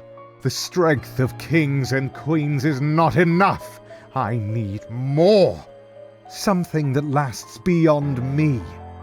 Why would you look for power and justice in a place like this? Such pure virtues couldn't exist here. This place taints everything it touches. Do you think any of the grand kingdoms history books speak of stand on pure foundations? They were all built on bloodshed and violence. But what if there was a way that wouldn't require thousands of soldiers on opposing sides shedding their lives? What if such a grand kingdom only required one soul to succumb to the darkness? Only one soul to be tainted? Can anything so grand be built on rotten foundations? That's one flawed logic you got there, Legard. The reason all those kingdoms in the past crumbled down was not because of the lack of power or whatever, but because of that very same twisted logic you got. Ends don't justify the means. What does a lowly thief like you know? I have not suffered through all the horrors just to back down now. This moment is what the prophecies talk about. I am going to ascend higher. You ridiculous, self-indulged maggot! What are you even going to do with the power of the new gods, huh? Are you trying to push the New World Order? An order where the cruelties of the older gods would only be passage in the history books? You fool! That's not part of the new gods. New gods, in fact, are just the creation of rules of the old. They are there to guide mankind like cattle into the slaughter ground. I'm sick and tired of hearing about the old world order and the new world order. Order is just order. The mankind is not meant for an order. Our place is chaos. Humans originate from chaos. That's 1 in a billion coincidence that we even exist. Why would you try and control our existence and put it under order? For mankind to truly be free from the reign of the older gods, we must strive for chaos! What's the matter, you little bastard baby? Did I crush your miserable worldview on beliefs? Just shut up. Just shut up. Just shut up!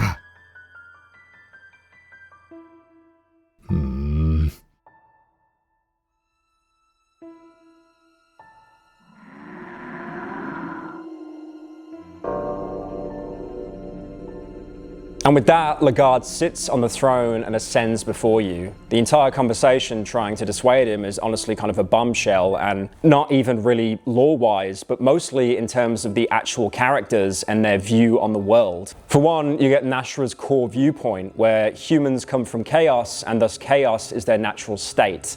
Anything else takes away their freedom. The surprising thing here is him using we when talking about humanity. For someone so egotistical and also ascended beyond mere mortality, you'd think he'd detach himself completely from something so trivial, yet he seems to value it even as a floating head. The more surprising reveal, though, is about Cahara, in that this is the first and only coherent and actually interesting thought he shared throughout the entire game. Ends don't justify the means is not a particularly special or new opinion, so he's not overexerting himself in actually bringing something new to the table, but at least it's something to show his character, his genuine personality under the mask of the thieving mercenary. Sadly, Lagard is too far gone to listen to anyone at this point. He's committed so much to this goal that nothing can persuade him that this is not a real answer. He's sacrificed so much, he needs to see it through. If you sit on the throne now, you'll still be teleported to the void, and you'll have to go through the same sequence you would normally, but you'll notice Lagard isn't anywhere to be found.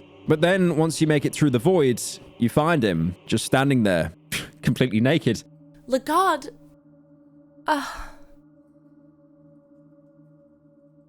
How long has it been? 100 years or so.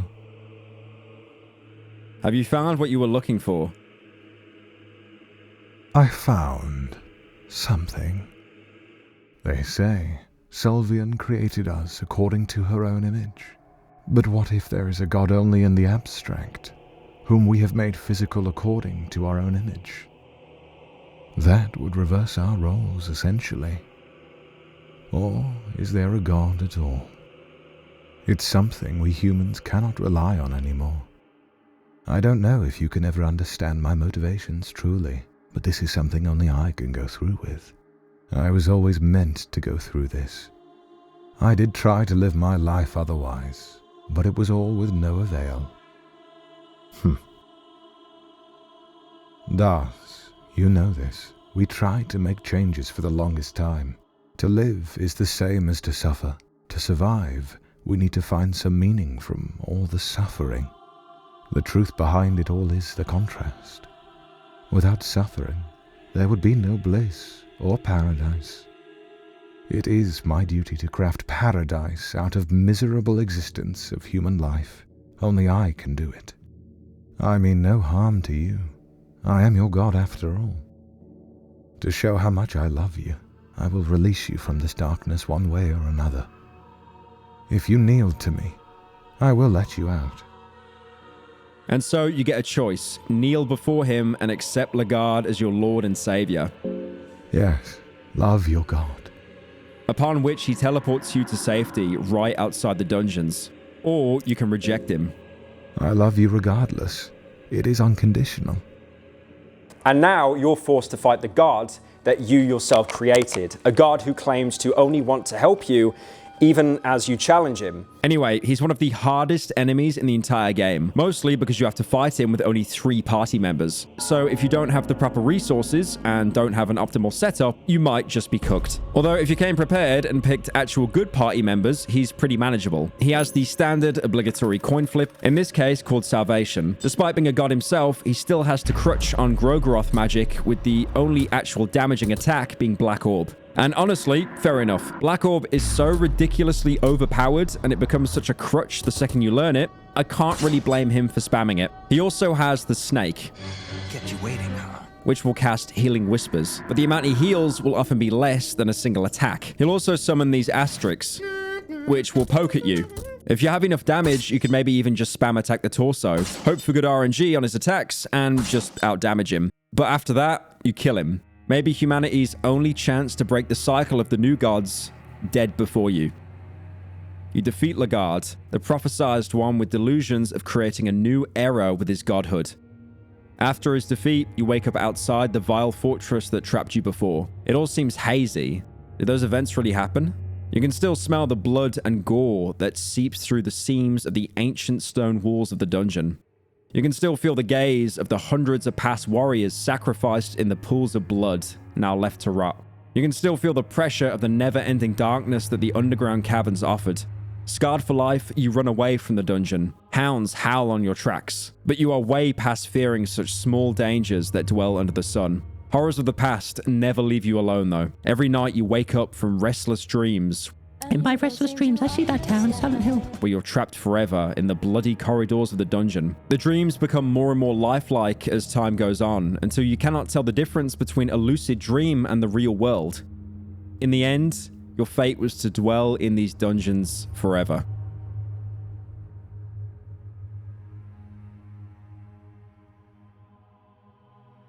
So, yeah, you get PTSD and start believing the game was all in your head, bad ending and all that. You leave the dungeons with nothing. In fact, you did exactly the opposite of what you even went there to do in the first place was, by putting Lagard down. So this ending, while interesting with getting to experience the boss fight, is a bit lackluster on the actual impact on the game universe, since just like ending D or E, it just perpetuates stagnation. You didn't really change anything. I mean, sure, you stopped something bad from happening, but no cycle was broken. I mean, if anything, you could have actually made things worse, since who knows when a man like Lagard will come around and try it again. But let's go back to the ending where you kneel before him instead. You left the dungeons. Contrary to all common sense, you made it out alive. You returned to the civilization without festivity. You were back to square one, essentially. Your long journey to the black gained you nothing. The only thing you brought with you was the bigger understanding of all the darkness this world hid beneath the human eyes. Not a day would pass by that you didn't curse this knowledge. Just the idea drove you towards madness with each passing day. After several years living in seclusion, you started hearing rumors about the return of the Knights of the Midnight Sun, and their now legendary captain, Lagard. This man with a mysterious aura... I hate brain rot, man. This man with a mysterious aura was unifying the Western world at a rapid rate. It's almost as if the gods themselves were on his side, choosing the right side of the coin at every possible turn. Eventually, and inevitably, he was throned as the Yellow King, and he would bring prosperity to the Western world, a kind that had never been seen before. You were never fully convinced, however. The name Yellow King left you puzzled, and something about his campaigns gave you uncanny feelings. On your older days in the Kingdom of Rondon, you finally caught a glimpse of Lagard after multiple decades had gone by, since you two departed your ways. You finally understood where the name Yellow King came from. Lagard looked the same age, almost exactly like you remembered. The only difference was his sickly yellow skin, colored by the dark green hue of the endless void. He was not human. This was not man taking reins from themselves from the gods. This was something entirely different.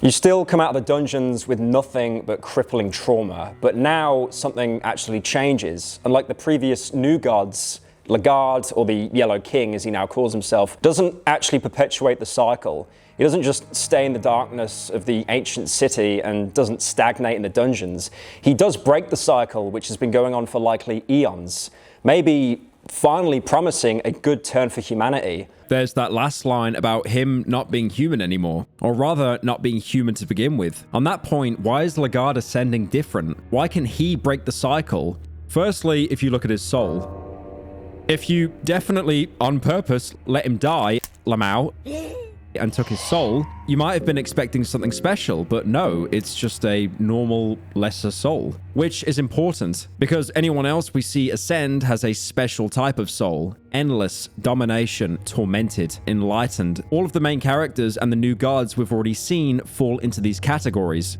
but Lagard doesn't. In fact, he embodies all of these souls to some degree. Endless through meeting Nilvan in his dreams, domination through his conquest with the Knights of the Midnight Sun, enlightenment through the cube, and torment down here in the dungeons, all part of his plan. All of this meant he combined key attributes of all the new gods, letting him become something more. And this ties Lagard's thread up pretty well. Like, this explains basically everything and any questions you might have about him. And as much as I'd like to take credit for this theory, I'm basically just repeating verbatim what Nosramus tells you in his second laboratory. Yeah, it turns out this is just handed to you on a silver platter if you read all the dialogue.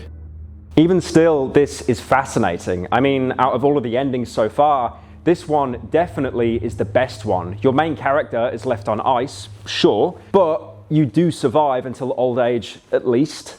and you move the world forward with your actions, for better or for worse, at least things are changing, although there are some hints that maybe even this isn't the solution. Nosramus implies that this might not be the right path for Lagard, that him becoming the Yellow King maybe isn't what humanity needs, even if it does break the cycle, but what else is there, really? Well, there is that very obvious piece of foreshadowing I didn't resolve, despite being literal hours into the video already. Those purple organs you can find and kill in the Catacombs, Mahabre, and the Thicket, those definitely did something, even if it wasn't immediately obvious. Well, it turns out Ragnvaldr was onto something when he was talking about the God of the Depths, because those organs actually belong to them. Yes, the God himself is here in the dungeons, and yes, you can actually go and find him. And it's genius because he's not even hidden. You probably already saw him before, down in the Altar of Darkness where you got the cube from. It's this weird mouth thing that you can find on the edge of the cliff that kind of looks like the, It looks like the Travis Scott fish. This is the God of the Depths. She loves those rejected and forsaken, as she is herself very different from the rest of the older gods. You can even see the vines that make up the thicket coming off of its body, further confirming that the thicket is its creation. Anyway, once you kill the organs, the mouth will open and let you inside. Against better judgment, you enter. And enter level 8, the Gauntlet.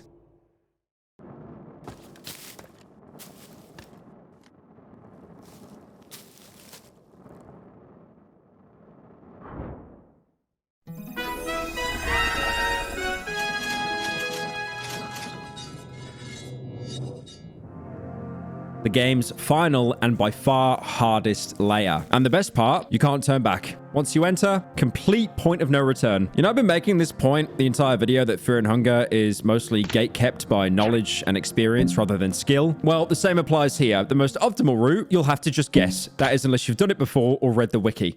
There are spikes, boulders, and axes that one-shot you, arrow traps, bugs that take away HP when you step on them, and of course, moonless guards that make sure you step on all those traps while running away from them. The only small respite is if you have mastery over insects, you can avoid the bug damage. Somehow, talking to bugs is still a more useful ability than anything the Outlander can offer. And that's not even all of it, because there's also holes in the floor that will drop you down if you fail the coin flip. It's not an instant game over if you do, but then you end up in level 9. Interestingly, named level 9_trap in the game files. Now, you might wonder, how exactly is this even a trap, aside from 4 billion worms that you have to walk over? And then you see him. The Crow Mauler's back.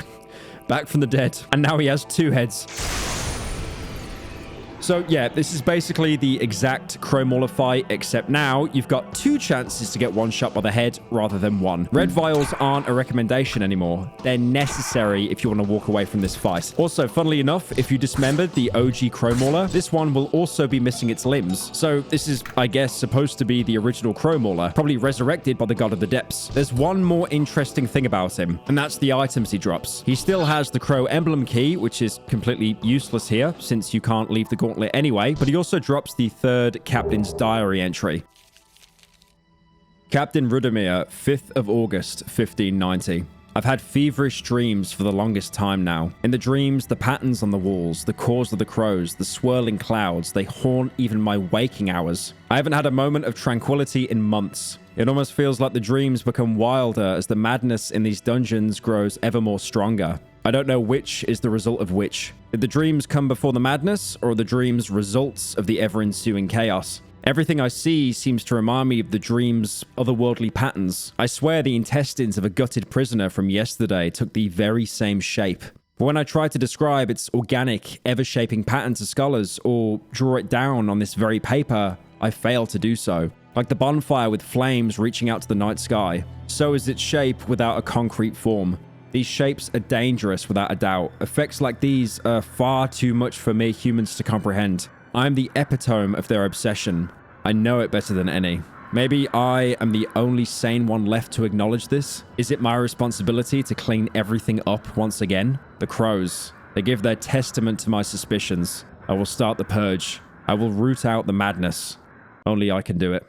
Rudimir never left the dungeons, never managed to get away and survive. The insanity took hold of him with time, making him into the Crow Mauler, Probably the strongest creature it's created. At least if you get this information, you've already put him out of his misery. You can now go back to the initial room. What you're supposed to do here is find 3 levers to be able to progress. So yeah, if you don't have the Book of Enlightenment to use down here, expect to be rerunning this place until you learn every single trap location by heart until you're able to properly dodge them and find the levers. And that's not even all, because there's a second room. Instead of spikes and axes here, you'll instead be crushed by a rolling boulder. It is dodgeable though, so not impossible on your first try. But then there's also gas traps. Maybe do some pyro fart joke. I don't know if it's a bit too much.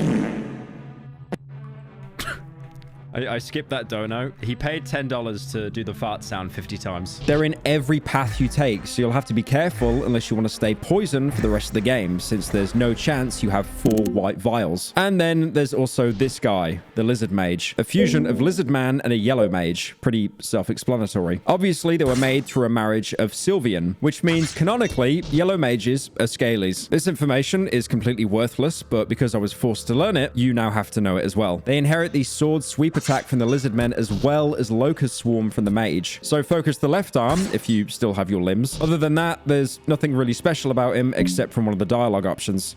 Please don't. Yes. It is the survival of the fittest. I understand your fear. You are but a feeble human, bravely against the crushing odds. Take this to even the odds. He gives you an elixir of body, which, you know, very kind of him to just give you healing items for free, which you'll probably need to finish the gauntlet. If you make it past the Lizard Mage, or 2 of them if you get unlucky with your pathing, you'll reach the end. Level 9. The only thing to find here is a mountain of corpses. Some of them you might even recognize. Although that's most likely because of reusing assets rather than having 7 dead copies of Cahara. The only thing to do is go up, so that's what you do. As you ascend to the peak of the pile, you look into the black, and you're faced with a god, Gro'goroth himself. As you can guess from the bugged dialogue of Nas'hrah that always plays here, even if you don't have him in your party. Yes! Ha ha! Gro'goroth! Ha ha! This is the Nas'hrah burned into ash. Despite being immortal, Nas'hrah can't even begin to match the power of the old one. But the scale is off way more since this isn't even the full god. These are just traces, a shell of what's left of him. Even just that can instantly turn Nas'hrah, a character who can't die from anything else in the game, into ash. Just like that, even if he's not in your party. And now, he wants to kill you. If you did bring Nas'hrah in here, unlucky, you'll be fighting 1 member down. Gro'goroth has everything. I mean, he begins the fight by attacking your mind and cursing you, which is the battle equivalent of an infection. As if you don't have the proper tools to deal with it, you'll just die in 5 turns. Only way to save yourself is a purifying talisman, which to be fair, you'll probably have plenty of since there's almost no other uses. On top of that, he has the standard big slice that cuts off limbs feature. Unfortunately for you, both his hands can cast it. So there's a very real scenario of losing both arms and then dying immediately. Then there's also his eyes. Each eye will attack you with molten something. I say something because the in-game text literally says the god squirts molten from its eye. So it could very well be molten ice, molten lava, molten riz. I'll prove a point now. No mods. You see? Aside from the fact it burns you on contact. All right, that's probably everything, yeah? Well, if you manage the eyes properly and take them as soon as they're open, there's also the fun copy and pasted eye attack that's used by the torso. Except this one hits everyone in your party. All the cheese strats you learn up until this point, use them every single one. DOT, White Angel Soul, anything that can give you some kind of aid. But however hard it is, you can always use a Book of Enlightenment right before the corpse pile to try again and again. Eventually you'll get it, even with the suboptimal setup. And when you win, the traces don't just die. They're much too powerful for that. Instead, they start talking to you. Why do you resist, human? You have the option to choose, to crush the older gods, to become a god, or just to know more. The first one is met with ridicule, which isn't too surprising if you look back on what happened to Nas'hrah 5 minutes ago. If you say you want to become a true god, he just says this. To become a god, we have given you the option. We have given mankind the option. But it was not enough for you. You wanted to delve deeper. And asking for knowledge, he grants you the wish while warning you of the consequences. Although no matter what you asked, he'll always say this next. The older gods, they do not even exist in this world anymore. The older gods are too pure for this world. They are the true forms and feelings and the ideas that linger in men. But mankind, they are too tainted by their own mind and ambition to understand purity. Think of the perfect shape of fear and destruction. Now take a look at the world you delve. The shape could never exist among men, because the shape varies between every human. If you could truly see the shape everyone shares, you would shatter the individual mind and existence. Humans are weak. The true shape of the old god exists, but humanity could never comprehend it, as it's diluted by every individual's restricted understanding. Everyone sees it differently, which makes it impure. I can reveal the true form, glimpses of it. He did just say that the true form will literally shatter your mind, like that Russian woman in the really bad Indiana Jones film. But even refusing won't stop him from showing you the primordial form of destruction. Your sanity declines at an alarming rate. You are grasping for breath desperately as the shock and horror shut down your bodily functions one by one. You feel terror run wild inside you. Despite being hardened by the horrors of the dungeon, nothing could have readied you for this primal feeling. You cannot operate in any way. Your body has to shut down, as that is the only escape it can come up with when facing this older being. Your life runs past your eyes in a heartbeat. The biggest regret you have was to ever set foot in these dungeons. You now realize that the whole experience was predetermined since the very first second you laid your eyes on this ancient fortress. You never escaped the dungeons of fear and hunger. No one ever heard of you again. Without a trace, you vanish from this world. It's almost as if you fell out of the history books altogether. Your screams of terror never reached anyone. Your long quest only gave you hints about the greater scheme of things. You learned a fraction of the secrets the ancient world holds. But even that is more than what is meant for human ears.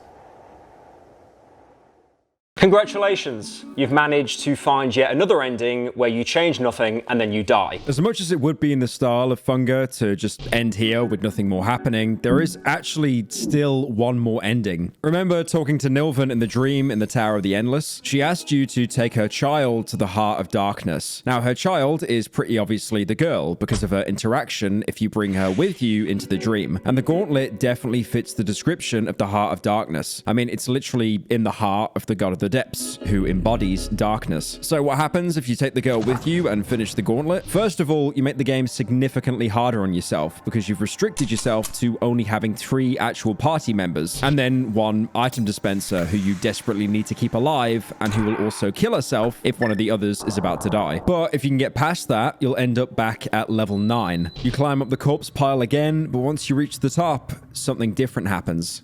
The girl is looking at the darkness. You cannot see anything in there. Careful, don't be so close to the edge. The girl gives you a reassuring smile. Something is happening. Something that exceeds your understanding. A chill runs down your spine and you feel like throwing up. But the girl seems to remain awfully calm. In fact, the source of the terror seems to radiate from her, just to immediately drop to the ground and start having a seizure. It in fact gets so bad, it immediately puts you into battle against her as she contorts to a bizarre shape. Something is happening to the girl. She's rolling on the ground even more furiously. You can feel an entirely new presence in the darkness. The god of fear and hunger is born. Yeah, so the girl is now becoming a god, and this isn't even her final form since she still seems to be undergoing some sort of transformation, which you'll trigger every time you damage her enough. Something is happening to the god. She seems to be in grueling pain and twitching from the cold. The god of fear and hunger has taken a new shape.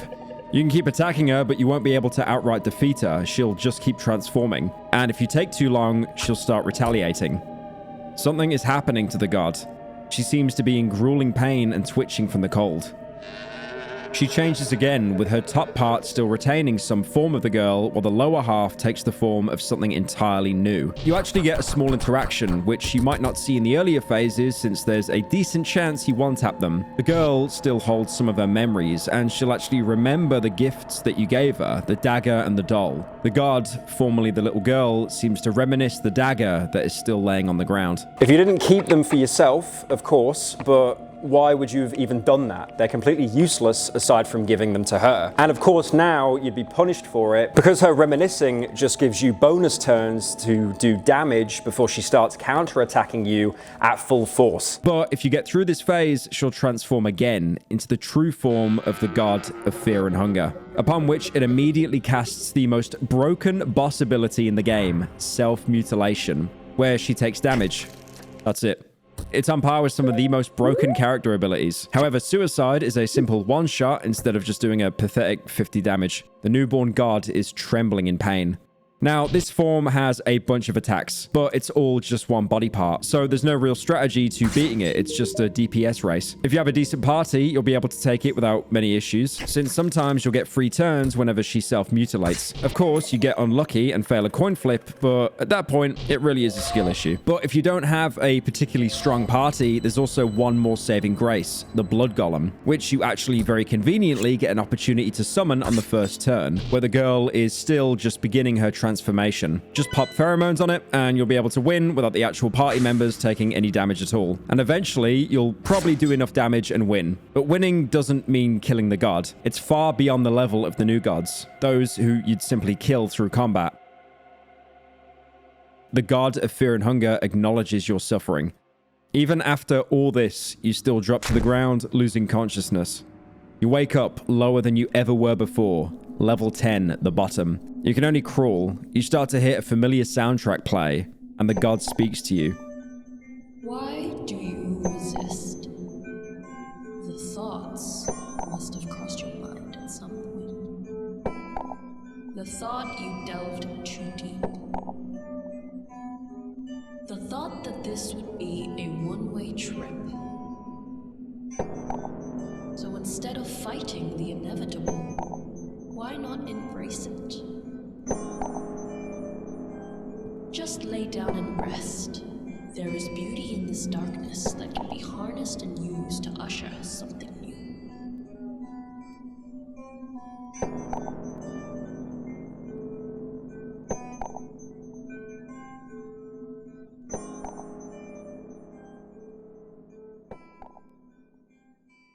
You never escape the dungeons. Your efforts would go unsung, but your part in the greater scheme of things was vital nonetheless. You had a vital part in the birth of a new god. One that is not a mere new god, but one that rivals the older ones. You had the first-hand experience of witnessing the coming paradigm shift the world is to go through in the new era. An era of the newborn god, the god of fear and hunger. They'll come to know this day as the Cruel Age. An age where a human-born god would finally rise after millennia of mankind's struggle as the feeble new gods. Maybe your fate was an act out of mercy? The last traces of compassion the newborn god shed after her true ascension. Your demise was peaceful after all. Wow. That's the best ending. Wow. The best ending is everyone dies. Great game. Dude, I'm going to boot up the game again. I'm going to find her.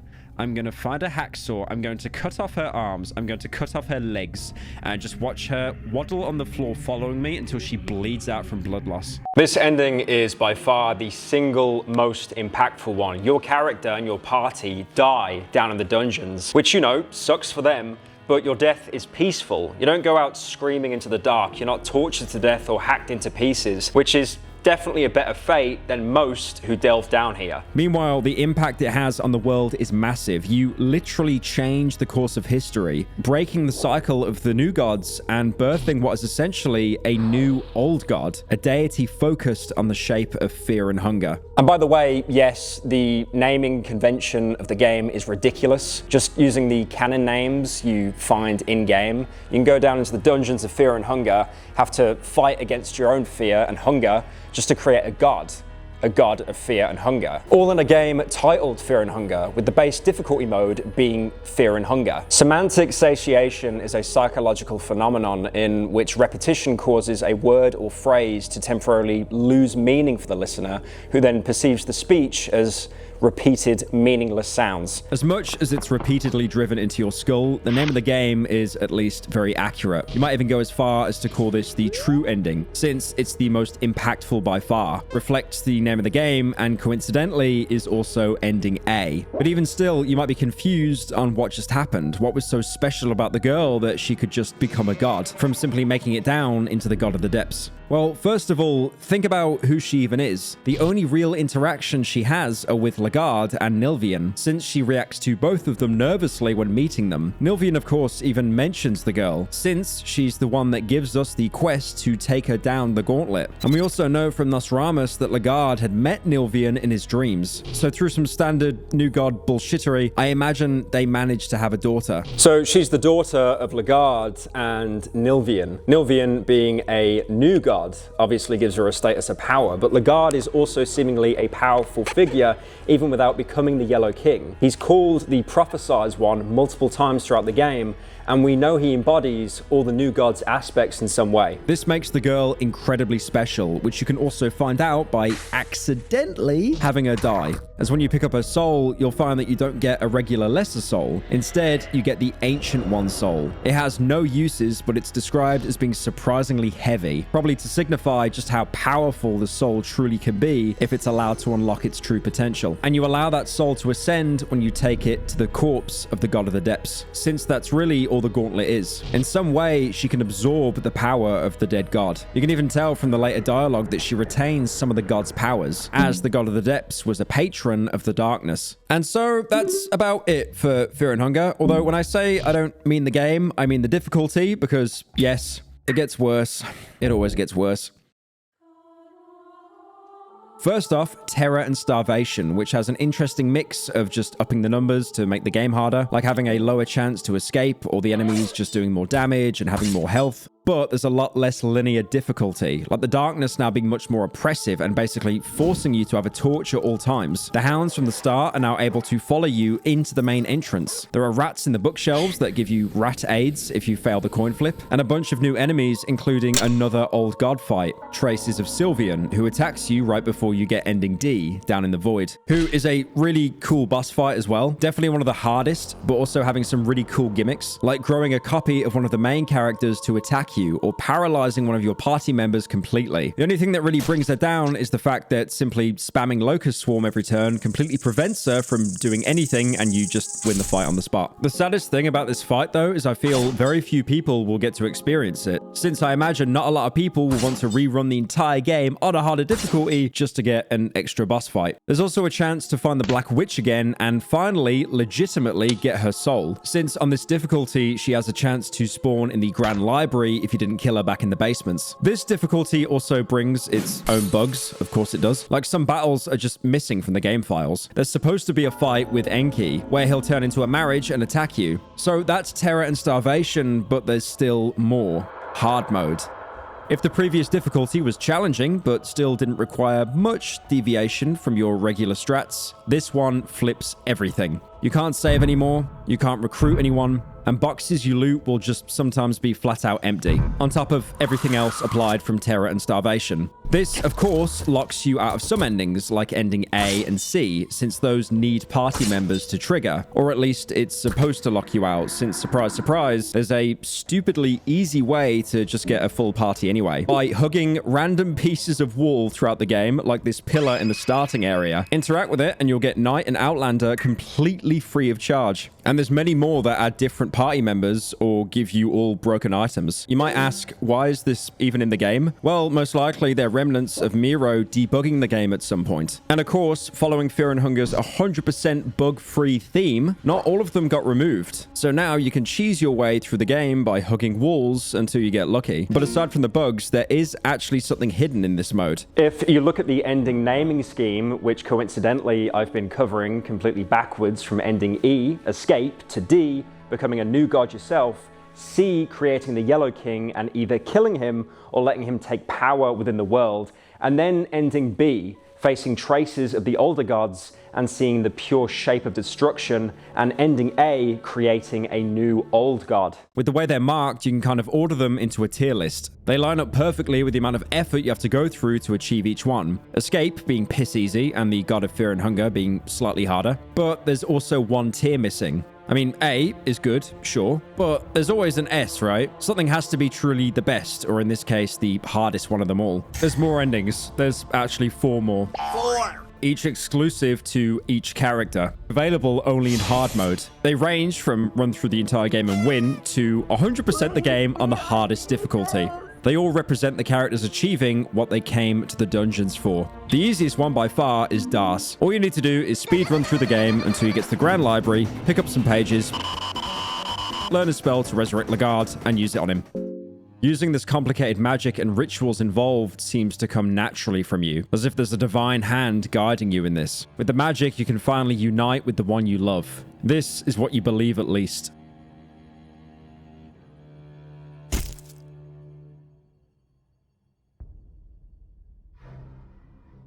I breathe. I'm a god. Shed my human skin. I don't need it. So instead of just saving Lagard normally, you get his skinless version and then proceed to get the ending. You could not save your loved one from the cruel fate the dungeons had ready for him, but you succeed in the next best thing, resurrecting Lagard. He shed his human skin, mocking his past existence as a mortal. Apparently, whatever he went through after his passing had changed the man completely. You didn't mind his changed looks, but mentally, he was someone else as well, craving to unleash the terror and suffering he experienced to the outside world. The man claimed to have risen to godhood, but as you examined his behavior as a warlord, he resembled more of a bloodthirsty ghoul. Still, you were reunited with your loved one. That was all that mattered to you. Maybe, with his new crude looks and way of thinking, he could finally be yours completely.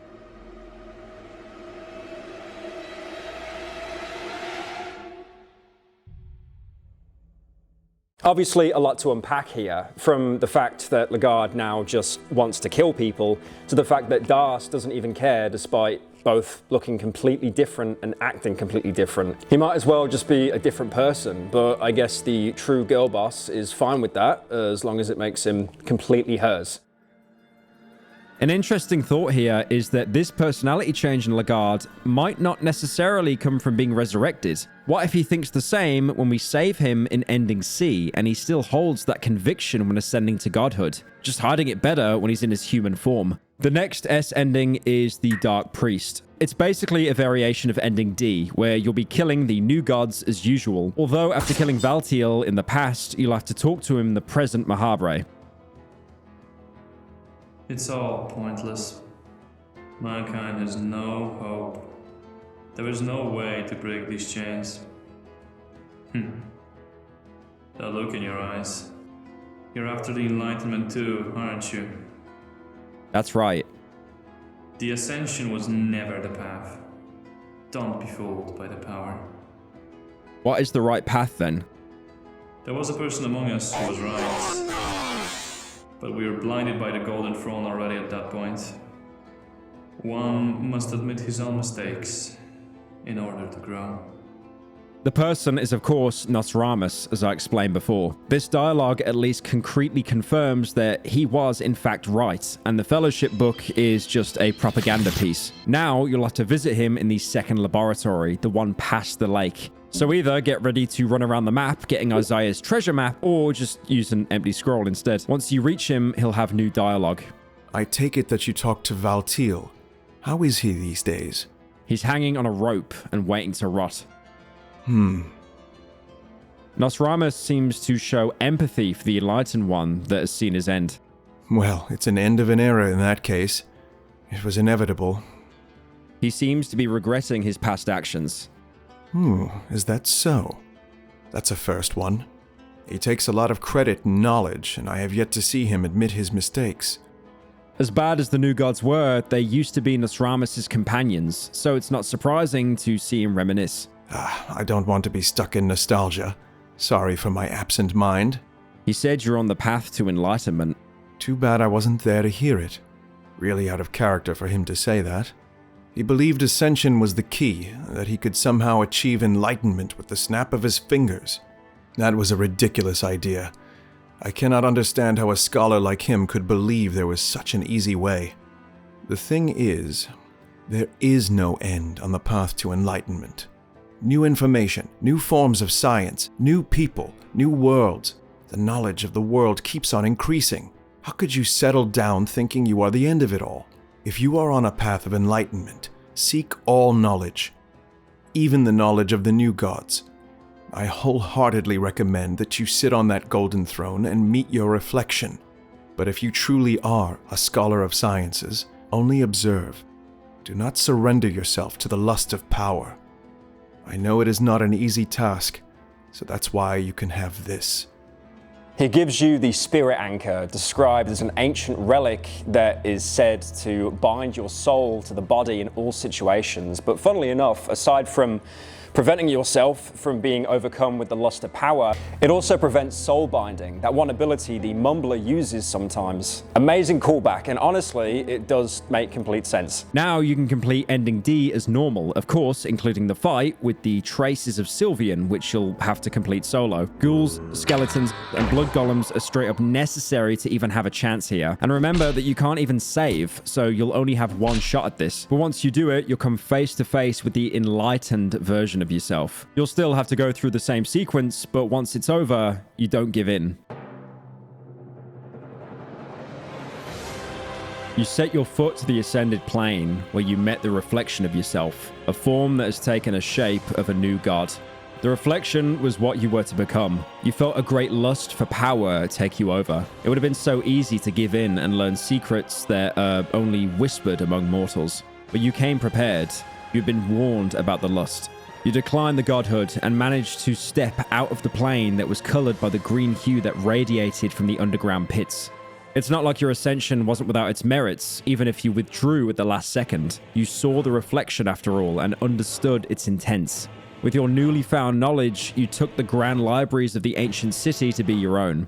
The library already contained more information one could digest in multiple lifetimes. But lucky for you, you discovered the secrets of a prolonged life pretty soon. You found out how the older gods had left this world a long time ago. You had taken care of the new gods that resided in the city of the gods. You did not need godhood to chase after the true enlightenment. You did not need godhood to become the most powerful mortal to exist.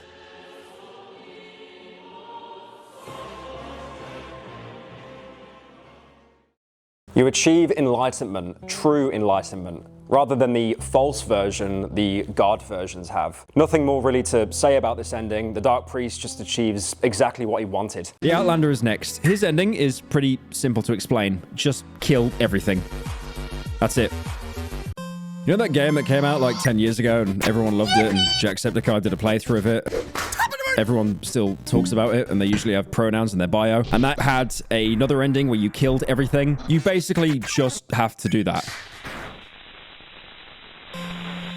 Undertale. Ragnvaldr's mission was to get revenge, as well as to cleanse the evil from the dungeons. This translates to having you get every single special soul in the game, again, on hard mode, on what I argue is the worst character in the game. Honestly, just empty scroll your way into getting strong items or spells and do it that way. If you don't get lucky with starting scrolls, just restart. On top of that, you'll have to do the obvious, kill the guard. But once you do that, you'll be able to just leave and get the ending.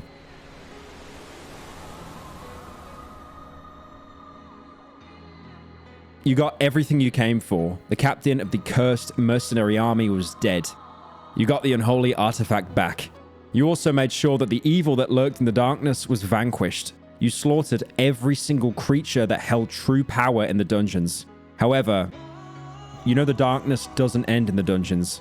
You've witnessed the same evil in the faraway continent of Vinland, and that same corrupting force lurks in every dark corner of the world. It is restless and relentless.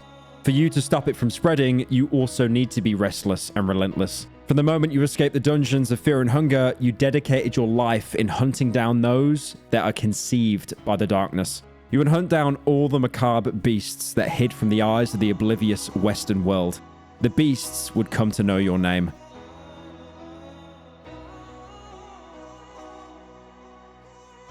Despite this being a genocide ending where you kill everything, this is probably the most morally good ending out of all of them. There's no real moral ambiguity or anything. You just kill monsters and continue to destroy evil even outside the dungeons, probably saving countless lives. Yes, you did have to kill the guard, but there's an argument to be made whether he was a monster himself for what he did. And then there's the Mercenaries S ending. It's not that harder than any of the others. It's just that it's hidden behind some really stupid statue pushing puzzles that you might not even know exist. You go into the Tomb of the Gods, the past version. There's these statues. If you push them the right way and then get them onto the gold squares, you'll be able to unlock the door on the top right corner. Inside is a ladder leading deeper into the true Tomb of the Gods. You can feel the god's presence in here. You see a preserved body of the dead god, who you now probably recognize from the statues as Olmir. The game even lets you use necromancy on him. This could potentially be huge if you manage to raise him from the dead, so this might even be a bonus ending.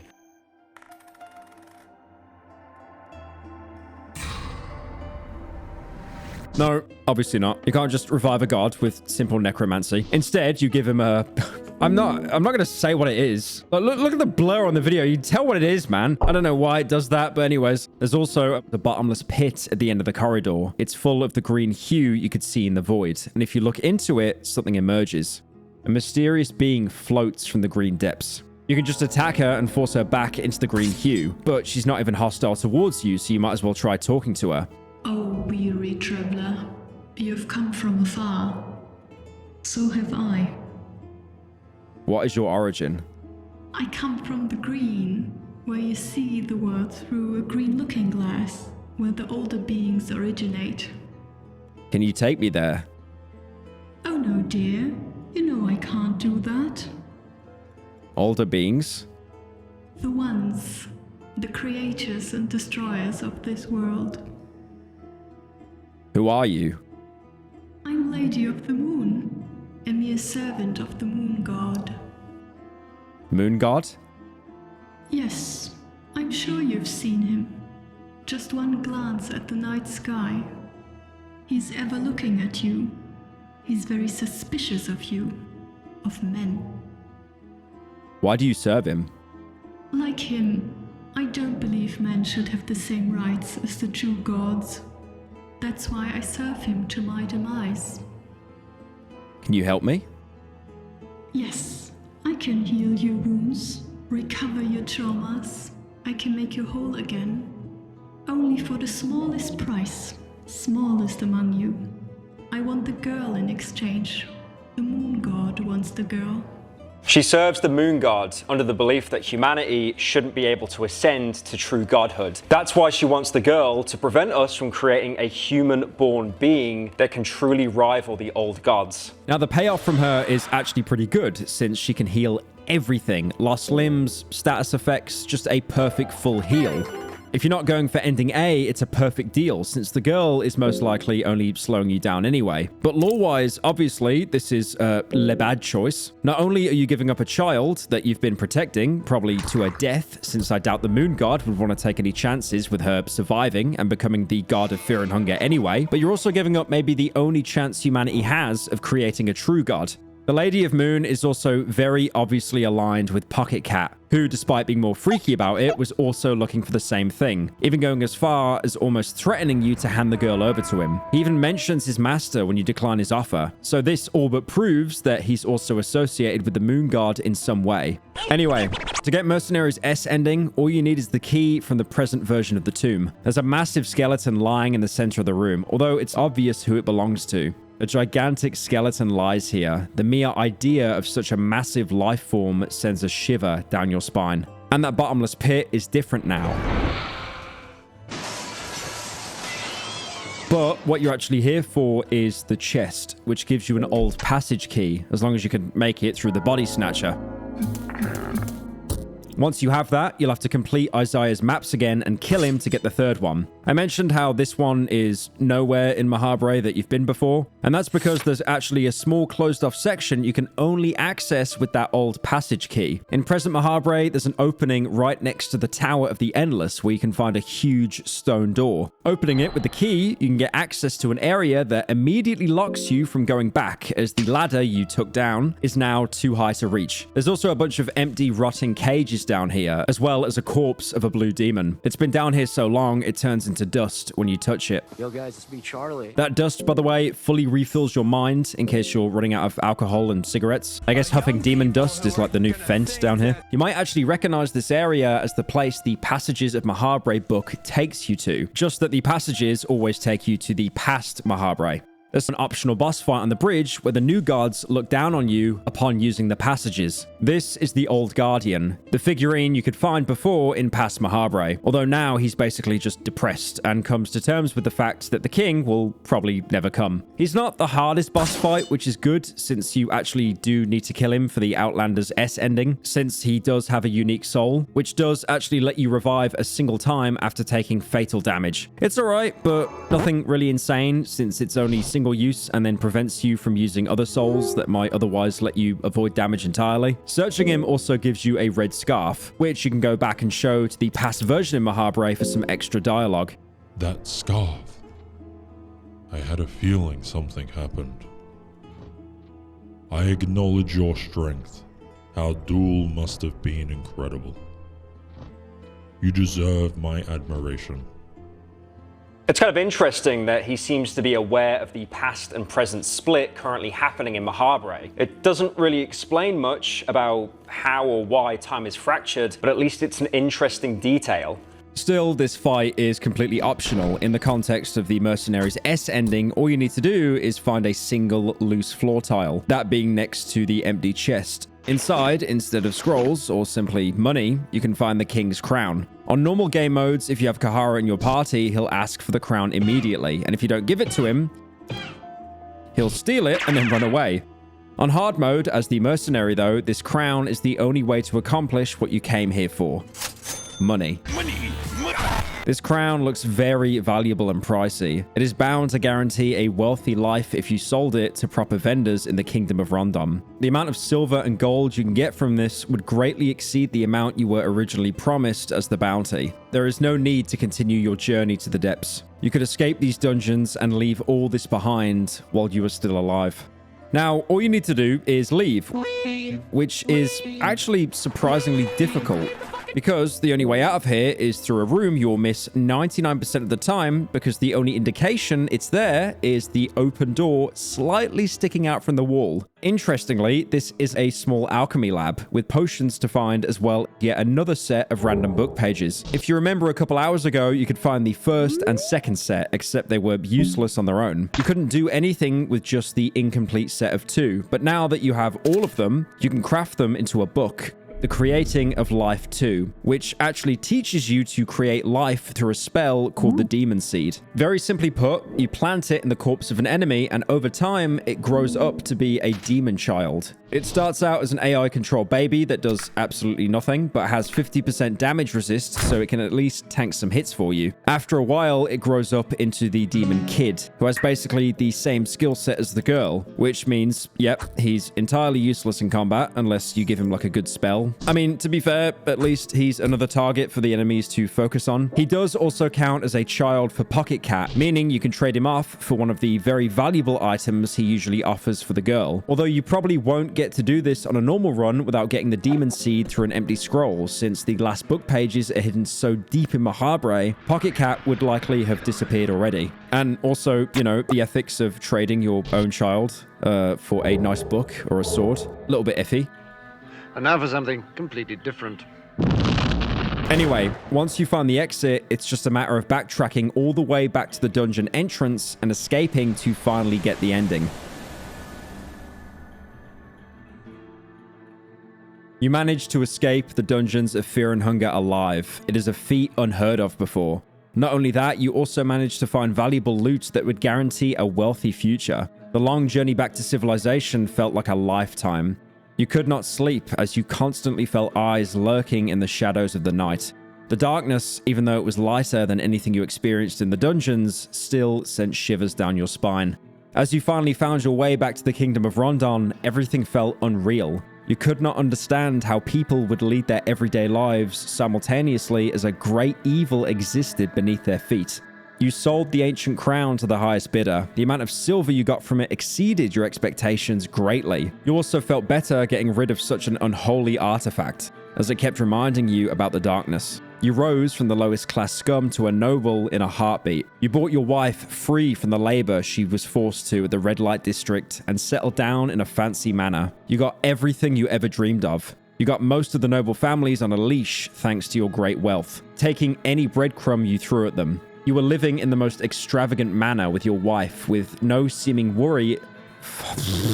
This fucking broken English, man. You were living in the most extravagant manner with your wife, with no seeming worry about the future. Still, you could not sleep. Every passing moment, you would be grabbing on the hilt of your sword and staring at the dark corners of your room, just waiting for the inevitable. You knew that the darkness you witnessed would leave no survivors. It would still come for you one day.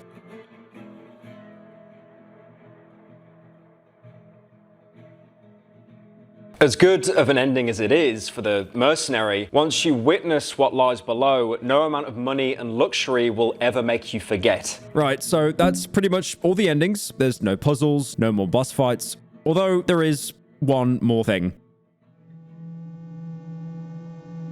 I left it for the very end because it completely breaks any sort of semblance of continuity you could expect from a video.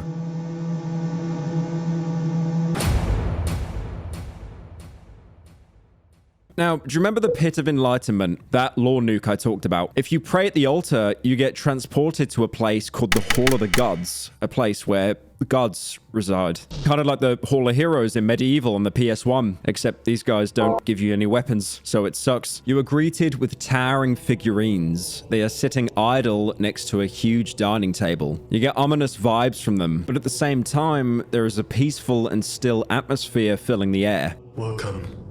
You have earned 3 questions. Use them wisely. A big thing to note here is just how many figures there are sitting around the table. Clearly there's been many sets of new gods as time has passed further, proving that the cycle has been going on for a long, long time. You can ask about any character in the game, literally any of them, and you'll get back a genuine answer about who they are. If you stumble into it without having completed all the endings, this is a huge, ridiculous lore bomb that drops on you, and you can easily solve most of your questions here, which I'm sure the Fear and Hunger wiki had a field day when they found out about this room. Although the important part about it is there's actually not much new big information you really get here if you scoured and found everything there is in the game. Mostly, it's just reinforcing ideas and theories already implied by other information. These mostly just suggest how to tie everything together better. Not necessarily anything groundbreaking, but it does help the lore flow more cohesively, which is why most of the theories I mentioned before were also already checked against the new gods, because otherwise I'd have to put all possible dialogue into the script and extend it by probably another 30 pages. And their answers are also just weird sometimes. Like they range from interesting world building about enemies that you wouldn't get otherwise, like this bit talking about how the lizard men were initially the dominant race. Long ago, before men took the dungeons as their own, there dwelled a different race in the black. Creations of the black. The darkness has had its way with countless victims. They are fully erect, despite being left untouched for decades. So apart from that, they do actually have some unique information as well, like talking about the king, who's mentioned multiple times throughout Mahabra. The older gods, before their departure, nominated a king to rule the Mahabra and mankind. It's all fallacy. We, as the new gods, rule the Mahabra now. Or about the Greater Blight, where they basically confirm that it's an ascended lizard man. Before man, the lizard man roamed as the dominating life form. Like us, they too desire to ascend higher. What remains of those ancient times are the forms. Greater Blight is something that rivals the power of the new gods, even in this day and age. It is truly curious how powerful those ancient relics were in their true prime. Which might suggest that the lizard men weren't just dominant back then, but Mahabre might have initially been their city that humans reappropriated for themselves. This at least explains these stupid-ass lizard statues you can see back in the level 3 prisons. You can also ask about Pocketcat to maybe get a glimpse at his real motivations. But sadly, the new gods barely know anything about him, just to point out who his master actually is. A servant of the trickster god, the moon. His motivations lie in the path laid out by the older gods. Unfortunately, even we don't understand his mysterious ways. So it seems both the characters who were irrationally interested in the girl both serve the moon god. Interestingly, you can also learn the moon god's name, Rare from Valtiel, who actually asks you who Pocketcat serves. Although at that point in the game, there's no way to even know this. Sadly, he doesn't give any indication for why Rare might also be absolutely obsessed with the girl. Also, of course, you can ask the gods about their good friend Nas'hrah. The previous new god who held the libraries as his own after the Great Beetle. How Beetle fell for the pathetic tricks Nas'hrah pulled against him is a complete mystery to us. Nas'hrah was not content with what we have here. That miserable war, the old fool. His mind was weak, his body was weak, and most of all, he couldn't hold his own against the pressure this place has on people. Without reason, he used to sodomize everyone who stood in his way. That is how he desired to spend his days, instead of the true godhood we have here. Nas'hrah calling Valtiel a no-no toucher suddenly seems like projection now. But of course, if you bring him here with you, he'll actually react to these accusations the only way he knows how. Enough! That's more than enough, you filthy maggots. That's how I gave up my pathetic golden crown of the new gods? Are you kidding me? Maggots swimming in their own vomit. You are still alive. Somewhat. Nas'hrah the half-man. Zara? The half-man from the east? Better half the crisp.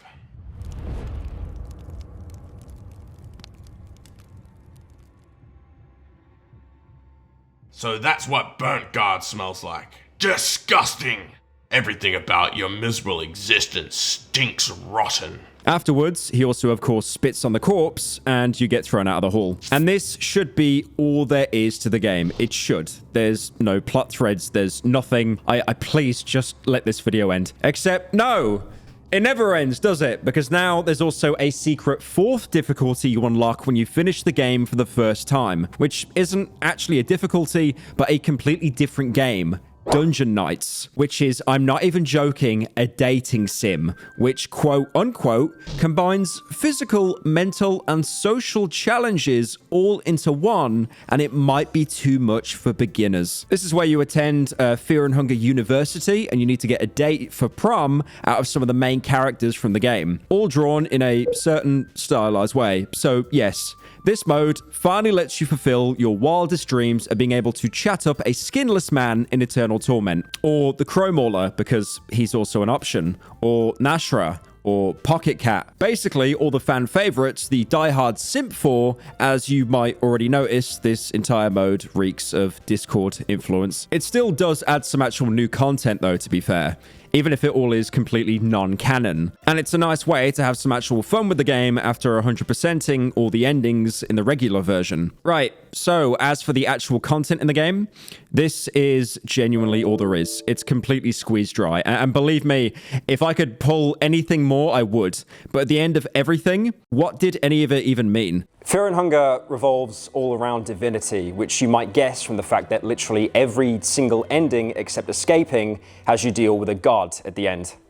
Every character begins the descent with the mission to save Lagard, a man who is only in the dungeons to ascend to godhood himself. But as you make it down, you have no choice but to face gods and fight their influence. The dungeons themselves are in the state they're in because of the gods in some part. It's not blatantly stated what actually causes the unnatural fear and hunger, but there's too many things wrong with this place. You can practically pick and choose. Whether it's the fact they're built on top of Mahabre, the close proximity to the green Enki, which seems to be the origin of all godlike beings, and also main bass for some reason. Maybe it's the presence of the god of the depths, or the opposite, him dying and leaving the darkness uncontrolled, as well as leaving a power vacuum to be filled with the god of fear and hunger. At every step, every challenge you are given, and every end goal you try to accomplish all happen because of the new gods, and every choice you make will inevitably affect them. So all this will come down to how you end up handling a single, incredibly important decision. In this time of change, will you choose to continue the cycle of the new gods or break it? The cycle has been going on for a long time. If you believe the written history, then for at least 1,000 years, with many new god groups coming and going in that time, as you can see from how many of them sit in the Hall of Gods. And in that time, the new gods were never enough. They may have ascended to godhood, but they aren't even near the power of the old gods who abandoned humanity at that point. The new gods have been tried as a solution, but they simply don't work. If anything, perpetuating the new god cycle here is selfish. I mean, you know, given the choice, it's natural to choose to gain power, and it's really so simple to just sit on the throne and then ascend. But even then, the powers of a new god aren't truly enough. Like Nosramus says, becoming a god of enlightenment doesn't make you truly enlightened. Attempting to achieve enlightenment with something as simple as that will never truly succeed. If anything, it encourages stagnation. And with that, there's the other choice, breaking the cycle. There's two ways you can do it. Both are very similar. Either by creating the Yellow King out of Lagard, or creating the god of fear and hunger out of the girl. Both lead to creating new gods, but not new gods. Actual gods. The god of fear and hunger is basically a new old god, replacing the old gods and potentially filling the vacuum they left. Also, little side note, I really hate this terminology, like new gods, old, new gods. Old new gods. It does make sense in universe, but makes talking about it in any sensible way just mental illness. The Yellow King, meanwhile, is kind of hard to compare to the old gods, but you can say that he's the culmination of the new gods, an evolution, the ultimate new god, embodying all of the new gods' souls, whose focus isn't any specific aspect of humanity, but rather caring for it as a whole. He's basically a new god. I hate this terminology. As suspicious as you might be about the Yellow King's intentions or how the god of fear and hunger will impact the world, everything is already going to shit outside the dungeons anyway. It's why Lagard is here to begin with. Any change that you can make in the grand scheme of things is worth trying. So you can make an argument that there's no bad ending in this game, but there's a very obvious split. Endings A and C are good, everything else is bad. In fact, endings A and C aren't even proven to be canon by Fear and Hunger 2. Oh god, I really hope when this video comes out, another video essayist doesn't piggyback the views off this to make Fear and Hunger 2 before me. That'd be terrible, right? By the way, for some reason, this game has some sort of infamy for having a very ridiculously convoluted lore, and I just have to disagree. For the most part, the true main plot threads, they're pretty clear to understand if you go deep and find everything. I mean, it comes down to just reading the dialogue, the books. You do have to go out of your way to find it, but once you do, you're basically spoon-fed most information instead of having to theorize and connect the dots yourself. I imagine this comes more from the fact that the game gatekeeps itself by being so hard. So most exposure anyone would get is to be random fans on Reddit posting some cryptic summary of one of the main storylines, which obviously sounds completely ridiculous when you simplify it. That, and if you're a normal person and play Fear and Hunger, you'll most likely not play it to completion. And even if you do, there's no way you'll be able to find everything you need to put the pieces together. Most likely, you won't do a second playthrough either, because rationally, why would you want to put yourself through all of that again? Maybe I've not been clear enough on this topic throughout the video, but Fear and Hunger isn't necessarily even a good game. No, I know. Okay, guys, settle down, okay? Look, the video's gone on long enough, okay? I just want to go home. I want to go home and sleep. It's interesting, and there are some amazing aspects, but look how buggy it is. That and the obvious difficulty. Skill issue is one thing, and I suffer from it terribly. But how bad can it get before it changes from an endearing challenge to a repeating tedium of bad RNG and having to reload saves? On the other hand, this does gatekeep the game, like I mentioned earlier. Everyone in the know about it must have been good and determined enough to beat it. Or they would have had the wiki open on the second monitor and then scrolling on TikTok, and their third monitor's on drone drone phase in Siege. Point is, the game isn't necessarily good by regular game standards, but for the niche it targets, it hits hard, which is probably why it has such an insanely dedicated fan base. Seriously, if you need any evidence of just how much the fan base loves Fear and Hunger, just look at the comments right now to see every other one complaining about me having a wrong opinion about something in the game. And that fandom is pretty big as well. I mean, the Fear and Hunger Discord has like 60,000 members, which is really big for a game that isn't AAA or has giveaways and Twitch drops and all that cringe. On first glance, it might seem like an edgy, difficult grind fest. The deeper you go, the less the pain of playing it, and the more worth it becomes to go further. As for the lore, again, it's not really that complicated once you see everything the game has to offer, which isn't at all easy, but it's still better to actually have these answers, even if they're hidden away behind having to, you know, walk on water or something. This really is it for Fear and Hunger itself, but even after all this, you're still here. You're not watching the video. You're definitely not at this point. You probably fell asleep to it, honestly. Why do I even bother? But anyways, there's also one more thing I want to talk about. There's a lot of mods. A lot of them are just quality of life ones, like bug fixes or the sensor mod. The latter coming in clutch when I needed to stream the game without getting instantly banned the second I entered the dungeons. On top of that, there's also a lot of content mods, like the Repentance mod, which adds so many new things, you're practically playing an entirely different game. You get new locations, enemies, bosses, quests, abilities, items, even endings, which range from going through a glitched version of the dungeons to fight another god, or the loser ending, where you have to play as Lagard, because yes, the mod adds him into the game as a proper playable character, and instead of achieving anything that matters, you just leave the dungeons, completely abandoning the entire plan of ascending and running away like a coward. Apart from the endings, the gameplay also follows very closely from the original Fear and Hunger, since it's completely unbalanced. Some enemies are just unfair. And to counter that, you can of course find items and abilities that are complete bullshit and counter everything. Like this single golden rose, which lets you teleport back to a safe room and even a hexen, all for the price of nothing, because it's infinitely reusable. Fear and Hunger's circle of life, where everything is broken in its own way, is perfectly continued. And just like the game will try to break you, you'll have to abuse it to beat it. So yeah, if you haven't had enough yet, Repentance definitely captures the spirit of the original. Now, there's also one small teeny tiny bit that I've kind of been avoiding mentioning throughout the video. See, a lot of the game has some very blatant inspirations to other media, from a bunch of enemy designs like the Scarab in Mahabre to plays on names like Das sounding almost exactly like Jeanne d'Arc. Yes, Jeanne, like the member of Buckman's party you probably left for dead by accident. So technically, it's a double reference. You also have the standard tropes that appear in so much media, they're more cliches than references, like the obvious Lovecraftian influence on the ancient gods as well, like the Necronomicon. Also a standard cliche of having parallels to Christianity, with Ormir blatantly reflecting Jesus. There's also of course hecking cool gaming references for you to soy face at, bonfires that you can light to soothe you. Wait, is that a Dark Souls I mean come on. Dude, the entire ending of the game is about like continuing the cycle or breaking it. Come on.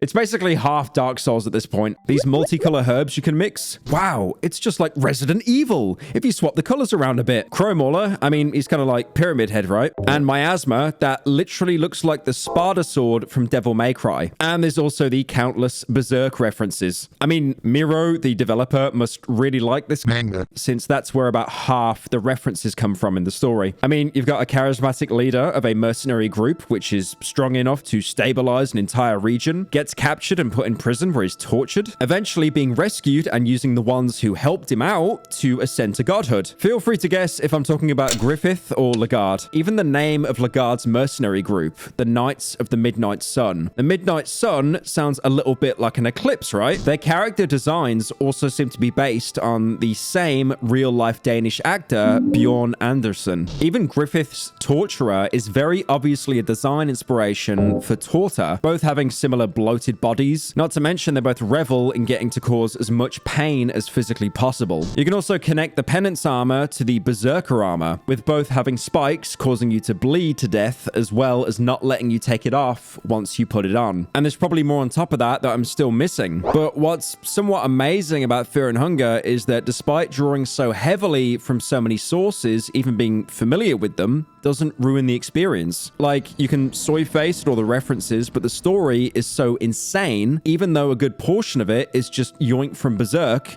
you won't even notice or care since you'll be trying to figure out everything else that's going on. And yet, some enemies have inspired designs, but that won't break your immersion of the valuable experience of getting two-tapped by them again and again. It really feels like the references are used to genuinely create a better environment for the game, rather than being cheap one-liners focused on getting you to point at the screen and post a clip to Reddit to promote the game. Or maybe, you know, I'm just overanalyzing the author, wanting to put things he thought were cool into his game. Even then, at least it worked out pretty well for everything in the end. So that's the end of Fear and Hunger. Now in Termina,